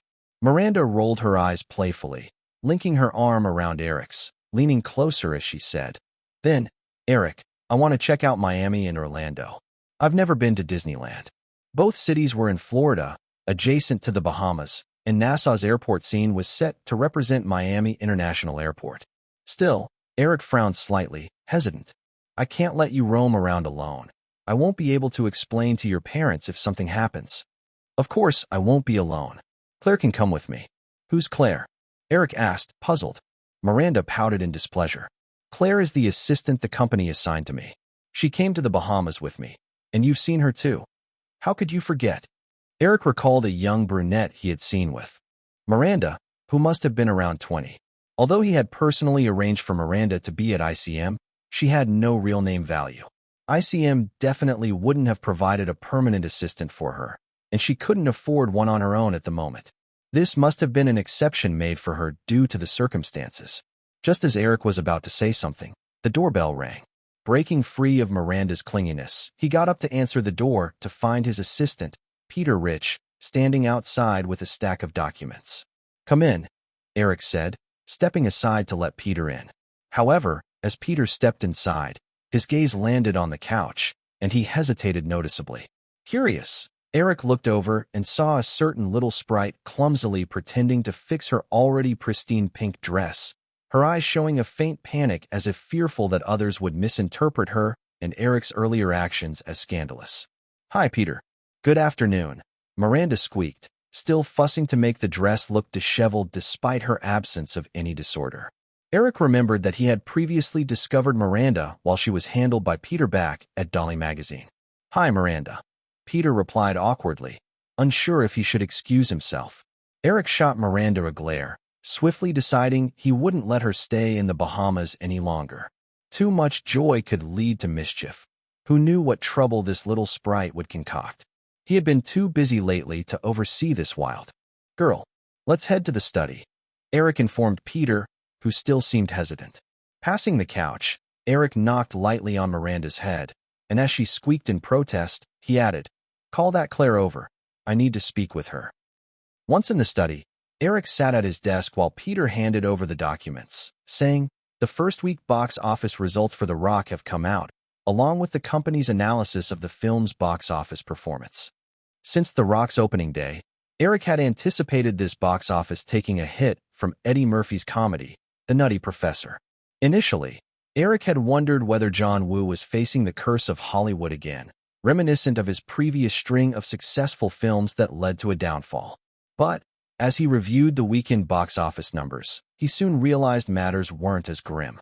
For the opening weekend, The Nutty Professor topped the charts with a gross of $30.13 million, while The Rock came in a close second with $28.38 million. The third place, The Matrix, faced a 37% drop to earn $25.76 million due to new films releasing. From those figures alone, it became clear that even if The Rock didn't take the crown, the box office gap equated to only a little over $1 million. The Firefly distribution team predicted that The Rock's first week earnings would lie around $42 million. Gazing at the box office data, Eric asked Peter, "I remember hearing that The Rock received pretty favorable reviews during its screenings?" "Indeed," Peter confirmed. The Rock garnered a composite score of around 7.5 from the media, and audience surveys we arranged also indicated great feedback. Meanwhile, The Nutty Professor's media rating was only 5.6. He didn't delve further into commenting about The Nutty Professor, as losing in box office was losing. He continued, "The distribution team has evaluated the reasons for The Rock's box office shortcoming compared to The Nutty Professor. This information is on the last page." Eric found the report and noticed that Peter was still standing respectfully across from him, failing to locate a spare chair in the office. He gestured towards the sofa in the corner. "Have a seat. I'll read this before we talk." Peter nodded and took a few steps back to sit on the couch. Eric flipped through the report, which contained statistics on the age demographics of the audiences who watched The Rock. It also compared these viewers versus John Woo's earlier films and other summer titles. Once he finished reading, Eric started piecing together why The Rock had been underwhelming at the box office. The summer months typically saw an influx of teens rushing into theaters, significantly boosting the box office numbers. Statistics showed that consumer contributions to box office revenues from students aged 22 and under accounted for roughly 40% of overall revenue. This additional demand for viewing, paired with the sheer number of high-quality films during the summer, was what allowed this period to leapfrog other slack months with box office totals averaging 2 to 3 times higher. Consequently, whether a film succeeded during the summer highly depended on whether it resonated with young audiences. In this respect, The Rock faced challenges. While its stars, Sean Connery and Nicolas Cage, were box office giants, their appeal to teens was limited, and the film had no standout young female leads to draw that demographics' attention. Furthermore, The Rock tackled the serious subject of unfair treatment of retired military personnel, far removed from the edge-of-your-seat high-octane thrills that blockbusters like the Mission Impossible series offered. As a result, those factors shaped the primary reasons why The Rock, despite positive buzz, failed to draw in a substantial youthful audience. Among the comparative data, only 17% of viewers for The Rock were below 22, a figure even lower than the R-rated Matrix, which managed to reach 35% in that demographic. Furthermore, The Rock's percentages lagged even behind several of Woo's previous films, such as Mr. and Mrs. Smith. Despite the shortcomings, The Rock couldn't be written off as a failure. The Firefly distribution team estimated a projected box office return of $130 million domestically and $200 million internationally based on current ratings and box office progression. This was well above its $75 million production budget, indicating that Firefly could likely recoup costs. "So, at the end of the day, we've still fallen short," Eric said, glancing back at Peter after reading the document. "What's the reaction from Hollywood now?" Chapter 797, 798, Troubles. Peter Rich thought for a moment and said, "Not many other Hollywood studios have made public statements about this, But Universal did announce this morning that they will hold a celebration for the weekend release of The Nutty Professor. Besides, the media has been very active concerning this matter, especially since it's the first time in 3 years that we lost our hold on the June release window. Since Jurassic Park in 1993, Firefly had firmly established itself in North America's most popular movie month, June, thanks to its consistent strategy of releasing 3 summer blockbusters. During this period, few films from other studios managed to take home a week's box office crown. Because of Firefly's consecutive hit summer films, Hollywood had even come to see June as Firefly's territory, with other major studios instinctively moving their top films away from the month. This year, however, with Titanic and the 3D animation films that Firefly excelled at both absent from the summer lineup, Firefly's primary releases only included 2 movies. Universal, Paramount, and others began to attempt to invade what was traditionally considered Firefly's prime period. Although Firefly had 1 film missing, the impressive performance of previous years left a deep psychological impact on the other studios. It was easy to imagine the joys of other Hollywood executives as Universal's black comedy, The Nutty Professor, unexpectedly crushed Firefly's The Rock, claiming the weekly box office championship. While they wouldn't rush to make public declarations, the close ties between Hollywood and the media almost guaranteed that these executives would express their relief through the press, lifting the pressure they had faced in recent years. Given the media's nature of seizing the moment, Eric could almost visualize how lively entertainment news would be in the local papers in the coming days. However, Eric didn't particularly care.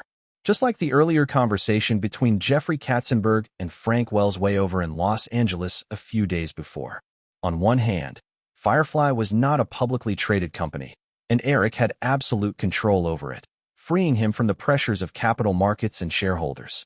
On the other hand, with a solid financial foundation, Firefly's production and distribution system was self-sustaining, eliminating any reliance on external financing. Thus, this underperformance at the box office wouldn't have any substantial impact on Firefly. At worst, annual revenues from its film business might take a hit, but with the extreme uncertainty in the film market, such performance fluctuations were nearly an unavoidable reality for any major studio. The situation happening to Firefly also wasn't entirely a bad thing. At the very least, it let Hollywood's rivals, who felt suppressed for years, breathe a bit easier, possibly lessening some of the hostility and wariness towards Firefly. After talking a bit with Peter Rich, Eric signed off on some necessary documents and sent his assistant away. Stepping out of his study and into the living room downstairs, Miranda immediately stood up to greet Eric as he came downstairs. A Caucasian woman sitting on a nearby armchair also stood up. She wore a women's shirt and a black knee-length skirt, stood about 5 feet 7 inches, had brown hair, and exhibited an ordinary appearance, though her eyes hinted at a faint cleverness. "Eric, this is Claire Weissman," Miranda introduced, affectionately linking her arm with Eric's. Eric nodded for her to sit back down, then asked, "You're an intern at ICM, right?" "Yes, Mr. Williams. I dropped out of USC last year and have just started my first year at ICM." With nearly 50% of American college students dropping out, Eric wasn't surprised by Claire's candor. He guessed from her school backstory she might be one of ICM's upper management's children. USC was known as a prime school for the wealthy in North America. Claire's assignment as Miranda's assistant surely wasn't a mere coincidence. ICM management likely recognized that aligning with Miranda could provide valuable contacts, a resource every agent dreamed of. Eric didn't bother delving into the intricacies of the situation. "Miranda doesn't have anything else going on here. Why don't you take her on a tour in Florida, then head back to Los Angeles?" Claire smiled and nodded, saying, "Of course, Mr. Williams. That's my job." Miranda's face lit up with joy, but then turned pitiful as she gently shook Eric's arm. "Eric, I can't even afford a plane ticket back to Los Angeles right now." Eric chuckled, pinched her cheek playfully, and took out his wallet, intending to write her a check. Miranda, however, leaned in curiously, peeking into his wallet. "Wow, the black one, I've heard of it. Eric, can I use this black credit card?" Although the famous Amex Black Card wouldn't be issued until 1999, many top-tier credit cards from banks were black during that time. Eric wasn't a collector and had only 3 or 4 credit cards from major American banks. Seeing Miranda's eager expression, he laughed, put his pen away, took out the Citibank black card, and handed it to her, saying, "Just don't go wild with it. Use it for a bit, then come back to Los Angeles like a good girl." "I know," she beamed as she accepted the credit card, pouting her lips to peck it, and noticing her faux pas, quickly wrapped her arms around Eric's neck to kiss his cheek. "Eric, you're such a nice guy."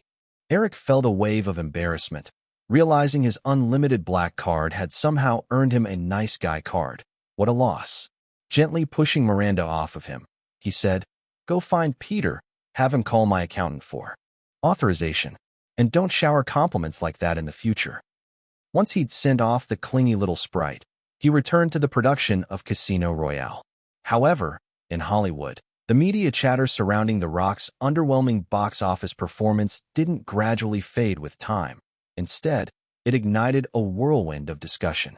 After the news broke that The Rock's opening weekend earnings couldn't compete with The Nutty Professor, most of North America's media erupted into a frenzy. They knew that this celebratory commotion was somewhat unreasonable, yet the first reported box office loss for Firefly after dominating the June window for 3 years was nevertheless big news. The general public found it as captivating as news of a major American corporation suddenly going bankrupt. So, whether for sensationalism or to celebrate genuinely, most media outlets expressed a schadenfreude attitude regarding The Rock's box office disappointment. After a week of such uproar, on June 21st, Universal released the highly anticipated film The Mummy 2 in over 3,300 theaters nationwide, alongside Sony's The Cable Guy, which starred Jim Carrey, the first the studio had paid a $20 million salary to.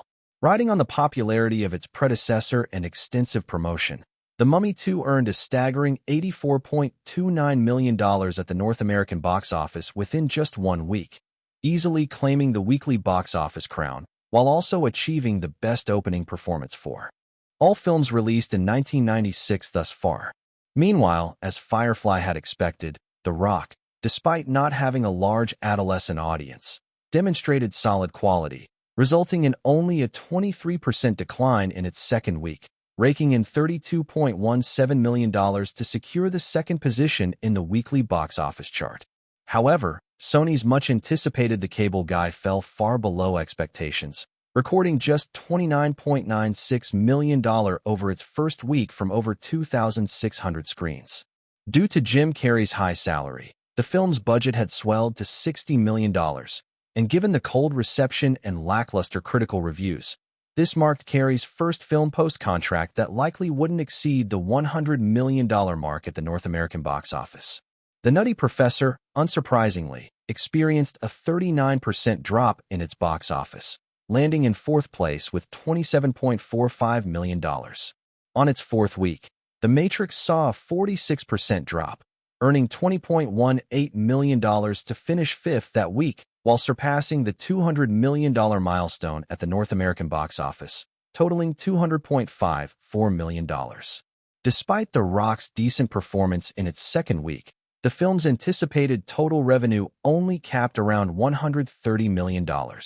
It was clear that while The Matrix's earnings exceeded $200 million, the media would not spare the opportunity to jab at Firefly, contrasting this year's figures with those from the previous year. Last summer, Firefly released 3 major films: Jurassic Park 2, Independence Day, and Toy Story 2, which collectively grossed over $811 million in North America alone. In previous years, Firefly's summer box office had consistently maintained such high levels. But this year, everything appeared to be in freefall. Even with The Matrix's box office crossing the $200 million mark and The Rock predicted to bring in decent profits for Firefly, based on anticipated earnings, $240 million for The Matrix and $130 million for The Rock, this year's summer total was shaping up to just $370 million. That was a stark drop of 54% compared to last year's $811 million summer performance. Major films traditionally wield immense influence, so given the underwhelming thrust of these 2 films, it was easy to foresee that Firefly's total profits in the upcoming year would likely shrink by over 50% compared to the previous year's figures. Coupled with Titanic's approaching losses reminiscent of Waterworld, it was entirely uncertain whether Firefly could achieve the over $2 billion annual operational profit it did last year. Some media outlets felt even more pessimistic, viewing Firefly's losses in this summer's box office as a sure sign of its decline. Under such circumstances, during the last week of June, Paramount's release of Pocahontas delivered yet another blow to Firefly. On June 28th, Paramount Pictures launched its first 2D animated feature film, Pocahontas, produced by the Disney hand-drawn animation studio that originally had been acquired from Firefly for $2.50 billion. While the production costs for this 2D animation had nearly doubled compared to its Firefly days, the decision-makers at Paramount Animation were all out determined to give their old employer a perfect revenge. The studio's heads invested a substantial amount of effort, and the quality of Pocahontas far surpassed what had been seen during its previous era, netting $5.9 million even just from pre-release screenings. Although Pocahontas didn't replicate The Lion King's staggering opening of $66 million from years before, it still managed to earn $51 million in its first week, totaling $56.9 million, well above most industry's expectations. It even toppled The Mummy 2, which had a strong opening. In its second week, The Mummy 2 itself plummeted by 49% to just $41.72 million.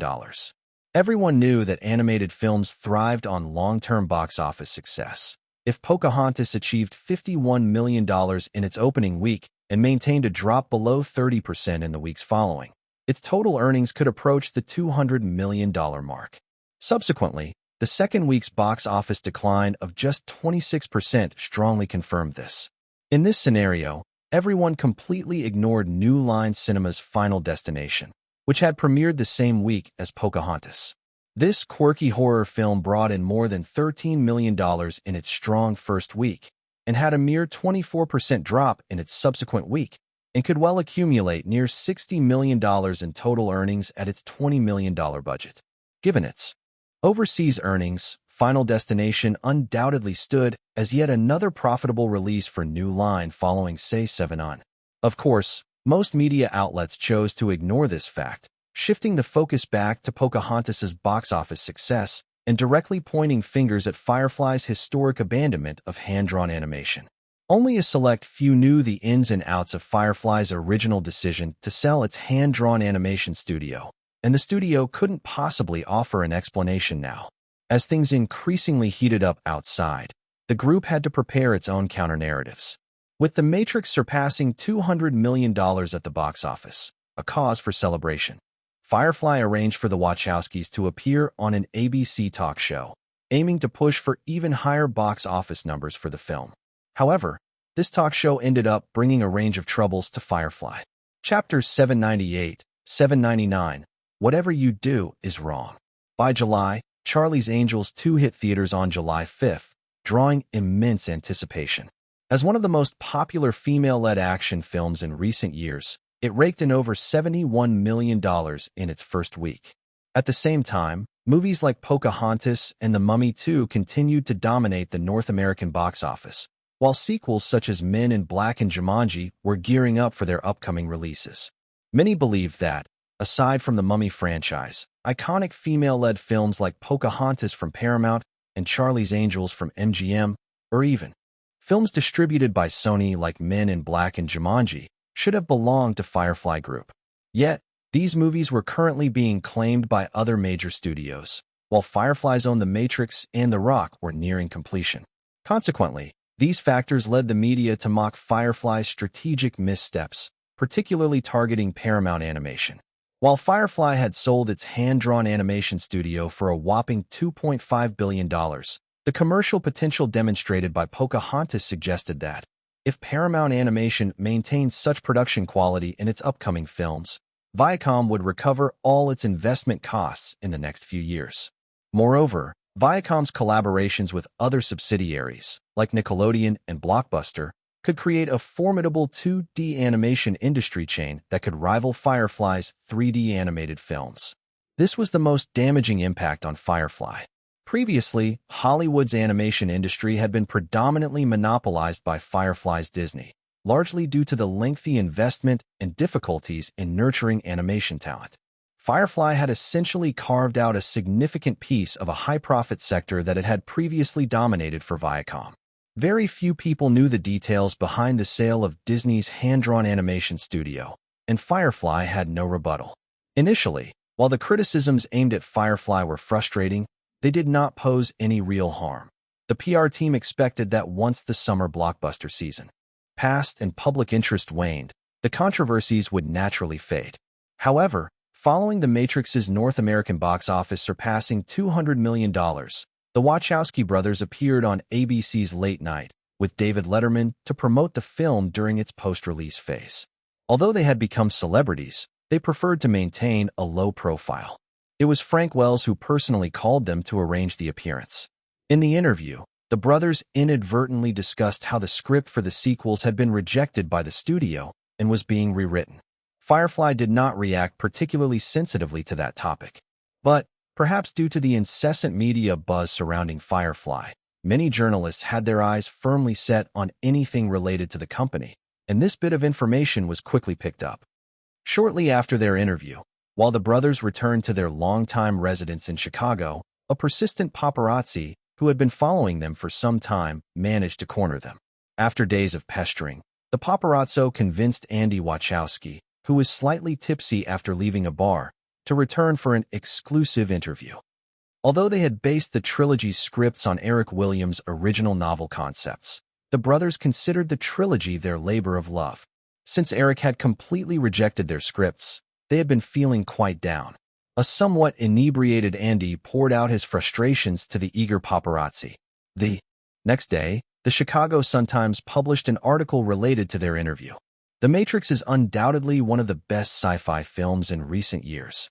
Although adapted from Eric Williams' original work, the director-screenwriter duo of the Wachowskis infused the film with many philosophical elements.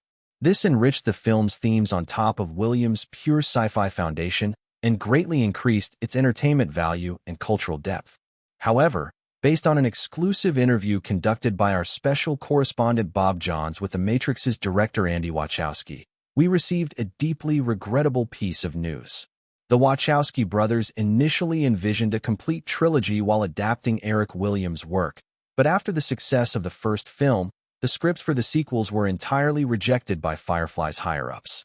Andy Wachowski revealed that Firefly executives deemed the sequel scripts too profound, meaning they failed to meet commercial movie standards. Therefore, not only did Firefly reject the brothers' requests to co-produce the sequels, but they also demanded that the brothers completely rewrite the scripts, removing any deep philosophical content and returning to the popcorn movie essence. It is well known that although this year Firefly has faced its first box office flops since its inception, we must acknowledge that the recent years have seen the Firefly Group achieve commercial successes that other companies could only dream of. However, we also see that Firefly has made little to no progress in the art film sector beyond commercial films. We have always believed that while a movie pursues commercial profit, it also bears the task of conveying certain meaningful content. Therefore, Firefly's excessive pursuit of commercialism at the expense of substance is undoubtedly very regrettable. Just looking at The Matrix, within just a little over a month since its release, the film has garnered a massive fan base thanks to its perfect blend of sci-fi and philosophy.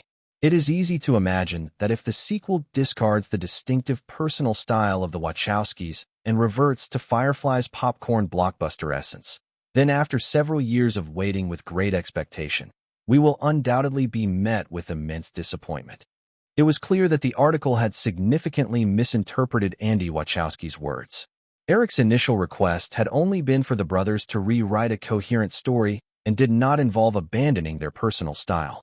On the same day the Chicago Sun-Times published the article, the Wachowski brothers' agent publicly clarified the media's claims, stating that Firefly had no intention of forcing the brothers to turn The Matrix into a pure popcorn flick. This interview was merely the result of Bob Johns coaxing a drunken Andy Wachowski into speaking. However, the media and fans clearly did not believe the brothers' agent's clarification. Many who fancied themselves knowledgeable about the industry's inner workings dismissed the statement as a forced response to Firefly's overwhelming pressure. Thus, This article was quickly shared and gained traction. In less than a week, nearly everyone remotely interested in entertainment news in the United States was aware of the situation.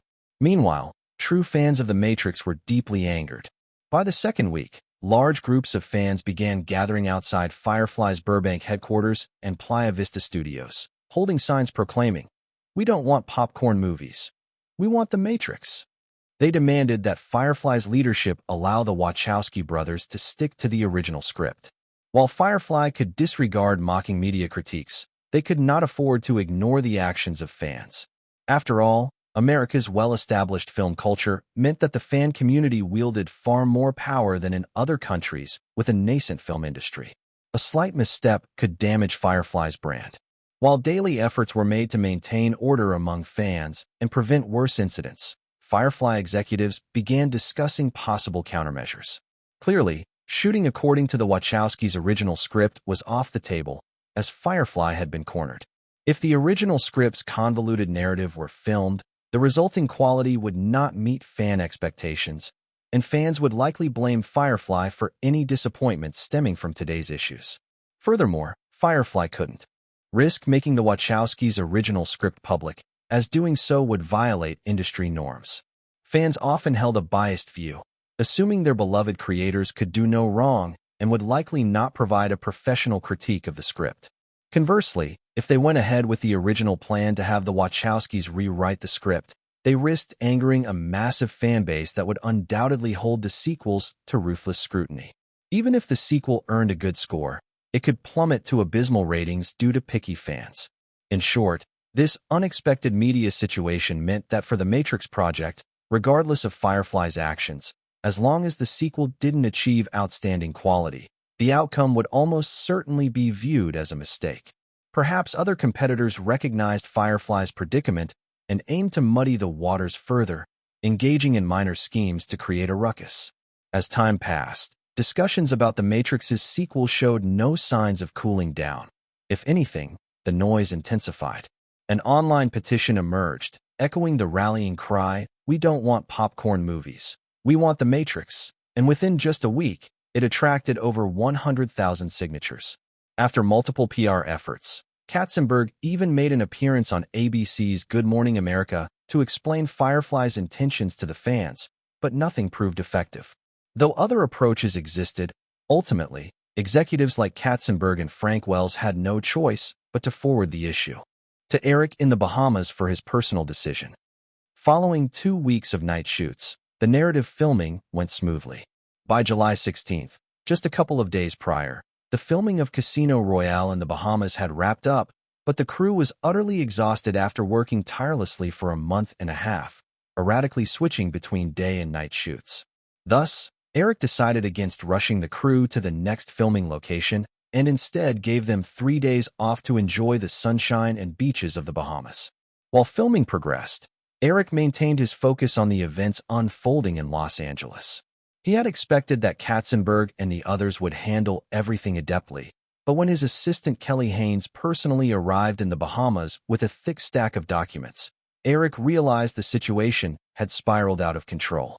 In his living room, as Kelly handed him document after document, she explained, "The current situation is that we can hardly provide fans with a satisfactory explanation. If we film according to the original script, once the film fails to meet expectations, we'll be blamed, but if we let the Wachowskis rewrite the script, the film might not even come out before it faces fan backlash.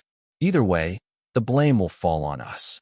After going over a mountain of clippings and risk assessments, Eric rubbed his temples and sighed.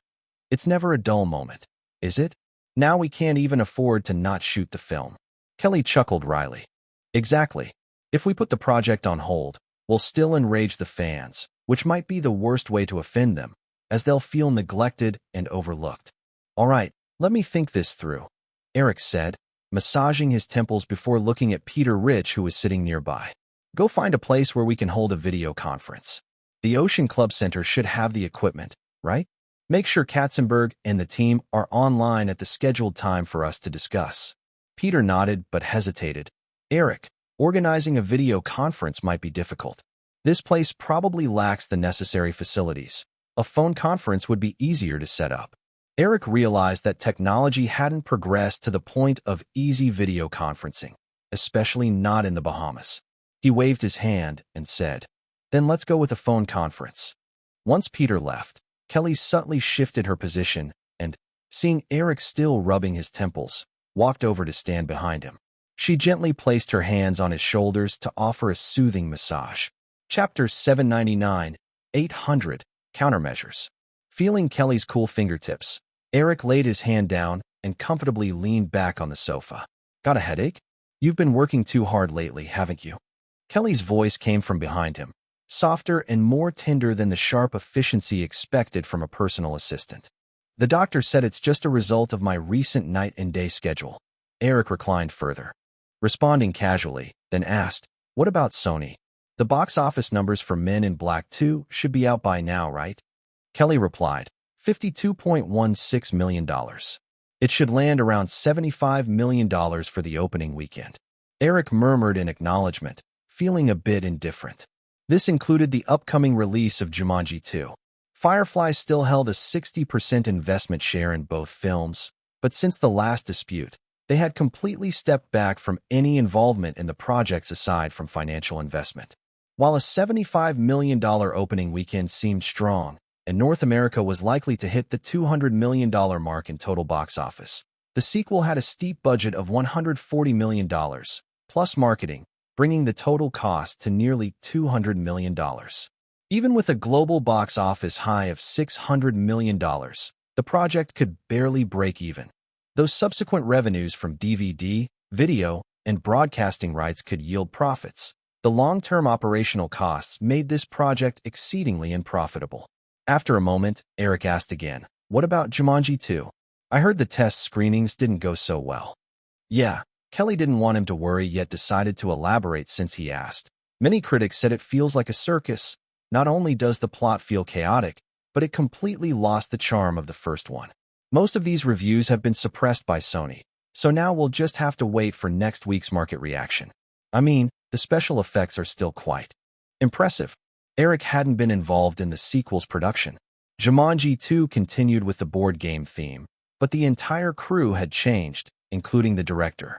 Given that the first film hadn't built a substantial fan base, the current outcome wasn't surprising. Still, replacing the whole crew had its advantages. The production budget was kept at a relatively acceptable $86 million. Even if it did flop, Firefly wouldn't suffer too much of a loss. After this summer blockbuster season, it seemed that only Men in Black would hold potential for further development from the films Firefly had originally partnered with Sony on. Aside from the Jumanji series, discussions about a sequel to Mr. and Mrs. Smith had been ongoing, but everyone knew that Pierce Brosnan, who played James Bond, was unlikely to return. Nicole's salary had skyrocketed past Pierce's in recent years, and with so many commitments, the prospect of making a Mr. and Mrs. Smith sequel was almost non-existent. Thinking of Sony's development of Godzilla, Eric couldn't help but smile. It looked like Sony was set to struggle for a long time down what they called Flop Street. Noticing Eric's silence, Kelly leaned in slightly and caught sight of his smile. "What are you smiling at?" Eric shook his head and patted the space beside him. "Come, sit here."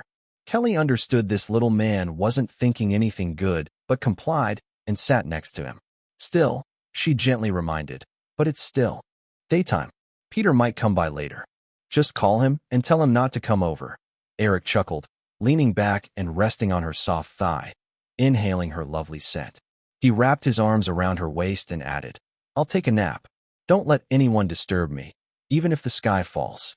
Sighing, Kelly reached for the phone on the coffee table and called Peter Rich.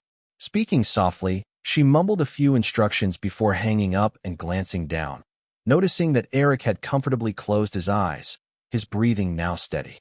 When he woke again, the living room was dim, with a soft yellow wall lamp glowing. Kelly's leg had become a makeshift cushion.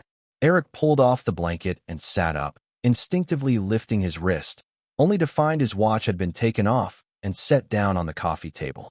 It was nearly 8 p.m., and just as he was about to pick up the phone to call Kelly, the door swung open, and Kelly walked in holding a tray. "Eric, you're awake?" she said, setting the tray down and reaching out to feel his forehead. He caught her small hand and kissed it. Why'd you leave me all alone here? I was making dinner for you, Kelly said with a smile, pulling her hand back. The meeting room is ready. You should eat something. Everyone is waiting for you. Let's just head over now then, Eric said as he started to get up, but Kelly pressed him back down. It's fine. Everyone knows you've been tired lately. After a quick dinner, Eric arrived at the nearby Ocean Club at 8:30, walking into a meeting room. Peter Rich was already there, and unsurprisingly, there were no video conference tools, just a conference phone on the long table. Eric took a seat, and Kelly spread a few documents in front of him, sitting beside him. She spoke into the conference phone. Everyone, Eric is here. Good evening, Eric greeted them. Voices from across the line, Katzenberg, Frank Wells, and other Firefly executives, returned the greeting. After some brief pleasantries, Eric said, So, what's the current situation? Are there still fans protesting outside the headquarters? Katzenberg chuckled ruefully. Yeah, it's been pretty crowded. There are over 100 people at Burbank and Playa Vista, and the petition website has over 120,000 signatures. With the internet lacking registration and verification systems, Eric was well aware that this number was inflated. In addition to deliberate sabotage by competitors, most of the signatures were likely repeats. So, he shrugged off the figure and replied, Given the circumstances, let's hear your thoughts. I think we need to give the public a clear response as soon as possible to diffuse this situation. Frank Wells' voice came through. I suggest we go ahead with the Wachowskis' original script. Of course, we can shoot just the second one. I believe the popularity of the first movie will guarantee profit. Even if the sequel isn't up to par, it's unlikely we'd see a repeat of this current situation. That sounds like a reasonable approach, Eric nodded, then asked, Jeffrey, what's your take? It seemed they had reached a consensus. On the other end, they replied, Eric, we've all seen the Wachowskis' script, and we know it would be a disaster for this franchise, but we don't have any other good alternatives right now. Frank's suggestion is about the best solution we have. Eric smiled wryly, saying, So, this franchise is pretty much dead weight for us. Frank Wells remarked, I wouldn't call it dead weight. Regardless, the current recognition of the film assures that a sequel would definitely turn a profit. Eric couldn't help but rub his temples. Even without this crazy situation, he felt skeptical about the modified script from the Wachowskis. A director's style is hard to change, and even if the brothers write a new script, unless Firefly sent someone to supervise every shot, it would be impossible to avoid them slipping into their own style again. Moreover, the strategy of having someone monitor the set was unfeasible since such overreach would only lead to disastrous consequences. As Eric knew, the Wachowskis were notoriously fiery. During the first film, as newcomers, they managed to remain humble and restrained, but now that they were famous, expecting them to stay obedient was impossible. After a moment of contemplation, Eric asked, So, what are the current box office numbers across the board? There was a moment of silence. Before Kelly beside him said, North America is at $223.5 million, overseas $136 million, but we still have major markets like France, Japan, and Italy yet to release. Once the film lands in those countries, it's expected that the overseas box office will be between $350 million to $400 million, bringing the global total to around $600 million. With recent trade agreements led by the U.S., many overseas markets had opened up, and the overseas box office splits had started to increase. Hollywood films were now seeing an overseas revenue share of about 35% on average. According to the average splits in the U.S. and overseas, Firefly could expect to retrieve about $250 million from a $600 million gross. And with ticket sales usually accounting for about a third of total revenue, the future profits from merchandise and other revenue sources would likely double that figure. After deducting all expenses, Firefly would potentially earn around $500 million from this project. Of course, while box office revenue could mostly be recouped within a year, subsequent income from DVD and video releases, as well as licensing, required a longer operation period, often over 3 years. Another reason why many mid-tier Hollywood studios remained fixated on box office results. A 3-year-plus capital cycle was only manageable for the major studios in Hollywood. For smaller to mid-tier companies, if a film failed to recoup its costs quickly at the box office, it could lead to serious cash flow issues and stunted company development. Eric remembered that the two sequels of The Matrix had grossed nearly $1.2 billion combined, with Warner Brothers generally reclaiming about $500 million from ticket sales. However, the production cost for the two sequels reached $300 million, and the marketing costs were at least around $100 million, meaning that even with a staggering $1.2 billion global box office, Warner only ended up with a meager $100 million profit from the sequels. Furthermore, due to the sequels' poor reception and quality, subsequent revenue from DVDs and other sources wouldn't be promising either. While Eric couldn't know the exact numbers, he was certain that the profits from both sequels combined probably wouldn't match the success of the first film, which had received massive praise and had a significant impact. After some thought, Eric proposed, "What do you all think about selling the rights for the Matrix sequels?" "No way. Absolutely not. Eric, you've lost it." Immediately, a chorus of opposition erupted on the line, with Kelly and Peter looking surprised at Eric. Although they were facing many challenges, none of the top brass at Firefly had ever entertained such an idea.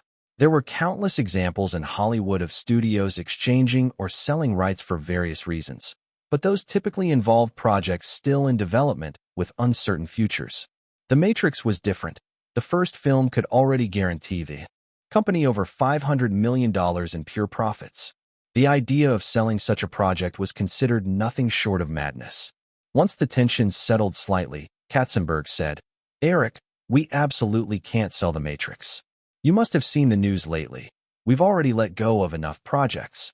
Eric patiently argued, "I think everyone has been overly sensitive lately. Sure, our box office share this summer wasn't great, but that's just a temporary situation. Every movie studio goes through these lows. Our low even surpasses the peak of some other studios. If you think about it, we've had 3 films breaking the $100 million mark this year. Say 7 Un, The Matrix, and The Rock. We also have Rumble in the Bronx as well as the recently released Final Destination, all performing excellently. By and large, we're still doing better than most movie studios." Frank Wells' gentle voice came through the phone, offering, "Eric, but we still need to think about the future.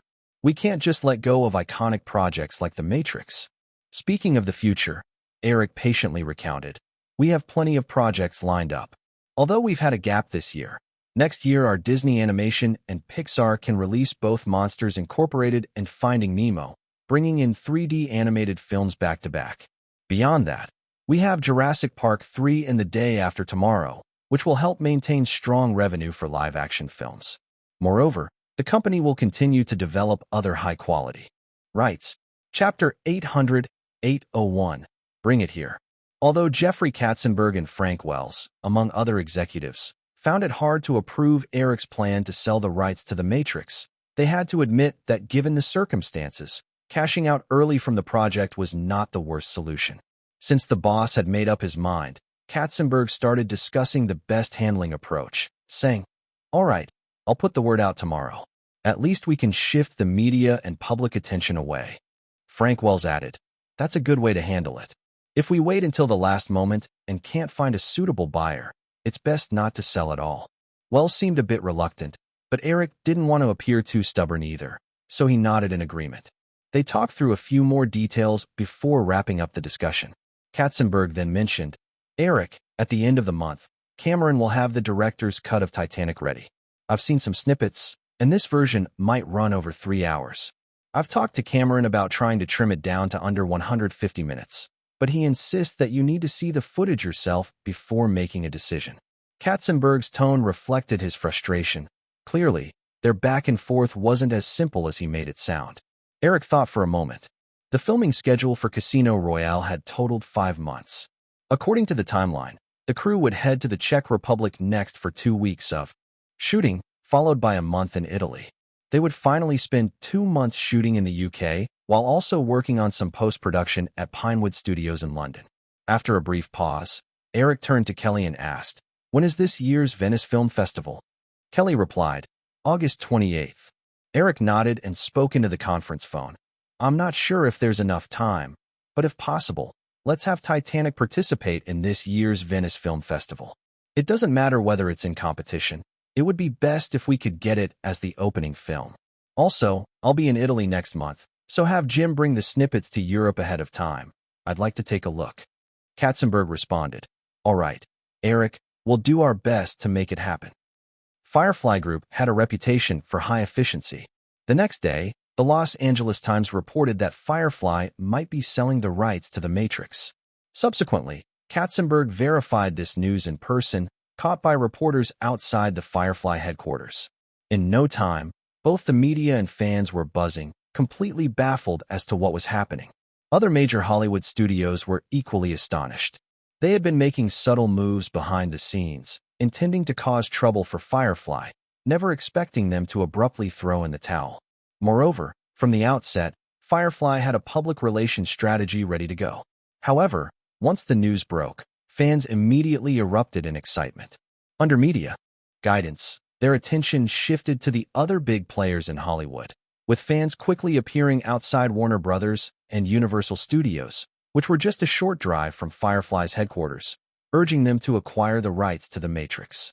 Of course, some media folks questioned whether Firefly was simply trying to divert attention, and some fans suspected Firefly might not have given up on the sequel's production rights after all. After all, could anyone really imagine Warner selling off Batman or Universal parting ways with The Mummy? However, these doubts struggled to persist in the face of the public statements from Firefly's top executives. Despite their surprise, Hollywood's other major studios reacted far more quickly than the media and the public. On the same day the news broke, countless calls flooded into Firefly's top executives and to Eric in the Bahamas to inquire about the situation. In the Bahamas, crew took a 3-day break, with some staff already heading to Prague in advance. Eric planned to fly out with the last batch this afternoon. Meanwhile, in the study of the villa where Eric was staying on Paradise Island, he was taking a call from Bill Gates. He had lost count of how many times they had spoken over the past 2 days. Yes, Bill, that's definitely true, Eric said cheerfully, maintaining a facade of cordiality despite their underlying business competition. But if Amblin is interested in this project, you might want to negotiate with Jeffrey. I'm just too busy right now to focus on this. Without a doubt, Bill Gates, or Microsoft, had caught the interest of Amblin Productions in The Matrix. Given Amblin's contract with Paramount signed a few months back, people were starting to guess around their ambitions. 8 films over 3 years didn't seem like much for a newcomer aspiring to be a major studio. In fact, it was rather insufficient. Any big Hollywood studio, including the now rejuvenated MGM, typically produced over 8 films annually. Given Microsoft's ambitions, Amblin would likely produce more than 8 films in 3 years, indicating they were looking to expand their distribution channels through such projects. However, even with Spielberg's star power at Amblin, that didn't guarantee every film he directed would be met with open arms by distributors, especially since he had been relatively low output in recent years. After taking over the reins at Amblin, if he managed to direct even 1 film every 3 years, that would be a feat. Consequently, Amblin was in urgent need of a film project that would attract distributors strongly. A project with the kind of box office guarantee and influence that The Matrix sequel represented would be just what they were hoping for. Bill Gates said something on the other end of the line. Eric simply shook his head, saying, Bill, I can't just throw out a number without discussions. We'll need to sit down and negotiate properly. But, don't doubt it. If Amblin offers a fair price, we will sell. $250 million? Heh, Bill, while I don't want to negotiate right now, if that's the only offer you put on the table, I don't see much point in discussing further. Just then, as Eric was talking with Bill Gates, there was a gentle knock on the study door. Kelly pushed it open, and alongside her, Miranda Kerr was peeking in with a somewhat eager expression. Eric waved her in, and Miranda walked in while Kelly stayed back and closed the door behind her. Noticing Eric was on the phone, Miranda's anxiety eased a bit. She hesitantly made her way to the desk, her eyes flitting around nervously. She glanced at the couch to her left but didn't dare sit down, standing obediently in place, putting her hands behind her back, looking up at Eric with her best innocent expression. Eric looked up at the girl, smiled, and while still on the phone with Bill Gates, he made a few clicks on his computer with his mouse. The printer nearby soon whirred to life. Cautiously, Miranda glanced over, and when the buzzing stopped, She could see the papers on the A4 page, credit card statements. It was clear it was the Citibank black card she had in her hand. She instinctively shrank her neck, a bit worried as she looked at Eric. Her mind wandered back to the past month's experiences. Initially, when she cajoled Eric into giving her a black card, Miranda's heart wasn't exactly set on anything else. She had simply heard that this type of credit card had a high status and even allowed for unlimited overdrawing, and she was just curious when she asked Eric for one. Miranda considered herself a clever person, and even after finding out the 8-digit balance associated with the card, she didn't show much excitement because she knew that money wasn't hers. She couldn't and wouldn't squander it. However, what followed still exceeded her expectations. That such a Citibank black card represented not just the millions of dollars in her account, but a symbol of social power. Because of that black card, her past month could be summed up as a series of at-your-service moments. From the moment she arrived in the Bahamas, she had been receiving the most meticulous care. Airport VIP lounges, 24-hour luxury cars and drivers in Miami, personal butlers at top hotels in Orlando, and direct service from the managers at Chanel. Once, while in Orlando, when she caught a cold, she made a phone call late at night, and within half an hour, a medical helicopter was there to whisk her to the best hospital in Orlando. Throughout her life, not even her parents had ever provided her such attentive care. Miranda often thought that even a princess wouldn't have a life much different from hers. Despite her mentally mature demeanor, she was still just a young girl, and this intoxicating sense of vanity led her to lose her way. After enjoying her time in Miami and Orlando, the girl, on the travel consultant's advice, flew to New York and even attended a soiree with the wealthy kids of the Upper East Side. Although they didn't know her identity, because of that black card, those once arrogant boys and girls treated her exquisitely. Eventually, Miranda couldn't bear to even check the statements on that credit card. She sometimes thought just living this princess-like life for a month would be more than enough. However, a month had passed, and as expected, her joy quickly turned into regret. Waking up in a top suite at the Hilton in New York, she was handed a plane ticket back to the Bahamas by the front desk manager. After talking with Bill Gates for over 10 minutes, Eric finally hung up. Setting down the receiver, Eric looked at the girl who had been shifting nervously on her toes. He pointed to the printer's credit card statement and said, "Bring it here. I want to take a look." Miranda approached with an anxious expression. She sorted the papers, hesitantly moved beside Eric, and handed them to him. After a moment's thought, she mustered the courage to step closer, but Eric pointed back to her previous spot. "Oh." She sighed inwardly, returning to her spot dutifully, but still bravely said, "Eric, I'm sorry, I made a mistake." Eric examined the long statement in his hands. Luxury car rentals, personal drivers, medical helicopters, European breakfasts, limited edition Prada bags, stays at Carlton Hotel, Dior dresses. He shook his head in disbelief, occasionally clicking his tongue in appreciation. To cap it all off, the bill for 1 month totaled $110,000. With the American income level, a middle-class household where both partners worked might not even earn $110,000 in a year. Eric looked up at Miranda, her pleading expression striking him. Could she really just be a naive girl? It felt more like she was an extravagant house cat.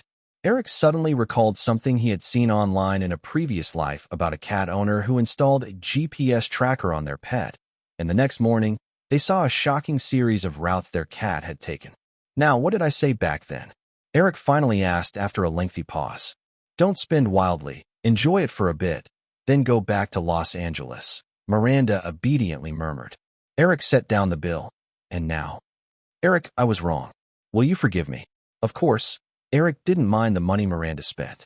With his current fortune, even if she kept spending at her current rate for 100 years, it wouldn't affect him much. However, her behavior had certainly become unreasonable. Without further ado, Eric stretched out his hand to her. "Give it here."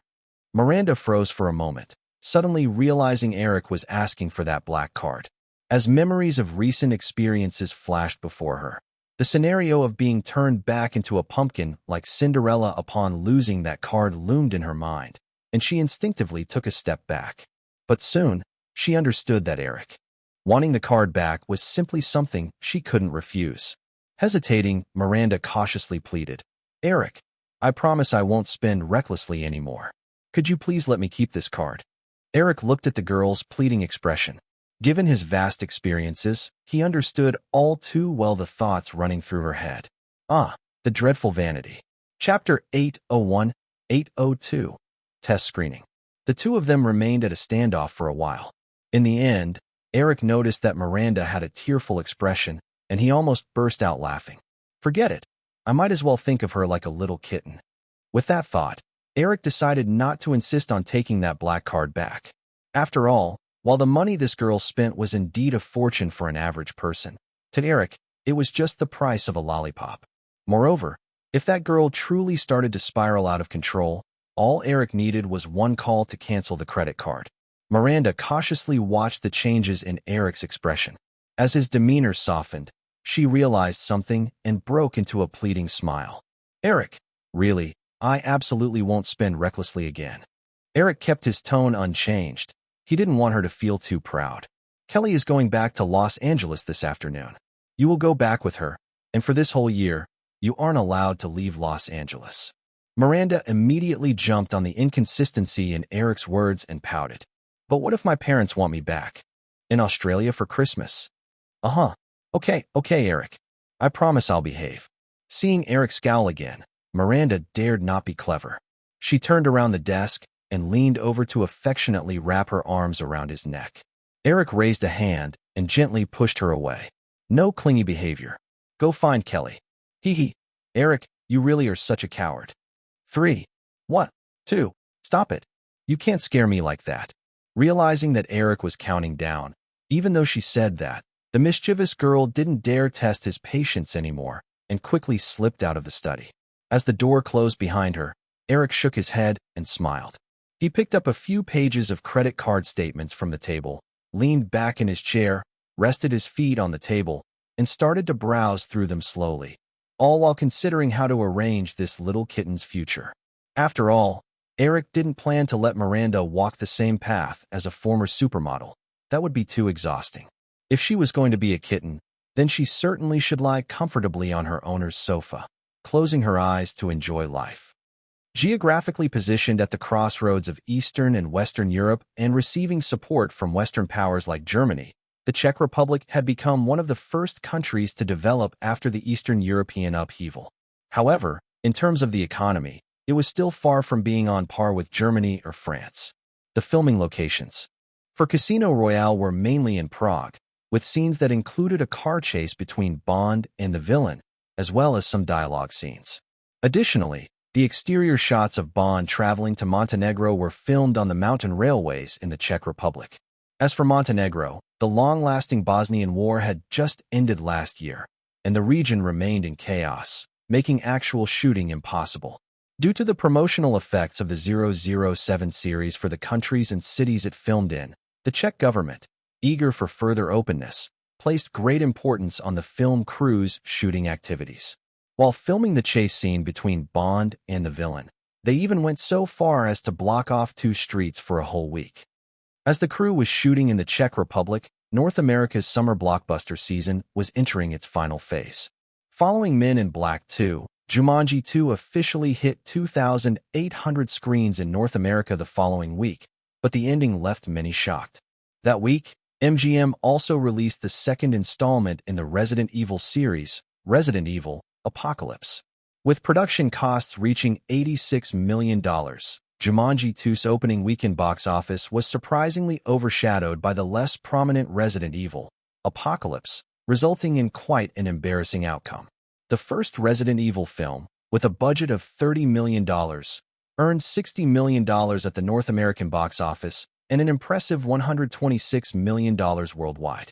Moreover, this post-apocalyptic sci-fi film performed even better in the home video market, netting over $60 million in profit for the producers within a year of releasing on home video and DVD.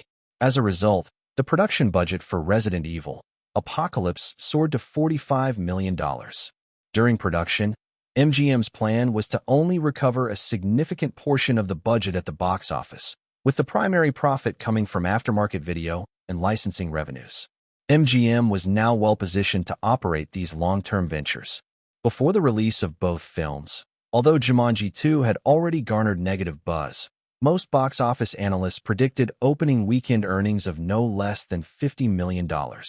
However, the ultimate results were that Resident Evil Apocalypse pulled in $28.37 million in its opening weekend, while Jumanji 2 only managed $25.22 million, placing the two newcomers third and fourth in the weekend box office rankings. In terms of reviews, due to the innate disadvantages of the Resident Evil series, media commentary was predictably lukewarm, averaging only a score of 6.5. That said, looking at an opening weekend gross of $28.37 million, the sequel might still reach a total box office of $70 million, and combined with international earnings, it could easily recoup all production and distribution costs during its theatrical run. Jumanji 2, however, faced complete failure. Not only did it earn just $25.22 million during its opening weekend, over 50% lower than most agencies had predicted, but due to its disjointed plot, it received a media rating of just 4.6, with most critics labeling it as a farcical spectacle loaded with CGI. As events unfolded, it seemed certain that Jumanji 2 was indeed going to flop. Firefly Group, which had only invested $50 million in production, would recover some losses due to box office and later copyright revenues.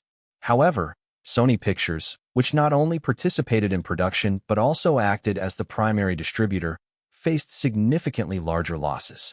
The failure of this project would not impact Firefly 2 greatly, but for Sony, it represented a major setback for their film division. Perhaps the sole silver lining was that due to the underwhelming box office for Jumanji 2, it didn't significantly impact the box office performance of Men in Black 2, which had released the previous week. Following an impressive opening of $75.5 million, Men in Black 2 only experienced a 31% drop in its second weekend, grossing another $52.09 million and bringing its two-week total to $127 million. Even in the third week, the box office for Charlie's Angels 2 saw its drop shrink from the previous week's 43% to just 25%, reaching $32.49 million and total earnings of $156 million. Furthermore, with no major new releases towards the end of the summer blockbuster season, the box office success of Men in Black 2 and Charlie's Angels 2 was likely to be sustained. When Eric heard the news, he also inquired about the production progress of Sony's Godzilla, which had started filming in New York in June. However, Godzilla's shooting schedule was set to be much shorter than Casino Royale, just 3 months. Though as a CGI-heavy blockbuster, its post-production cycle would run significantly longer than that of Casino Royale. According to Sony's release schedule, the film was set for summer release next year. While the exact date hadn't been confirmed yet, there was considerable possibility that Godzilla and Casino Royale would clash next summer, just like Charlie's Angels 2 and Men in Black 2 had this year. Thinking back to a certain T-Rex image, Eric felt some anticipation for next summer's blockbuster season. After all, next year would be 1997. What a significant year that was, the Asian financial crisis. While Japan may not have felt the immediate impact, the overall economic downturn in Southeast Asia was unavoidable. In such an environment, Sony would likely have a challenging time unless they suffered another major defeat in their film business. Just the thought made him feel a pang of sympathy. Time quickly passed to August, and the 2 weeks of shooting in the Czech Republic whisked by. The crew moved on to Italy. Their filming schedule in Italy was for 1 month, focusing on 2 key plot points: the gambling scenes between Bond and the primary antagonist, Le Chiffre, at the casino, and the sequence where Vesper, played by Cate Blanchett, meets her demise. At the same time, the trio of angels along with Vesper's sister would also feature in some very brief scenes in Italy. Charlize and the others were currently overseas promoting Charlie's Angels 2, and their schedule was packed. Their parts were mainly filmed in the UK, which involved rescuing Vesper's sister, Angela Lind. If timing didn't allow, the 3 ladies might have to return to Italy for some brief reshoots after finishing their shots in England. Although the trio couldn't arrive immediately, the actress portraying Vesper's sister, Angela Lind, Christina Aguilera, was now in the crew's Italian location. However, While the crew was deeply immersed in filming, Eric had another pressing matter he needed to address. After that initial meeting, under Firefly's operations, the Venice Film Festival promptly responded, agreeing to feature Titanic as the opening film for this year's festival. After all, under Eric's leniency, Cameron's overall cost for completing Titanic had reached an unprecedented $215 million, surpassing the original timeline by $15 million. Although the Venice Film Festival had always upheld its high-culture artistic vibe, it was becoming quite difficult to reject a film with a budget that could be entered into the Guinness World Records. As the Venice Film Festival sent out formal invitations and disseminated news to the media, Cameron had already arrived in Venice with a sample reel. It was August 3rd. After completing a day's work, Eric hadn't had time to rest before he received news from Peter Rich that Cameron had made it to the hotel where the crew was staying. In the hotel lobby, Eric encountered Cameron, who looked scruffy and worn down. Although Eric had reassured him earlier, Cameron was well aware that if a film with a budget exceeding $200 million failed, it would severely impact his directing career. Consequently, he seemed to have aged visibly over this period. "Hey Eric, how's the film shaping up?" As soon as Cameron saw Eric walk into the lobby, he immediately approached him. "Everything is going pretty well." Eric lightly embraced Cameron, noting the fatigue on his face, and added, "Let's go have dinner. The hotel restaurant serves good food. After we eat, we can watch the film together." "Sure," Cameron nodded. Because both of them were a little distracted, dinner was quite quick. After hastily filling their stomachs without much chit-chat, they headed into the hotel's private screening room. "The film might be a bit long," Cameron said as the lights dimmed. He then added, "But I believe it's best not to cut it anymore." Although he said that, Cameron's tone was not very decisive. Eric had already given him the maximum support on budget, and Cameron wasn't unreasonable. While he could yell at Katzenberg back in Hollywood with, "If you want to cut this film, just kill me first," if Eric insisted, Cameron would also do his best to trim some of the runtime. The version in front of them had a total runtime of 187 minutes. In Hollywood history, there were only a handful of films that exceeded 3 hours and also succeeded at the box office. Cameron could only recall Gone with the Wind from 1939. Additionally, while many films of that length might achieve some level of artistic recognition, very few could also garner high box office returns. After all, for a movie, simply running 3 hours was enough to deter most viewers. While Cameron was confident in his work, he wasn't delusional enough to think Titanic could be compared to Gone with the Wind, an era-defining film. The idea to film Titanic had initially been influenced by Eric during a casual chat at Playa Vista with several well-known directors and producers. Eric had also participated in some of the scriptwriting. Thus, the new Titanic closely mirrored the original storyline. The most significant difference was undoubtedly the lead actress. Compared to the curvy, warm Kate Winslet, the slender, elegant, and exquisitely beautiful Rachel Weisz, with a hint of rebellion in her heart, was far more suitable for the role of Rose. When the older Rose began reminiscing on the grand screen, and Rachel first appeared on screen with her tall figure, classic makeup, and that uniquely British aristocratic pride, Eric couldn't help but feel a sense of awe, as if a past regret had been rectified. Cameron's command over the narrative was undoubtedly masterful. Despite the film's length of 3 hours and 7 minutes, each minute maintained the audience's engagement, offering no surplus moments. The shots of the Titanic sailing across the ocean, Jack and Rose embracing at the ship's bow during sunset, and the big industrial ambience inside the cabins delivered almost breathtaking beauty and impact. The disaster sequences in the second half, though brief, effectively conveyed the dualities of human nature in times of crises, as well as the emotional parting between Jack and Rose, touching the audience's hearts deeply. Eric had watched Titanic numerous times, but living through another life, witnessing another still-perfect rendition of Titanic filled him with excitement all over again. As the screening concluded, Eric didn't even notice the 3+ hours had flowed by unobserved. He turned to speak to Cameron, only to suddenly catch the end credits' pure instrumental music still playing. Yes, this piece combined piano, bagpipes, and violins, still beautiful but completely unrelated to the former My Heart Will Go On. Chapter 802. 803.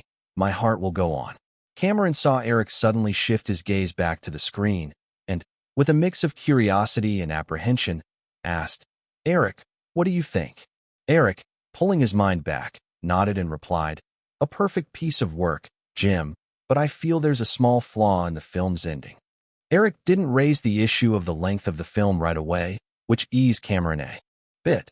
Cameron said, "Are you referring to the scene where Rose dreams of Titanic? If I remember correctly, you suggested adding that part, and I think it worked quite well." No, not that. Eric shook his head. "I'm talking about the ending theme. This instrumental piece is nice, but it feels a bit monotonous. Maybe substituting it with a song could improve it." When James was composing the score, did you discuss this possibility? The James Eric referenced was James Horner, the composer for Titanic. He recalled that My Heart Will Go On was a collaborative piece by James Horner and another composer. Eric was unaware of how Cameron had collaborated with James Horner previously, but he had learned that during the making of Aliens in 1986, Cameron and Horner had a falling out over creative differences, and their relationship had been strained ever since. To keep Titanic's essence intact, Eric had personally invited James Horner to compose the film's score and had mediated between the two. Before the filming of Casino Royale began, the three of them had even had dinner together at Playa Vista.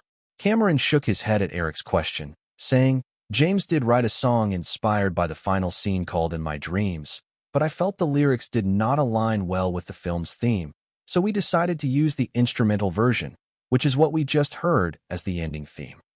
Eric instructed the projectionist to replay the previous ending, probing Cameron for the lyrics. In the end, he could only shake his head in disappointment. The song simply did not hold a candle to My Heart Will Go On. In truth, writing songs requires inspiration just like writing poetry or painting. Eric should have realized early on that although Titanic's core narrative could remain consistent under his influence, when it came to the ending theme, there was no way James Horner could recreate the exact inspiration he had from the original timeline under the flutter of Eric's butterfly effect. The success of Titanic in the original timeline was attributed to the film's overall quality. However, while My Heart Will Go On hadn't reached the pinnacle of a perfect touch, it undeniably elevated Titanic. Eric was not going to let this opportunity slip away. After a moment's thought, he said, "James shouldn't be too busy lately, right? I had some inspiration while watching the film earlier. If he could come to Italy, perhaps before the Venice Film Festival, we could collaborate on a great ending song." Cameron loved the song Eric had previously put forward, New Divide, and had even watched the entire first Victoria's Secret fashion show tape. Hence, he had no doubt about Eric's ability to come up with an ending song for Titanic. However, he remarked, "Eric, if you were in Los Angeles that might be feasible, but it's unlikely James can come to Italy. He is currently working on the score for Edward Zwick's Legends of the Fall. Speaking of which, if you have some inspiration, why don't you create something yourself?" Eric shrugged and replied, "You know what I've been up to lately? I might be able to come up with lyrics and melodies, but I can't spare time for the arrangement and recording." Cameron said, "Eric, while James might not be able to come right away, as long as you can provide the lyrics and melody, Europe is vast, and we can surely find excellent musicians to help with the arrangements. Even if the result isn't perfect, the film isn't scheduled to release until the end of the year, so we have plenty of time to make adjustments, right? In that case, the Venice Film Festival screening would probably be too rushed, wouldn't it? Think of it as a surprise for the audience," Cameron said. "Of course, this only works if you write something truly excellent. Otherwise, I won't use it. I don't want a lousy song ruining the entire film." By the end, Cameron's tone had turned critical, as was his habit. Eric narrowed his eyes and nodded slowly before stating, "All right, let's talk about the film's length." Cameron could easily tell that Eric was countering his previous remark, but he nearly jumped up, saying, "Hey, Eric, you're not that petty." "Of course not, so." Eric patted Cameron on the shoulder. Seeing him perk up with wide eyes, he stopped for a moment before taking a breath, saying, "I don't think we need to change a minute. Let's just release this version." "Huh, I knew it." Cameron instantly transformed his worry into joy, a tinge of smugness rising up as he nearly blurted something out, but he quickly refrained. He had intended to say that since you approved this version, if it underperformed at the box office, it shouldn't all fall on him. But he quickly realized that saying such a thing would be quite irresponsible. Suppressing those thoughts, he raised his fist and gave Eric a light punch on the shoulder, saying, "Eric, I've been catching up on some Spider-Man comics recently and have some interesting ideas. If you still want me to direct it, just let me know. Whatever happens, this project is yours. We agreed on that," Eric replied. "Or, I can have Los Angeles send over the contract tomorrow." Cameron was always an open person. Reflecting on Eric's unwavering support since last year, he couldn't help but feel a strong sense of camaraderie. "Eric, I can only promise you I'll do my best." Eric, not good at having deep conversations with a guy like him, tried to lighten the mood, saying, "It's still early. How about we head to the bar downstairs for a drink?" Cameron quickly brushed aside his emotions, nodding casually. "Sure, but first, I need to personally deliver the copy to the bank vault. The copy we have is worth $215 million. If something goes wrong, we might end up wasting the last 2 years." As they chatted, they both stood up and left the screening room. Christina Aguilera had been on the set for a week. She arrived in Italy on August 1st, and the entire crew comprised over 200 fixed staff and actors, spreading across several different hotels. Since she joined the crew last minute, she wasn't placed in the same hotel as Eric, but was a street away.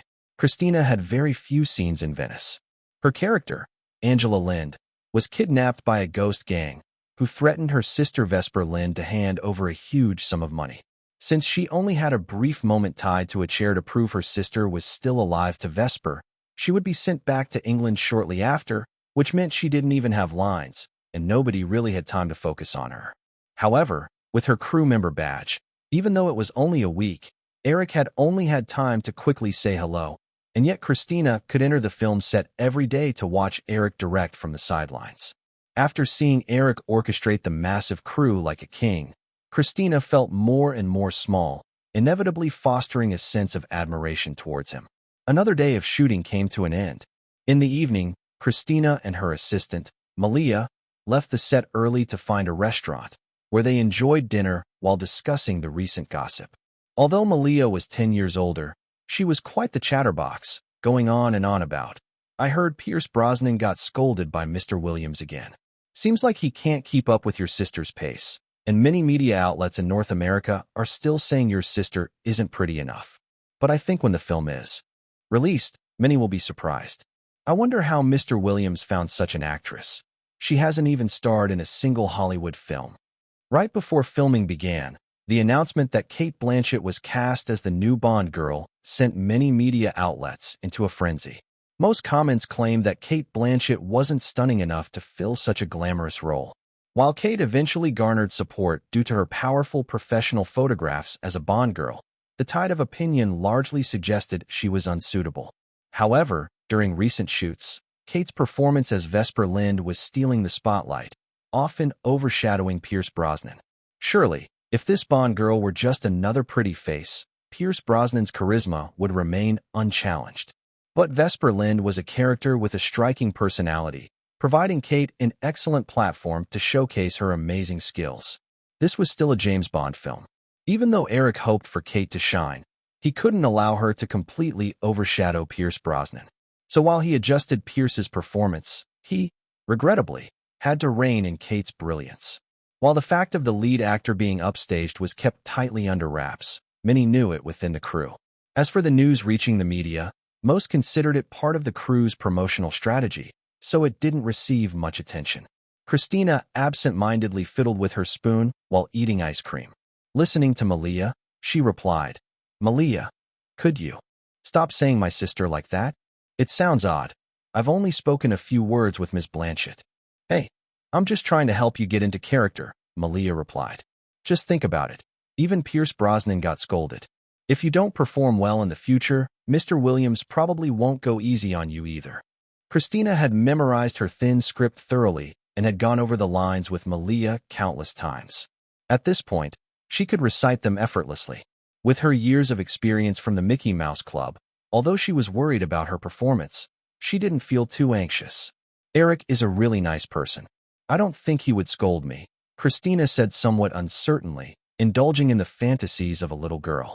Malia, appearing a bit carefree, certainly wouldn't touch on certain sensitive subjects, like her employer's relationship with Eric Williams. So when Christina mentioned Eric, Malia kept quiet. But with her greater experience, she knew that most directors in Hollywood exhibited two different personas, one on set and another in private. No matter how gentlemanly they were away from the camera, once in directorial mode, these individuals often become strict and volatile. The more talented the director, the more intense they tended to be. Eric might have been gentle with Christina in private, but if she performed poorly during filming, disrupting the crew's progress, receiving scolding would be a near certainty.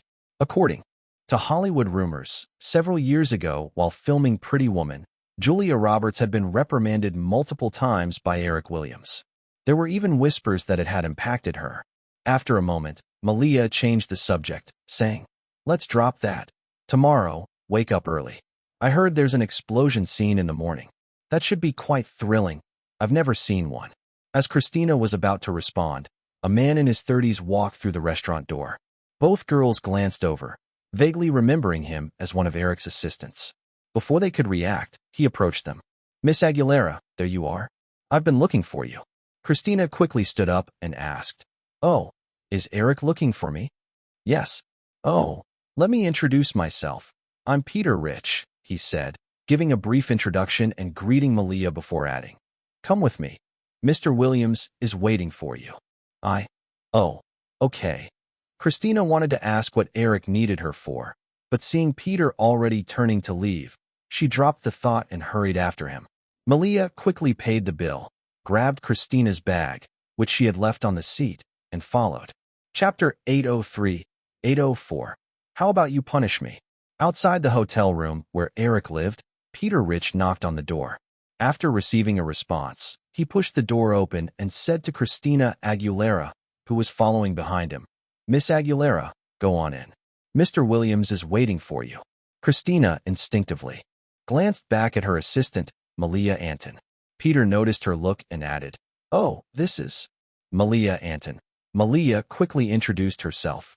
Peter nodded and said, "Miss Anton, you can head back to the hotel for now." "Oh, of course," Malia said, feeling a bit disappointed that she couldn't join Christina to meet Eric. She turned to leave reluctantly as Christina stepped inside. Christina assumed Eric was the only person in the room, but once she walked in, she discovered Eric was chatting with another middle-aged man near a piano by the balcony. Cameron first noticed Christina entering. Seeing the petite girl with a sweet appearance, he instinctively asked, "Eric, is this little one the singer you were looking for?" Although Christina knew about the Terminator series and heard the buzz surrounding Titanic in the media over the past 6 months, she didn't recognize Cameron. However, she quickly gathered that he must be a close friend of Eric, given his wrinkled shirt and messy hair as he leaned against the piano. Despite Cameron's somewhat doubtful tone, Christina smiled back, and when Eric turned to her, she said, "Eric, you wanted to see me."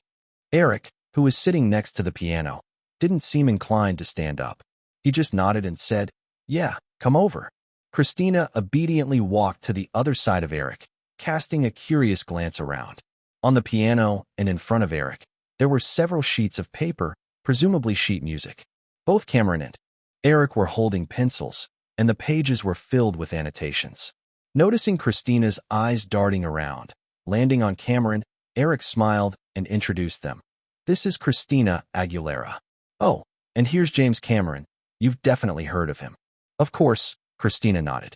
Though she had instinctively moved to the other side of Eric, she reached her little hand out and said, "Hello, Director Cameron. I really like your movies." "Oh, really?" Cameron shook her tiny hand and joked, "You don't look old enough to watch my films."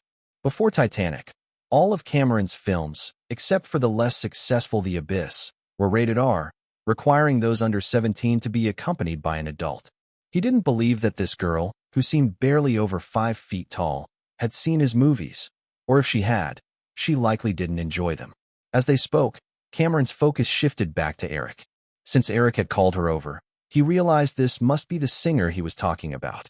For the past few days, Eric had spent his evenings composing the music and lyrics for My Heart Will Go On. Today, they had essentially finished the work, and although both he and Cameron could hum the tune, Two grown men were unlikely to capture the essence of My Heart Will Go On.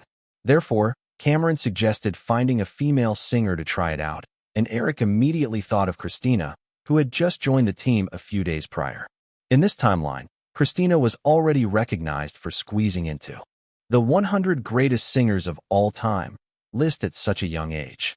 From the moment she started her musical journey, she emulated legendary singers like Whitney Houston and Mariah Carey.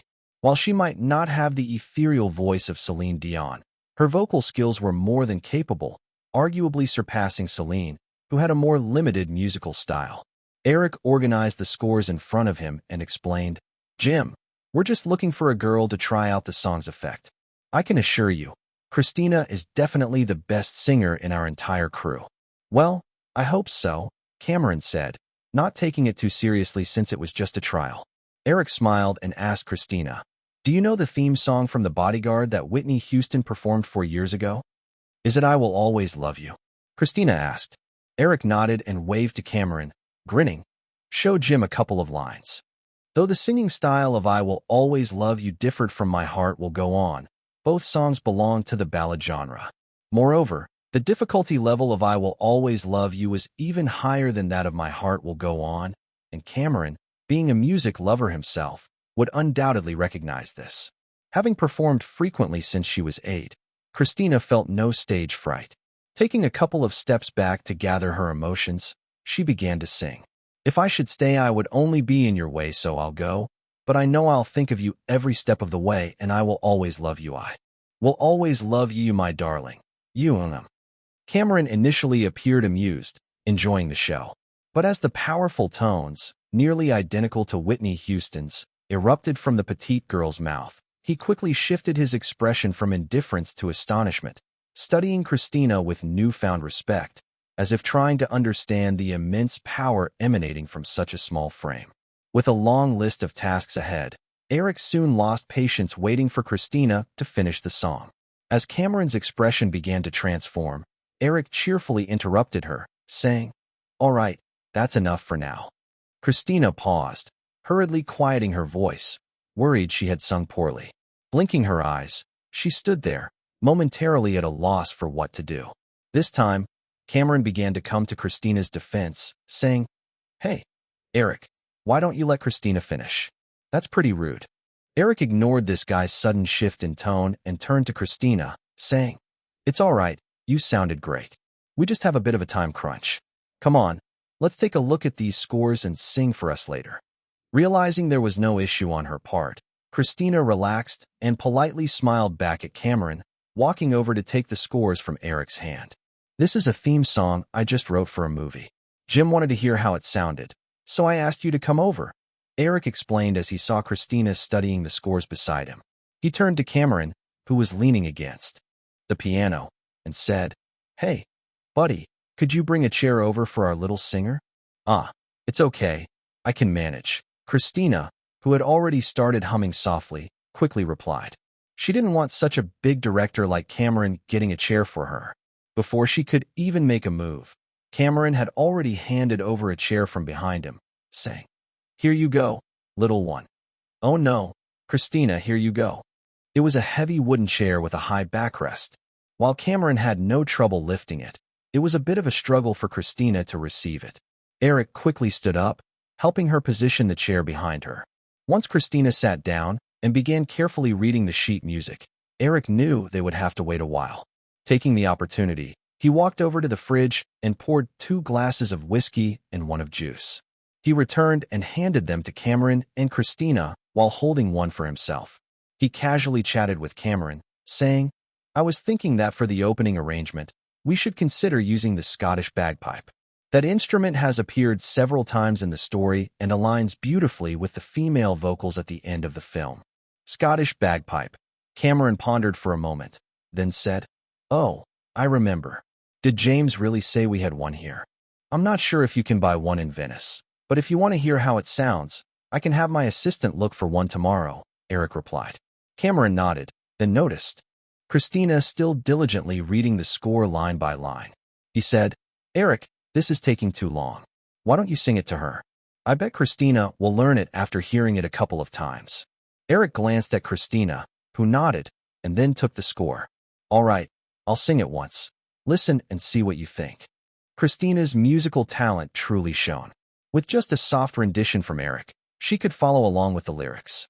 Eric directed her on some pronunciation techniques, and with a few practice runs, accompanied by Eric's piano playing, they were soon treated to a rendition of My Heart Will Go On from an actual professional singer. Christina deliberately kept her voice subdued, refraining from showcasing the more fierce, almost masculine edge she generally displayed. Thus, her rendition of My Heart Will Go On carried a distinct Celine Dion-like charm, which left both Eric and Cameron thoroughly satisfied. As Christina finished her third round, Cameron clapped his hands excitedly and said, "That was great. Absolutely fantastic. Eric, I've made my decision. We're using this song as Titanic's closing theme. I believe I should have it done before the Venice Film Festival because this song is a perfect match for the film. I don't want to wait another moment. I'll fly back to Los Angeles tomorrow to have James arrange it. We need to wrap this up before the festival opens." Such a song was indeed labor-intensive, and after Christina finished, she took small sips of her juice, still surprised that this song would actually be the theme for Titanic. Despite many doubting the project's success, considering it a potential flop like Waterworld, it was still a $215 million blockbuster. If she could perform the theme song for such a film, then, with these thoughts, Christina subtly set her cup down and looked at Eric with her wide, innocent eyes twinkling in anticipation. With 20 days left until the opening ceremony, I think it's feasible if we push a bit, Eric remarked, also nodding. Initially, Cameron had planned to take his time producing the song, but now caught in Eric's enthusiasm, he didn't oppose the idea of making Titanic's premiere even more spectacular at the Venice Film Festival. Eric noticed Christina's expectant expression and chuckled, reaching out to pinch her cheek playfully. "Don't think about it too much. This song isn't for you. You can't go down the path of sentimental ballads.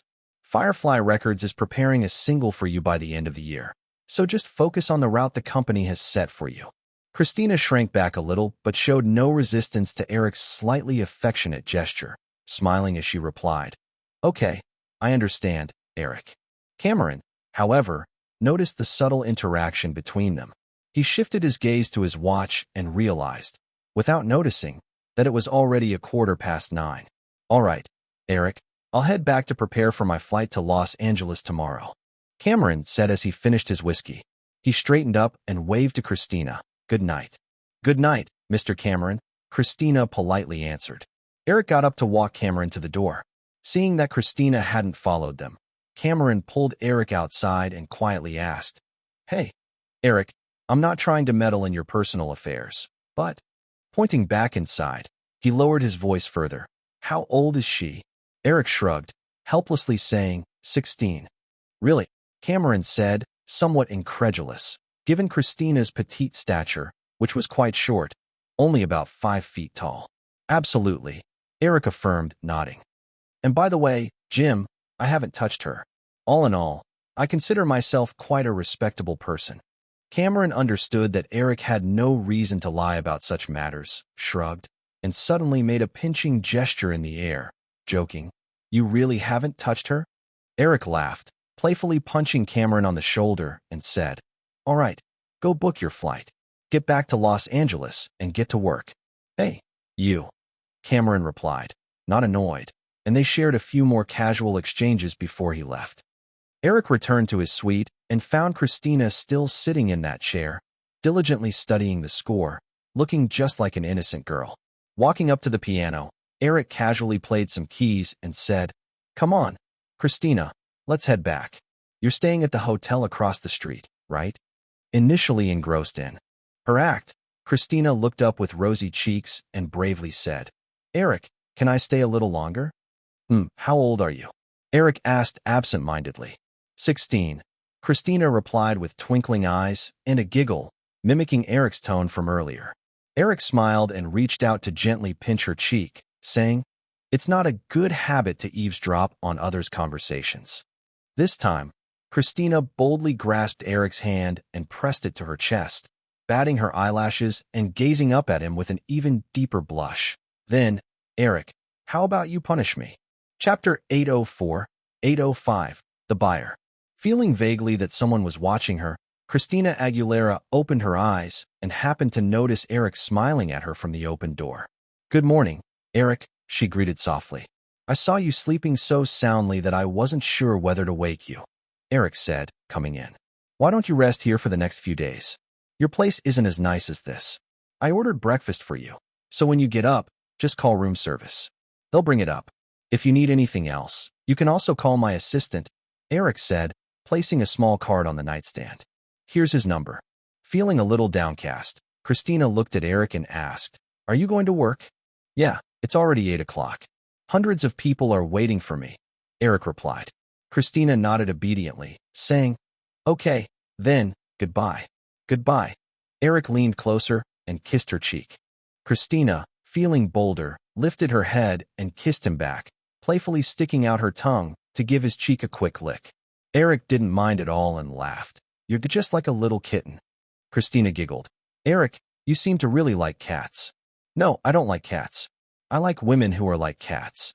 Docile, lazy, mysterious, but also wild and untamed at times." Christina blinked rapidly, asking, "Then can I be your little kitten?" "Sure thing." Eric chuckled, pinching her cheek playfully. He stood up and said, "I'm heading to work. When I have some time off this week, I'll take you out. Where do you want to go?" Excitement lit up Christina's face, but she hesitated, saying, "I'm not familiar with Venice." "I'll go wherever you go, Eric." "That won't work.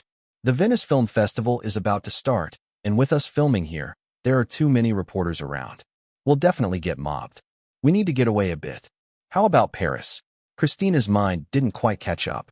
Of course, she wanted to go to Paris. What girl didn't dream of it? But with the crew only having one day off a week, was it realistic to go that far? Seeing the confusion on her face, Eric chuckled, not needing to explain further. "Then it's settled. Paris it is. I'm off to work, so you just keep sleeping. Wake up whenever you like." She waved her hand at Eric as he left, and once she heard the faint sound of the door closing, she waited a moment before finally getting out of bed. Christina first called her assistant, Malia, and vaguely explained that she had stayed over at Eric's hotel last night. She told her assistant to manage her schedule for the next few days as she hung up, then ordered breakfast from room service to fill her stomach before crashing back on the bed. When Christina finally woke up, it was already evening, and the thick curtains let little light through. Hearing faint voices from the living room, she tiptoed to dress and opened the door, finding only Eric in the living room on the phone. Noticing Christina had come out, Eric nodded and pointed to the couch opposite him. Christina walked over and sat down, dressed in a fitted t-shirt and jeans, barefoot. The clean floor felt slightly cold without any carpet, so she curled her legs up, hugging a pillow while listening quietly to Eric on the phone. "If that's the case, we can accept the $300 million price," Eric said, holding the phone while glancing through a blue folder resting on his lap, discussing something important with someone on the other end. "However, we can't budge on the payment deadline. Amblin wants the rights to the Matrix, so they must pay in full as soon as the contract is signed. It's just $300 million, Jeffrey. With Microsoft backing Amblin, if they truly want to make this deal, they can manage it." Christina couldn't help but gasp at the casual mention of $300 million. She knew Firefly was selling the rights to the sequel of The Matrix, but hadn't realized it was worth that much. Eric caught Christina's small reaction and waved his hand at her, signaling her not to be silly. Christina shrank back, giving him a smile. "And there's one more thing," Eric continued after finishing up with the Matrix discussion. "I've seen the final cut of Titanic, and aside from the end theme, there's nothing wrong with it. Jim flew back to LA this morning to handle the new end song, which I wrote myself. Can you have the record department coordinate to get it sorted out before the Venice Film Festival opening? And we can kick off the promotional work now. I'm not planning on compressing any further, so have the distribution department come up with a solid marketing plan." Bad Boys 2. Eric hesitated, then thought about it. "Let's not release it alongside Titanic. I know you're not confident in this film. We have no say in other studios' plans, but Firefly can't sabotage itself. Let's push it back to next summer. This sequel should be strong enough to hold its own in the summer." After hanging up, Eric saw Christina poking her head curiously. He smiled and waved her over. Christina got up and settled beside Eric, curling her legs and leaning against him while glancing at the documents on his lap. Eric, what's this? Eric knew she wasn't really interested, but was just looking for a conversation starter. Nothing much, just some copyright transfer agreements. Christina glanced at the file, but didn't pry. Is it about the Matrix? Yeah. Eric nodded, flipping back to the front page of the file. Then feeling Christina lean against him, he chuckled, keeping his gaze on the documents, changing the topic. What do you want for dinner? With Eric shifting the conversation, she absent-mindedly replied, I don't really know. What I had for breakfast was, nice. Breakfast? Eric teased. Never mind. Just call room service and have them send a menu up. Pick whatever you want. Okay, Christina nodded. Just take it easy and rest for these next few days, Eric said with a smile, gently pinching her cheek. If you don't want to stay here, you can always go back to that street hotel. Hearing this, Christina felt relieved and smiled sweetly. I'm not leaving. I'll just call for the menu. Saying that, she jumped off the couch and picked up the mobile phone Eric had just set down to start dialing. Eric chuckled to himself and returned his attention to the documents. Being away from Hollywood had kept Eric from witnessing the wild happenings lately, especially surrounding the sale of the Matrix's copyrights. It was evident, just as Eric initially suspected, that the studio most interested in the Matrix was Amblin, powered by Microsoft's behind-the-scenes backing. Of course, other major studios were also involved in this copyright competition to varying degrees. Firefly was certainly not going to hastily sell the Matrix rights without due diligence. In fact, many executives were reluctant to sell it outright, just dragging the matter along in hopes that it would fizzle out over time. Hence, when negotiating with interested studios, Firefly held a firm stance. In this situation, companies like Paramount with more conservative management progressively withdrew, leaving only Warner Brothers, Universal, and Amblin standing their ground. However, the stringent conditions proposed by Firefly led to Warner and Universal dropping out, leaving only Amblin willing to meet Firefly's demands. Under the preliminary agreement, Amblin would acquire the rights to the future film production and distribution of The Matrix for $300 million cash. The agreement did not restrict Amblin to just 2 sequels. In fact, if Amblin ever wanted to reboot the series, Firefly wouldn't object. Of course, most fans of The Matrix already knew the script issues for the trilogy, and it was unlikely Amblin would change it under pressure after this sale.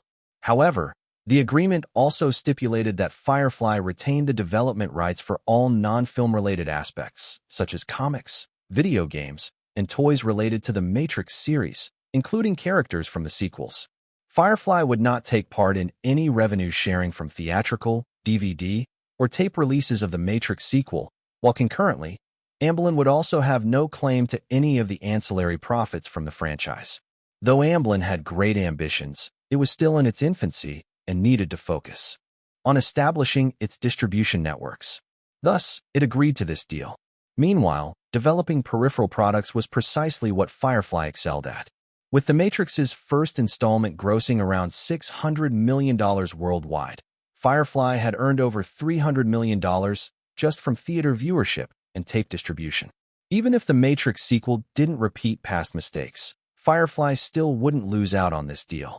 With the American economy recovering overall, recouping $300 million in cash ahead of time, whether allocated to entertainment or tech, Eric was confident he could multiply that investment several times in the coming years. Although outsiders viewed Firefly's recent profits as alarming, Eric knew the truth. Firefly had been in a heavy cash burn period for years, quickly turning most of its profits back into further investments within its various subsidiaries. To minimize tax burdens, Eric began considering making direct investments in Firefly subsidiaries under the Firefly Group name. This would, although indirectly, lead the 27% minority shareholders into the Firefly system. Still, it would save on many tax liabilities by skipping intermediate steps. When excess funds directly converted to project investments, Firefly Group's pre-tax profits would significantly drop, allowing for reduced corporate tax obligations. For a company of Firefly's scale, the pre-tax profit tax rate hitting 35% was considerably higher than the 27% for minority shareholders. Investing in shares would also gain favor with these shareholders, reinforcing Eric's control over Firefly and garnering support from the influences they represented. However, if handed over to the IRS, Firefly would gain no substantial return. Thinking about all this, Eric decided he would address the issue of Clover Holdings, originally a Disney investment company, during his next call with Katzenberg. Clover had always operated on a small scale, and, unless someone closely examined Firefly Group's balance sheet, many wouldn't even notice its existence. While Disney had expanded rapidly, it hadn't much interest in outside investments. Clover's most notable project was the $20 million investment aimed at building the Walt Disney Concert Hall in Los Angeles. However, that project had yet to generate any profit since it primarily served to enhance the Disney family's public presence and was largely philanthropic in nature. Currently, though, this investment company could serve as a direct window through which the Firefly Group could invest externally. American corporate law is quite flexible, not restricting companies to specific fields of operation. Similar to Berkshire Hathaway, originally a textile mill that has evolved into a comprehensive holding group involved in insurance, bookstores, beverages, candy, and entertainment. Chapter 805, 806. Is there really a need for this? Due to the Charlie's Angels trio being busy with the global promotion of Charlie's Angels 2, they ultimately could not make it in time for the filming of Casino Royale scenes in Italy. As a result, the originally planned month-long shooting period in Italy wrapped up just 2 days before the Venice Film Festival commenced. The crew began to shift to the film's final shooting location in the UK, while Eric received an invitation from the Venice Film Festival organizers to stay for the opening ceremony of the 53rd Venice Film Festival and the premiere of Titanic that night. Cameron had returned to Los Angeles at the beginning of the month and, with the support of Firefly Records, hurriedly completed the recording of My Heart Will Go On in 3 weeks. The singer was once again Celine Dion. With Eric's remote intervention over the phone, this song remained largely unchanged from the original version. The new print of the film, featuring the modified ending song, was delivered the day before the opening on September 28th. During those days, with the Casino Royale crew filming in Venice, Titanic, historically the most expensive film, premiering at the festival and the Venice Film Festival itself, the city had become quite the spectacle. Large numbers of media journalists who had little interest in the festival suddenly flocked to Venice for these various reasons. Additionally, Cameron wasn't alone upon his return.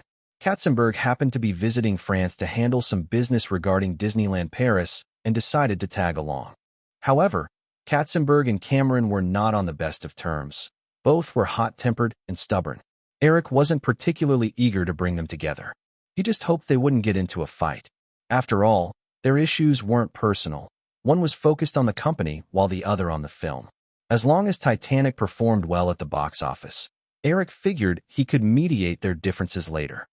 On September 28th, the premiere of Titanic, as the opening film, was arranged for 7 p.m. local time. After attending the festival's opening ceremony during the day, Eric made a brief appearance at the subsequent reception before hurriedly leaving to join preparations for Titanic's premiere. Just past 6 in the evening, outside the Casino Palace on Lido Island, a long red carpet was already flanked by a throng of media journalists and fans. The atmosphere appeared even livelier than that of the opening ceremony earlier in the day.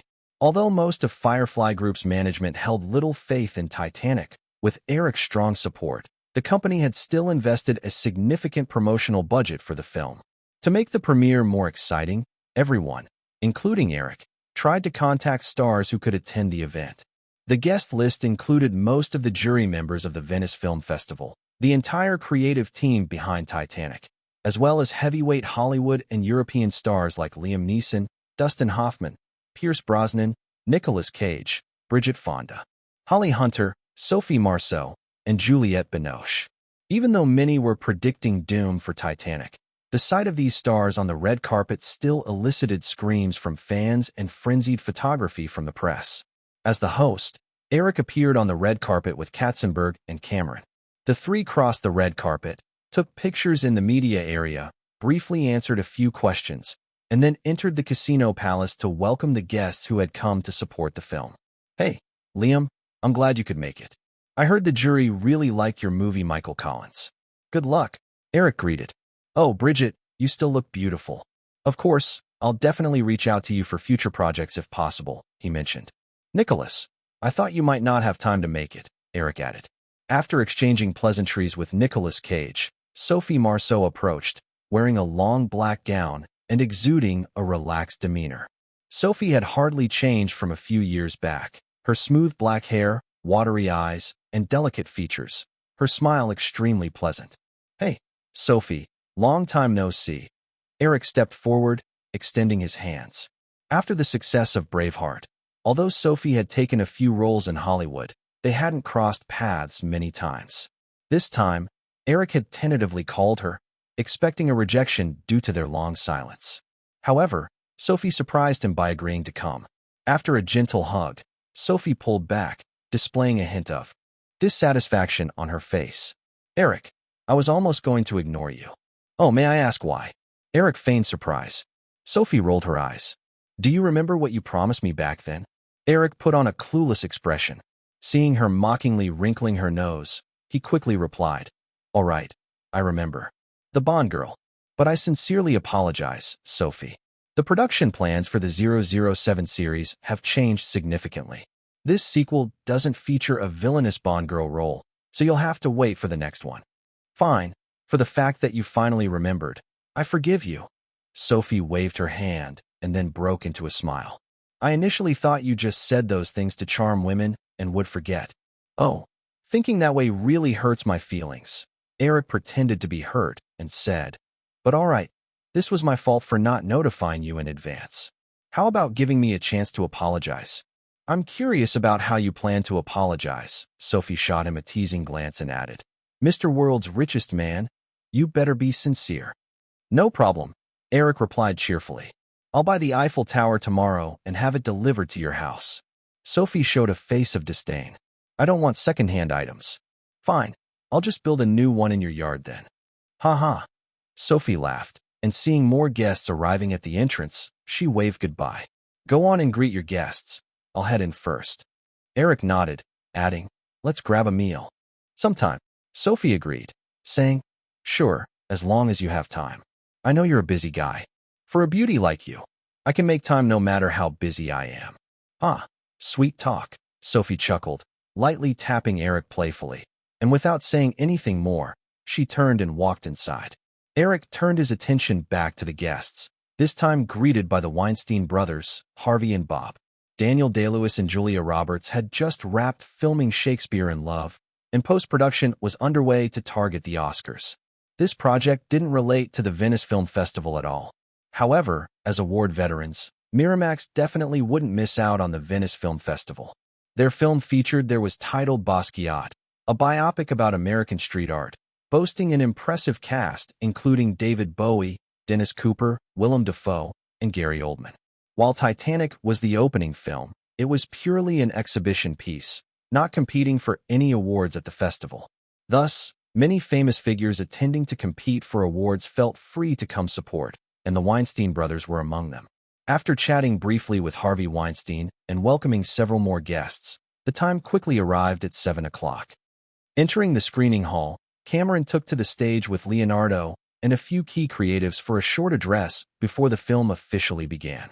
As the lights dimmed in the screening room, Eric's gaze fixed on the big screen, and Cameron soon emerged from backstage, sitting beside him.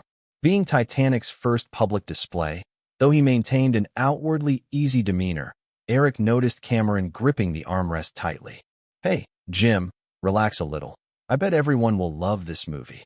Let's hope so, Cameron muttered quietly, then turned to Eric and raised his voice a bit. Anyway, Eric, thank you. Eric nodded slightly, not responding verbally, just giving Cameron a reassuring pat on the shoulder. As the images illuminated the large screen, the 300 invited guests, journalists, and fans concentrated intently on the unfolding visuals, all eager to see what a $215 million blockbuster would turn out to be. However, during the opening subsea treasure hunt sequence, most viewers felt somewhat let down. It seemed rather ordinary after all. This sense of mild disappointment persisted until the older Rose appeared, memories playing out on screen. The sight of the Titanic's colossal form at the British harbor and the stunning entrance of young Rose, played by Rachel Weisz, somewhat eased the audience's discontent. Industry insiders familiar with the film production process secretly sighed at the impressive realism on display, which indeed showcased a hefty budget. Yet, they couldn't help but wonder, was such extravagance really necessary for a film? As the plot advanced, the lengthy build-up of over an hour reached a point where even the iconic scene of Jack and Rose standing at the bow of the ship felt ethereal to anyone watching. However, it still couldn't deter many media and industry professionals from labeling it a cliched love story involving a princess and a stable boy. Consequently, even with the film frequently shifting into tearjerker mode in its latter half, many journalists and filmmakers felt that aside from some refined special effects, there weren't many standout features in the movie. Some even thought the only thing truly captivating about it came when the closing song, "My Heart Will Go On," played, with everyone realizing that this was probably the only truly appealing aspect of the entire film. Throughout the screening, Eric had been attentively observing the audience's reactions. The focus was largely on a small group of fortunate, ordinary viewers. When he noticed two girls in the back left corner embracing and weeping openly during Jack and Rose's farewell, Eric could finally exhale. The film primarily targeted a youthful demographic, and Firefly's marketing plan for Titanic was crafted with this group in mind. Eric wasn't overly concerned about critics' opinions. As long as the media reviews weren't overwhelmingly negative, Titanic stood a chance at realizing a miracle similar to those of the past. As the closing song came to an end and the lights in the hall brightened, applause erupted, not too cold, but also not overly enthusiastic. Many attendees were still whispering to those beside them while clapping. As the audience began to disperse, Eric waved for his assistant Peter Rich, who was sitting nearby. "I forgot to ask, do we have any audience surveys for this film targeting ordinary moviegoers?" Peter Rich shook his head. "No, Mr. Williams. Including tonight and the 3 shows tomorrow, tickets mainly went to media and film critics. Only 50 tickets were allocated for ordinary fans through promotional giveaways." That made sense. Only 50 ordinary viewers would mean it wasn't surprising that they hadn't arranged a survey. Titanic was only allocated 4 screenings at the Venice Film Festival. Because of the influx of media personnel from all over the world, securing tickets for these 4 screenings was highly competitive, leading to a sad supply of tickets for average viewers. The decision to limit it to 4 screenings primarily aimed to carefully select and refine the viewer group, aiding Firefly in post-screening promotional strategies. After all, this was a superintention of over $200 million. Even with his confidence, Eric had no intention of expanding the number of screenings. "Fine, 50 tickets it is," Eric contemplated. "Forget about tonight. Arrange for whatever remains for ordinary viewers during tomorrow's screenings, but I want to see the surveys from these people the day after tomorrow." Peter Rich didn't ask further questions, nodded, and hurriedly left. Katzenberg, Cameron, and a few others stood not far away. Seeing Eric wrap up his conversation with his assistant, they approached. Katzenberg said, "Eric, let's head to the banquet hall. Everyone is already waiting there." Eric nodded and left with them toward the location where the crew had organized a reception for the guests. In the banquet hall of the Lido Island Hotel, Eric mingled among the crowd, greeting guests and chatting casually. After an engagement of a solid half-hour, he managed to slip away to the terrace outside for some fresh air. Located on the hotel's 2nd floor, overlooking the sea, one could gaze far into the brightly lit main city of Venice. On the terrace stood a figure, a woman dressed in a black evening gown, holding a glass of red wine, leaning against the railing, quietly admiring the sky. Eric walked over, leaning against the railing beside Sophie Marceau, grinning and saying, "A beauty all alone. It's a shame no one's trying to talk to you." Sophie gave a slight smile, her expression somewhat forced, and murmured, "Eric, you're the 5th one. Besides, I'm hesitating whether I should let you stay as the 5th. In the dim light, Eric noticed a hint of melancholy in Sophie's expression. He asked, "Why are you suddenly feeling down?" Chapter 806, 807. What do you think? Sophie obviously didn't want to talk about this topic, so she shook her head and said, "Nothing." Eric stared at Sophie's profile for a moment and then realized something. He suddenly laughed and said, "I thought actresses who often starred in romance movies wouldn't care for this kind of story. While some films had a particularly artistic flair, starting from La Beaume. Most of Sophie's films were actually fresh takes on love stories. Sophie frowned at Eric's argument and replied, "You made a romantic film too. According to your logic, if you didn't have any feelings about that film, how did you write My Heart Will Go On?" "Oh, I didn't expect you to notice that I wrote the ending song." "That's an honor," Eric said. Sophie rolled her eyes at him and decided to ignore his cockiness. Eric didn't defend himself. Instead, he stood quietly beside her, both of them looking out at the dark sky and enjoying this rare moment of tranquility together. After a while, Sophie couldn't tolerate the silence any longer and asked, "Why don't you speak?" "I'm thinking about something," he replied. "How to trick me into coming back to your room tonight," she pressed. Sophie caught Eric's stunned expression and finally smiled, a hint of pride in her playful prank, as if she had turned the tables on him. Although time had passed, Sophie still vividly recalled how Eric had coaxed her into bed twice before. So tonight, she was determined not to let this guy succeed again. Well, okay, even though after watching Titanic, she suddenly craved someone to hold on to. But as she glanced at Eric again, she reminded herself that she wasn't so easily pleased. However, noticing the mischievous glint in Sophie's eyes, Eric chose to act instead of speak. He set down his wine glass and reached out to embrace her. You," Sophie exclaimed, suddenly realizing things weren't going according to the planned rhythm. Shouldn't he have said something sweet next? Why had he suddenly changed course? Her mind buzzed momentarily, and she eventually managed to respond. She lifted the arm that held the wine glass aside and said with a trembling voice, "Eric, the red wine is going to spill on me." You." After a long pause, she finally added, "Bad guy."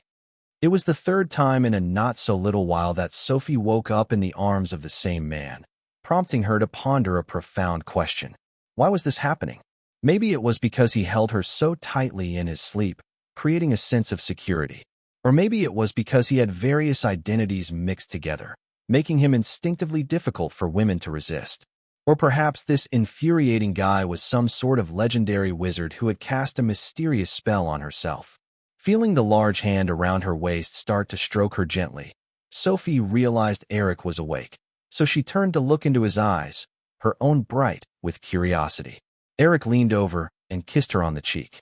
Noticing the confusion and inquiry in her eyes, he smiled and said softly, "Actually, I know a guy named Cupid. Whenever I like a girl, he shoots an arrow at her, and then she can never escape my grasp." Sophie blinked rapidly a few times and burst into laughter. In that moment, she realized that the guy in front of her wasn't a wizard or anything else. He simply knew how to read women's minds well. She was a sentimental woman.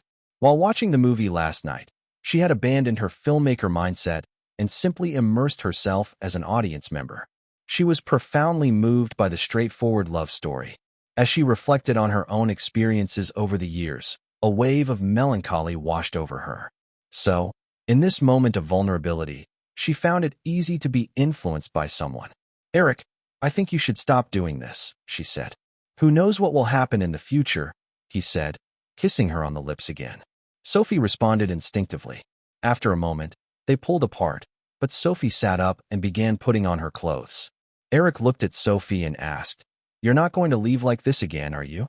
Sophie picked up Eric's watch from the bedside table and noticed the time was 8:15.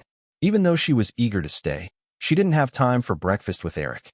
She set down the watch and said, "Yes, I have an appointment with someone at 9 o'clock to discuss a film contract at the Palace Hotel." Seeing disappointment cross Eric's face sparked a bit of childish pride in her. She added, "Otherwise, do you think I'd come to Venice just for you?" Eric lay back on the bed, holding his forehead, and said, "How ruthless. Shouldn't a good woman take care of a man's vanity?" "Haha," Sophie laughed, putting on her clothes.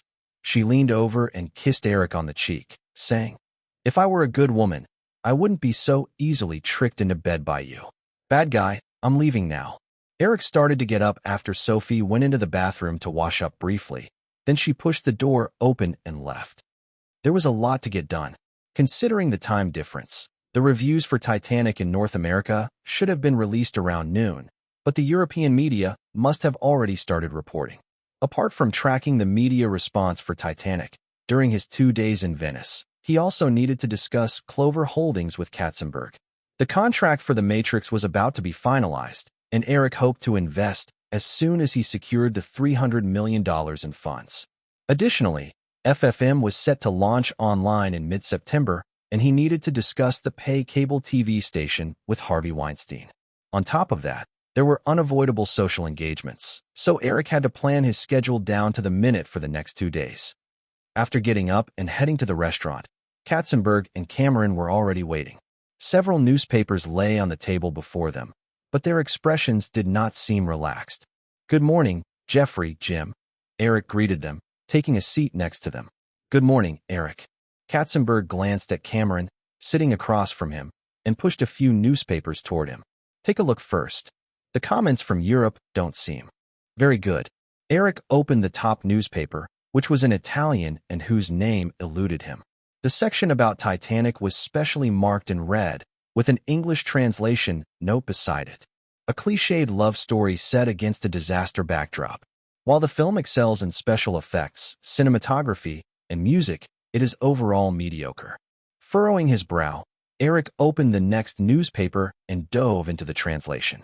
This time, it was a praise piece. James Cameron delivered a grand disaster movie with a smooth narrative, sturdy structure, and stunning special effects. The love story amidst catastrophe is particularly heart-wrenching. After skimming through several newspapers, Eric noticed a polarization in the film's reviews.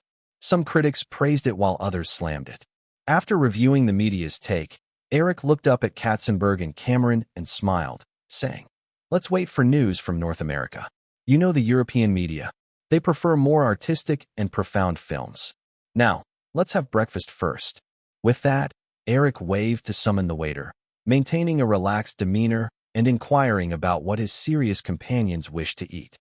After breakfast, Cameron headed off to handle 3 screenings of Titanic scheduled for that day, while Eric engaged Katzenberg in discussion about Clover Holdings. "I expect Firefly Group to spend at least $1 billion in overseas investments each year for the next 5 years, mainly in the rapidly growing internet sector. To play it safe, we'll focus solely on equity investments and not get too involved in the operations of the companies we invest in," Eric laid out. Katzenberg listened attentively, taking a sip of coffee before responding. "Eric, if this occurs, the company's profit scale will significantly decrease, which isn't exactly fair to me." Katzenberg's employment contract with Firefly included a fixed annual salary of $750,000, along with a bonus of 2% of the group's annual operating profit. For most Hollywood film companies, the annual returns from such contracts could typically range between $10 million to $20 million. However, due to Firefly's strong profitability in recent years, Katzenberg's total earnings last year surpassed $50 million, placing him among the highest-paid CEOs in North America. However, if Firefly's profits dropped sharply due to Eric's investment plans, Katzenberg's annual earnings could shrink considerably, possibly dropping to less than half of what he previously earned. Katzenberg understood that Eric's strategy aimed to mitigate tax losses throughout the investment process. Trusting Eric to present a satisfactory resolution, he listened to Eric's plan without showing any excitement, being transparent with his thoughts. Eric leaned on the table, looking into Katzenberg's eyes, and said, "Jeffrey, your contract expires at the beginning of next year.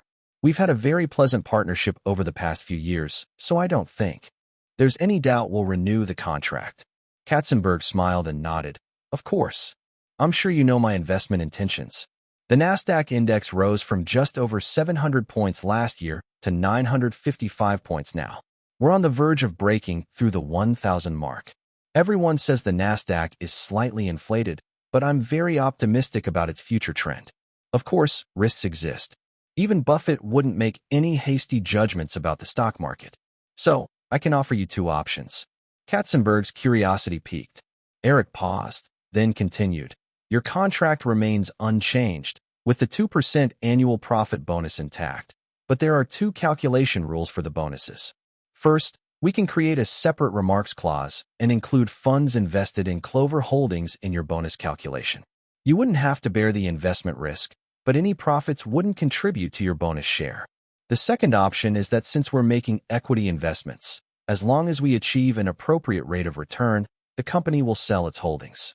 In that case, you can forfeit the bonus share for Clover Holdings, and our remarks clause would state that during your tenure as CEO of Firefly, all stocks purchased with funds invested into Clover Holdings will still grant you a 2% income from that investment whenever they are sold, regardless of your position in the future. Katzenberg considered for a moment, then asked, Eric, may I know which companies you're planning to invest in? Cisco, AOL, Microsoft, Intel, IBM, Verizon, Sprint. Eric casually listed a few companies. I'll provide a detailed list when the time comes because the total investment will be so substantial that we can't just purchase stocks from a single company. The companies Eric mentioned were primarily popular in the IT and communications sectors in recent years. Katzenberg had witnessed firsthand how the companies under Firefly Investments, like Yahoo, Cisco, and AOL, climbed to the peak of their industries. However, he also knew that the price-to-earnings ratios for such high-tech companies were alarmingly high. The higher the ratio, the more optimistic the market was about the company's growth prospects. However, it also meant the risks associated with investing in these stocks would be correspondingly high. After hesitating for a while, Katzenberg turned to Eric and asked with a smile, So, which plan do you recommend I choose? Eric smiled in response. Of course, it's the second one. A few years ago, Eric discussed CEO salary issues with Tina Brown and others. If a manager could only generate $10 million in profit annually for the company, Eric wouldn't agree to pay him $10 million. Yet, for a manager who could bring in billions, an annual salary surpassing $100 million seemed understandable to him. Katzenberg was undeniably a capable manager. Though the rapid growth of Firefly could be attributed to Eric's exceptional insight, it equally stemmed from Katzenberg's outstanding management skills. Thus, Eric was comfortable with Katzenberg participating in and sharing the prosperity of the forthcoming internet boom. Katzenberg stared at Eric's expression for a few seconds, then smiled broadly and said, All right then, I'll go with the second option. Katzenberg realized that even if his income halved, it would still comfortably secure him a lavish lifestyle. Hence, choosing the second contract represented an investment in his future. He wasn't concerned about Clover Holdings holding stocks for an extended period post-investment. That would merely indicate those stocks' worthwhile investment value. Even if it took 10 or 20 years, or perhaps longer, the earnings at that time could serve as a solid retirement fund for him. Chapter 807, 808, Just Not Selling. Around noon, reviews for Titanic began arriving from North America in Venice. Compared to Europe, Eric and the upper management at Firefly Group placed a greater emphasis on how the North American media would rate the film. After all, Titanic was typically slated for a North American premiere before any overseas releases, and its box office performance in that market significantly affected its international success.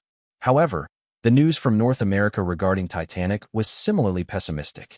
While various newspapers, such as USA Today, the New York Times, and the Hollywood Reporter, praised the film, the New York Times even declared it a masterpiece on par with Gone with the Wind. Other outlets like the Los Angeles Times and the Washington Post were unreservedly critical, calling the film a mediocre story with a lengthy runtime. The Los Angeles Times even openly questioned whether the film was truly worth its $215 million budget. Eric only remembered the immense acclaim Titanic received after its release in his previous life. He had little understanding of the hurdles it faced before its debut, aside from the creative struggles director James Cameron endured, which were reported by the media. As for the pre-release buzz surrounding Titanic, Eric was not well informed.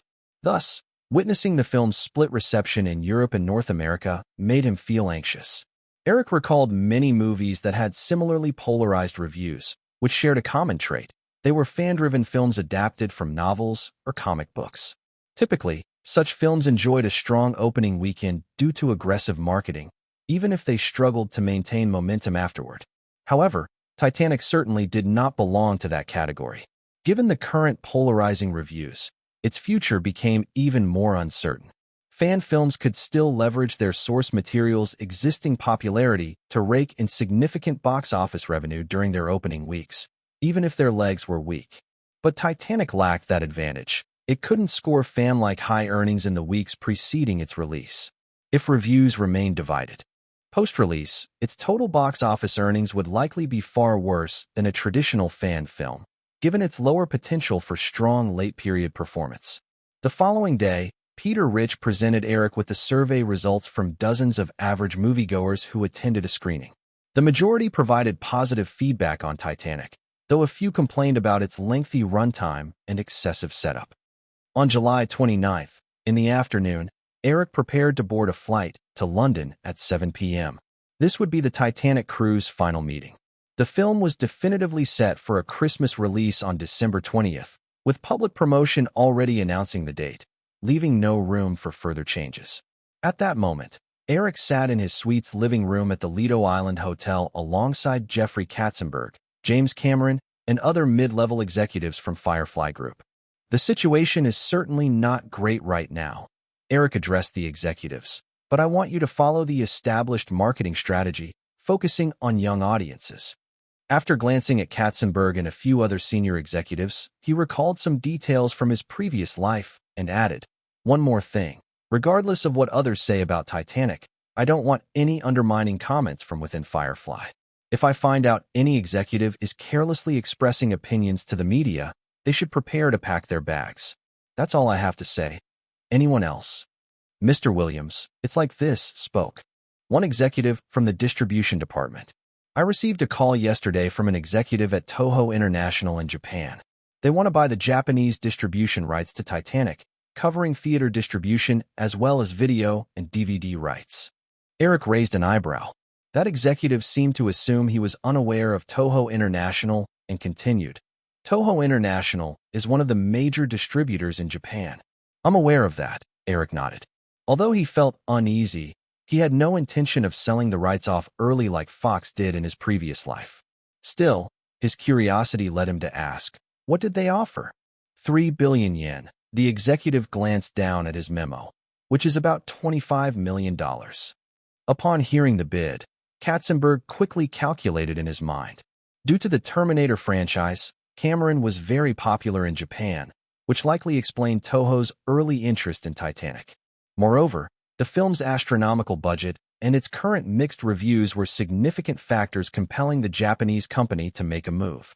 They were clearly looking to take a gamble, believing Firefly would probably accept this bet. $25 million was surely just the opening offer. The Japanese likely aimed for around $30 million. Being a complete buyout of the Japanese distribution rights, they probably expect a domestic box office of about $60 million to recoup their investment and turn a profit. While $60 million might not reach the heights of Jurassic Park's $120 million, it would still surpass the average box office for a Hollywood blockbuster in Japan. For Hollywood distributors, owing to the 35% overseas split, recouping $30 million in Japan would require about $100 million in box office receipts. Of course, this calculation didn't account for the revenue from VHS and other mediums, but such overseas rights and their operational timelines could often prove longer than those in the US. Selling the entire Japanese distribution rights could still be very lucrative. After some quick thinking, Katzenberg said, "Eric, I think it might be worth considering. I believe we could negotiate a price close to $30 million. "No." Eric shook his head after a brief silence. "We're not selling. If anyone else approaches us wanting to buy the distribution rights to Titanic, just turn them down." Seeing the puzzled looks from the attendees, Eric spread his hands and plainly stated, "That's how it is. You might want to explain it, but I can't find a suitable explanation other than we're not selling. Now that we've reached this stage, let's go all in, regardless of the outcome." The other executives were somewhat stunned by Eric's response. Cameron, who had been quiet, appeared a bit more animated, while Katzenberg could only shake his head in bemused disbelief, witnessing this childlike stubbornness from Eric. He was still a young man, after all. However, given the circumstances, relying on advanced sales of distribution rights to recover costs had become utterly impractical. It would only attract opportunists looking to take advantage of the situation, further feeding negative media sentiment. Therefore, no matter the outcome, they might as well go all in. After all, Firefly Group was more than capable of handling this failure. This setback could be used to revise their somewhat aggressive production strategies, during which Eric likely wouldn't object. Following the afternoon meeting, Eric flew to London, while Katzenberg headed to Paris. Cameron, along with the Titanic crew and Firefly's distribution team, would return to Los Angeles the next day to begin preparing for the film's official promotional campaign. At 7 p.m., the private jet took off from Venice, landing at London's Heathrow Airport 2 hours later. Eric disembarked with his final group of attendants, immediately feeling the cold. While Venice was still warm like spring, London in late August and early September had temperatures around 10 degrees Celsius at night.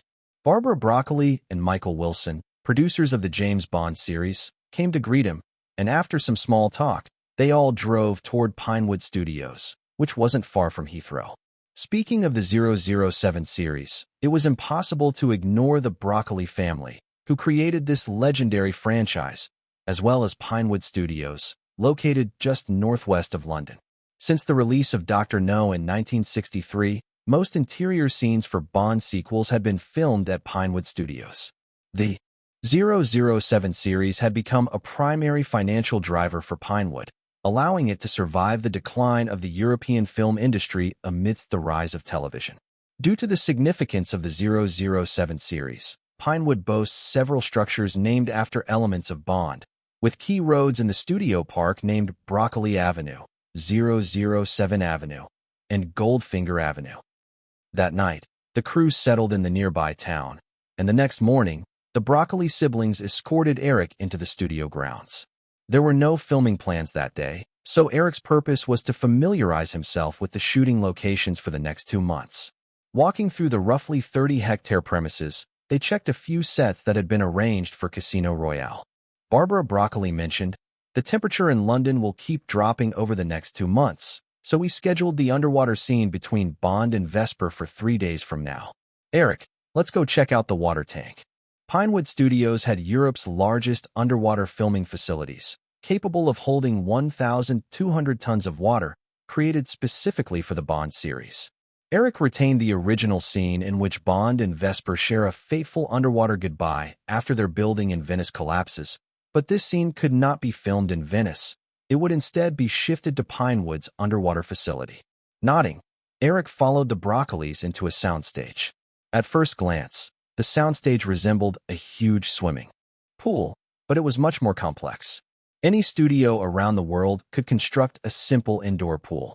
However, Pinewood's underwater filming facility boasted a full array of specialized underwater filming equipment and methods.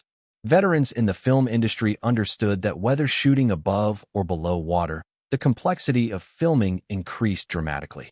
Just look at James Cameron's The Abyss or Kevin Costner's Waterworld, and even Titanic's exhaustive resources were allocated due to the filming with water. While the crew was resting that day, several Casino Royale staff members were busy in the underwater set. Eric spotted his trusted cinematographer, Nicole Frank, standing wet beside the pool while discussing something with another diver. As Eric and the Broccolis arrived, everyone greeted them, and Nicole approached with another person, saying, "Eric, this is David Rees, the underwater cameraman from Pinewood." "Hello, Mr. Rees. I may need your help over the next few days." Eric smiled and shook hands. Over the years, Nicole had become one of Hollywood's top cinematographers, but due to inexperience with underwater shoots, they would largely depend on Pinewood's specialty underwater cinematographers. David Rees smiled as he shook Eric's hand. "Mr. Williams, it's an honor to work with you." Eric approached the pool's edge and tested the water temperature, asking, "What's the temperature like now?" "About 20 degrees Celsius, roughly room temperature," David explained. "But during filming, we can activate the warm water circulation system to regulate the temperature to a more suitable level." Squinting as he looked into the depths, Eric couldn't see the bottom and asked, "How deep is it?" "This area is the deep water section, 6 meters deep," David replied. "That metal cage is over 2 meters. To avoid any visibility issues, the underwater sets for Casino Royale are primarily in this section." After chatting for a few minutes, Nicole asked, "Eric, we've set up the underwater scenery. Do you want to see it?" Eric nodded. David took Eric to the changing room, and after donning a wetsuit, Nicole and David further explained a few details.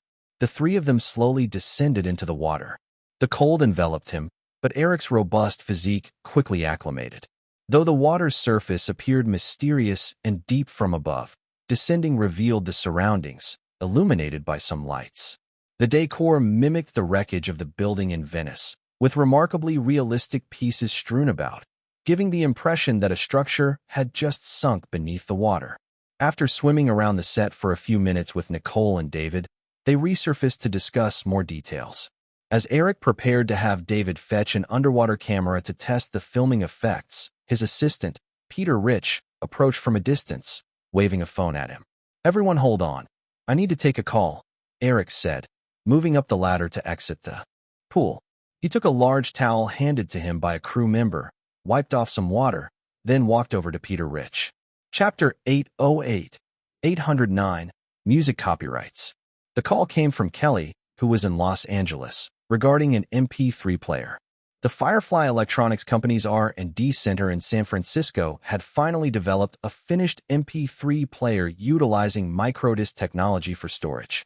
After talking with Kelly for a while, Eric said, "Well then, let's have someone send a sample over to London for me to take a look.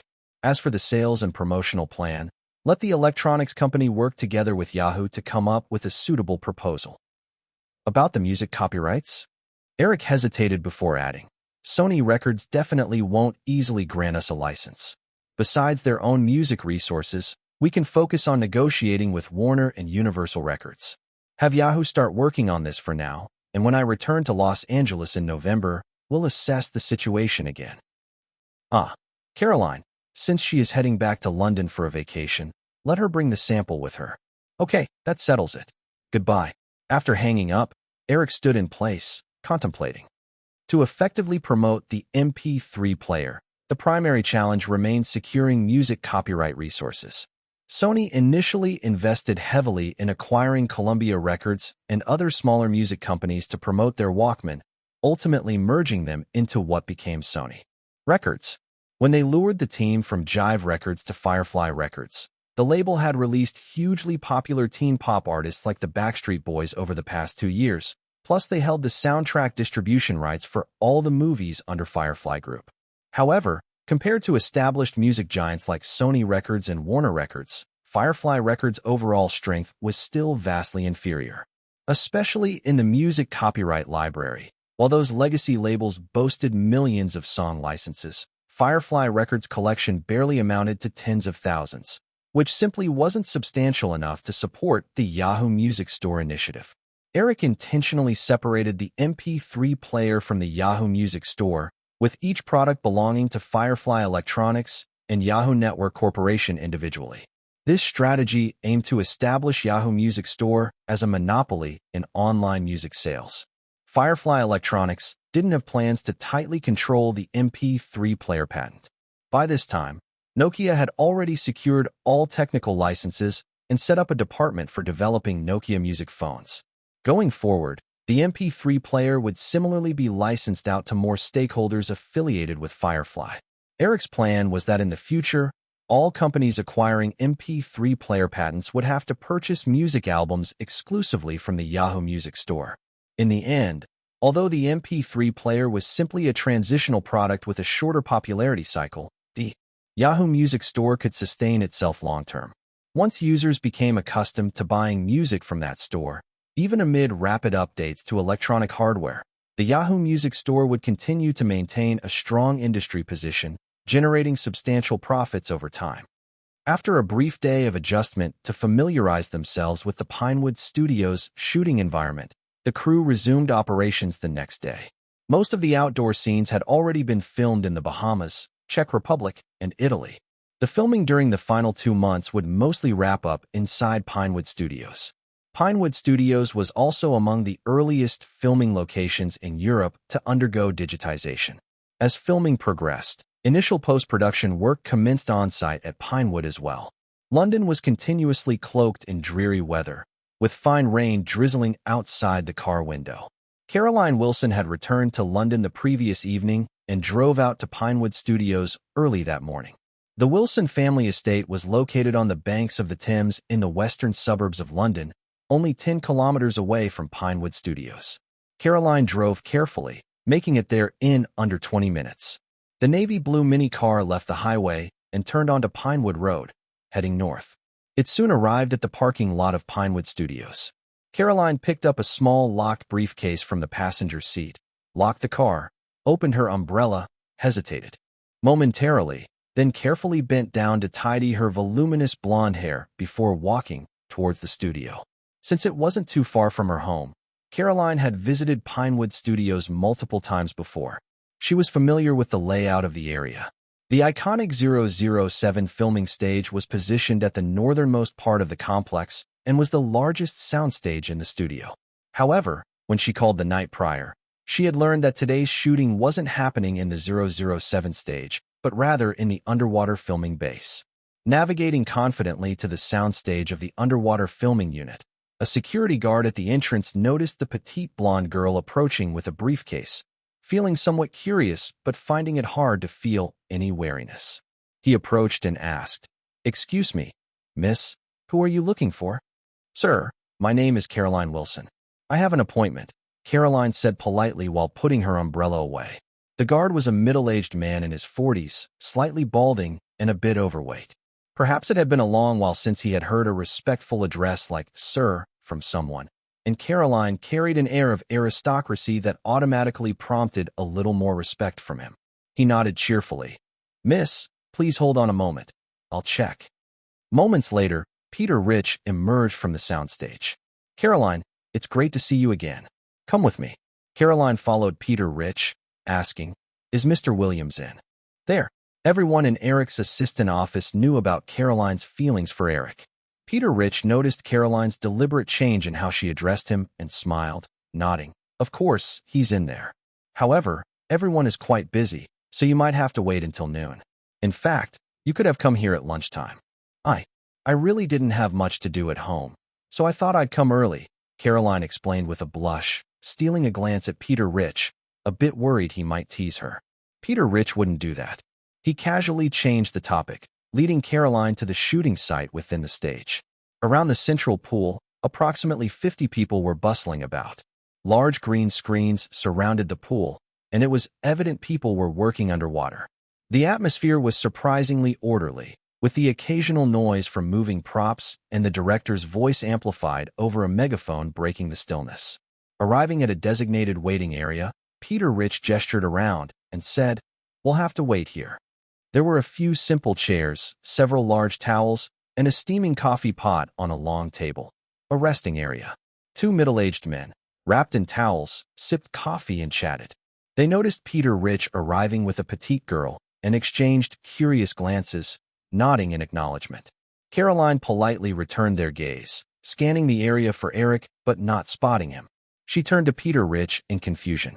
Peter Rich laughed and pointed towards the water. Caroline understood right away. Just then, several figures emerged from the water, and she instinctively raised her hand but didn't wave because Eric wasn't looking at her. He was saying something to the crew by the edge of the pool. People on the shore jumped into the water, pulling those who had just surfaced back to safety. Peter Rich offered Caroline a cup of coffee and invited her to sit. The shoot started just an hour ago, so it's expected to last until noon. If you're bored, you might as well stroll around the area. There's a cinema over by Goldfinger Avenue. Caroline placed the small briefcase on her lap and accepted the coffee with a grateful smile, saying, "It's fine. I'll wait here." Peter Rich nodded, glancing at the small briefcase on her lap. He asked, "Do you need help storing that?" Caroline shook her head. "No, thank you." Peter Rich knew what was in the case and didn't press. Noticing Caroline's gaze frequently wander over towards the filming site, he casually remarked, "They've been shooting this scene for 3 days now, and we should wrap it up today. Underwater scenes can be tricky. Mr. Williams has been diving down himself each day. The day before yesterday, we filmed a scene where a cage fell into the water, and someone almost got hurt." Caroline's heart leaped nervously. "Is everyone okay?" "Of course. We had lifeguards watching closely underneath the surface. However, some in the crew caught cold since the weather has been a bit chilly," Peter Rich chuckled, saying, "A few lucky fellows were sent home for the day to avoid catching anything. I heard they sneaked off to London before dawn." "Haha," Caroline giggled softly. "And you?" Peter Rich asked, "How long is your vacation?" "A month." "Half a month," Caroline replied. I need to be back in Los Angeles by the 20th. If I rest too long, I might fall behind on work. Since the release of The Matrix, many within the Firefly system felt that the staff at Eric's assistant office resembled the agents from The Matrix. They didn't directly participate in any of the company's operations within the Firefly group, but gathered and organized major operational information to provide professional assessments directly to Eric. Thus, they acted as Eric's eyes monitoring the Firefly economic empire. After years of refining, Eric's assistant office had established a highly effective workflow. While many viewed the department as somewhat inconsequential, those employees were actually quite busy daily. Assistants like Peter Rich, who were able to stay close to Eric, had it easier compared to others involved in the grueling day-to-day operations. After Caroline spoke, Peter Rich glanced back at the pool, smiling as he said, "Mr. Williams and I have discussed it, and next year, I might transition to FFM-TV." FFM-TV was a cable project that would become a major partnership between Firefly, MGM, and Fox over the next few years. From what Caroline read about it, she could understand Eric's level of attention and importance he placed on the network. Hearing Peter say this meant he was getting a promotion, and Caroline naturally congratulated him. "Congratulations, Peter." Having recently been at Eric's side for the last 6 months, Peter understood better than Caroline just how high Eric's expectations were for FFM. Moving to FFM for mid-level management was certainly a significant career leap, but Peter smiled and said, "Caroline, that's not what I meant. My point is that next year when I transfer, it's likely Mr. Williams will need a new assistant. You know, Ms. Haynes can't stay with Mr. Williams long-term. Maybe you should give it a shot." Caroline's cheeks flushed bright red as she stammered, "Well, that's entirely up to Mr. W. Williams himself, right?" Caroline's warm, polite, and genuinely kind-hearted nature endeared her to all the employees in Eric's assistant office, treating her like a younger sister. Given her British aristocratic lineage, they also felt that if anyone deserved to be with her, it would likely be their boss. Over the past 6 months around Eric, Peter Rich had gained a decent understanding of Eric's character. Though Eric was charming, he was also quite considerate of the feelings of the women around him. In other words, if Caroline were to be side by side with him, Peter felt certain that Eric's flirtations would diminish, and perhaps over time, Caroline could become the official lady of the house. However, observing Caroline's bashful demeanor, Peter Rich merely smiled and chose not to pursue the topic further. After all, no matter how fond he was of the girl beside him, revealing his observations about their boss's character would breach workplace etiquette, something everyone understood but no one openly confessed to. In the underwater filming area, Eric noticed Caroline shortly after she arrived, though he didn't have time to greet her. They had been filming Bond's underwater farewell scene with Vesper for 4 days now. The thrilling sequences involving a cage dropping into the water were completed. Only a few dramatic dialogues were left to shoot. However, these final scenes were among the most pivotal turning points in the film for Eric. Vesper's death marked Bond's transformation, returning him to his cold, ruthless form as the top agent 007, embarking on a path of vengeance. As the splashing sounds rang out, several people emerged from the depths once more. Eric took off his diving mask and breathing apparatus. This time, they weren't pulled out of the water immediately. Instead, he instructed the camera crew to swap the film in the underwater camera before waving to Pierce Brosnan and Cate Blanchett, who were rapidly fitted with life rings nearby. Once they were close, he said, "Pierce, next, we'll try a different effect. Bond doesn't understand why Vesper suddenly betrayed him, so your next challenge is to portray a pure but calm expression, wanting to rescue Vesper first and understand what happened." Pierce Brosnan contemplated for a moment, questioning, "So, I don't need to show too much expression?" He sensed that Eric's expectations had lowered considerably, explaining the simpler request. Regarding the previous shot, Vesper, sinking with the cage, had felt sadness and reluctance when she saw Bond diving in to save her. She was a stubborn and obsessive woman who realized she had ruined everything. Not only did she fail to save her sister, but she also lost $150 million and betrayed the man who loved her desperately, resigning herself to death. Bond couldn't grasp Vesper's resolve to embrace death. He didn't yet understand the situation clearly. In his frantic attempts to break open the cage, anger and urgency pushed him to save her first before unraveling everything. But Vesper was uncooperative. Kate had proven herself worthy of being Meryl Streep's successor, demonstrating her exceptional talent even on her first underwater shoot, achieving the performance Eric needed perfectly. Unfortunately, with Pierce Brosnan, the cameras had rolled for 7 takes, and none gained satisfactory results. Eric nodded in frustrated agreement with Pierce's observation. The debonair British actor simply didn't have the innate talent for conveying character emotion through subtle facial expressions, especially underwater. After numerous attempts, he decided to lower his demands. As they discussed, nearby, Kate floated on the surface, sipping from a hot coffee cup given to her by the crew. She looked at the two of them and cautiously interjected, "Eric, can I share my thoughts?" Eric smiled, nodding in encouragement, "Of course." He hadn't noticed the emotional difference in how he conversed with Pierce and Kate, though that likely mirrored the dynamics of school teachers' attitudes towards their best and struggling students. Kate handed the coffee cup back to a crew member and stated, "I think, while shooting, Pierce could focus on me. Just like this." As she spoke, Kate reset her expression, pursed her lips, and fixated her determined gaze on Eric. Perhaps caught up in the moment, she reached for a life ring in front of Eric, as though trying to forcibly pry apart a non-existent cage door. In an instant, Eric felt if he didn't let go of the life ring before him, Kate would rip him apart along with it. He quickly released his grip, and Kate, without hesitation, snatched away the life ring. While Kate didn't display many subtle emotions, that simple yet firm intent in her eyes conveyed a sense of urgency, despair, and fear. "Woman, you can't die on me." Oh, how I lost my train of thought. Brushing aside those disordered musings, Eric excitedly turned to Pierce Brosnan. "Pierce, did you see that?" Just like that. Chapter 809, 810, ARM. British labor protection laws were much stricter than those in North America. Any slight violation of the work schedule could lead to an investigation by the union. At noon, the crew stopped promptly for lunch.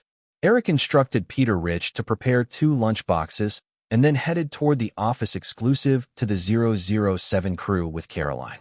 Carrying a small case for Caroline, Eric looked at the girl walking beside him and asked, "I saw you come in so early this morning.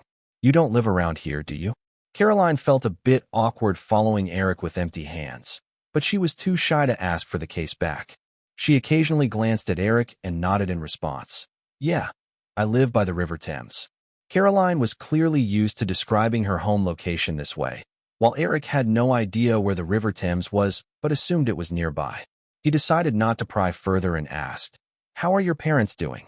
"They're good, but Dad is as busy as ever, just like you." "My brothers are also busy, so Mom is often home alone." Eric smiled and said, "Well, you can take this time to spend some more time with your mom." Caroline nodded obediently. "I will." They soon arrived at the temporary office, where Caroline opened the case with a password. Inside were 3 neatly arranged rectangular boxes. Eric opened the box and revealed an MP3 player slightly larger than an old-fashioned lighter, featuring a beautiful sky blue lacquer finish, a circular dial for operation, and a pure white display. The box also contained headphones, a charger, and a data cable. Seeing Eric skillfully turn it on and casually open the computer on the desk, Caroline quietly introduced, "This is the latest product from the R&D Center, using a 512 megabytes micro hard drive and a rechargeable lithium battery. The display screen is made from the latest generation TFT technology, allowing for 8 hours of playback on a single charge, and data transfer uses a USB cable." Eric tried operating it for a moment.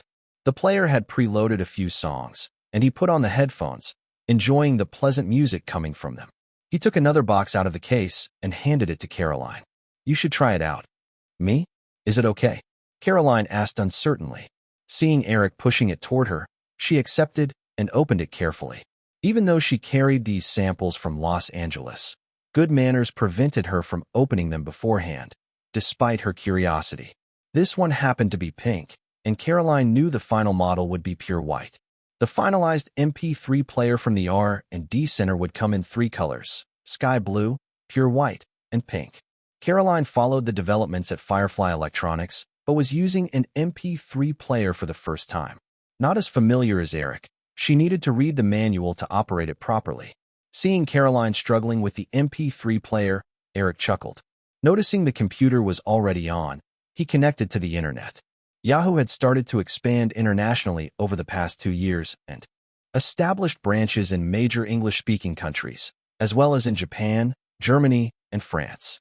They began to operate portal services, Yahoo Mail, instant messaging, and other business avenues. Eric opened the American version of the Yahoo Music Store, which would launch simultaneously with the MP3 release, currently still in the internal testing phase. After logging onto the website, Eric reached for the USB data cable on the desk, but when he looked down to connect it to the computer, he realized that the computer didn't have a USB port. He remembered that USB data transfer was a technology standard only recently promoted by IT giants like Intel, IBM, and Microsoft, meaning only the latest personal computers had USB ports. The two mainstream data transfer standards available were Apple's FireWire and the USB. However, since last year, Apple's market share had been rapidly declining, projected to account for only 5% of North American personal computer sales this year. Even if Steve Jobs returned to Apple later on, Apple Computer wouldn't be a mainstream personal computer anymore. Eric, therefore, didn't pursue any technology investment in that direction. With this computer unable to facilitate data transfer, Eric decided to postpone testing until he was back home that evening when his laptop had a USB port.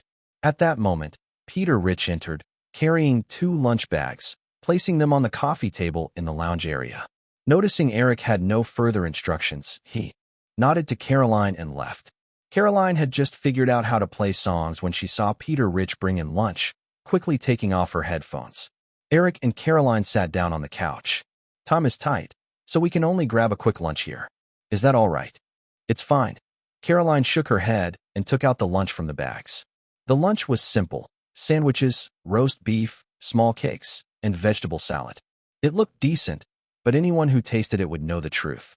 Eric had grown weary of commenting on British cuisine. He just wanted to fill his stomach. With the crew's 1-hour lunch break, he didn't bother cooking something special. Watching Caroline's accustomed demeanor, it was clear that she usually ate this kind of food. How pitiful. Caroline pulled out 2 cups of apple juice, handing one to Eric. Noticing Eric's expression, she curiously asked, "Eric, what's wrong?" "Nothing." Eric shook his head, calmly taking a bite of his cheese sandwich. Caroline blinked her big eyes and giggled softly. "Eric, do you think British food is bad?" Seeing that Caroline didn't seem to mind, Eric nodded seriously. "Hee hee," Caroline chuckled, not offended, but still slightly countered. "We just pursue simplicity."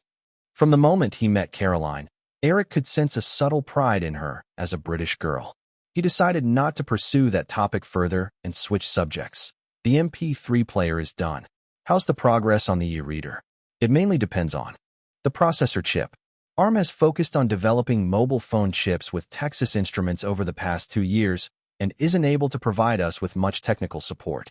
So, the R&D Center had to use the technology provided by ARM to design it by themselves. Although it's not as complicated as mobile phone chips, developing the control chip for the e-reader is still much more challenging than the audio decoding chip for the MP3 player."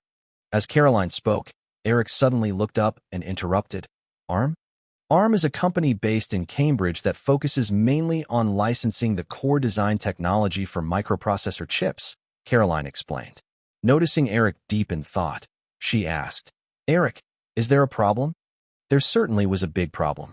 Eric lamented inwardly that Microsoft and Intel's dominance in the personal computer market was irreversible.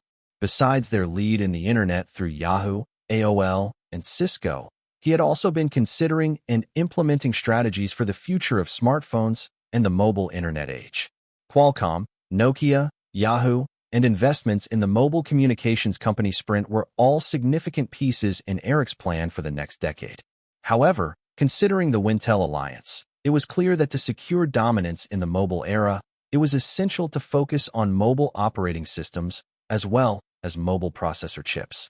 In the previous timeline, ARM chips controlled over 95% of the mobile smart devices market, with virtually all electronic manufacturers, including Apple, Qualcomm, and Samsung, using ARM chip technology. However, More than a decade later, due to the widespread and sometimes excessive licensing of ARM technology and mainstream manufacturers like Apple and Samsung developing their own chip solutions once they matured technologically, while ARM controlled a massive number of core patents, achieving a monopoly akin to Intel's in the PC processor industry was now entirely out of reach. But as of now, everything was just beginning.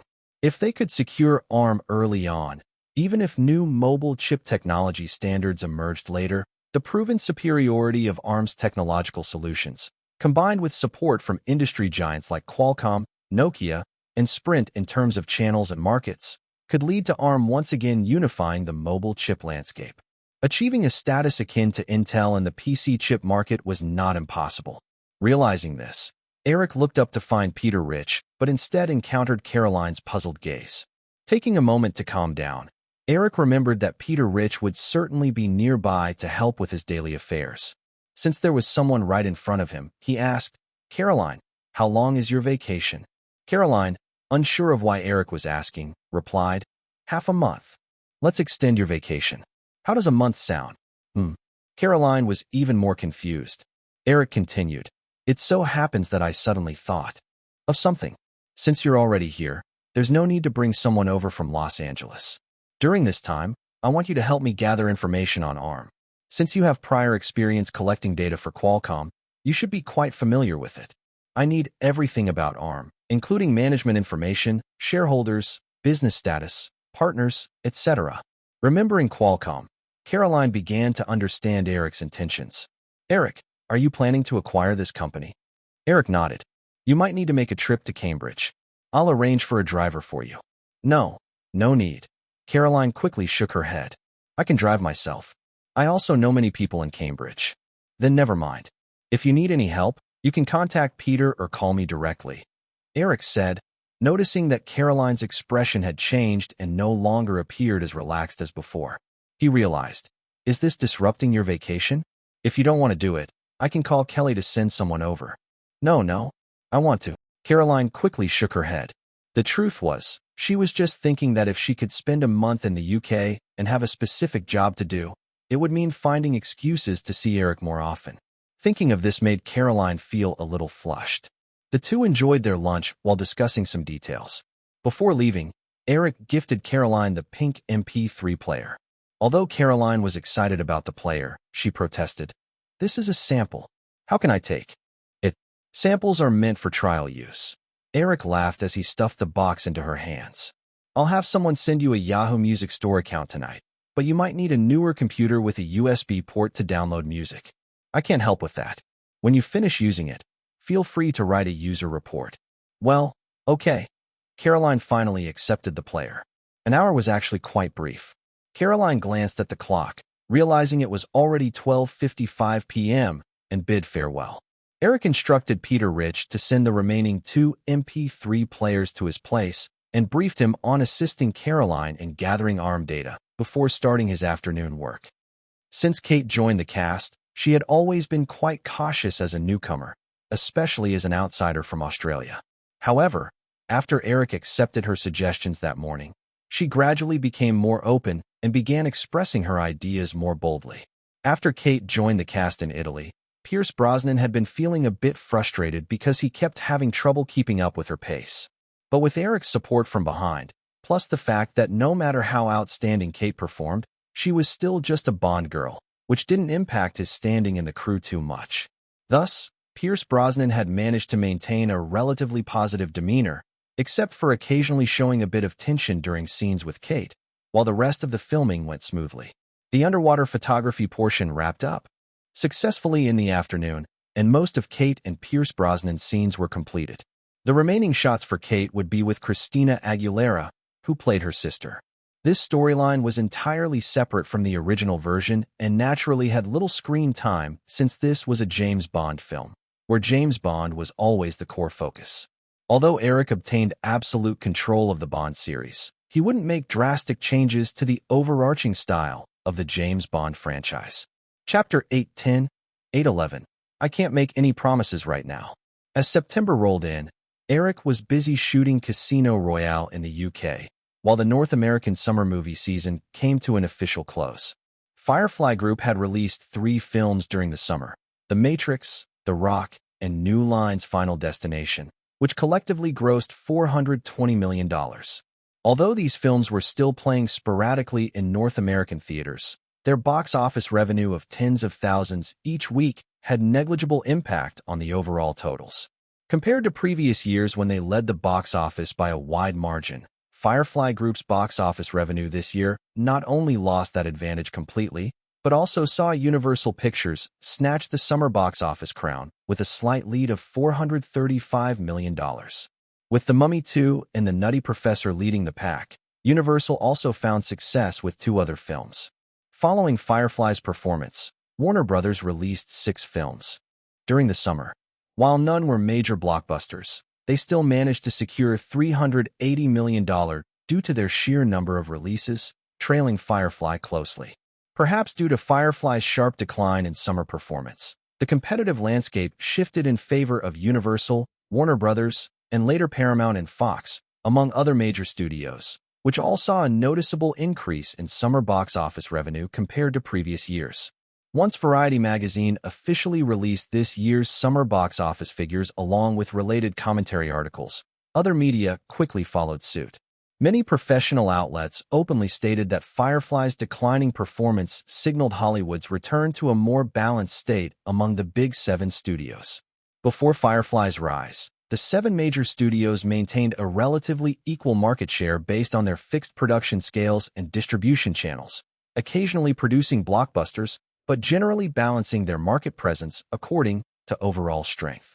Even though the Big 7 had been integrating into media groups, the film business still accounted for a significant share. As the notion of Firefly returning to normal gained acceptance among the media, the capital markets reacted swiftly. Stock prices of companies like Time Warner, Viacom, and MGM rose by more than 10% within a few days. Even Sony, despite the box office flop of Jumanji 2, experienced a slight uptick in shares. However, the sudden deceleration of the once fast-moving Firefly Group's media empire drew keen media interest regarding their internal reactions. To get some feedback from Firefly's higher-ups, some outlets even resorted to provocatively challenging the company. Yet, after wrapping up work on the Matrix sequel, unless responding to blatantly false smear campaigns, Firefly's PR department remained notably low-key. As for Hollywood, most observers maintained a spectator's mindset, especially after the poor reviews for Titanic's premiere at the Venice Film Festival. Many anxiously awaited the year-end release schedule. With a production cost of $215 million and $50 million in distribution expenses, plus a runtime exceeding 3 hours, Hollywood saw little reason to believe in Titanic's box office success. While Firefly's competitors were still content to watch from the sidelines, Wall Street already gleamed with anticipation. Should Titanic suffer a significant loss, it would not only consume profits from other successful Firefly films, but might also impact Firefly's closed production system, compelling it to conform to industry norms rather than persist with their self-sufficient model. If Firefly opened even a small gap by seeking film financing from capital markets like other studios, Wall Street would have sufficient confidence to widen that gap step by step, ultimately absorbing Firefly and placing it under similar capitalist control as most Hollywood studios. Despite heightened scrutiny from outside, everything within Firefly remained orderly. On September 15th, after more than 6 months of preparation, the FFM network, a collaboration between Firefly, Fox, and MGM, officially launched. FFM offered more high-quality film content than the previous incarnation of the network and implemented various promotional activities, managing to retain almost all of the original users from several pay cable channels, bringing the total user base to 4.1 million. Since FFM was positioned similarly to HBO, Time Warner naturally regarded it as a significant threat. Warner Bros. Cable even breaching contracts by completely cutting off the signals of the 300,000 users who had previously subscribed to FFM's predecessor. Time Warner adopted a total blockade approach against FFM. While both Firefly and Time Warner avoided an outright public confrontation, there were minimal restraints among subsidiaries. The moment Warner Bros. Cable severed the user signals, FFM promptly sued the cable giant in federal court for engaging in unfair competition due to its market position. Warner Brothers knew this lawsuit could only help FFM gain notoriety, yet they had no choice but to respond, as FFM clearly would not agree to settle privately. As a veteran media player, Weinstein quickly stoked the flames of controversy, and FFM's profile surged in the process. With FFM's launch coinciding with the beginning of the television fall season in September, ABC's Friends, and Survivor made their returns, along with Lifetime's popular shows such as Sex and the City, Project Runway, and America's Next Top Model. When someone was busy, the days flew by. By the time Firefly's television department delivered the September ratings report to Eric, it had somehow become October. London's weather had cooled further, and the filming of Casino Royale reached over 80% completion. With just a month left, the most important scenes involved Bond teaming up with the Charlie's Angels to rescue Angela Lind. Kate, Charlize, and Penelope needed another week before joining the set. The recent days had been more relaxed for the crew, mainly focusing on dialogue scenes involving Bond, M, Vesper, and a few villains. After finishing a scene between the sisters Vesper and Angela that morning, Eric sat in the cafeteria of Pinewood Studios. After finishing lunch, he had some time left and started to read the newly arrived ratings report from New York. On ABC, Friends, and Survivor continued to lead in viewership. This year, Friends was in its 8th season, with plans to conclude by the 10th. ABC had already announced this before the season started. Although the 6 main actors appeared slightly younger than in past life, 10 years of filming had made them weary of continuing. This time, Aniston hadn't rallied the other stars for $1 million pay dispute, but Firefly was generous nonetheless. The salary for each of the 6 leads had doubled to $600,000 per episode for the final 3 seasons. As the most popular medical drama in recent years, maintained remarkably steady viewership, averaging over 20 million viewers per episode. Meanwhile, Survivor, which had peaked at an average audience of 30 million over its first 2 seasons, began to see a significant drop in viewership due to competition from other reality shows airing on different networks. However, because Survivor's production costs were low, even if ratings dropped below 10 million, the network would remain very profitable. Moreover, the first 3 episodes of this season averaged 17 million viewers, which hardly reflected failure, positioning it among the leaders of North American reality programming. In addition to the 3 leading shows, ABC also welcomed a new dark horse this year, a sitcom called Everybody Loves Raymond. This family-centric show soared past the 15 million mark for its premiere episode. During its peak, its ratings compared well to Friends. With an opening viewership of 15 million, it was merely a starting point. It was expected that once Friends wrapped up, Everybody Loves Raymond would reach its own peak viewership, perfectly positioned to take over Comedy Night. In memory, Everybody Loves Raymond was CBS's flagship sitcom. However, Eric had not been involved in it. He only discovered it after seeing the new show list submitted by ABC in May. The transition of Everybody Loves Raymond to ABC resulted mainly from David Letterman producing it. ABC had revamped its late-night programming over the past 2 years, moving CBS's Late Show with David Letterman to their network, which naturally led to ABC securing Letterman's television projects. After reviewing ABC's rating statistics, Eric was about to turn to Lifetime's data when Christina Aguilera approached with a small tray. The girl stood across from Eric and sweetly asked, "Eric, may I sit here?" With a smile, Eric cleared some paperwork from the table and nodded to her. Christina happily placed her tray down and took a seat.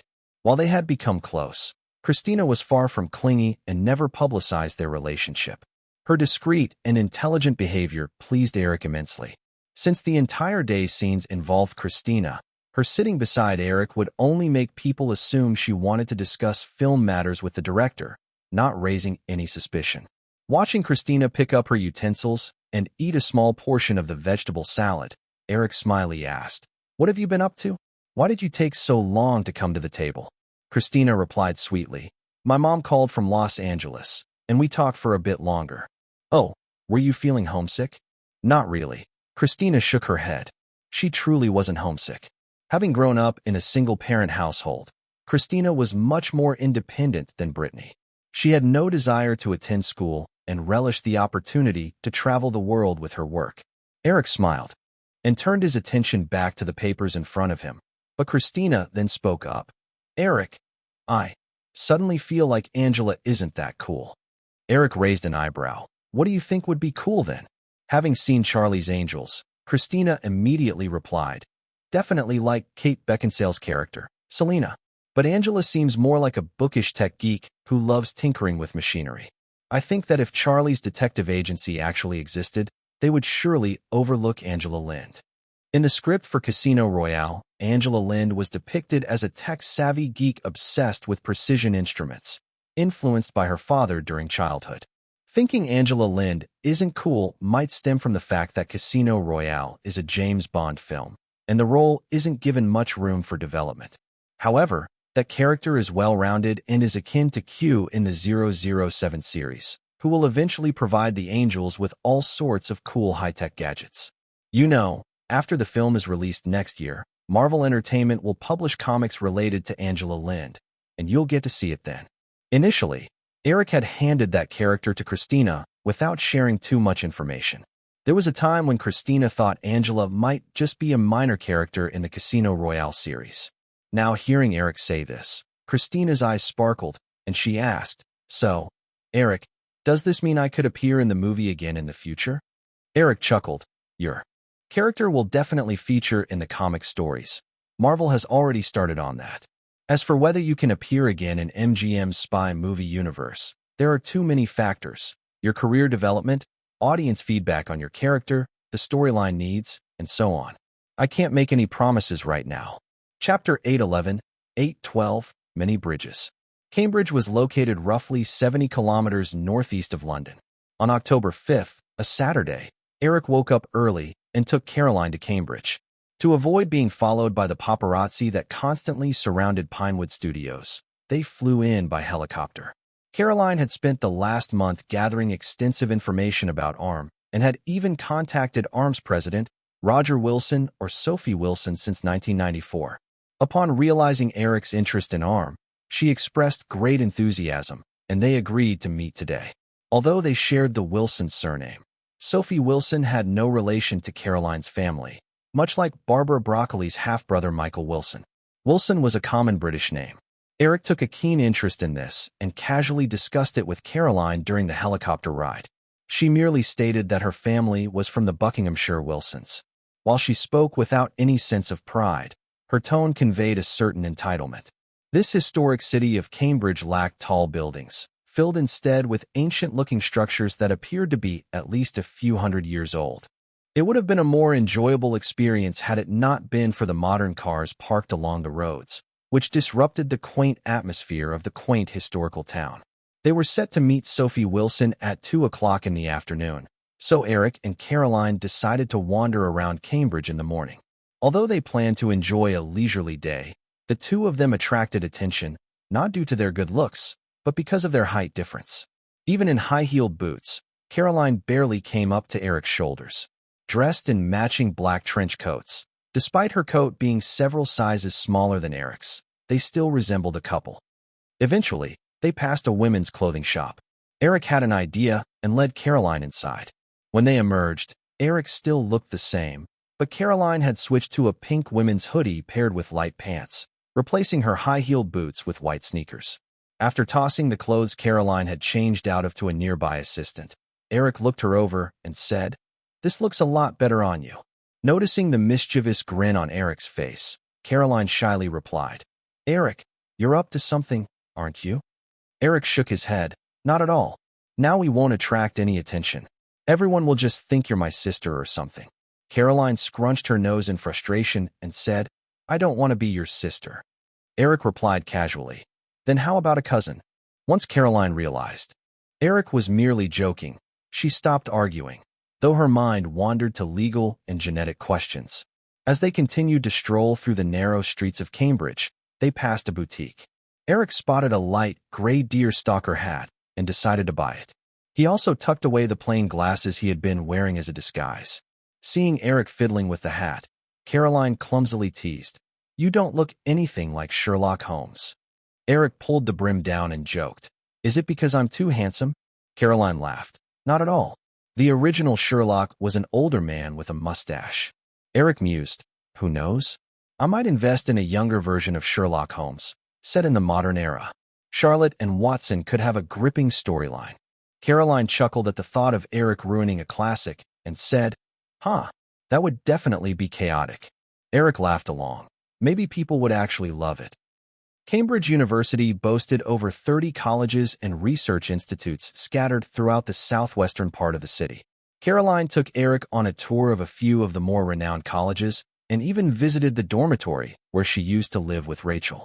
At 11 that morning, following Caroline's recommendation, they grabbed lunch at a pizza place and then wandered to a small park opposite Queen's College, which wasn't too far from the cafe where they had arranged to meet with Sophie Wilson. The small park lay alongside the famed river Cam, known for its many charming bridges. As noon passed and their plans to explore further dwindled, Eric requested the arm materials from their bodyguard. He settled on a bench that overlooked the river and called Caroline over to sit next to him. The autumn sun carried a slightly chilly pallor that easily evoked emotions. Fortunately, sitting in the noontime sun brought some warmth. With his legs crossed and the documents resting on his lap, Eric inhaled the light fragrance that wafted from Caroline. He casually flipped through the pages of the information he had already read several times, committing crucial details to memory. Interestingly, the emergence of ARM processors was born from a single issue: poverty. In the early 1980s, as personal computers gained traction, the BBC aired a documentary on microprocessors that sparked strong viewer interest. Subsequently, the BBC decided to partner with Acorn Computers, which could be considered ARM's parent company, to produce a low-cost PC for eager viewers. Acorn Computers was financially strapped and lacked the resources of industry giants like IBM or Intel to develop complex instruction set (CISC)-based high-performance processor chips. Instead, they could only produce low-cost, low-power processors based on reduced instruction set (RISC) technology, which required fewer transistors. However, as the entire PC industry was focused on producing more powerful processors, Acorn experienced a brief period of success, only to quickly decline. In 1990, Apple took notice of ARM's technological advantages and collaborated with engineers from Acorn Computers to establish ARM, working on processors for Apple's Newton tablet. Although the Newton had advanced design concepts, its practicality was limited, and it came at a steep price. After several model iterations, it was teetering on the brink of discontinuation. Following the failure of the Newton, ARM faced several years of slump until the resurgence of digital mobile phones allowed it to find its direction again. ARM was currently collaborating closely with Texas Instruments to develop phone chips based on ARM technology. Coincidentally, this chip was commissioned by Nokia from Texas Instruments. While Nokia had a strong advantage in digital communications, its in-house chip development was just beginning, having relied previously on processors from companies like Texas Instruments. At that moment, ARM didn't attract much attention in the industry, yet as its first mobile chip had yet to be officially launched. ARM was also not publicly traded, with a relatively simple ownership structure mostly divided between Apple and ARM's parent company. Acquiring ARM would likely cost around $80 million. The licensing situation for ARM's technology wasn't as rampant as in the past, with only a few companies like Apple and Texas Instruments holding licenses. Acquiring ARM would make it easy to control the dissemination of ARM technology. However, careful consideration was necessary for the next strategic moves regarding ARM technology. Chapter 8:12, 8:13, The Apparent Reason. At 2 p.m., Eric arrived at the agreed-upon cafe with Caroline. Sophie Wilson was already waiting there. Sophie Wilson was around 40 years old, tall in stature, dressed in a light gray suit, wearing rimless glasses, and her hair was meticulously styled. After polite introductions, they found their seats and ordered coffee. Once the waiter left, Sophie Wilson discreetly sized up Eric and said, "Mr. Williams, how is the filming of 007 going?" "Everyone is very excited." Eric nodded and replied, "Of course, everything is going smoothly. And Sophie, you can call me Eric." "All right, Eric," Sophie Wilson said with a smile and nodded. "Actually, we were quite surprised to hear you were interested in ARM." Eric chuckled to himself. Recognizing that Sophie was still the focused tech engineer she always was, transitioning quickly to the main topic. When the waiter brought their coffee, Eric paused briefly, waiting until the waiter was out of earshot before saying, "I have always been very interested in the IT field. To me, ARM technology has a broad application potential, which is why I asked Caroline to gather technical materials about ARM." Sophie pondered for a moment and asked, "Eric, can I know your specific expectations regarding ARM technology?" "Certainly." Eric nodded and glanced at Caroline. The girl took out a Newton tablet from her bag and placed it on the table. Eric powered on the tablet and said, "I hope to acquire ARM and continue to focus on the development of application software chips." Acquiring ARM required a sound reason. Otherwise, the technical team would not follow a directionless owner. The reason Eric wanted to buy ARM was straightforward. He aimed to prevent the widespread diffusion of ARM technology and even cut off technical licensing to potential competitors. However, this monopolistic reasoning would surely not sit well with outsiders. As for mobile chip development, Eric already held interests in Nokia and Qualcomm. With complete authorization of ARM technology, these companies could far exceed ARM's own development capabilities in mobile chips. After careful consideration, Eric decided to focus on tablets. Sophie Wilson took the Newton tablet from Eric and operated it briefly, but her expression turned somber as she remarked, "Eric, I spoke with Apple CEO, John Sculley, last time. They might stop production of the Newton tablet next year, so this product should be considered a failure." Sophie Wilson's subtext was clearly implying that Eric's choice to develop a handheld tablet was not a wise one. But Eric disagreed with Sophie Wilson's perspective. He stated, "Sophie, the Newton itself is an outstanding product. Its failure was simply due to not finding the right price and market positioning. According to the data I've gathered, last year's total shipment of handheld computers reached 3 million units, and in the first half of this year, that figure has already reached 2.6 million. This market is growing rapidly." Sophie Wilson quickly calculated in her mind. If Eric was right, at an average price of $500, this year's market for tablets could reach about $2.5 billion. Although this number seemed insignificant compared to the over $100 billion personal computer market, it was enough to demonstrate the value of tablets. ARM was originally founded to develop processors for Apple's Newton tablet, and both Sophie Wilson and most of the ARM engineers had strong sentiments toward tablets. After some thought, Sophie Wilson asked, "So, Eric, what kind of tablet do you want to create?" Eric replied, "I plan to develop this tablet as an accessory hardware product for Yahoo if we can cooperate. ARM will be responsible for chip development while Yahoo will develop a dedicated operating system for the tablet, integrating services like the Yahoo browser, instant messaging, and email into the tablet. I want this product to emphasize both entertainment and practicality, so it should be able to connect to the internet, read books, listen to music, and more." "From what you're describing, it sounds like a mini handheld PC terminal," Sophie Wilson remarked. "However, Eric, have you considered the connectivity issue? The biggest advantage of a tablet is its mobility. You can use it anywhere. But if it requires dragging a long network cable around, I think most people would find that less convenient than a laptop." "That's easy to solve," Eric chuckled. "Earlier this year, I had Firefly Electronics acquire the complete patent for a wireless local area network technology called Wi-Fi. This technology allows for device connectivity with the internet over short distances. Although the range is only a few dozen meters, it's sufficient for a person to use the internet within their home or office." "That sounds quite similar to the Bluetooth technology introduced by Ericsson," Sophie Wilson replied. "But, Eric, while we might integrate Wi-Fi into the tablet, where will the signal transmitter come from?" It wouldn't be until a decade later that wireless routers integrated with Wi-Fi technology would start to become popular. Although Firefly held significant shares in Cisco, the primary business area for Cisco was enterprise-level routers, not personal consumer terminals. Eric wouldn't interfere with Cisco's business strategy. Since Cisco couldn't provide any assistance in this area, it would be challenging for Eric to leverage Firefly to push other router companies to develop wireless routers. However, this problem was not insurmountable. Eric said, "As long as someone has internet connectivity at their home, creating a signal transmitter, or what you might call a hotspot, is quite easy. We just need to supply this tablet with an accessory that has a Wi-Fi chip and signal transmitter. Compared to the potential hundreds of dollars price tag for the tablet, the production cost of this mini Wi-Fi signal transmitter would only be around $10. Therefore, like the tablet's charger, it wouldn't significantly affect the overall cost or price, making it a highly viable option. Chapter 813, 814, The Smartphone Era. No company was willing to settle for being just a technology licensing vendor. Eric spent the entire afternoon talking with Sophie Wilson and had basically solidified the intention to acquire ARM. Next, Firefly only needed to persuade ARM's major shareholders to transfer their stakes.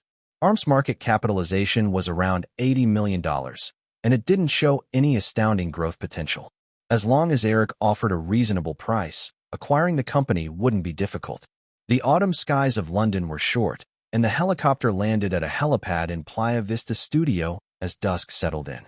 Eric stepped off the helicopter first and smiled, reaching out as he watched Caroline carefully step onto the platform. "Come on, let me carry you down." Caroline didn't mind being carried down at all. However, the smile on Eric's face and the tone of his voice made her feel like a child, which was exactly what she disliked. After all, she was only a year younger than Eric. She was 25 this year. "I can do it myself." "Thank you," Caroline said, already jumping down, her body wobbling somewhat. Eric caught her jest. In time. Once Caroline steadied herself, Eric said, "Let's go grab some dinner. The restaurant here is pretty good. I'll take you back afterward." Caroline had driven herself here during the day. However, it was now dark, and even though Wilson Manor wasn't too far away, Eric didn't feel comfortable with Caroline driving back alone. This was the outskirts of London, and the roads were mostly rural farmland. Driving alone at night was definitely a bit unsettling. As Caroline walked beside Eric, she said, "Eric, I can drive back by myself. Plus, I promised my mom I'd be home for dinner." "Well, if that's the case, let's scrap the dinner plan. I'll drop you off instead," Eric replied, noticing Caroline was about to say something more, and added, "No arguments. I really can't let you drive home alone right now. I'll have someone bring your car to Wilson Manor tomorrow." Caroline lowered her head slightly and said softly, "Okay, fine then." After they exited the helipad, the driver had already prepared the car. Eric politely opened the car door for Caroline and got in himself. Eric didn't think much of it, believing that personally driving Caroline home would be the polite thing to do. Besides, it wasn't far. But sitting next to Eric, Caroline felt a little flustered. Her mind began to race. Eric was going back to her place. That thought felt off somehow. How should she entertain him? What would her parents think about this? Eric casually chatted a few times with Caroline and noticed she seemed somewhat distant, so he went quiet. They were on the road, and the driver was clearly faster than Caroline had been during the day. 15 minutes later, as they passed over a stone bridge, Eric took a glance outside in the glow of the bridge lights. The view showed a deep river about 10 meters wide. This must be the Thames that Caroline mentioned. Wilson Manor was right across the Thames, and as they crossed the stone bridge, the car soon stopped in front of a grand estate. Eric and Caroline got out of the car and curiously looked around. Beyond the iron fence walls, they could see the spacious lawn and the distant castle illuminated. With its long nobility history, England had countless castles. However, due to the high maintenance costs, most were in disrepair. Even Windsor Castle, home to the British royal family, required state funding to maintain. Nobles who could still maintain their ancestral estates in this era were truly steeped in heritage. Standing beside Eric, Caroline felt a little out of place. She wanted to invite Eric inside for a bit, but was unsure if he would be up for it, nor did she know how her parents would feel about it. After all, she had never mentioned to her mom and dad that Eric would be visiting. At that moment, the manor's doorman spotted the young lady and a man getting out of the car and approached them. It wasn't until he got closer that he recognized Eric. Realizing someone was walking over, Caroline snapped back to attention and introduced, "Eric, this is Mark." Eric politely extended his hand and shook hands with Mark. "Hello, I'm Eric Williams." "Hello, Mr. Williams," Mark said, shaking Eric's hand somewhat formally before turning towards Caroline. "Miss, do you want me to notify your parents?" About that." Caroline looked towards Eric. "No need to trouble them. I was just dropping Caroline off since it's getting late," Eric said, shaking his head at Mark. He then turned back to Caroline. I'll head back now. Please give my regards to your parents. Okay. Caroline nodded, feeling uncertain whether it was disappointment or regret. The driver presented 2 bags to Eric. He remembered that they were Caroline's coat and shoes from earlier. He handed them to Mark, standing beside Caroline, and said, Well, I'm off. See you. Goodbye. Caroline waved at Eric as she watched the car's lights fade away. She turned her gaze back to Mark and took the bags from him. Mark, I'll manage. Mark was utterly unclear about the situation until he found himself watching the young lady walk alone into the manor, at which point he realized he needed to call the Count and Countess. When Countess Edith Wilson heard from the doorman, she hurried out to meet her daughter, observing her dressed in a pink hoodie and flat boots, a stark contrast to her outfit from earlier in the day. Her gaze flickered for a moment before she regained her composure. She took the bag of clothes from Caroline and handed it to a waiting maid. Then, holding her daughter's hand, she gently asked without mentioning Eric, Sweetheart, how was your day? Good, Mom. Caroline nodded and replied. Eric drove me back personally, but it's a shame he didn't want to stay. The Countess looked at Caroline's puzzled and disappointed expression and smiled. Mr. Williams seems like a gentleman. He might just not want to impose. Despite this, the Countess couldn't help but sigh inwardly. Over the years, she and her husband had always adored their youngest daughter more than anything, and even Caroline's 3 older brothers treated her with great care.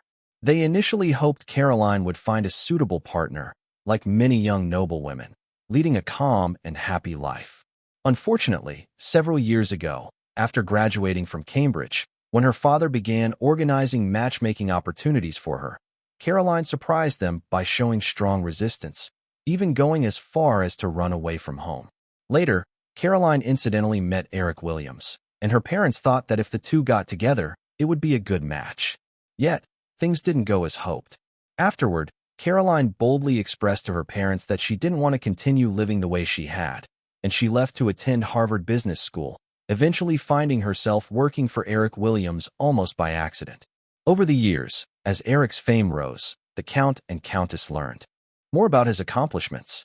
They came to realize that it was becoming harder for Eric and Caroline to reconcile, which is why they had not issued any invitations while Eric was filming Casino Royale nearby at Playa Vista Studio this time. But, looking at her daughter with a mix of pity and concern, the Countess suddenly recalled many years ago. Though everyone around said Caroline was weak, as a mother who knew her daughter best, she recognized certain stubborn traits hidden beneath Caroline's delicate exterior, which mirrored that of a woman from years ago. Fearing that Caroline might repeat the mistakes of the past, the couple allowed her to live life according to her own desires in recent years.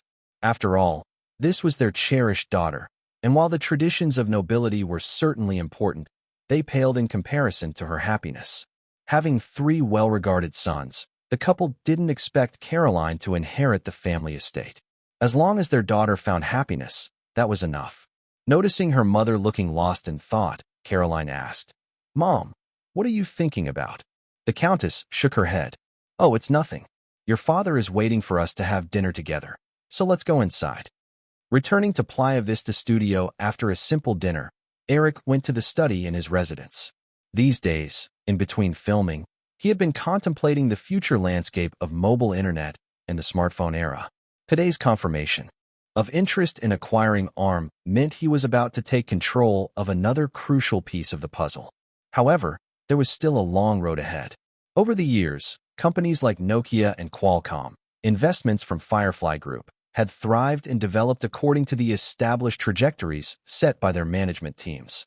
Given his absolute controlling interest in Nokia, Eric had the power to shape the direction of this mobile industry giant as he wished, and the same went for Qualcomm, which he had a significant stake in, as well as the emerging Yahoo. However, this meant Eric would need to invest lots of energy into managing these companies, which was clearly not possible since Firefly Group already occupied most of his time and effort. Dividing his focus to manage the industries under Firefly Investments would likely just exhaust him, leaving him at a dead end. Therefore, he decided to maintain a broad strategic direction while leaving the finer details to the professional managers of these companies. Currently, Nokia would only continue on its trajectory in a world that was set to transition. The development approach that they had in place was very viable before the rise of smartphones, but once that shift happened, it was inevitable that Nokia would face decline. After days of deliberation, Eric had begun to outline another viable path. In the study, he connected to the internet and opened the YCR chat software on his desktop. Chris in New York, and Yahoo CEO Ian Gurney and CTO Steve Mitnick in Boston were already online. Creating a separate temporary chat room, Eric invited everyone in and summarized the outcome of his meeting with Sophie Wilson today. The four of them then began discussing topics they had been addressing for days, focusing on Eric's alternative development plan divided into 3 stages. This plan mainly involved Yahoo and Firefly Electronics over a decade. With Yahoo's assistance, Firefly Electronics would concentrate on the research and development of 3 products over the next 10 years. From 1996 to 2000, Firefly would primarily focus on promoting MP3 players, while privately developing the tablet computer Eric discussed with Sophie Wilson earlier in the afternoon. They had already named the tablet computer YahooPad. Under this plan, ARM, Yahoo, and Firefly Electronics itself would be crucial components in developing the YahooPad. Over the next 4 years, ARM would focus on developing application chips for the YahooPad, while Yahoo would be responsible for developing its operating system, with Firefly Electronics managing the overall architecture of the product. Steve Mitnick had come up with the idea of developing a brand new PC operating system a few years ago, but with Windows having taken off, breaking Microsoft's monopoly in the PC domain was nearly impossible, so Eric had turned down Steve's proposal. However, now Steve's original concept could be applied to developing a mobile operating system. Over the past few days, Eric had shared many impressions based on his previous life regarding Android and Apple's operating systems with Steve. The future mobile operating system would embody Eric's ambitions in the mobile internet space. This time, he would not allow the scenario of Android and Apple splitting the market as they had in his previous life. With 4 full years of research and development time, the YahooPad would officially launch in 2000 when the mobile communications market would also shift toward democratization. From 2000 to 2005, while promoting and selling MP3 players and the YahooPad, Firefly Electronics would leverage the technological know-how accumulated in the previous years, focusing rapidly on smartphone development with the cooperation of Qualcomm and Nokia. Additionally, thanks to the investment in Sprint, promoting this phone in the mobile communications market would not be an issue. In 10 years, Firefly Electronics would officially enter the smartphone era in 2005. The advantage of this plan was that Eric wouldn't have to disrupt the existing trajectories of Nokia, Qualcomm, and Yahoo. These companies could continue climbing based on their established paths. At the same time, Firefly Electronics, a significant piece outside of conventional strategy, could gradually complete Eric's major layout for the imminent mobile internet era. Once the timing was right and Firefly Electronics showcased the corresponding potential, Eric could easily license the relevant technologies to Nokia and others, enabling a smooth transition from feature phones to smartphones. Chapter 814, 815, Bond vs. Charlie's Angels. In the updated storyline, Vesper, just before her death, handed a necklace to Bond. The pendant featured a photograph of Vesper and her sister, Angela Lind. Bond used the pendant along with other clues left by Vesper to piece together the situation and embarked on a quest for revenge to rescue Angela Lind. Meanwhile, Charlie's Angels agency had been scouting around the world for girls with special abilities to join their ranks. Angela Lind, who had been influenced by her father, a high-level mechanical engineer, and had a fascination with intricate mechanical designs, caught their attention. Charlie's Angels agency utilized its foundation to provide a scholarship for Angela Lind, selecting her as a key candidate for their Angels program. Following the events of Casino Royale, Angela Lind was kidnapped by an offshoot organization of the Spectre, aiming to force Vesper Lind to hand over the $150 million that Bond won gambling.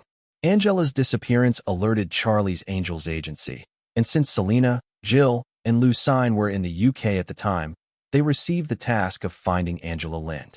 Because of this storyline, which did not belong to the official organization, Charlie's Angels found themselves entangled in the Spectre's web, officially. merging MGM's spy movie universe. The script for the upcoming third installment of Charlie's Angels planned to incorporate a subplot where the Spectre organization retaliated against Charlie's Angels, ultimately compelling them to collaborate with official agencies to strike back against the Spectre. After Eric and Sophie Wilson confirmed their intention to acquire ARM, Chris took over the subsequent acquisition negotiations.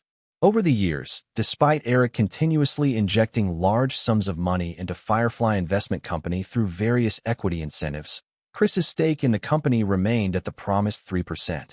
This holding percentage might seem insignificant, but considering Firefly Investment's current asset scale, Chris's worth had already exceeded $600 million. If the news leaked, he would undoubtedly become one of North America's highest-paid executives. Moreover, in the coming years, with the Nasdaq index expected to soar, that 3% stake could easily appreciate by more than tenfold, potentially reaching a valuation of $10 billion, which wouldn't be surprising. Certainly, the market cap of Firefly Investment would also become extraordinarily massive. Chris watched as Firefly Investment Company grew, making him acutely aware of the value of his 3% stake. His exceptional work ethic warranted the compensation Eric provided, allowing Eric to take a back seat in day-to-day operations while he focused on defining the company's overall direction and entrusting the finer details to Chris. With ARM's matter settled, Eric wholly immersed himself in the final stages of filming Casino Royale. In the following week, Kate, Charlize, and Penelope joined the set to start filming the crossover storylines. After years of experience, the three had shed their initial naivety, and although their roles weren't extensive, everything progressed smoothly. While Eric filmed the primary Bond-related scenes, a second director took Kate and the others to Italy to complete some shots that had been left unfinished due to scheduling conflicts. The final scene of this version of Casino Royale took place on a small island in the English Channel. However, the crew did not plan to shoot on that island. Aside from necessary exterior shots, most of the scenes would still be filmed in the sound stages at Pinewood Studios. After Vesper's death, Bond followed various clues and eventually located the Spectre organization's lair on that small island in the English Channel, where Angela Lind was also trapped. Simultaneously, Selena and the others arrived at the island. The island's security was incredibly tight. The trio's sole intention was to rescue Angela without confronting the Spectre directly, so they planned to sneak in through the ventilation ducts to quietly extract Angela Lind. Bond, on the other hand, had vengeance on his mind while rescuing Angela, charging straight into the base. By inadvertently drawing a large number of villains away from the Angels, he inadvertently aided Selena and the others in their mission to rescue Angela. However, due to Bond causing chaos in the base, the route the Angels used for entry was accidentally blown up, forcing them to exit through the front. This set the stage for the first direct confrontation between Bond and Charlie's Angels. The scene was action-packed, even somewhat audacious. Neither side recognized the other, and upon encountering, they naturally engaged in a fierce battle. The thought of James Bond battling Charlie's Angels was exhilarating. Eric had long since decided that after refining this plot point, he would incorporate relevant shots in the trailer. Of course, a great idea doesn't always translate to an easy shoot. According to the detailed script, after Bond charged into the base, he would first encounter Selena, and in the urgent situation, neither side could afford to explain themselves, resulting in an immediate clash. As the powerhouse among the trio, Selena's fighting capabilities had already shown in the previous two films. In fact, if one looked closely at the detailed settings, under life-and-death circumstances, Bond might indeed struggle to best Selena, relying solely on his fists. While filming previously, Bond hadn't showcased a particularly impressive fighting style, but as a MI6 top agent, he undoubtedly possessed significant skills. Moreover, standing over 6 feet tall, Bond naturally held a considerable advantage over the relatively petite Selena, and applying the principle of force, both sides should equally match in combat. At Pinewood Studios, the set for Bond's 007 series had been buzzing with activity over the past few days. Having made a significant impact in recent years, Charlie's Angels' popularity rivaled that of Bond. Consequently, the plot featuring Bond clashing with Charlie's Angels attracted considerable attention, drawing anyone with access to the soundstage in attendance. In front of him laid a set depicting a corridor's corner. Bond aggressively entered, while the angels escorted Angela Lind out, leading to their encounter. To achieve the best effect, the three girls wouldn't appear simultaneously. Selena would first face off against Bond, creating this installment's most iconic fight scene. Eric had specific requirements for Selena's choreography, straightforward and fierce. After extended discussions with the action director, they determined that to make the fight visually appealing, they would significantly showcase Selena's leg technique since, as a woman, her punches against someone as tall as Bond might lack visual impact. However, her legwork would be an entirely different story. A fight may seem continuous on screen, yet the actual filming required breaking down each shot. In front of the monitors, Eric, along with cinematographer Nicole, the action director, and the Broccoli siblings who'd stopped by, reviewed the footage and discussed before summoning Pierce Brosnan and Kate Beckinsale from their rest. "Pierce, Kate, we need to reshoot that last scene," Eric announced, pressing replay to elaborate on the necessary reshoot requirements. "If you just pin Kate against the wall, it's unlikely you can actually hold her back. So, I want you to catch Kate's ankle when she kicks high and push her against the wall." Eric continued, disregarding the curious expressions from Pierce Brosnan and Kate, and turned to the action director from Hong Kong. "Mr. Yuan, could you and Miss Lee demonstrate?" "Sure," came the response as they called over an Eastern girl whose build resembled Kate's. She was the stand-in they had arranged. Watching the two demonstrate, Kate couldn't help but roll her eyes at Eric, whispering, "Eric, don't you think this feels a bit too flirty?" Eric replied with a chuckle, "We want to create that chemistry between Bond and Selena for the audience. If the reaction is positive, we could set up more interactions between them in future episodes." Kate frowned slightly. "You mean tying Bond and Selena together? That's not a certainty. Perhaps the eventual conclusion will address the audience's wishes, but before that, it'd be best for Bond and Selena to maintain a somewhat ambiguous relationship. Many facts demonstrate that this effect often works best." But Kate glanced again at Miss Lee, who effortlessly executed the high kick.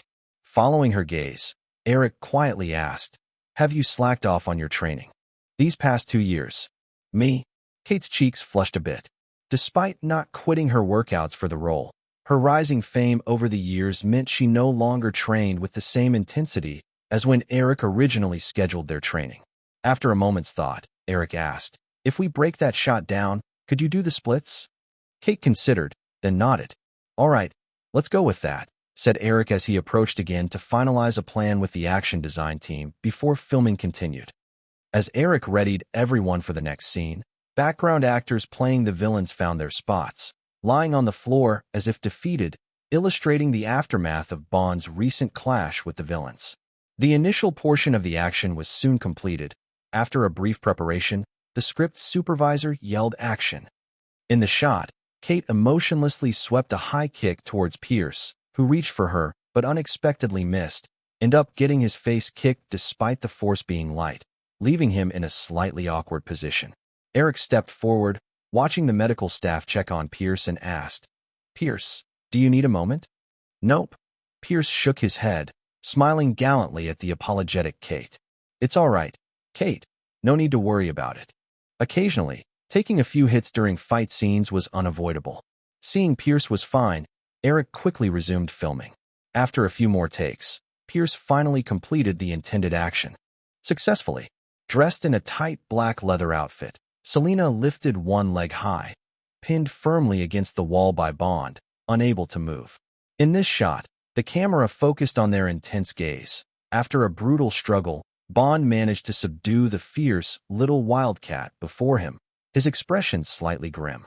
Selena, though captured, remained composed and indifferent, but due to their somewhat intimate positioning, their gaze created a spark that was electrifying. Echoing footsteps soon disrupted their peculiar standoff as Jill and the others appeared. Seeing Selena subdued by Bond, Jill promptly raised her gun, aiming it at him. Almost simultaneously, Bond freed one hand to deftly draw his own weapon, targeting Jill. At that moment, both sides seemed to recognize a deeper issue.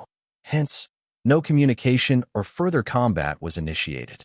Lucine kept Angela safe in the periphery, just able to glimpse the intersecting corridors, her eyes sweeping over scattered Spectre goons.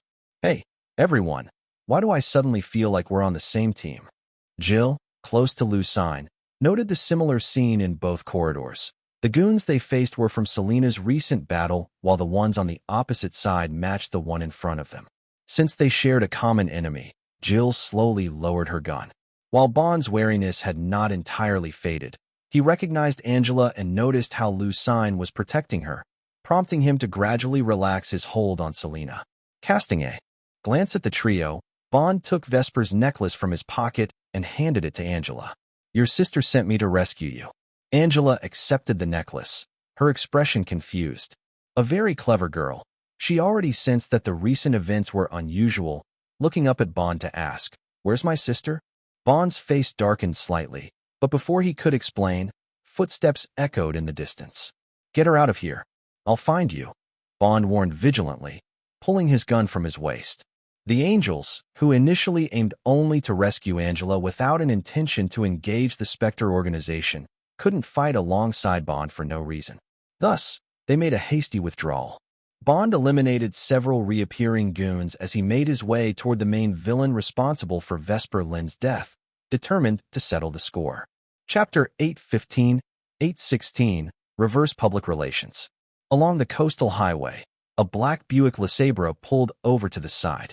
Lucine casually sat on the hood of the car, legs crossed, presenting a relaxed and alluring demeanor. Selena and Jill leaned against the side of the vehicle, all three women dressed in similar tight-fitting outfits, their stunning faces and figures enough to make any man watching want to be the Buick parked beside them. At that moment, the women gazed toward a nearby farewell taking place between two individuals, a man and a woman, one older and one younger. It was none other than Bond and Angela. With everything settled, Bond, as Vesper's lover, felt the responsibility of looking after Angela. However, he understood that his life, fraught with instability and danger, would not provide Angela with the peace she deserved.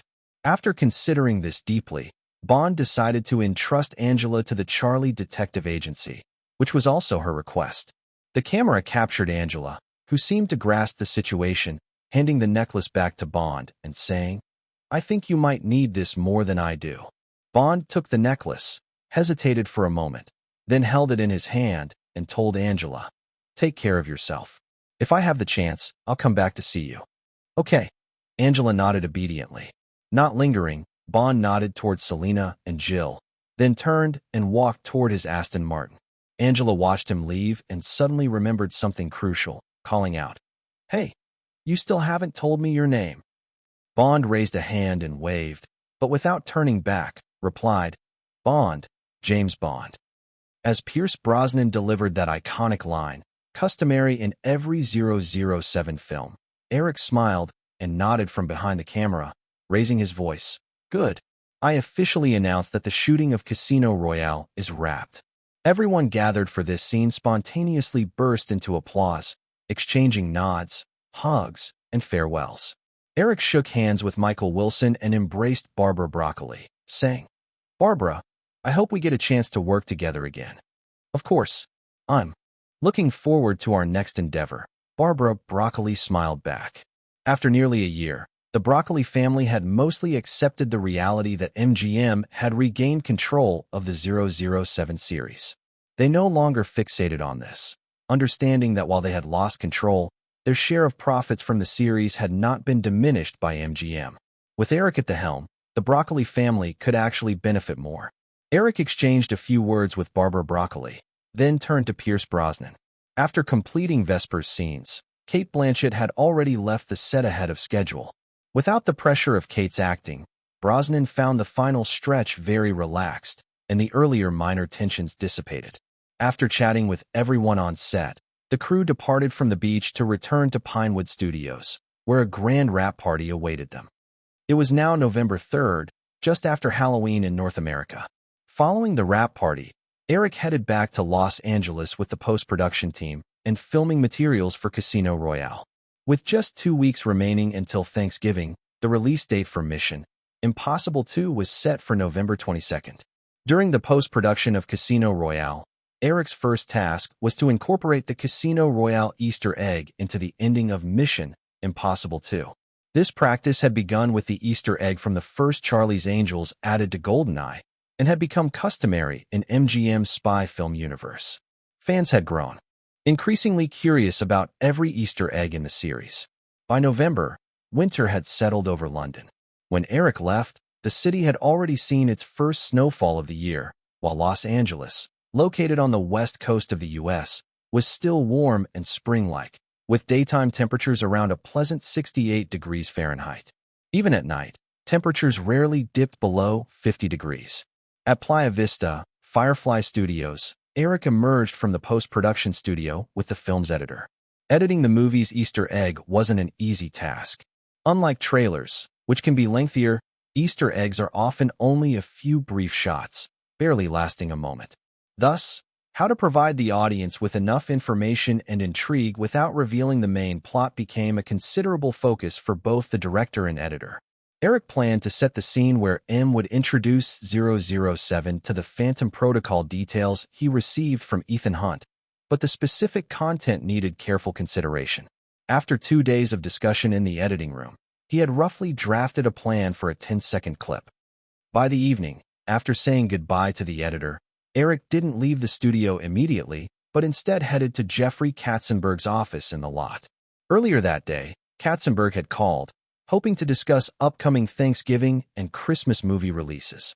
From his tone, Eric anticipated it was related to Titanic. This holiday season, Firefly was slated to release 2 films, New Line's Rush Hour and Firefly's own Titanic. Rush Hour had already undergone several test screenings, receiving positive feedback. The film was set to premiere on November 15th and was in its final stages of promotion. With a budget of only $30 million, it was less than a seventh of Titanic's budget, meaning the company didn't have to worry too much about it. Upon arriving at Katzenberg's office, Eric waved off the secretary's call for him, walked in, and found Katzenberg looking up from some documents. Katzenberg nodded at Eric, checked his watch, and said, "Eric, let's head to the cafe outside to talk." The two exited the administrative building and made their way to the studio cafe. They casually ordered coffee and some snacks. Katzenberg began. "Eric, yesterday someone spotted Jim West dining with Theo Kinnard at Morton's." Before Eric could inquire further, Katzenberg continued. "Jim West is Sherry Lansing's assistant at Paramount, and Theo Kinnard is a member of the Hollywood Foreign Press Association." Hearing Theo Kinnard's name made Eric understand the situation. Kinnard might be an ordinary Golden Globe judge now, but years later, he would become the youngest chairperson in the history of the awards. They truly wish for Firefly to fail. Eric sighed, shaking his head.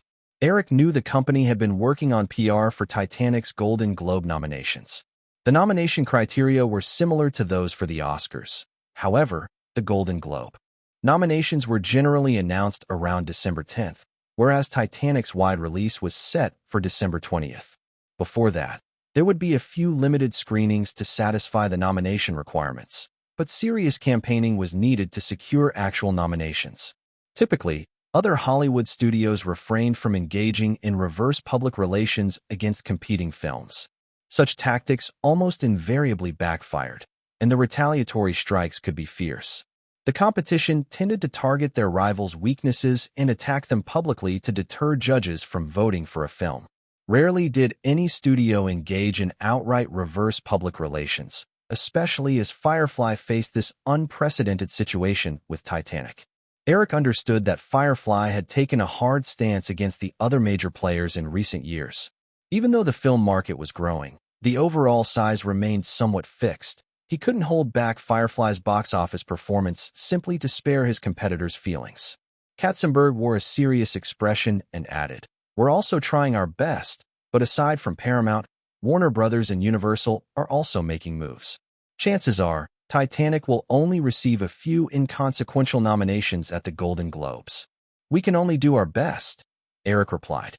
"Moreover, we must be cautious about using any extreme measures.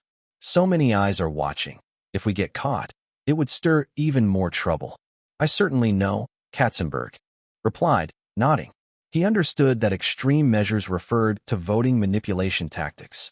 Universal and Paramount were going all out against Firefly. At a time like this, it would be foolish to provide them with even the slightest excuse. Before you came back, Paramount moved Star Trek: First Contact from its Thanksgiving slot to December 13th, just a week before Titanic releases. They claimed it was to avoid competition with Mission Impossible 2, but we all know the real reason. Katzenberg continued. With this move, there will be 9 films premiering over 3 weeks around Titanic, each set to screen over 2,000 theaters on average, 3 films each week. As Katzenberg spoke, he handed Eric a file he had just brought from his office. It was a release schedule for films. Upon reviewing the schedule, Eric noticed that in the weeks surrounding Titanic's release, there were 1 or 2 prominently marked films every week. On December 13th, in addition to Paramount's Star Trek: First Contact, there was Sony's Jerry Maguire, starring Tom Cruise. Then on December 20th, going head-to-head with Titanic was Warner's Mars Attacks, featuring Jack Nicholson. The following week would also see Universal's comedy My Fellow Americans. On top of these, Fox and MGM had their new releases timed for the holiday season. Despite being allies, these studios couldn't afford to back down for the benefit of Titanic, which many believed wouldn't fare well. Eric examined the film schedule, while Katzenberg continued sharing bad news, saying, "As for overseas releases, the only countries that can coincide with North America are the UK, Spain, and Australia. French and German distributors have little faith in Titanic's box office prospects. They only want to give us a slot around February, which I've turned down. Japan initially aimed for a simultaneous release with North America, but since we rejected Toho's offer for Titanic's distribution rights, things have soured. Plus, Sony's influence might play a role here. In sum, we're encountering roadblocks in Japan too, where they proposed a mid-March release, which is even later than what Germany and France offered. Additionally, the overseas distributors we're negotiating with are hoping we provide more guarantees, essentially wanting us to lower the profit-sharing ratio." Eric couldn't help but rub his temples. The influx of information was quite overwhelming. Katzenberg didn't say anything further. Eric treated him well, and putting pressure on his boss was not the right move. "How about this?" After a moment of silence, Eric suggested, "If next month Titanic doesn't meet expectations at the box office, I'll call a senior management meeting to discuss it and propose a stricter budget policy for the company." "Eric, you absolutely don't need to do that. Film companies need to try larger productions," Katzenberg quickly interjected.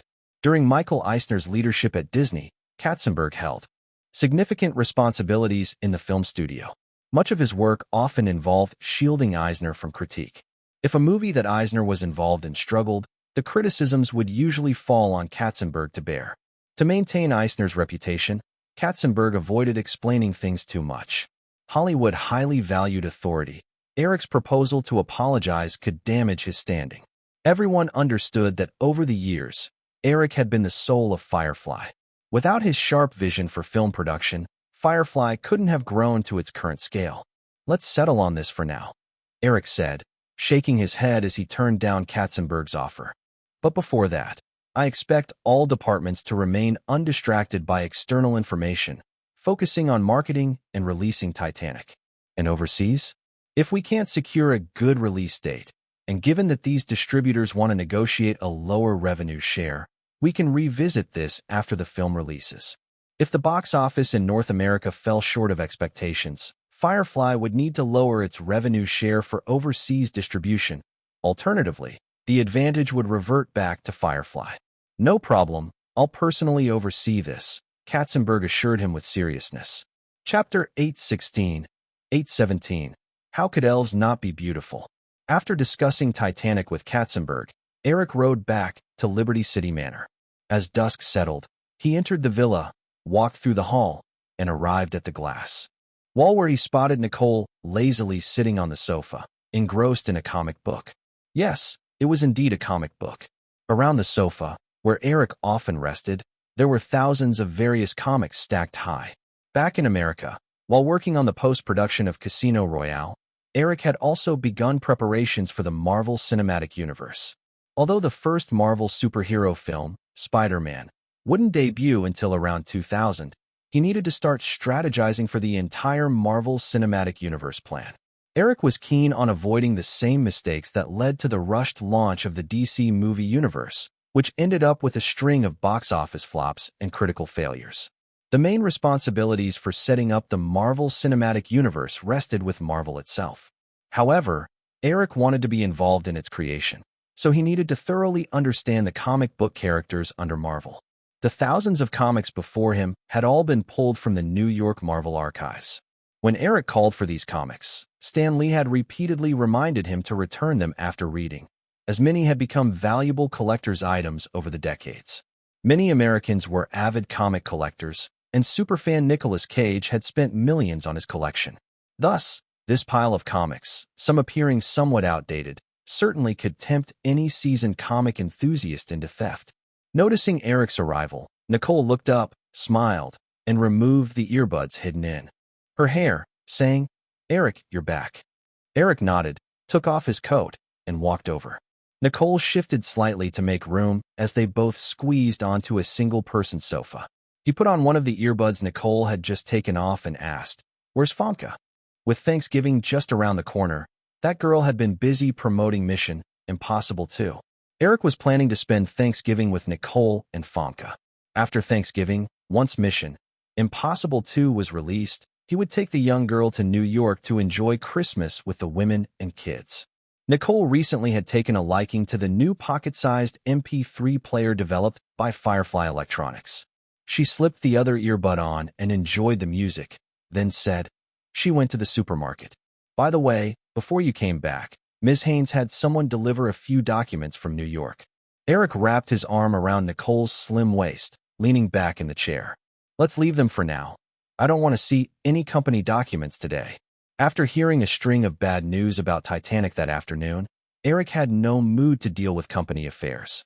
Nicole understood the immense pressure that Titanic had brought upon Firefly recently. She had noticed the fatigue on Eric's face and didn't bring it up again. She picked up the thin comic resting on her lap, leaned against Eric, and said, "Eric, I found something interesting. Peter Parker's parents were both CIA agents, and they even saved Wolverine." Eric knew Nicole was intentionally choosing a lighter topic and replied with a smile. "If you read all these thousands of Marvel comics around you, you'd find that almost every character in the Marvel universe can connect to one another. Creating plot crossovers for popular characters is a great gimmick used by comic companies to boost sales." "That sounds a lot like MGM's spy movie universe." Nicole tilted her head and remarked. "Or maybe the inspiration for the spy movie universe came from the comic book companies?" Eric nodded in acknowledgement. "That's right." Nicole didn't expect her random guess would hit the mark and felt a bit excited. She waved the comic in her hand and asked, "So which superhero do you plan to shoot first?" "Spider-Man has been confirmed, but in addition to that, I will collaborate with MGM and Fox to initiate several other projects. In the future, I plan to bring all the popular characters from the Marvel Universe to the big screen. As the most popular superhero in the Marvel Universe, Spider-Man would certainly remain with Firefly. However, Eric hadn't figured out which superheroes MGM and Fox would each be responsible for yet. The allocation of Marvel superheroes in the original timeline couldn't simply be replicated, so a detailed plan would be necessary. Compared to DC, which had already developed several successful live-action superhero films, Marvel had little to no popularity as a foundation in films. Thus, Eric had determined that bringing successful superhero characters from the original timeline to the big screen first, like Spider-Man, Iron Man, and the X-Men, would quickly open up the Marvel Cinematic Universe. After establishing sufficient market interest with these characters, new superheroes could be introduced, improving the likelihood of box office success. Nicole didn't know Eric's detailed plans, but couldn't help but exclaim. Although she'd only been casually reading comics recently, Nicole had developed some understanding of the Marvel characters. If Eric's plan could fully come to fruition, it would undoubtedly be grand in scale. "Well, if all of them hit the big screen, it might be dozens of films," she said. "Of course," Eric remarked, glancing at Nicole as her lips parted slightly in surprise. He reached out and gently touched her, laughing. "You've been reading comics for several days now. Are there any characters that interest you?" Nicole pretended to bite his hand as he instinctively withdrew. "Not really," she said. "By the way, It seems Marvel doesn't have a female superhero as popular as Wonder Woman from DC. Popularity is built gradually. If a female superhero from Marvel had a successful TV series like Wonder Woman, she would definitely be quite popular now, Eric explained. He chose not to dwell on this topic further. Even if Nicole expressed interest in a female character, it wouldn't be so easy for her to join in. Nicole's current salary was already more than $15 million, the highest for actresses, which didn't align with Eric's plan for the Marvel franchise to primarily feature second- and third-tier Hollywood stars. Suddenly reminded of something, Eric continued. Speaking of which, I have a character I hope you could support. Nicole displayed a puzzled expression, keenly catching a keyword in Eric's tone. With a teasing smile, she asked, support? Yes, it's a trilogy series, which might evolve into a 6-part series. There's a character with a key role, not much screen time, but crucial. Among all the actresses I know, I think you're the most suitable. However, I could probably only offer $3 million for it since it's an ensemble cast, and while your role is important, you're not the protagonist. Nicole blinked her light blue eyes and smirked. $3 million for a trilogy? I think if I agree to this, Pat might go crazy.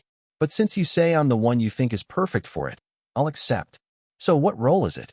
Given Nicole's current value, her manager, Pat Kingsley, would indeed likely flip at the news. It wasn't just about the commission being significantly reduced, but the contract posed an unpredictable risk to Nicole's status as a top-tier actress. Eric gently cupped Nicole's chin, admiring her flawless face. Nicole was 29 this year, at a woman's most vivacious time. Her long eyelashes, rounded face, petite nose, and luscious lips were all so perfect. Unable to resist, Eric kissed Nicole's lips before saying, "Your character is an elf, Galadriel. Know her?" "Oh, it's from The Lord of the Rings," Nicole promptly realized.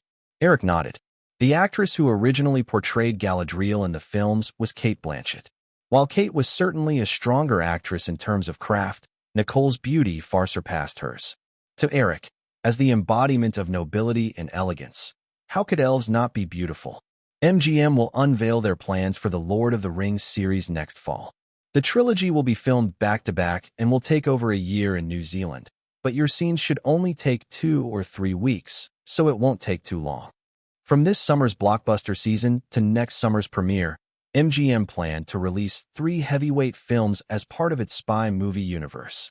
As long as these 3 films performed well at the box office, MGM would have enough confidence to announce the Lord of the Rings trilogy, an ambitious project involving $300 million.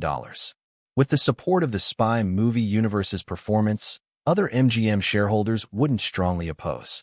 Nicole had heard some rumors about the Lord of the Rings trilogy, but she hadn't paid much attention. Instead, she focused on Eric, curiously asking, "If I play Galadriel, who would play Arwen?" Eric didn't hide his answer, squeezing her chin. "Diane Kruger. What do you think? You really have a thing for gorgeous women," Nicole teasingly retorted. In the past couple of years, the Victoria's Secret Angels had frequently appeared in Hollywood films, sparking much conversation. Everyone knew who was pushing this, leading to countless versions of gossip and speculation about Eric and the Victoria's Secret Angels, with some exaggerated rumors claiming he had captured the whole group. The woman next to him had teased him about it more than once, but Eric didn't mind. "I just want this film to be perfect. Since it's about elves, they should ideally be beautiful. Plus, the earliest legends about elves were originally from Germanic mythology, and Diane is German. It fits the character perfectly. I really don't want to hear your explanations." Nicole shot him a look and took the earbud back from his ear, just as Famke Janssen walked in, carrying 2 overflowing shopping bags while clacking in her high heels across the hall.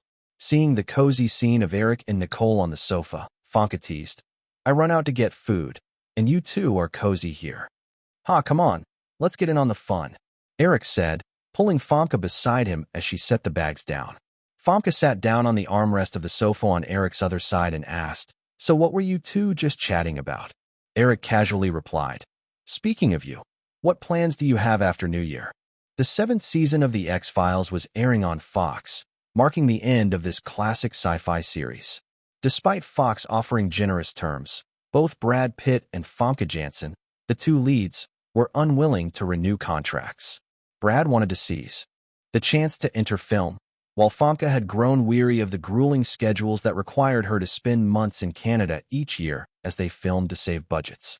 Sci-fi TV shows were usually completed in one go, so even though the show was still airing, Famke had completed all her work and was in a resting phase. Not really any plans at the moment. I'm thinking about taking a year off to do some charity work. I plan to visit refugees in Africa with a charity team after New Year. Eric immediately displayed a worried expression, taking Famke's small hand. Honey, please don't go adopting any African kids like some Hollywood actresses do. If you want one, we can have our own. Maybe next year. Famke's face flushed. Initially, she thought Eric was going to convince her not to go to Africa, feeling touched, but upon hearing his words, she smacked his hand away. You heartless jerk. I'm going to ignore you for the rest of the day. Nicole, could you help me take these into the kitchen? Of course, it's time to prepare dinner. Nicole shot Eric a gleeful look, got up, and grabbed one bag while Famke took another as they headed to the kitchen. Eric watched the two women's tall figures whispering to each other as they walked away and chuckled to himself. He leaned over and flipped through the comics until he found an interesting one to read. The cover prominently displayed a few striking words. Phoenix Rising. Jean Grey, the strongest and most complex female superhero in the X-Men universe, held depths far richer than DC's Wonder Woman. Chapter 817, 818, Golden Globe nominations.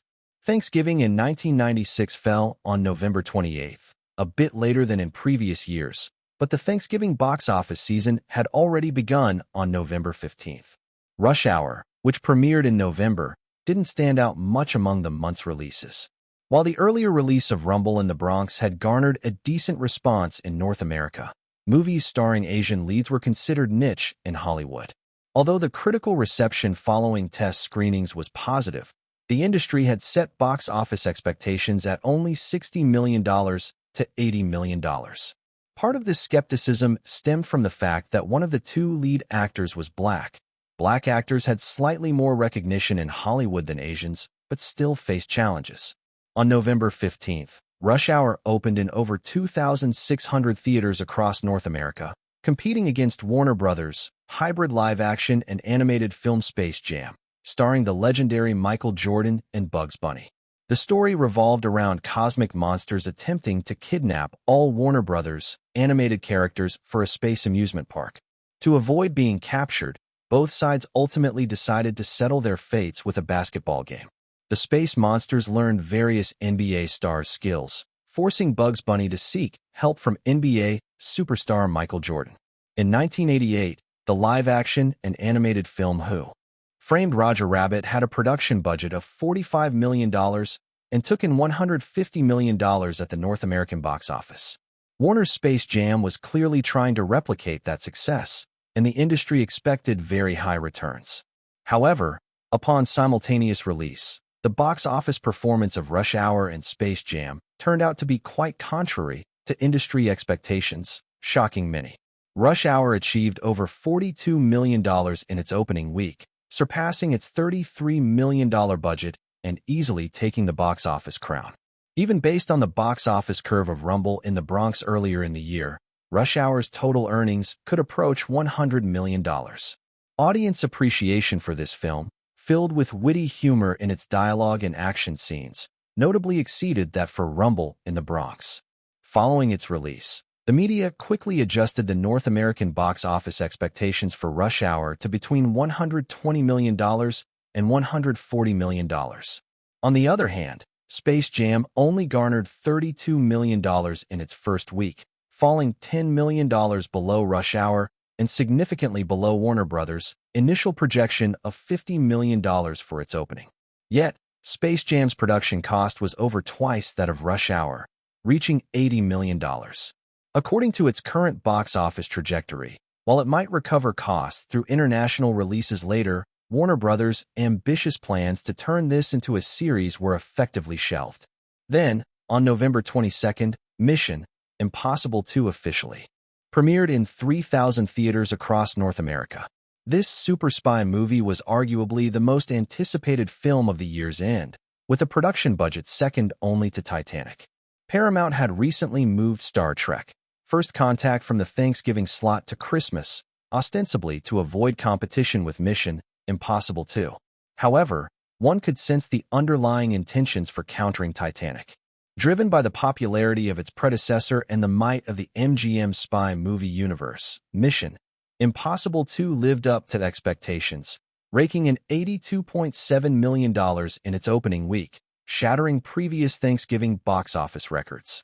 On the 1996 North American opening weekend box office chart, it ranked just behind The Mummy 2 during the summer blockbuster season. Both films were the only two new releases that year to garner over $80 million during their first week. Since MGM announced its spy movie universe plan, the sequels of the series, including Charlie's Angels and Mission Impossible, had all achieved remarkable success.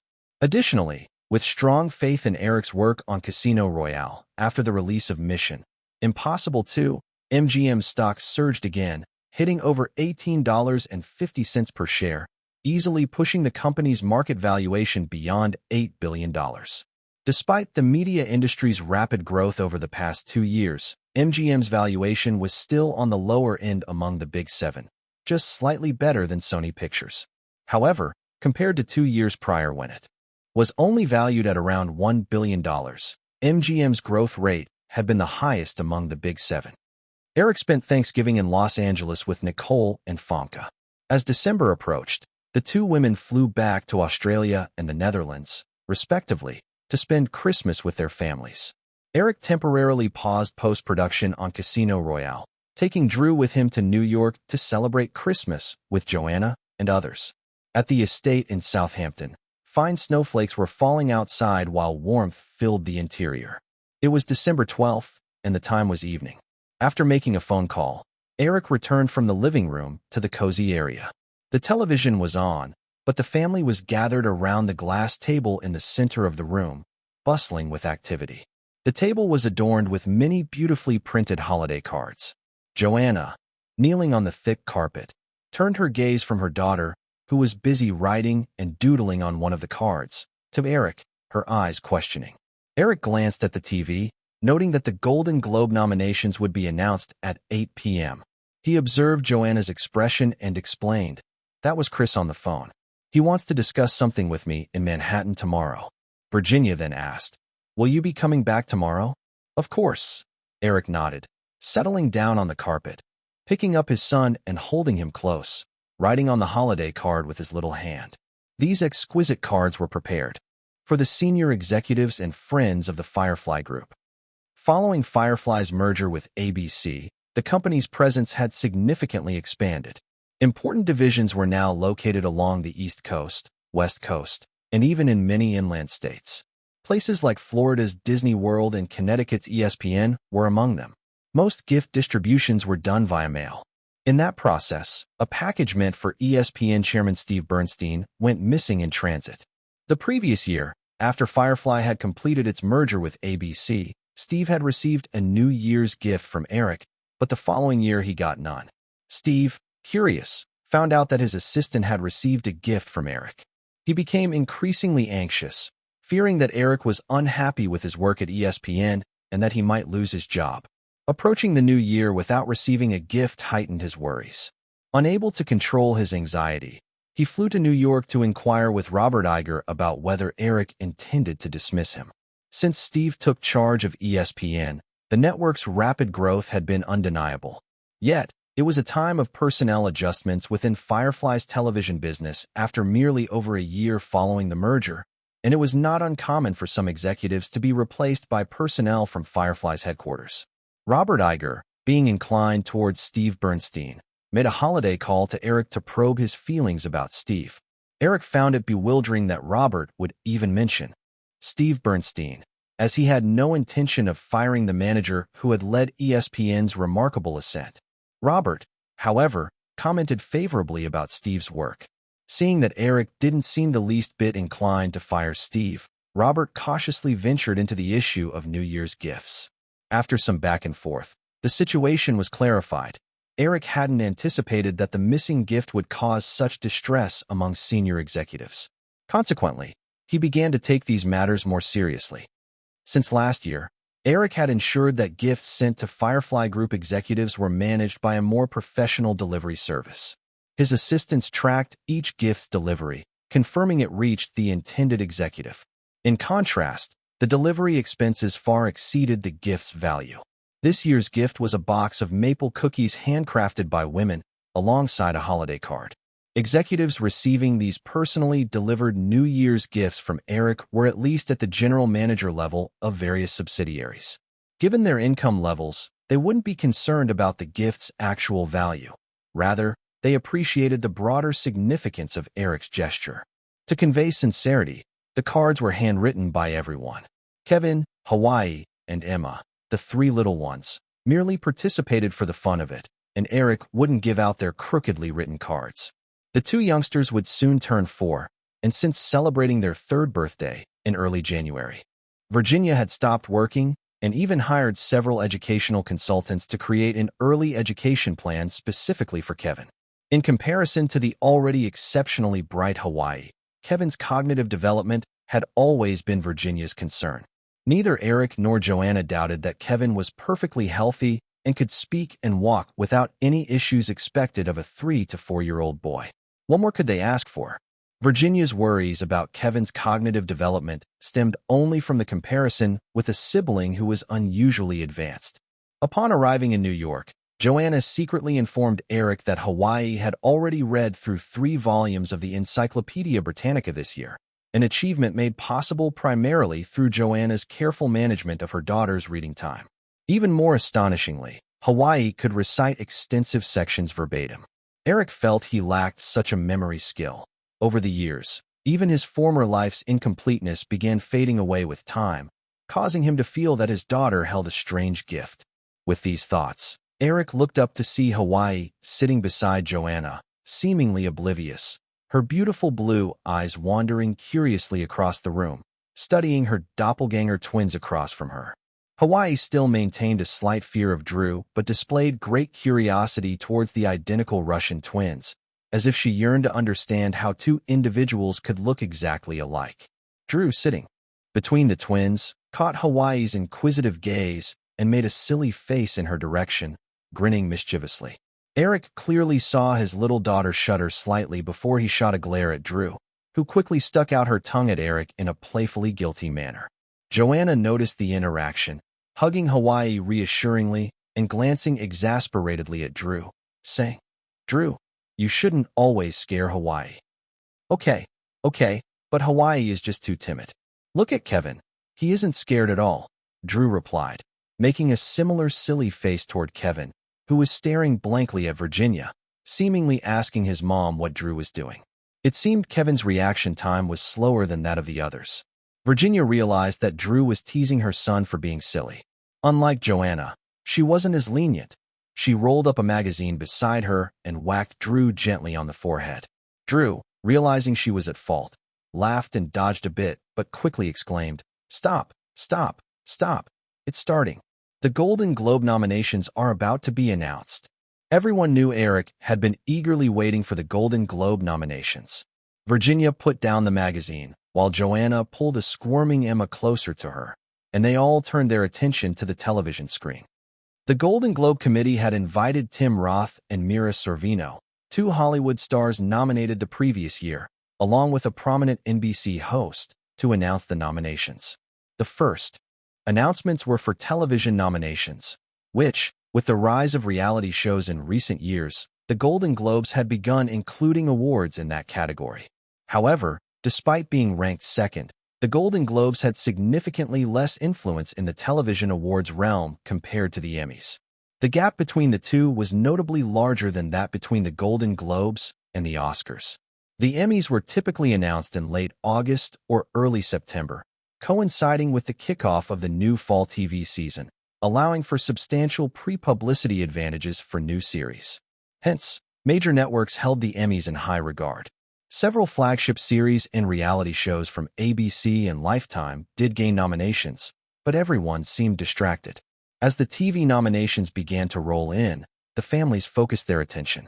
While the Golden Globe film categories weren't as broad as those for the Oscars, they still started with the minor awards first. Tim Roth opened the list of nominees for Best Original Song. As he read through the 5 nominations, there was an unsettling absence of the title My Heart Will Go On from Titanic. Even without Titanic's box office miracle, My Heart Will Go On undoubtedly had the power to snag an Oscar. Yet here, it didn't even score a Golden Globe nomination. While Eric wasn't overly concerned with the Globes, he sensed his company's executives' worst fears might become reality. Eric said nothing, but Drew voiced her frustration. Even the theme from Batman Forever got nominated for Best Original Song. Yet My Heart Will Go On wasn't included? That's just absurd. Joanna chimed in gently. Yeah, My Heart Will Go On is really beautiful. Eric shrugged and continued watching the TV screen, curious to see just how far the Golden Globe Committee would go. Chapter 818, 819. How could this happen? After the nominees for Best Original Song were announced, it was time for the nominees for Best Original Score to be revealed. Eric realized that since Titanic had already missed out on the Best Original Song category, if the Golden Globe Award voters truly aimed to stifle this film's chances at the behest of certain people, it was likely that they would only symbolically grant it a nomination in the Best Original Score category. However, as Mira Sorvino read out the names of the 5 nominated films, Eric still did not hear Titanic mentioned. He tapped his fingers lightly on the glass table and smirked, muttering in frustration. There was no need to be this harsh. Feeling suddenly disheartened, Eric handed Kevin, who was nestled in his arms, over to Virginia, reached for a blank greeting card, and began to fill it out. The voices from the television in the living room continued, but the women noticed Eric's agitation and remained quietly cautious not to disturb him.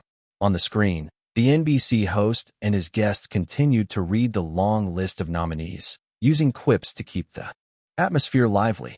With 2 nominations that should have been easy eluding them, Eric figured that the Golden Globe voters probably did not intend to give Titanic any nominations at all this year. Letting go of any remaining hope, he patiently adorned the greeting card with cursive letters, trying to calm the brewing irritation he had been feeling lately. After the Best Foreign Film nominations were announced, the host made some light banter about the nominated films. Mira Sorvino then pulled out another list and read into the microphone. Next, the films nominated for Best Screenplay at the Golden Globes are Tom Stoppard and Mark Norman for Shakespeare in Love, Terrence Malick for The Thin Red Line, Ethan Coen and Joel Coen for Fargo, Jan Sardi for Shine, and James Cameron for Titanic. Feeling Mira Sorvino's intentional pause, Eric looked up. Hearing Titanic's name, nearby Drew immediately exclaimed, "Eric, we got the nomination."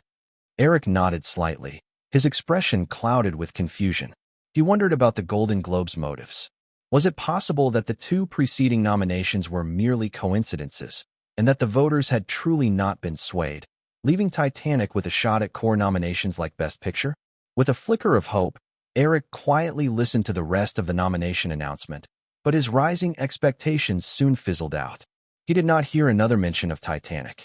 The film's one and only nomination was for the Best Screenplay, leaving it embarrassingly empty-handed elsewhere.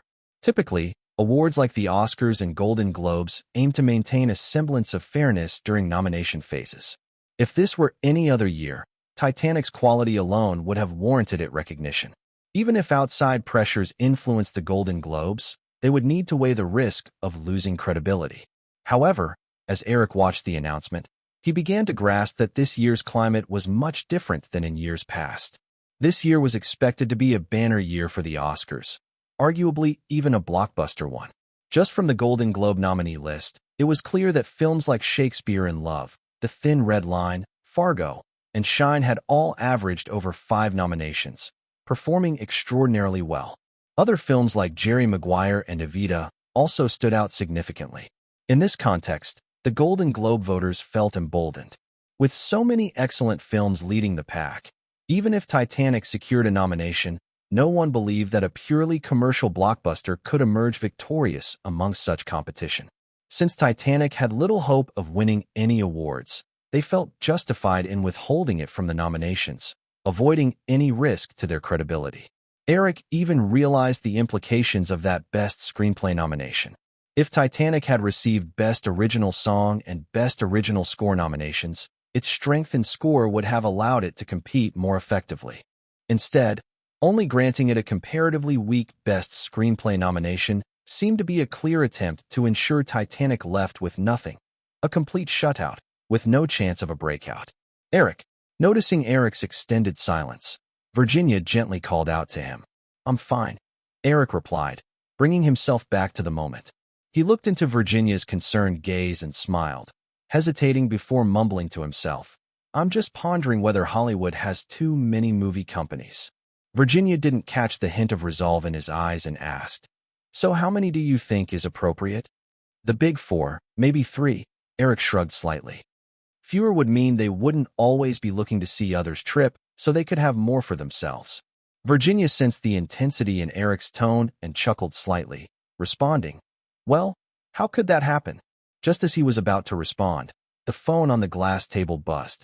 Eric glanced at the caller ID. It was Jeffrey Katzenberg from Los Angeles. He picked up the phone, signaled to the women, and stood up, saying, I'll take this call. As Eric discussed the potential impacts of the Golden Globe nominations with Katzenberg on the other end, Michael Eisner, just finishing watching the live broadcast in his Beverly Hills mansion, felt quite pleased. Hollywood was a commercial arena, business was war. While the competition between major studios didn't usually reach dire extremes, rivalries ran deep. When an adversary hung on the edge, it was customary to give them a little push. Nobody was ever too gentle. Eisner had also been involved in manipulating Titanic's nominations for the Golden Globes.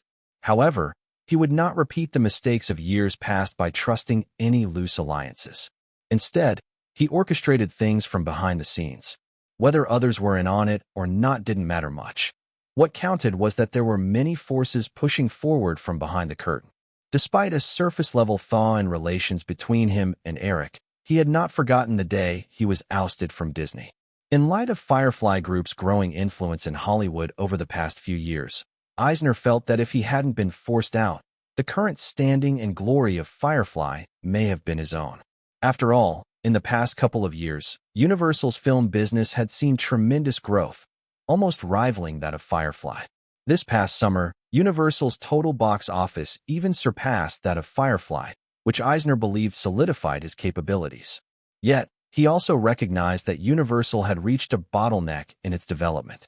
With the rapid expansion of the global film market, Hollywood had come to realize the immense advantages and profits of blockbuster special effects films on a global scale. However, apart from Firefly, which had the resources to produce over 3 blockbuster films a year, the other major studios struggled. Without Firefly's digital realm for effects support, creating similar films would be nearly impossible unless they drastically lowered their standards for quality. Warner Brothers, Universal, and Paramount could stretch every resource to produce only 1 or 2 major blockbuster films each year, often driven by limitations not primarily connected to funds, but rather to CG effects technology. Digital Domain, the effects company founded by Eric Williams, had added 2 subsidiaries in Florida and Australia, boasting a workforce of over 2,300. While finding quality talent was feasible with substantial investment, the crucial advantage Digital Domain had over Hollywood's other effects companies lay in its years of technological expertise in CG effects, a few years ahead of the curve. Even as Eisner resisted cooperating with Firefly, Universal still needed to allocate a significant number of high-difficulty special effects shots to Digital Domain for The Mummy 2's production.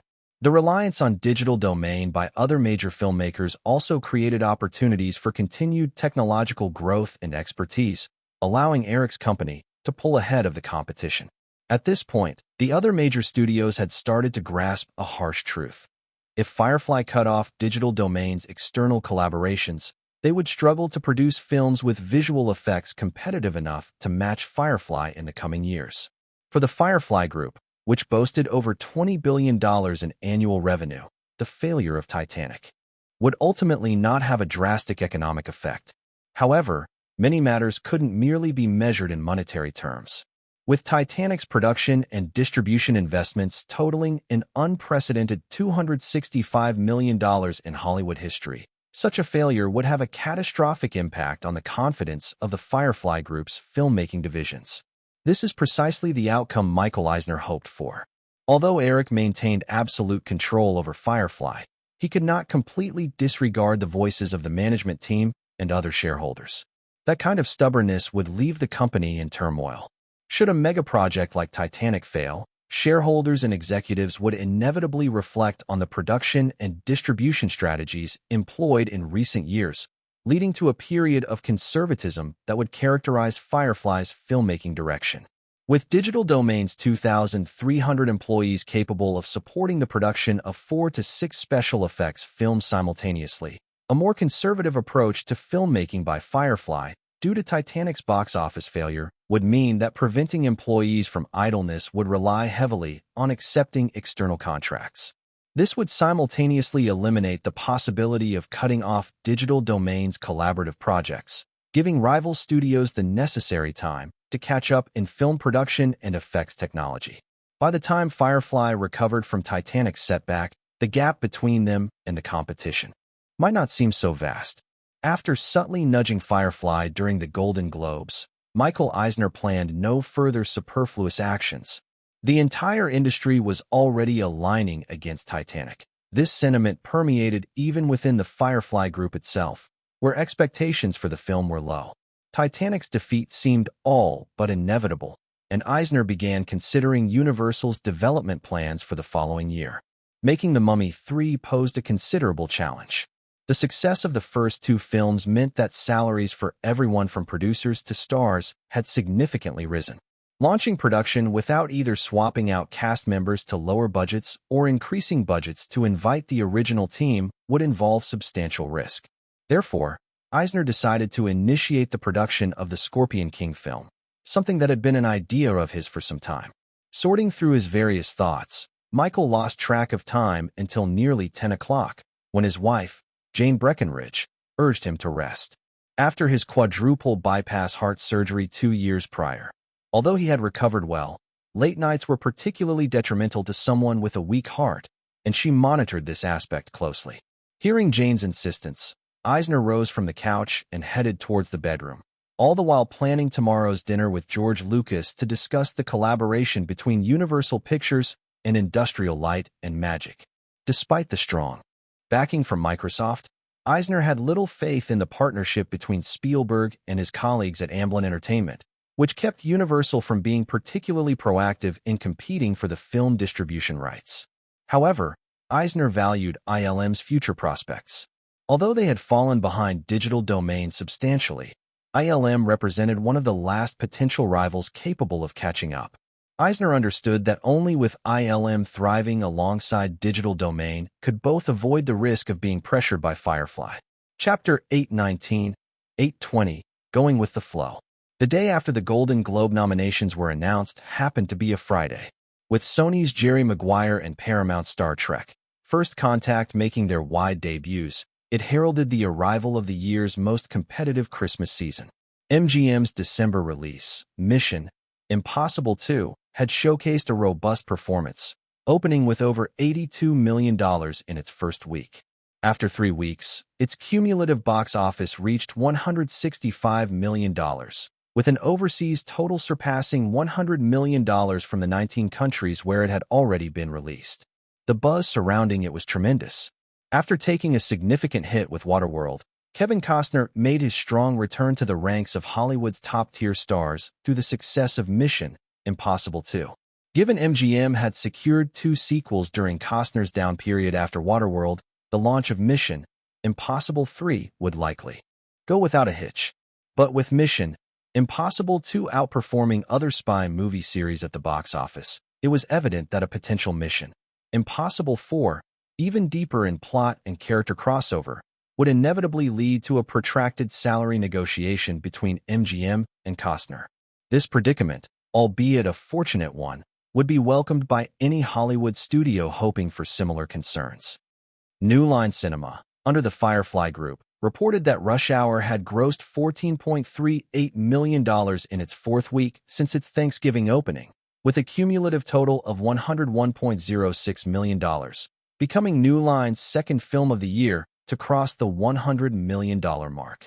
Given the current box office trend, Rush Hour's total domestic box office would likely reach at least $140 million. In contrast to Firefly's relatively lackluster box office performance this year, New Line, which specialized in lower-budget films under $30 million, appeared to be thriving. This year, New Line produced and released a total of 16 films, and if we excluded the delay of Bad Boys 2 to the next summer, the average production cost for the remaining 15 released films only stood at $16 million. By that metric, New Line's total investment in film production this year only amounted to $240 million, a number quite similar to the production cost of Titanic.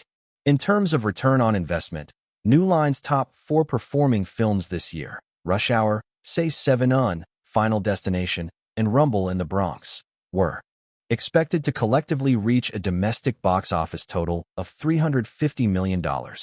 Though there were some underperforming films among the other 11, with earnings only in the $2 to $3 million range, the cumulative total for 10 of those films exceeded $120 million. Typically, mid to low-budget films displayed strong cultural characteristics that made it difficult for them to succeed overseas. However, with Say 7 and outperforming its domestic gross by more than 2 times with $220 million internationally, New Line's films collectively reached $560 million in foreign ticket sales this year. Overall, New Line Cinema, with a production budget of $240 million in 1996, achieved a remarkable total box office of $1.03 billion worldwide, netting over $200 million in pure profits for the Firefly Group, without counting post-theatrical revenues from video and TV rights. At the Golden Globe nominations announcement, Titanic only received one inconsequential nomination for Best Screenplay. Although there were numerous critical voices, the media sentiment shifted significantly, making voices pessimistic about Titanic's prospects resound even more. The news regarding Rush Hour crossing the $100 million mark coincided with the day of the Golden Globe nominations. As the production and distribution company for Rush Hour, New Line's contrasting annual production budget compared to Titanic also grabbed media attention. With a similar production budget of about $200 million, New Line's 15 mid-budget films had generated over $1 billion globally, while the all-or-nothing Titanic found its future uncertain, leading many to believe that this film might face significant losses. This stark contrast undoubtedly threw cold water on Hollywood's recent trend toward big investments and large productions. Many reflections emerged in the media, including a lengthy report in the latest issue of The Hollywood Reporter. Since the early 1990s, Hollywood has seemingly grown increasingly obsessed with blockbusters. No one can deny the substantial profits generated by films like Jurassic Park, The Mummy, and Men in Black for their respective studios. However, we cannot ignore the disastrous consequences that failures of big-budget films like Cutthroat Island, Waterworld, and Cliffhanger have had on investors and studios. The catastrophic flop of Cutthroat Island led to Firefly, still quite small at the time, being swallowed up whole by Disney. This year, Firefly Group, which had seen nothing but success with big productions, seemed to be headed for an unprecedented epic disaster, with Titanic's staggering $215 million investment, reminiscent of the events of 1912. Conversely, companies like New Line and Miramax focusing on mid to low-budget productions quietly thrived and steadily expanded, gradually capturing more market share. In particular, New Line, a subsidiary of Firefly Group, leveraged its budget nearly equal to that of Titanic to boost global box office earnings beyond $1 billion. By the first week of December, New Line's share of the $590 million in North American box office for 1996 reached 7.8%, nearly matching the shares of established studios like Sony and Paramount. As a creative industry, Hollywood surely needed to pursue high-budget projects for innovation in filmmaking techniques and special effects, striving to offer superior content to viewers. Yet, we must also reflect, perhaps Hollywood needs to return to Barry Diller's tentpole theory, where a few blockbuster films serve as tentpoles, supporting a larger number of mid-budget films acting as the canopy. This approach would represent the classic survival strategy for Hollywood film companies. Alternatively, if a studio attempts to survive solely on a few tentpoles while disregarding the existence of canopies, it would be clear that when the storm arrives, the results could be dire. Following the publication of this article in The Hollywood Reporter, Many media outlets began to echo similar sentiments. Eric, who found himself in New York, also quickly caught wind of this article. While he had been reflecting on Firefly's trajectory in recent years, he scoffed at the perspective expressed in the piece. The prevalence of big-budget films was almost an inevitable trend in Hollywood's development, as these films possessed an innate and significant influence. Movies like Jurassic Park not only provided healthy profits from box office, video, and TV rights, but also created entire lucrative auxiliary industries involving toys, computer games, and licensing. The potential commercial returns were incomparable to those of mid to low-budget films.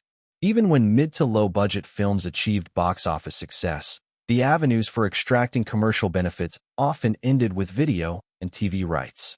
However, films like Bad Boys and Rush Hour, which had sequels in their future, would see their production budgets inevitably double after the first film succeeded, thus entering the realm of big productions. Regardless of external media commentary, the anxious mood at Firefly's management level, or the gloating of other Hollywood studios, the release date for Titanic drew closer each day. In the final week before release, Titanic was hit with a media blitz of promotional teasers across Firefly's television network. Massive posters for Titanic began to rise at prominent landmarks in major cities across North America, with Cameron, Leo, and Rachel making appearances on mainstream talk shows. Though Eric did not take part in the final stages of Titanic's promotion, he spent nearly 2 or 3 hours daily in Southampton communicating with Firefly's management, distribution departments, and creative teams about all aspects. On December 19th, rough estimates for the first week of Christmas box office data rolled in. The two new releases, Star Trek, First Contact, and Jerry Maguire, managed to pull in $43 million and $24 million, respectively, in their opening weeks. Their box office trajectories indicated that they would not significantly impact the upcoming release of Titanic. A comedy set to release alongside Titanic, Mars Attacks, also posed little threat, given that while it starred seasoned Hollywood talent Jack Nicholson, it could not compete with Titanic's production budget, pre-release acclaim, or promotional scale. While other Hollywood studios bore some malice towards Titanic's release, they ultimately respected its substantial status, leading them not to pit heavyweight productions against Titanic directly. The greatest rival for Titanic was itself, whether it could replicate the strong market reception it enjoyed in its original timeline and create the box office phenomenon it aimed for. Titanic launched across 2,770 theaters. Firefly had hoped to secure more than 3,000, but due to Titanic's runtime exceeding 3 hours and the industry's prevailing skepticism regarding the film, many theaters that did not have close collaborations with Firefly refused to schedule screenings at all. At 8 p.m., after finishing a phone call with Katzenberg discussing the promotional strategy for Titanic's opening week, Eric hung up and leaned back, allowing himself not to dwell on the film any further. He had done what he could, and now, it was time to let fate take its course. Casually tossing his phone onto the coffee table in the living room, Eric reached for his daughter, who was wide-eyed and glued to the television beside Joanna. "Elia, too much TV isn't good for you. How about I read you a bedtime story instead?" Hawaii squirmed slightly in Eric's arms, eyes still fixed on the TV screen. "But, Daddy, I'm not tired. Kevin's already asleep. You need to get some rest, too. Just listen to a bedtime story for a bit, and you'll feel sleepy," Eric replied. Emma, who had been sitting beside Drew, jumped up with her big eyes sparkling, wanting to join in on the bedtime story and stretching her arms for a hug from Eric. Emma was about to turn 5. However, she seemed to show signs of repeating her previous life's petite stature. Even though she was 2 years older than Hawaii, she was only a little taller than her. Eric easily lifted Emma, one in each arm as he made his way to the kids' room, asking, "So, what do you want to listen to?" As the television faded from view and seeing the inevitability of the situation, Hawaii reluctantly turned towards Eric and said, "Daddy, bedtime stories are so boring. Can we read the encyclopedia instead?" Eric chuckled. "Sweetheart, if we do that, I might just fall asleep before you." Listening to the playful banter between father and daughter, Joanna and the others on the sofa couldn't help but laugh. Eric had been under tremendous stress recently, which they weren't unaware of. Alongside Titanic's dim box office outlook, The substantial $1.5 billion investment by Clover Holdings, a subsidiary of Firefly, in popular tech stocks for the Nasdaq market caused quite the stir. Only a few days earlier in Manhattan, Eric had argued with board member and shareholder David West regarding this investment, while Buffett had expressed doubt and discontent over the phone. At that moment, hearing Eric's light-hearted exchange with his daughter, Joanna, and the others knew that while his mindset was undoubtedly affected by recent events, he was managing to keep his spirits up, providing them with some relief. The next day started early. Checking the watch on the bedside table, Eric noticed it was just past 7, still dark outside. No longer feeling sleepy, he carefully disentangled himself from the little girl nestled against him and quietly got dressed, leaving the bedroom. Last week's snow still hadn't completely melted, and today's sky had turned to a dull gray once more. The maids in the manor were already preparing breakfast, and today's newspaper lay on the coffee table in the living room. Eric settled on the sofa and began flipping through the pages one by one. The media had already seemed weary of the Titanic narrative, having gone through too many cycles of discussion. Even after last night's grand premiere, the winter chill and Titanic's lengthy 3-hour runtime inevitably resulted in many opting out of the midnight screening. There weren't many film reviews about Titanic in today's paper, and overall assessments remained similar to those during the pre-release stage. A detailed analysis of media sentiment would have to wait for Firefly's marketing department report. Based on what Eric could gather from a few newspaper articles, he couldn't discern any clear trends. As 8 o'clock approached, Joanna and the twin girls Natasha began stirring. Just as Eric was placing his newspaper down and heading to the gym, his phone rang. The call came directly from Katzenberg in Los Angeles, where it was still only 5 a.m. For Katzenberg, this was no problem. Among the executives at Firefly, 2 notorious workaholics were known, Katzenberg being one, and the other was, of course, not Eric, but Robert Iger, who took it further by rising every morning at 4:30. Their conversation lasted over 10 minutes on the phone, after which Eric temporarily set aside his morning workout and headed to the study. The study had a wall-sized whiteboard where a large heading read Titanic, underneath which was a pre-organized table. Picking up a black marker nearby, Eric calmly jotted down Titanic's midnight screening box office number, $1.56 million. Uneventful. A lukewarm response. Chapter 820, 821, Opening Weekend Box Office. As a very common entertainment activity in life, Americans had a mature mindset when it came to watching films. They usually chose which movies to watch based on personal preferences and the film's reputation. The success or failure of a film at the box office always depended on its quality rather than the size of its production budget.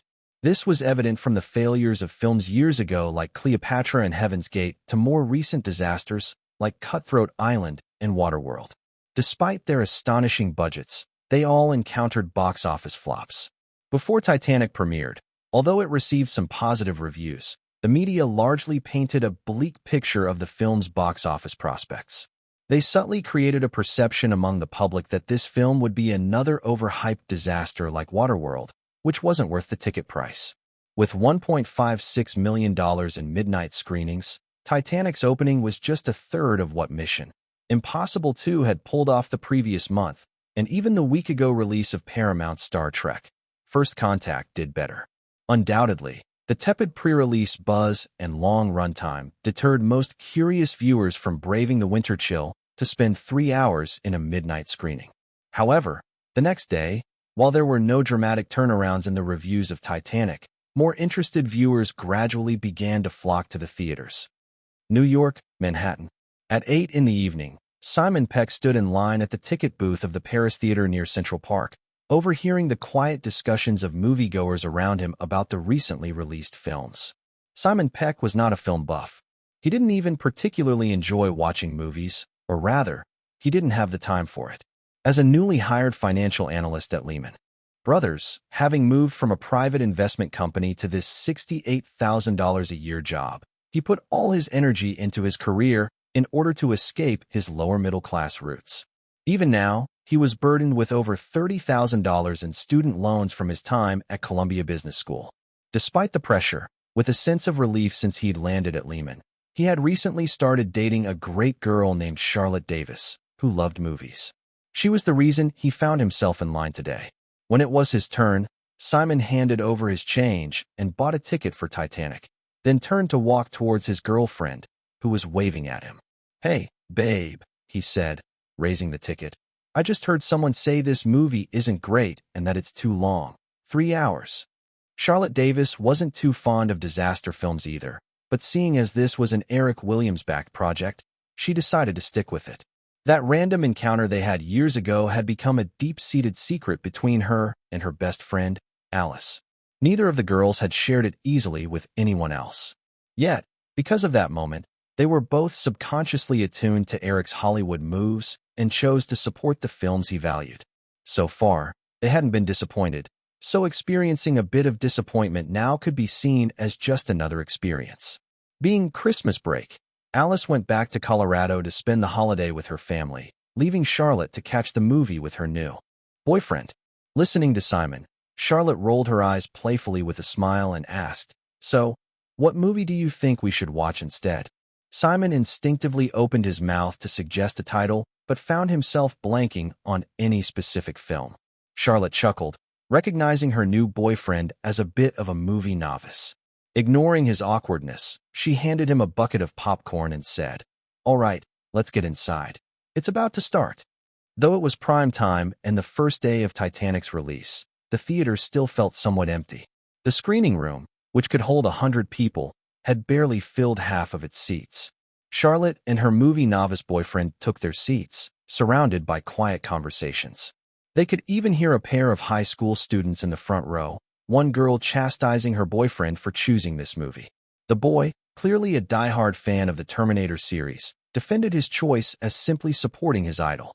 Charlotte figured that most of the audience had come to support a great director like James Cameron, or perhaps because of the film's hefty $215 million budget, or simply due to the massive promotional push Firefly films had given it.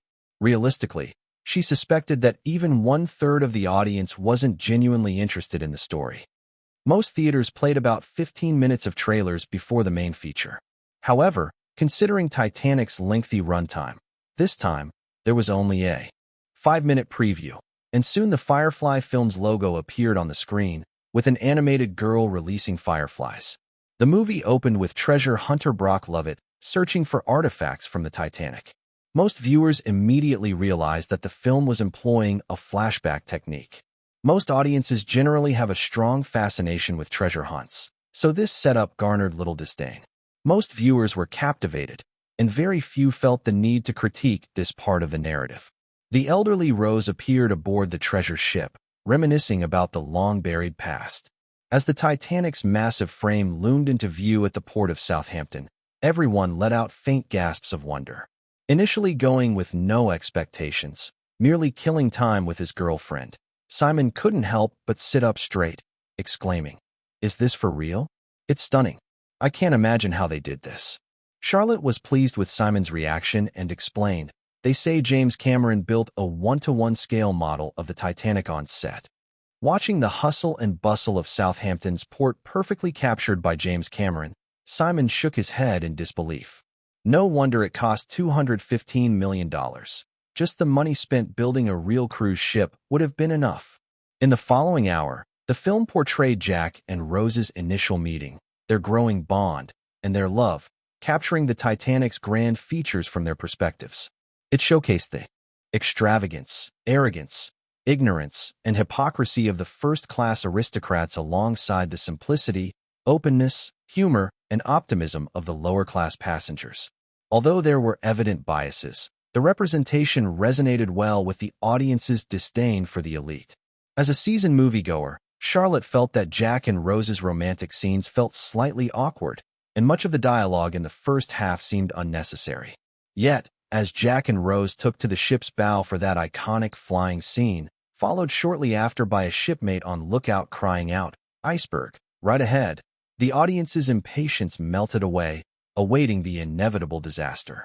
Unbeknownst to everyone, through the film's meticulous portrayal of passengers from all classes aboard the Titanic, their emotions became unwittingly intertwined with that great ship.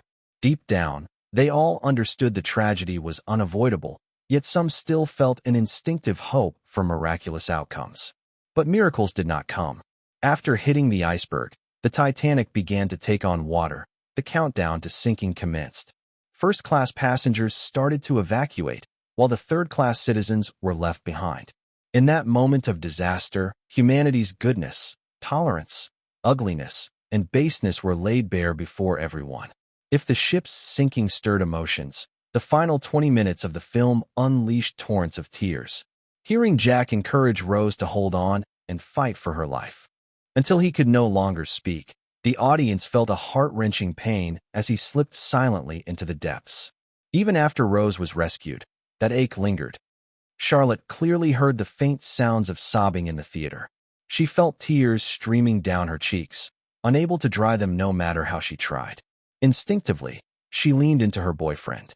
Simon didn't say a word, his eyes red. He wrapped his arm around her silently. Even as elderly Rose drifted into dreams of her past, and the closing music began to play, the emotions in the room hadn't eased. After 3 hours, if this were any other movie, the audience's first instinct as the credits rolled might have been to hurry for the exits. Yet this time, not a soul moved. Everyone sat quietly in their seats, allowing Celine Dion's heart-wrenching ballad to echo through the theater. By the time they left, it was already 11 o'clock. The Paris theater lobby was still brightly lit. Charlotte leaned softly against Simon, and the two strolled outside, casually glancing around to see numerous couples with red-rimmed eyes, clutching one another just like them. For reasons she couldn't quite explain, this scene tugged at some of Charlotte's emotions, prompting her to smile briefly before anxiety crept back in. Originally, she had no expectations for Titanic, merely intending to support a film Eric valued. However, now she realized the media critics had been utterly wrong. While there might be some flaws, there was no denying that it was a remarkable film. It certainly didn't deserve the neglect it was receiving. It absolutely shouldn't. Resolute, Charlotte had Simon drive her back to her midtown apartment. Though he seemed hopeful, she turned down his invitation to stay over, gently sending him home. Once alone, she dialed her best friend Alice, who was back in Colorado, while turning on her computer. "Hey, Alice, did you see Titanic?" She immediately jumped in as the line connected, multitasking with her computer mouse. After Alice said a few things, Charlotte excitedly pressed on. "No, you absolutely have to see this movie. I can confidently say it's a masterpiece, comparable to Gone with the Wind. Remember what the New York Times said about it a while ago." After chatting for a bit, she hung up and turned her attention to the computer screen, where she opened the Yahoo forum dedicated to Titanic. At that moment, the discussion board was ablaze with comments. Unlike the media, which hadn't even seen the film but universally bashed it, most commenters in the Yahoo Titanic discussion had actually watched it, and their reactions were genuine and visceral. "Oh my God, I can't believe I cried at such a cliché movie. This can't be real. Rose was absolutely stunning. Why haven't I heard of this actress named Rachel Weisz? Does anyone know what other films she's been in? That ending song was incredible. And did everyone notice? That song was written by Eric Williams himself. I just bought my ticket for tomorrow night. I have to see it again." The scene of Jack and Rose standing at the bow was so dreamy. "I want to collect a poster of that. I wonder if Firefly will release merchandise for it. Maybe I'll sneak in a camera next time and get a shot. Get 2 shots and give me 1. Get 3 shots and give me 1. Get 4 shots and give me 1. Charlotte scrolled through the page's posts, equally struck by the iconic flying scene of Jack and Rose. Noticing the thread on this very topic, she clicked on it. Smiling at the synchronized replies, she quickly typed out a playful comment. Get 109 shots and give me 1. After exiting the topic and browsing through the earlier posts on the main page, it was evident that most people were praising Titanic. A few posts criticizing the film were quickly met with backlash from the fans. After gathering her thoughts, Charlotte opened a new thread to share her own viewing experience.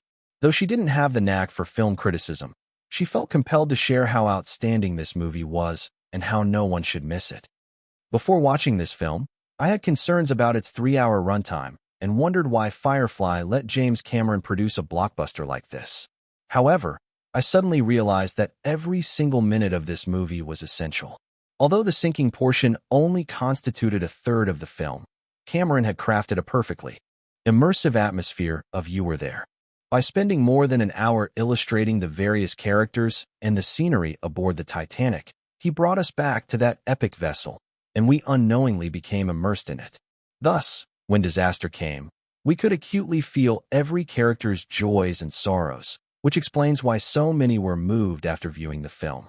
The disaster scenes in the latter half were profoundly impactful. Jack's simple yet sincere farewell was heart-wrenching, and Rose's gaze at the sky was utterly poignant. Charming Leonardo DiCaprio and beautiful Rachel Weisz delivered outstanding performances. They are both immensely talented actors, especially Rachel, who exuded a natural nobility that made one wonder if she hailed from an aristocratic British family. And that song, My Heart Will Go On. Celine Dion's angelic voice was enthralling, and it almost felt like Eric Williams supported James Cameron's lavish spending just for that song, creating a perfect, heartbreaking dream. I can't praise this movie enough. I sincerely hope everyone can put aside the biases spread by the media and step into theaters. Trust me, you will not be disappointed. After reviewing her post, Charlotte clicked to submit it. Quickly refreshing the page, she saw a flurry of responses below. At that moment, all across America, fans who were enraptured by Titanic and couldn't wait to recommend it to others were far beyond just Charlotte. Many fans were spontaneously promoting Titanic and sharing it with those around them. As Titanic began its wide release, numerous North American media outlets shifted their focus away from the film's high-cost budget and directed their attention to the quality of the movie itself. Word of mouth spread among viewers, and Titanic's reputation started to rebound. First off, I must admit that I went into this film with strong prejudices. I've always thought Hollywood had gotten out of control with its big-budget productions. After watching Titanic, I still hold that opinion, yet I can't deny that James Cameron is a genius. Titanic meticulously recreated every detail of that ship to near perfection and brought us a profoundly emotional and tragic love story. Tragedy is showing the beauty of perfection being shattered, and with 3 hours, James Cameron thoroughly achieved this. Yet, he also didn't take away all our hopes. Throughout the film, the elderly Rose's little life details, the photographs, that bowl of goldfish, exhibited her profound love for life. On Long Island, at the Southampton estate, Eric overlooked the shifting external opinions on Titanic while enjoying the upcoming Christmas with his women and children. However, the whiteboard in his study board daily increments. 19th, $1.56 million, midnight showings. 20th, $8.65 million. 21st, $9.67 million. 22nd, $9.30 million. By the end of its opening weekend, Titanic accumulated a total box office of $29.18 million. Chapter 821, 822, Setting Sail. Titanic bombed at the box office, earning only $29.18 million in its opening weekend, making it unlikely to cross $100 million in North America. Eric Williams' cinematic magic fell flat, as the epic film stumbled right out of the gate. Firefly Films faced the largest box office failure in Hollywood history, with cumulative losses nearing $200 million. Despite some positive buzz, the box office continued to decline. Titanic's North American opening weekend was outperformed by Star Trek: First Contact, even though the production costs of the two films differed by a factor of 5. James Cameron led the Titanic team at a London promotional event, appearing haggard and visibly distressed, hinting at a potential breakdown. Jeffrey Katzenberg, CEO of Firefly Group, released a statement assuring that the company would not fire producer John Landau, William Stewart, or other key creatives as a result of Titanic's performance, and they would continue to collaborate with director James Cameron. Eric Williams hadn't made any public appearances in days. The post-production for Casino Royale may have already stalled, risking a similar fate to Titanic. On December 23rd, the day before Christmas, as the box office data for Titanic's opening weekend was released, North American entertainment media launched a new round of fervent criticism regarding the film's performance. For other films, a $29.18 million opening weekend wouldn't have been deemed a failure, but Titanic was different. It had a colossal budget of $265 million, needing to earn $800 million globally just to break even. Yet here we were. Titanic managed only $29.18 million in its opening weekend, falling short even compared to Star Trek: First Contact, which had been released the previous week. Paramount's Star Trek: First Contact, with a $45 million production budget, earned $30.71 million in its opening weekend and suffered only a 42% drop in its second weekend, garnering another $17.8 million, totaling $60 million after 10 days. Most media outlets predicted that although Titanic's critical reception improved compared to its pre-release buzz, the film's lengthy 3-hour runtime would deter many viewers. It's expected that Titanic's box office could see a decline greater than that of Star Trek: First Contact, possibly exceeding 50%. If this trend continued, Titanic's total North American gross might only reach $80 million to $90 million. Moreover, it was well known that Titanic's overseas release faced significant hurdles, debuting in only 9 foreign markets, less than half the number that had opened for Mission Impossible 2 less than a month prior. The failure of Titanic in North America would likely negatively impact its overseas box office. With interest from distributors and theater chains in untapped markets dwindling, the global box office for Titanic could potentially stop short of $200 million. With a global box office of $200 million, Firefly could recover only about $70 million. Future revenues from home video/DVD and television rights were also uncertain. Media predicted that Firefly would incur losses of $200 million on this film, a figure that seemed credible. Even within Firefly Group, many in management had resigned themselves to this reality. If this was any other major Hollywood studio, following the disappointing opening weekend of Titanic, executives responsible for the projected $200 million loss would likely be shown the door. In fact, the entire studio might face bankruptcy or restructuring. However, within Firefly Group, that simply couldn't happen, as Titanic was a project that Eric had pushed through himself, and eliminating the boss for such a debacle seemed too difficult a task. While they didn't have to answer to Wall Street or the company's shareholders like other studios, in light of impending losses, company executives still needed to make some adjustments to avoid following in Titanic's footsteps. Having just passed Christmas, yet while the holiday wasn't over, Katzenberg began to convene senior executives from the film department daily to discuss future production and distribution strategies. As it stood, after the opening weekend's box office results, most people had already labeled Titanic as a doomed project. Coupled with the approaching Christmas holiday, few were paying special attention to the film's daily box office, even within the Firefly accounting department that was responsible for it. They found Eric's insistence on getting daily box office reports puzzling. Did the boss still hold out hope for a miracle? Though perplexed, no one dared to ignore Eric's requests. Every morning, Eric found a report detailing the previous day's box office statistics in his email inbox.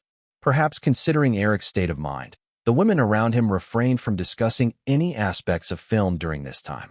Despite the holiday greetings exchanged, executives at Firefly Group didn't dare mention Titanic during Christmas, making the holiday a rather festive and warm affair. Before long, December 27th had arrived, marking the third day after Christmas. Eric woke up early as usual, and after washing up, he headed to his study. It was Friday, the opening day of Titanic's second weekend. Opening his computer on the desk, as it booted up, Eric glanced at the whiteboard on the wall. There were already 7 sets of data written out, including midnight showings. The previous weekend's gross was a given, and now it was time to assess the past week. December 23rd, $5.57 million. Since it was a Monday, this was a 40% drop compared to the $9.3 million of the previous day, aligning with the common box office trends for films. December 24th, $3.5 million. On Christmas Eve, very few people went to the movies. Seeing the single-day box office fall again was no surprise. Then came December 25, Christmas Day, where the daily box office was $7.03 million. There was little relevance to the Christmas Eve numbers. But compared to the $5.57 million from December 23rd, the significant uptick on December 25th offered hope. Seeing that number made Eric feel a sudden relief from the tension he had been feeling. However, He didn't feel an overabundance of excitement, as Christmas Day typically sees people out for festivities, and the day's box office increase could be attributed more to the holiday atmosphere than the film itself. December 26th, the last day of Titanic's first week of box office reporting, became all the more significant. This figure would prove whether Titanic's favorable reception over the week could lead to a resurgence in its performance. If that day's box office fell back down to around Monday's $5.57 million, all expectations would be dashed. Yet if the figures went up, or even matched the Christmas Day totals, it could signify that this film, which was destined to embody the miracle of box office success, was indeed setting sail once again. Eric stood lost in thought before the whiteboard for a moment, as his computer finally turned on. Entering his password to access his Yahoo email, he recognized that while he felt more calm about the situation lately, he still found it impossible to detach himself completely. His fingers trembled slightly with the anticipation of this crucial moment. The page opened, revealing an unread email from the Firefly distribution department prominently waiting in his inbox. Eric moved his mouse, clicked, and began to read the contents of the email. First, he skimmed over the total box office reported for the week, quickly bypassing the $54.33 million total and shifting his focus downward. Staring quietly at the screen, Eric took a deep breath, stood up, walked over to the whiteboard, and swiftly wrote down Titanic's final figure for the week: $9.05 million. This figure for Thursday represented a 4% increase compared to Titanic's opening day, an 11% rise against Christmas Day, and a staggering 38% boost compared to the comparable Monday figures. He couldn't help but glance over the 7-day box office numbers again. $8.65 million, $9.67 million, $9.3 million, $5.57 million, $3.5 million, $7.03 million, $9.05 million. That $3.5 million box office day may have seemed like a freezing point, but to Eric, it felt more like a spring that had been compressed to its limit, ready to unleash its energy and propel a film that was destined to be a miracle into the sky. Titanic was officially setting sail. Tossing the pen into the holder, Eric walked out of the study, thinking there was probably no need to continue tracking daily box office figures. That would be exhausting.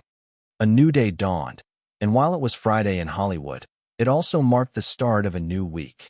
As many woke from their slumber, casually glancing at the day's newspapers, some might notice Titanic's opening weekend figures. Yet for this film, which had already been labeled a failure by most media, aside from the growing number of touched fans, most people shrugged off the $54.33 million as insignificant. After all, last month's Mission Impossible 2 had an opening gross exceeding $80 million. In Los Angeles, though it was 3 hours behind New York, Katzenberg saw Titanic's opening weekend box office numbers almost simultaneously with Eric. He certainly noticed the unexpectedly high figure of $9.05 million for the last day of the first week, initially wondering if there was a mistake in the distribution department's calculations. After all, how often does a film record a box office higher on a weekday than its opening day? Though it was during the Christmas holiday, most people's viewing habits typically still lingered around the weekend. Katzenberg phoned the duty officer responsible for box office tracking and confirmed through the unwavering tone on the line that the numbers hadn't been miscounted. However, instead of feeling more optimistic, Katzenberg saw the number as just a reflection of the Christmas holiday effect. After all, December 26th was still just the second day of the holiday. Later, other Hollywood executives who were closely monitoring Titanic also picked up on the anomalous box office figure from December 26th. Most mirrored Katzenberg's lack of deep analysis, including some astute media outlets. While they regarded it as merely a fluke, Katzenberg still promptly called Eric in New York to report the somewhat good news. The box office predictions had expected a North American total of $80 to $90 million, but with a surprising opening week total of $54.33 million, the previous projections would surely see a revision upwards, indicating that crossing the $100 million mark in North America was nearly a certainty. Katzenberg felt that every little bit of loss reduction would be a good outcome. Eric, on the other hand, chose not to disclose his own judgments to Katzenberg, thinking it would serve as a pleasant surprise for everyone. If fate wasn't playing tricks on him, that surprise might just come tomorrow. After speaking with Eric, Katzenberg said goodbye to his wife and twin sons, then drove to Burbank's Firefly headquarters. He had set a meeting that morning with New Line Cinema president Kenneth Horn to discuss the upcoming year's production and distribution plans. New Line had nearly matched the box office results of the major studios Firefly and Disney this year, and considering Titanic's box office missteps, it was clear the group would need to ramp up support for New Line. In discussions over the past few days, Katzenberg and Frank Wells had devised a plan to raise New Line's average annual film production budget to $500 million over the next 3 years, a proposal which Eric had tentatively agreed to over the phone. Today, they would delve further into the specifics. As for the main studios, Katzenberg and Frank Wells aimed to trim budgets for big productions, essentially narrowing Firefly's productions and renewing focus on Disney-friendly family films. After all, Disney's entire ecosystem, from retail stores to theme parks, required a steady stream of family-friendly movies to supply sufficient merchandise and licensing, extending beyond just animated features to include live-action ones as well. In contrast, Eric wasn't as busy as Katzenberg. After enjoying breakfast, he leisurely set out with a book in hand, heading towards a cafe on the edge of his neighborhood. The cafe was mostly empty at that hour, and after greeting the indifferent old man behind the counter flipping through newspapers, Eric settled into his usual spot. A waitress brought him coffee and quietly exited. Eric sipped the warm beverage while leisurely cracking open his copy of The Alchemy of Finance. The typically taciturn old man behind the counter surprisingly initiated conversation. "Eric, it seems Titanic's opening weekend box office isn't that bad, huh?" The man, named Matthew Braga, was in his 60s and owned the cafe. However, Eric knew he also owned a substantial estate not far from his own. This older gentleman hailed from Brazil and was a well-known local businessman, overseeing a significant natural rubber enterprise for his family in northeastern Brazil. Having turned over the business to his children, he was now enjoying retirement in the U.S. and running the cafe more for leisure. Though they weren't really acquainted, Eric didn't feel comfortable divulging much. Instead, he smiled and replied, "If it were another film, sure, that'd be quite good, but this is Titanic. I might be facing a big loss here. Otherwise, I wouldn't be hiding away here, avoiding people." Matthew chuckled, his eyes reflecting a sharp intelligence. "I've never seen you miss your mark before." Let's hope that's the case. After that exchange, silence settled in again. Eric returned to his dry financial book, while Matthew continued skimming his newspaper. About an hour later, a blonde girl clad in a white puffer jacket hurried through the door. Spotting Eric at his table, she rushed over, apologizing. "I'm so sorry, Mr. Williams. My car broke down, and I had to ask a classmate to bring me here." "It's all right, Sabrina. Please, have a seat. I happen to have a few questions that need your clarification." Of course, Sabrina took a seat across from Eric, pulling out her own copy of Alchemy of Finance along with a notebook, patiently explaining several seemingly simple financial concepts to him. Of course, these questions were just simple for her, a finance graduate student from Columbia. Due to his recent mood swings, Eric had lost interest in sorting through the Marvel comic universe narrative and opted instead for a dry financial book to pass the time. The cold financial theories offered a sense of calming distraction. However, comprehending a professional finance book required a profound familiarity with numerous technical terms. Eric only had a basic understanding of finance, so to make sense of the book, he had specifically hired a bright finance graduate from Columbia, who was none other than the tall, attractive blonde sitting across from him. He didn't lack for beautiful women around him, but had no ulterior motives regarding the girl in front of him. He had merely chosen her out of the pool of candidates from Columbia to serve as a pleasant company while he read. As for The Alchemy of Finance, it was authored by none other than the world-renowned financier George Soros. Chapter 822. 823. Daydreaming. Sipping her coffee, Sabrina carefully observed the young man across from her once again. Eric's gaze remained intensely fixed on the book in front of him. Even after half a month, her curiosity still lingered. About 2 weeks ago, while searching for a summer job, Sabrina received a call from her well-respected mentor at the academy. He mentioned that a big shot was looking for a temporary tutor to explain some basics of finance. The job required only 3 hours each morning, and the pay was a tempting $200. In the United States, tuition fees for elite universities were notoriously high, contributing to nearly half of college students dropping out along the way. Aside from a few affluent students, most American graduates carried some level of student debt. To ease financial burdens, many students took up part-time jobs during their studies. Sabrina was no exception. Until then, most of her part-time gigs paid around $10 an hour. So when she heard about this position, earning $200 for just 3 hours of work, she eagerly prepared her resume to submit to her mentor. However, she didn't have high hopes. Although her grades were respectable, the competition for the job was fierce, with many exceptional candidates vying for it. 2 days later, she received the notification that she got the job. She soon met with a vice president from Firefly Group, a man named Alan Fissman. Initially, she thought he was the student she was meant to tutor, but he was just conducting her interview. After a casual 30-minute chat, she was asked to sign a lengthy confidentiality agreement. Sabrina had a sense that it was quite significant for a high-ranking executive from Firefly Group to get involved in such a trivial temporary job, but upon meeting Eric, her jaw nearly dropped in surprise. The job was located in Southampton, over 100 kilometers away from Columbia University in Manhattan. To take on this temporary position, Sabrina arranged to stay at a classmate's home in nearby Bridgeport. Each morning, she drove half an hour to meet at a cafe in Southampton. In those initial days, Sabrina spent most of the time explaining fundamental concepts to Eric, particularly terms from George Soros's book, The Alchemy of Finance, such as reflexivity and bias among participants, topics that were all very basic for finance students. Though she never expressed it, occasionally Sabrina felt a faint sense of superiority. But as days passed, Eric's questions became fewer and more complex, leaving her somewhat speechless at times. Recently, however, she began feeling more like a decorative vase. Besides the initial questions, Eric mostly read quietly, occasionally drifting off in thought. At this point, she couldn't help but think that she might soon lose this well-paying job.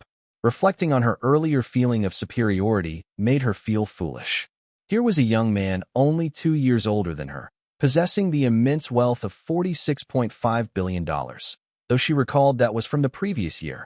Last year it had shot up to $67.7 billion. It was overwhelming.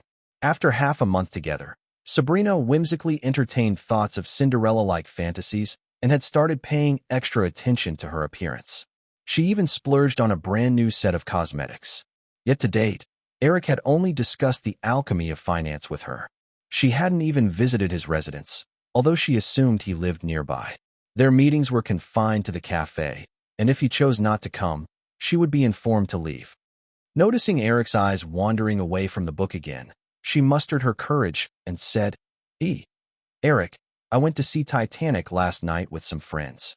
As soon as she spoke, Sabrina noticed Eric's expression shift. He lifted his head as if realizing someone was sitting across from him. A faint smile curved on his lips, almost mischievous, as if he could see right through her. Feeling her cheeks heat up, Sabrina regretted speaking up, but since she continued with her carefully considered thought. "My friends and I believe the film is seriously underrated. It should be doing better at the box office." Eric nodded slightly, saying, "Thank you for your praise, Sabrina.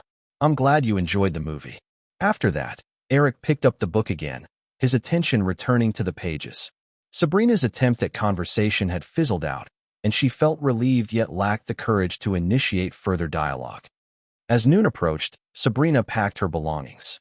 Eric also stood up, and together they left the cafe. She wanted to excuse herself to the nearby street to possibly grab a cab or hitch a ride home when Eric stopped her. "Hang on, let me have someone drive you back," Eric said. Sabrina paused, instinctively nodding. A warm feeling bloomed in her chest. Earlier that morning she had casually mentioned her car had broken down, and here he was, paying attention. Until this moment, she had thought him to be reserved, and now she felt somewhat guilty for misjudging him. Eric took out his phone and made a call while they waited by the curb outside the cafe. After a moment of quiet reflection, Sabrina found her resolve and said, Eric, you probably won't need me anymore. Maybe I won't need to come in tomorrow. Eric looked at her and asked, your break should still be long, right? Do you have other plans? Sabrina thought for a moment before shaking her head honestly. Then how about you keep me company while I read? Eric smiled. I really enjoy having someone around while I read, and I find your scent quite pleasant. This made Sabrina blush slightly. Eric, you must have plenty of girls willing to keep you company while you read. Yes, Eric nodded. But they wouldn't explain reflexivity theory to me. Then, Sabrina carefully asked again. Eric, may I ask why you're interested in Mr. Soros's book? Eric provided a vague answer. Some things are about to happen, so I'm preparing myself. Seeing he didn't seem willing to elaborate further, Sabrina wisely chose not to push. It wasn't until many months later, when the global economic crisis swept through Southeast Asia, that she grasped the implications of his words at that time. When the car arrived, Eric instructed the driver to take Sabrina back to Bridgeport before heading back to the estate. Unexpectedly, Chris and Emily had arrived without any notice. They had gone back to Maryland to spend Christmas with Jeffrey and returned sooner than expected. Eric hugged them both and shared casual pleasantries. Chris noticed the book in Eric's hands and joked, so you've hired a little girl just to keep you company while reading that book? Eric nodded, playing along. Is this gossip already making its way to Maryland? It's something Emily heard when she was on the phone with Joan, Chris explained. But Emily chimed in teasingly. Who knows what he's really up to? Ignoring Emily's taunts, Eric inquired. What brings you back so soon? Don't you want to stay longer? Well, it's you who offloaded so much work onto Chris while taking it easy yourself, she retorted. Eric looked Chris up and down, sensing something off, and responded, if you just went ahead and married Chris now, I'd cut his workload in half immediately. Emily immediately reacted, pulling Virginia along toward the villa, arguing. We're off to prepare lunch. You two can chat. Everyone shared a light chuckle. After the women left, Chris returned to the topic of the alchemy of finance, saying, have you noticed Soros's recent movements? The things he said about the Southeast Asian economy weren't exactly secret. How could I miss them? While the Southeast Asian financial crisis was commonly thought to have erupted in 1997, Soros had already been vocal about his bearish views on their economies since earlier that year. Just like a few years prior, when people confidently believed the British pound, seemingly stable for centuries, would never depreciate, the Southeast Asian nations, emerging from over a decade of apparent prosperity, also believed their financial systems couldn't be undermined by mere international speculators. They hadn't implemented effective measures to protect themselves. At that moment, some of the eager international currency traders might have already begun establishing short positions against the currencies of these countries. Eric recalled that in February of the following year, the international forex traders represented by Soros would start their tentative attacks on the Thai baht. Chris couldn't help but think back to the incident in the 90s, asking, what's your take this time? Eric shrugged. Southeast Asian countries are definitely facing tough times. They won't hold up. Chris's expression shifted as he questioned, and what about us? I've been contemplating that myself, Eric replied. We certainly won't be able to replicate the miraculous profits we got from the futures market during the Kuwait War. That was a sudden, unprecedented black swan event. Almost no one expected Saddam would invade Kuwait, but he did. This time is different. Once Soros leads an attack on the Southeast Asian currency market, it will likely turn into a prolonged tug-of-war lasting at least 6 months, if not a year. The scale of international speculative funds to be involved will far exceed $1 trillion. We won't have any advantages in deciding when to enter the market, and the risks we face won't be lower than those of others. So what do you plan to do? Chris continued to press. Just mess around a bit. Maybe throw a few billion in and play at small stakes. While we can't go too big, we can't just sit idle. Either, that's not my style, Eric said, discussing the potential Southeast Asian economic crisis that had been on his mind. He had considered making a massive play like 5 years before, but soon realized it simply wasn't feasible. It was straightforward. With Firefly Group's current foundation, Eric could easily raise $2 billion in a short time. If necessary, Firefly Group could also secure over $1 billion in short-term loans from major American banks. Ideally, with $2 billion, Establishing a short position in the Southeast Asian currencies at a 5 times leverage would create an overall short scale of $10 billion. Plenty of Southeast Asian currencies had depreciated by around 50% post-crisis according to his memory, which meant that Eric could potentially generate around $5 billion in profits from that $10 billion short position. $5 billion was a substantial profit, especially since the top American corporate giants earned roughly that number in a year. However, the reality was that, based on his memories, the Asian tigers faced the worst during the financial crisis, and the total foreign exchange reserves of those few countries added up to just a little over $100 billion. Currency speculation is quite different from international futures. The buyers of the currencies under attack are mainly the central banks of those nations, relying on their foreign exchange reserves for capital. Putting aside the eventual impacts on national stock markets, bonds, and the real economy, when considering currency speculation itself, with only a bit more than $100 billion of plump meat available amidst all the wolves, Eric knew it was impossible to establish a $10 billion short position. How could one expect to swallow a tenth of it with $2 billion in capital when there were international speculators with over $100 billion not sitting idly by? In his alternate timeline, during the Southeast Asian financial crisis, Soros had bet his entire fortune and only made something like $2 billion. Thus, while some small-time investors might take bold risks in the forthcoming financial crisis and possibly earn several times their investment, when the scale of speculative funds reached a certain level, the profit margins would drastically decrease, and achieving a profit of around 20 to 30% would already be considered good. Chapter 823, 824. What happened? On December 28th, Saturday, the Christmas holiday had already passed for 2 days, and New Year's was fast approaching. Jeffrey Katzenberg had originally planned to take his entire family to Europe for a vacation during the holidays. Despite being a workaholic, he still needed a break. However, due to the situation with Titanic, Katzenberg had to cancel all travel plans and didn't even return to New York to spend Christmas with his parents.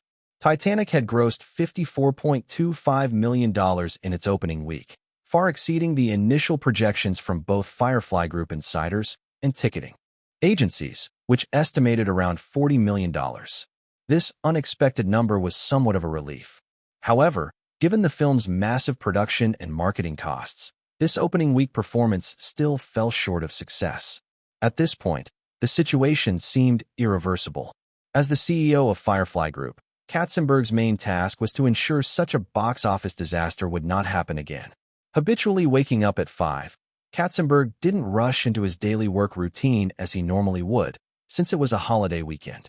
After a light morning workout, he prepared breakfast for his wife and children, fulfilling his occasional duties as a husband and father. Meanwhile, at Firefly Group's Burbank headquarters, George Leck and Phil Lopoulos, 2 staff members responsible for box office statistics, were perplexedly rechecking the data faxed over from various theater chains. In recent years, with the rapid development of the internet, ticketing systems across major North American chains had become interconnected, which greatly increased the efficiency of box office reporting. However, there was still no standardized data shared among different chains, requiring film companies and specialized box office statistics agencies to consolidate separate data from each theater chain. After re-verifying the December 27th box office figures, George and Phil even made several follow-up calls to confirm some confusing numbers directly with the theater companies. Once they confirmed the accuracy of the data in their hands, they exchanged bewildered glances. Having worked in the film industry for 5 to 6 years, they were both 100% certain this was the strangest subsequent week box office figure they had ever seen. While nearly certain the numbers were correct, George still said to Phil, "Phil, should we double-check once more? If we get this wrong and the boss gets our hopes up for nothing, we might be out of a job." Phil's earlier fatigue, stemming from the all-nighter job, vanished as he waved the paper in his hand, replying, "Do you really think it's necessary? Maybe we should call Mr. Thompson first?" George suggested again, "Let's send these figures to the boss. I can't shake this uneasy feeling." The Robert Thompson George mentioned was their immediate boss, the president of Firefly's distribution department. Phil glanced once more at the daily box office figures for Titanic. an astonishing $12.12 million. In its opening week, Titanic had not recorded a single day with earnings over $10 million, which was one reason many believed the film failed at the box office. Based on typical box office patterns, Titanic's earnings for the following weekend should have been around $6 million. Instead, the data showed it was projected to be double that. This indicated that, rather than declining, Titanic's box office had experienced an irrational surge in its second week. Phil had seen instances of increasing box office performance before. Many critically acclaimed films often faced a rise in earnings during their second week, but those increases tended to be minor, rarely exceeding 10%. However, compared to the $8.65 million from last Friday, Titanic's subsequent Friday earnings were up a staggering 40%. All right, let's go ahead and make that call. Phil finally agreed, feeling similarly apprehensive. By 7 a.m., key executives of Firefly Group, including Katzenberg, Frank Wells, Carolyn Elliott, and Kenneth Horn, hurried to the Burbank headquarters. Michael Lynn, who had left the company but still held a board seat, even rushed over from his Malibu mansion after hearing the buzz. Robert Thompson entered the conference room, causing the chatter to cease as everyone turned to look at him. Mr. Katzenberg, everyone, I've personally verified the figures. While there may be some margin of error, Titanic's daily box office yesterday was definitely around $12 million, Thompson said, pausing before adding. That means compared to last Friday, Titanic's box office not only didn't decline, but actually increased by $3.5 million, a 40% rise. Thompson indicated for his secretary to distribute the photocopied box office reports to all the executives present. Eagerly receiving the detailed report, Katzenberg quickly examined it. Preliminary statistics showed that on December 27th, the total domestic daily box office amounted to $29.5 million, with Titanic leading the pack at $12.12 million. Warner Brothers' newly released political satire, My Fellow Americans, ranked second with a first-day revenue of $5.7 million, followed by films like Mars Attacks, Jerry Maguire, and Star Trek: First Contact. Since detailed daily box office rankings had already been compiled, Katzenberg felt confident the data could not be wrong. Staring at the $12.12 million figure, he felt no excitement, merely confusion. Looking around, he noticed similar expressions among the executives. They all seemed to have the same question. What happened? After a moment, Katzenberg asked Thompson, "Did you send these box office figures to Eric?" "Yes, Jeffrey. We send the previous day's box office data to Mr. Williams before 6 a.m. every morning," Thompson confirmed.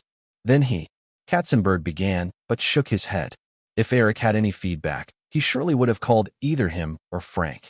Not rushing to understand Eric's reaction, Katzenberg turned to the group. "So what do you all think about this situation?" Everyone exchanged glances, unsure of what to say. As the silence lingered, Robert Thompson, sitting at the end of the table, tentatively said, "I believe Titanic's box office trend showed signs of change a few days ago." Encouraged, Frank Wells turned to him and asked, "Robert, could you elaborate?" "Of course," Thompson replied. After a moment's thought, he pointed to the whiteboard behind Katzenberg. With permission, he moved to it and began listing Titanic's daily box office figures from the previous week.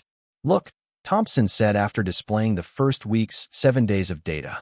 The opening weekend for Titanic was indeed mediocre, and there was a normal decline on the first Monday, but since Christmas, we saw $7.03 million on Wednesday, $9.05 million on Thursday, and $12.12 million yesterday. These figures indicate that after the initial mediocre numbers, Titanic's box office began to experience a significant upward trend due to some factors. Katzenberg, Frank Wells, and Michael Lynn, all veterans of the film industry, were starting to grasp what those some factors might entail. However, Carolyn Elliott, the new CFO at Firefly, was somewhat lost and curiously asked, "Robert, what exactly do you mean by some factors?" Thompson hesitated before responding. "I think it's likely related to the film's word of mouth. Not the polarized reviews we see in the media, but what audiences are saying to each other." However, Titanic's box office trend differs significantly from other films that rely on word of mouth. Those might see an uptick, but nothing as drastic as Titanic's. So, I can't guarantee there aren't other factors at play. After a lively discussion that yielded no conclusive results, Katzenberg cut everyone off with a wave of his hand, saying to Thompson, "Robert, you take charge of this matter. You have 3 days to figure out exactly what happened. Also, get me Eric on the line."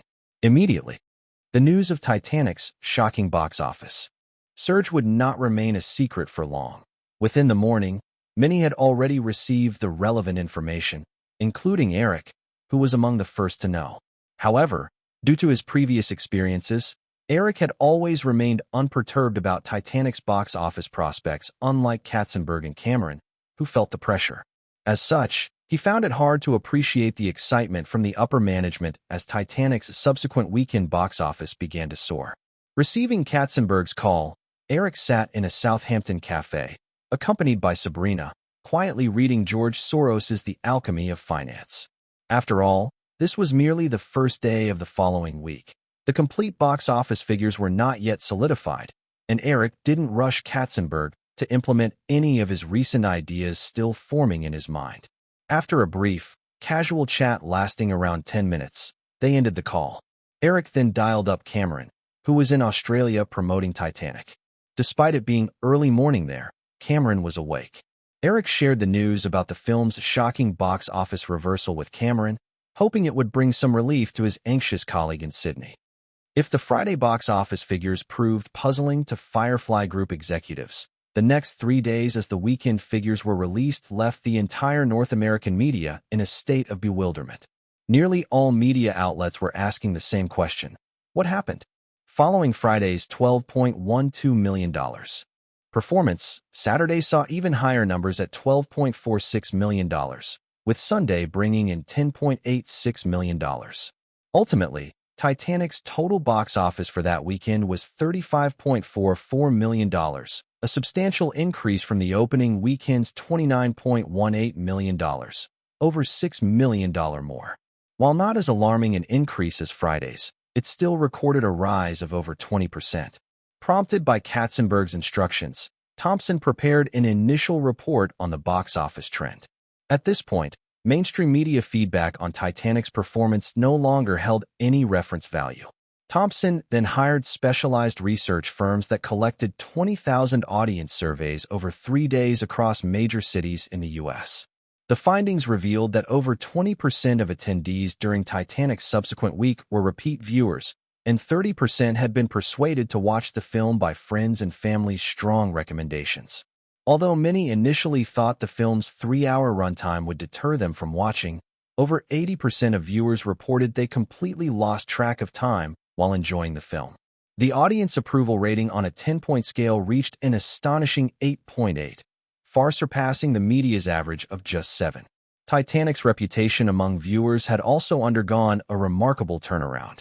Chapter 824, 825, The Controversy of the Golden Globe Awards. Initially, when it was reported that Titanic earned less than $30 million during its opening weekend, many in the media were quick to mock the film. Almost every forecasting agency believed that this massive production, which had a total investment of $265 million, wouldn't even cross $90 million in North America. However, in reality, just 10 days later, Titanic had raked in $89.69 million, a mere step away from the anticipated $90 million mark. This left the predictions made by the majority of media just a week prior looking foolish.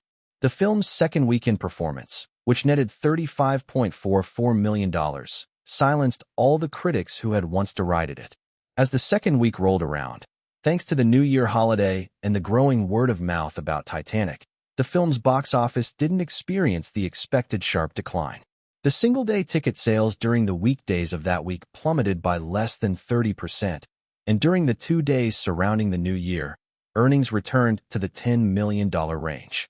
Following the second week, Firefly Group promptly announced that Titanic had grossed $73.52 million that week.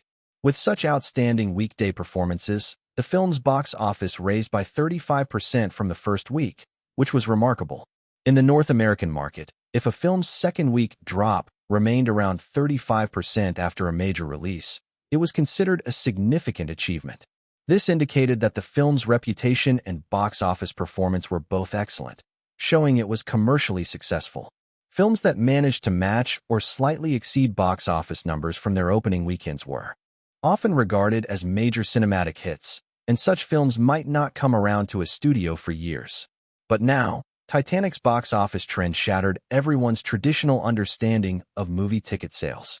Regardless of whether you were inside or outside Hollywood, most people who saw the second-week revenue were filled with a strong sense of confusion. Shouldn't it have dropped by 35%?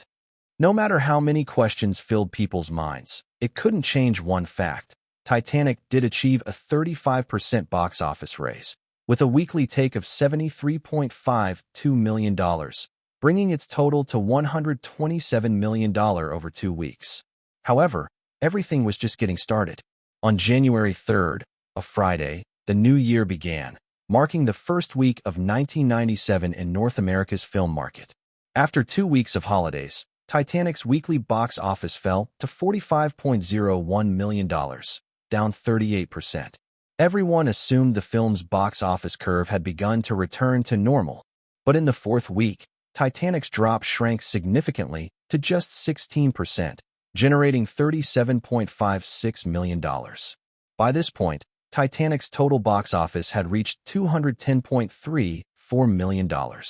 In comparison, 1 month earlier, Mission: Impossible 2, which opened with a strong $82.70 million, had pulled in only $181.30 million after 4 weeks, and its earnings had dwindled to around $20 million at the same point. Despite the confusion and doubts that lasted for half a month, once Titanic surpassed $200 million, North American media began to speak out, altering their initial negativity and mockery. They started analyzing the reasons behind Titanic's massive box office success. With over $200 million in just 4 weeks, the film was showing immense potential for future earnings. Although there was still great cost pressure, no one dared to claim anymore that Titanic would fail to recoup its production costs. On the other hand, while many critics who panned Titanic stubbornly clung to their views, the growing number of reviews in newspapers and magazines across the U.S. meant that the film's overall reception was flipping drastically. One of the earliest champions of Titanic, the New York Times, published another rave review after the film hit the landmark of $200 million in box office receipts. Lavish sets, stunning shipwreck effects, beautiful musical score, deeply moving love story. All of this calls to mind the sensational Gone with the Wind. The two films undoubtedly share numerous similarities. Gone with the Wind perfectly recaptured the rise and fall of the Southern plantation life more than a century ago, while Titanic impeccably depicted the terrifying tragedy of the luxurious, believed to be unsinkable ship sinking on its maiden voyage. Though Gone with the Wind was not the first color film, it ushered Hollywood into the golden age of color cinema. Similarly, Titanic is not the first CGI blockbuster. Before it, we had Twister, Terminator, Jurassic Park, and Men in Black. But without a doubt, Titanic will usher in a new era for Hollywood, the era of special effects films. As the critical reception for Titanic flipped, by the end of January, with the approach of the Golden Globe Awards, a controversy arose regarding its mere nomination for Best Screenplay, which sparked intense backlash. Everyone could see that even if Titanic was a commercial film that the Golden Globe judges often disregarded, the film certainly deserved nominations for Best Original Score and Best Original Song. The serene sound of the Scottish pipes, the haunting melodies sung by the female vocalist, and the transcendent "My Heart Will Go On" resonated with anyone who heard them. Yet, the Golden Globe Awards gave nominations for those categories to films like Shakespeare in Love, Evita, and Shine, movies that lacked any standout score or song, while ignoring Titanic. Furthermore, when someone like Madonna, who had notably won 3 Golden Raspberries for Worst Actress, received a nomination for Best Actress, and Rachel Weisz, who delivered stunning performances in Titanic, was omitted, media outlets took note. It is undeniable that Hollywood gave us a wealth of excellent films last year. Commercially, we had hits like The Matrix, The Mummy 2, Pocahontas, and Charlie's Angels 2. Art-wise, we could see achievements in films like Shakespeare in Love, The Thin Red Line, Fargo, and Shine. But while those films achieved great artistic feats, that is no reason for Titanic to be overlooked. Perhaps the Golden Globe. Judges should examine their selection strategies. This comment in The Hollywood Reporter was one of the most temperate critiques, not mentioning that the Golden Globe Awards might have been compromised. However, many other outlets were less kind. A journalist from the San Francisco Chronicle openly revealed the scars of the Golden Globe Awards. I'm sure everyone remembers Pia Zadora from 1982, right? I'm just very curious. Which sponsor paid the judges to completely overlook the excellent film that is Titanic this time around? In 1982, the incident involving Pia Zadora winning Best Newcomer was one of the biggest scandals in Golden Globe history. Following the revelation that her millionaire husband poured money into the awards for her to win, the credibility of the Golden Globes plummeted, leading CBS to cease broadcasting the awards entirely. Subsequently, in an attempt to erase the scandal from people's memories, the Golden Globes even eliminated the Best Newcomer award altogether. With Titanic's impressive reputation and box office performance, its many fans felt a sense of elation. Viewers felt keenly aware of the film's initial cold reception and ridicule prior to its release. After weeks of strong performance and reputation turnaround, Titanic fans felt a mix of excitement and pride, becoming increasingly invested in any news about the film. When the controversy surrounding Titanic's Golden Globe nominations erupted, fans quickly took to the internet to provide their direct and frank feedback.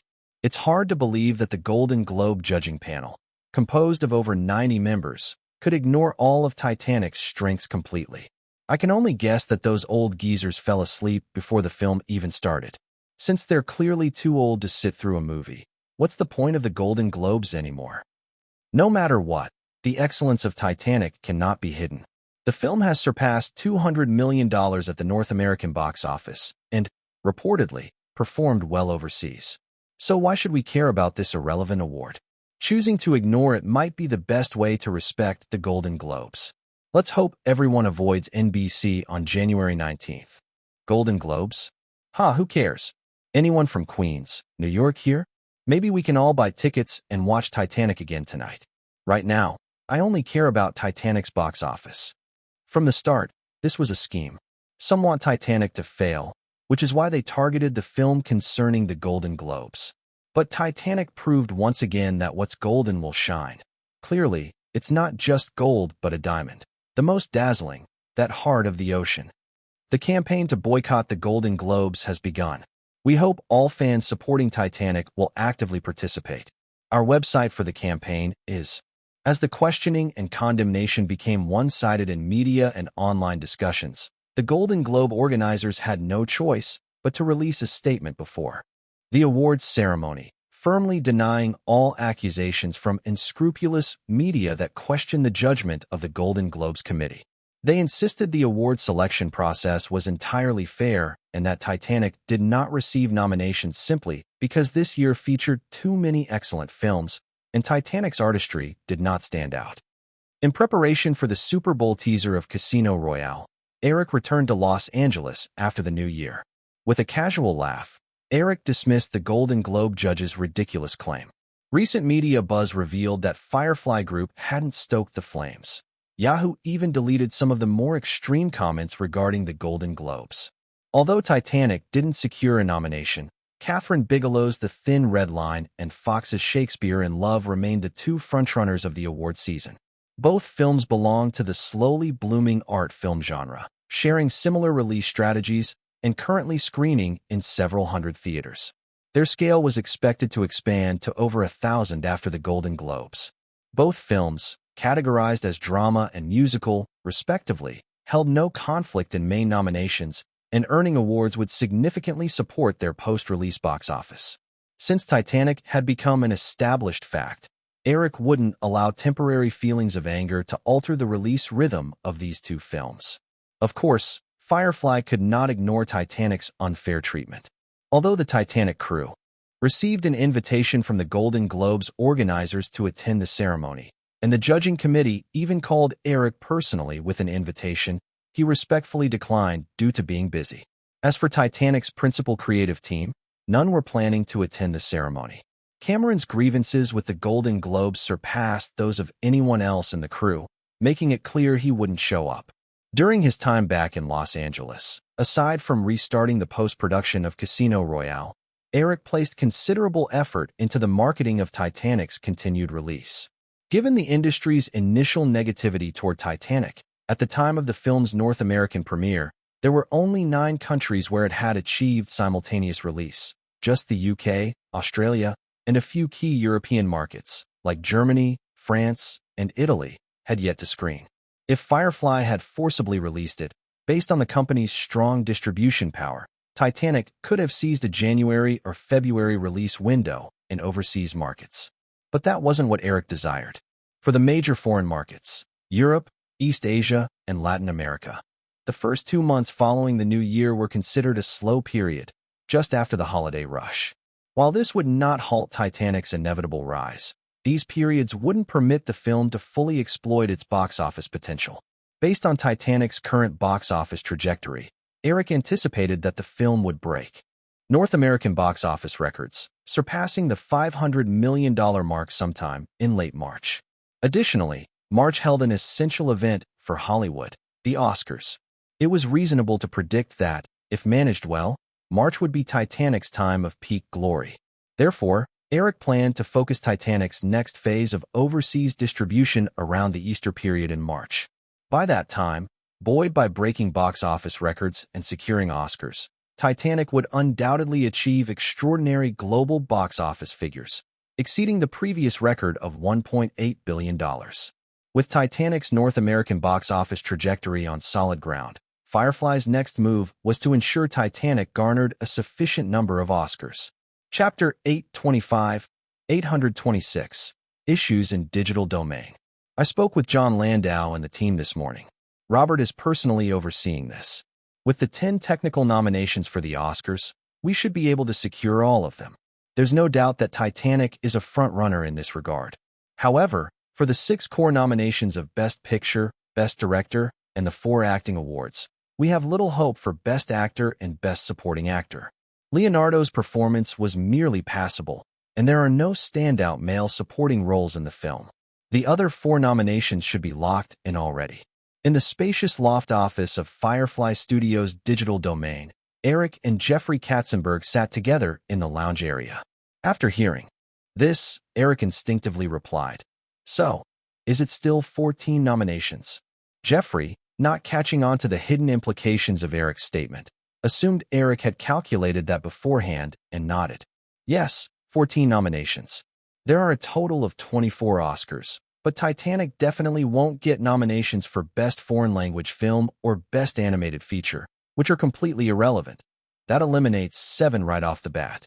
Among the remaining 17 nominations, Best Original Score divides into categories for dramatic and musical comedies, which eliminates 1 more. We have no chance at Best Actor or Best Supporting Actor, so we're left with just 14. However, with these 14 nominations, we could match the record for nominations set by 1950's Sunset Boulevard, and we might even surpass Ben-Hur in total wins." Eric had already noticed the awkwardness of his previous statement, but was relieved that Jeffrey didn't seem to mind, not showing any signs of discomfort. If it hadn't been for the recent media scrutiny directed at the Golden Globes, Eric might have pushed for a Best Actor nomination for Leonardo, potentially surpassing Sunset Boulevard's nomination record. However, due to widespread doubts cast on the Golden Globes, the Academy, while recognizing Titanic's award potential, became more concerned with its own reputation.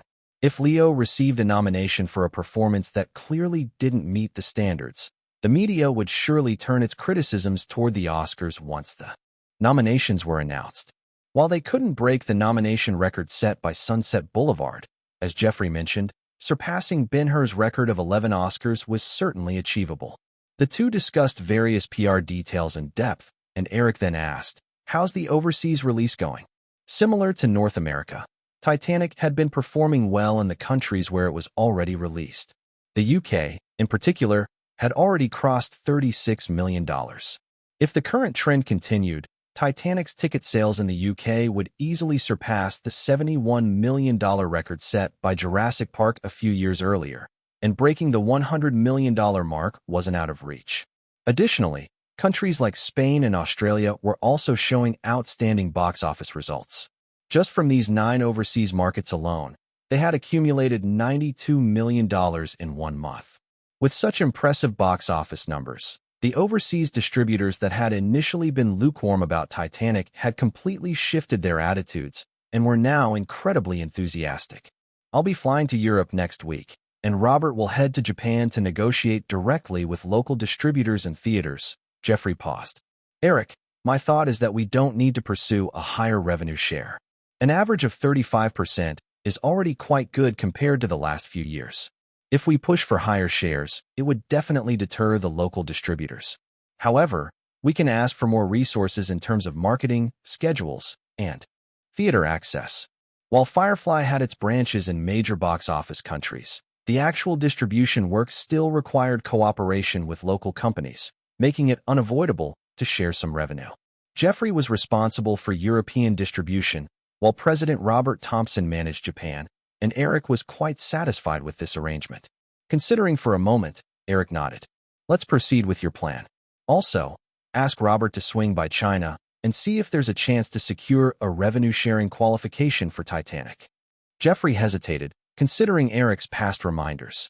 Firefly had made efforts to secure 1 or 2 quota films in the Chinese market each year. Yet the local movie market remained disappointingly small despite having over 1 billion people, and the revenue-sharing percentages were shockingly low. However, he didn't question Eric's decision since it was just a minor matter. He agreed and then added, Eric, there's one more thing. Harvey wants to kickstart production on The Sopranos. He mentioned it to me a while back when you were in New York. He's been busy working on Shakespeare in Love and probably hasn't had the chance to discuss it with you yet. Eric had originally planned to wait until the fall to launch self-produced series like The Sopranos after FFM's financial situation stabilized. Hearing Jeffrey, Eric asked, what's his take on it? You mentioned before that The Sopranos was a slow burn type that should mainly rely on award recognition for visibility, Jeffrey said. Harvey thinks that if that's the case, we should start production now for a spring release in March. This way, it could aim for the Emmy Awards in August. If we push it to the fall, we'd miss this year's Emmys altogether, and there would be a long gap until next year's Emmys.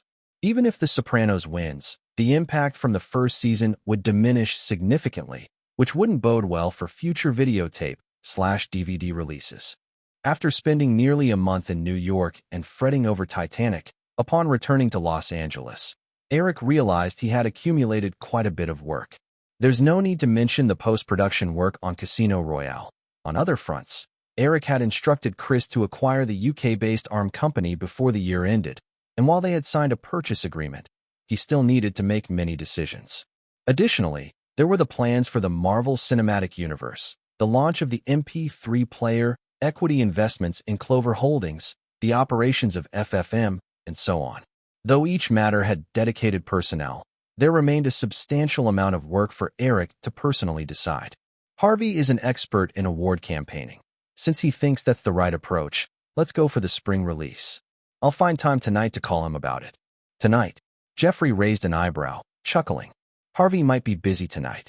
Oh, I almost forgot. Tonight is the Golden Globe Awards ceremony.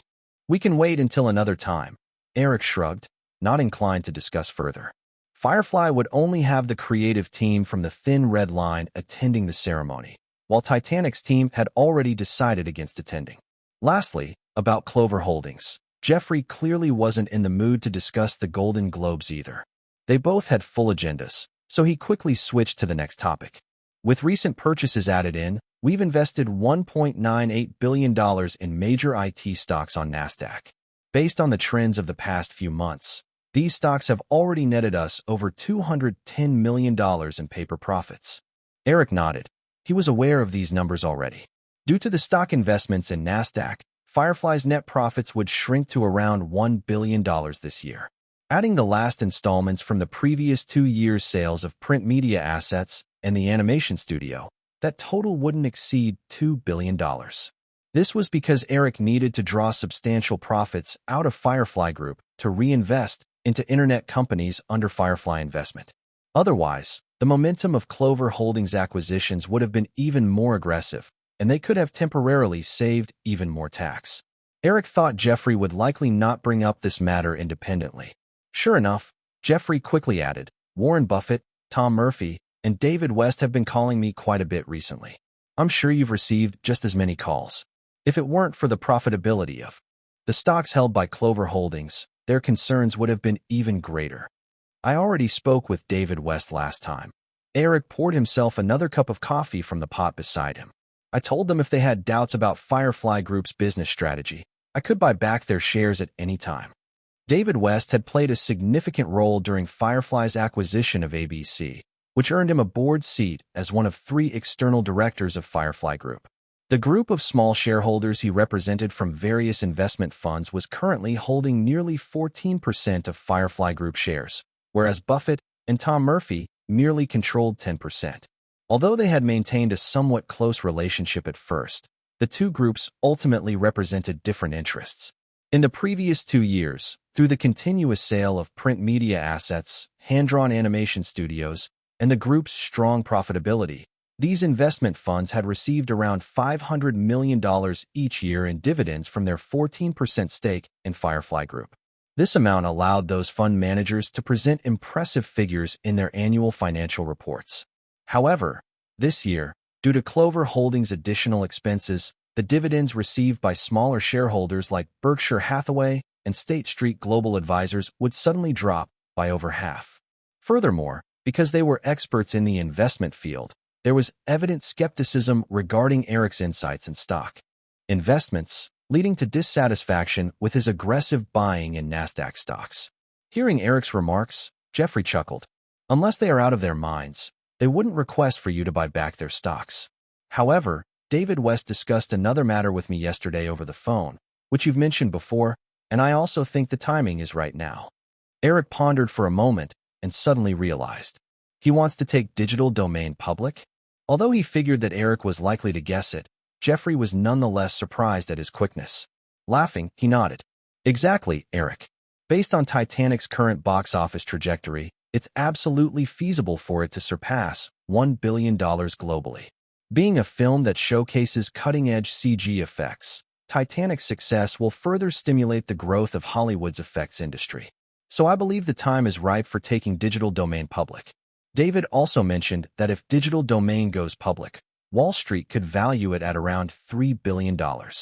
Jeffrey and David West's current thoughts coincided with Eric's previous ideas from years ago. Eric knew the trajectory of Hollywood's effects industry well. Even though the industry had been regarded as an esteemed, noble profession in recent years, the rapid growth of computer technology and related software industries would soon make starting an effects studio effortless with the support of top-tier hardware and professional software. The competition in the effects industry would become ferociously intense. Therefore, Eric had considered that if Titanic could achieve the success similar to that in the original timeline, then CG effects would become highly respected. At that time, taking Digital Domain public would be the best opportunity to cash in. However, after the events of recent times, Eric's perspective had shifted. 10 years from now, or even 5 years later, the effects industry might no longer possess high entry barriers. But for now, Digital Domain was undoubtedly the top effects company in the industry, without any competition. Consequently, if they severed Digital Domain's external collaborations, Firefly would at least maintain a 3-year lead in the effects field. In 3 years, that time would be ample for Firefly Group to distance itself from other Hollywood studios in effects films. Even 3 years later, with Firefly Group's vast economy and the support of allies like MGM and 20th Century Fox, Digital Domain would still have ample projects. Even further down the line, as long as Digital Domain had outstanding effects technology, even if it couldn't turn a profit, or even if it made slight losses, Firefly Group would still sustain such a dedicated subsidiary. Moreover, even if Wall Street valued Digital Domain at a whopping $3 billion, if they were to go public and raise funds, with a 20% public offering ratio, Firefly could only extract $600 million at most. To Firefly, $600 million was hardly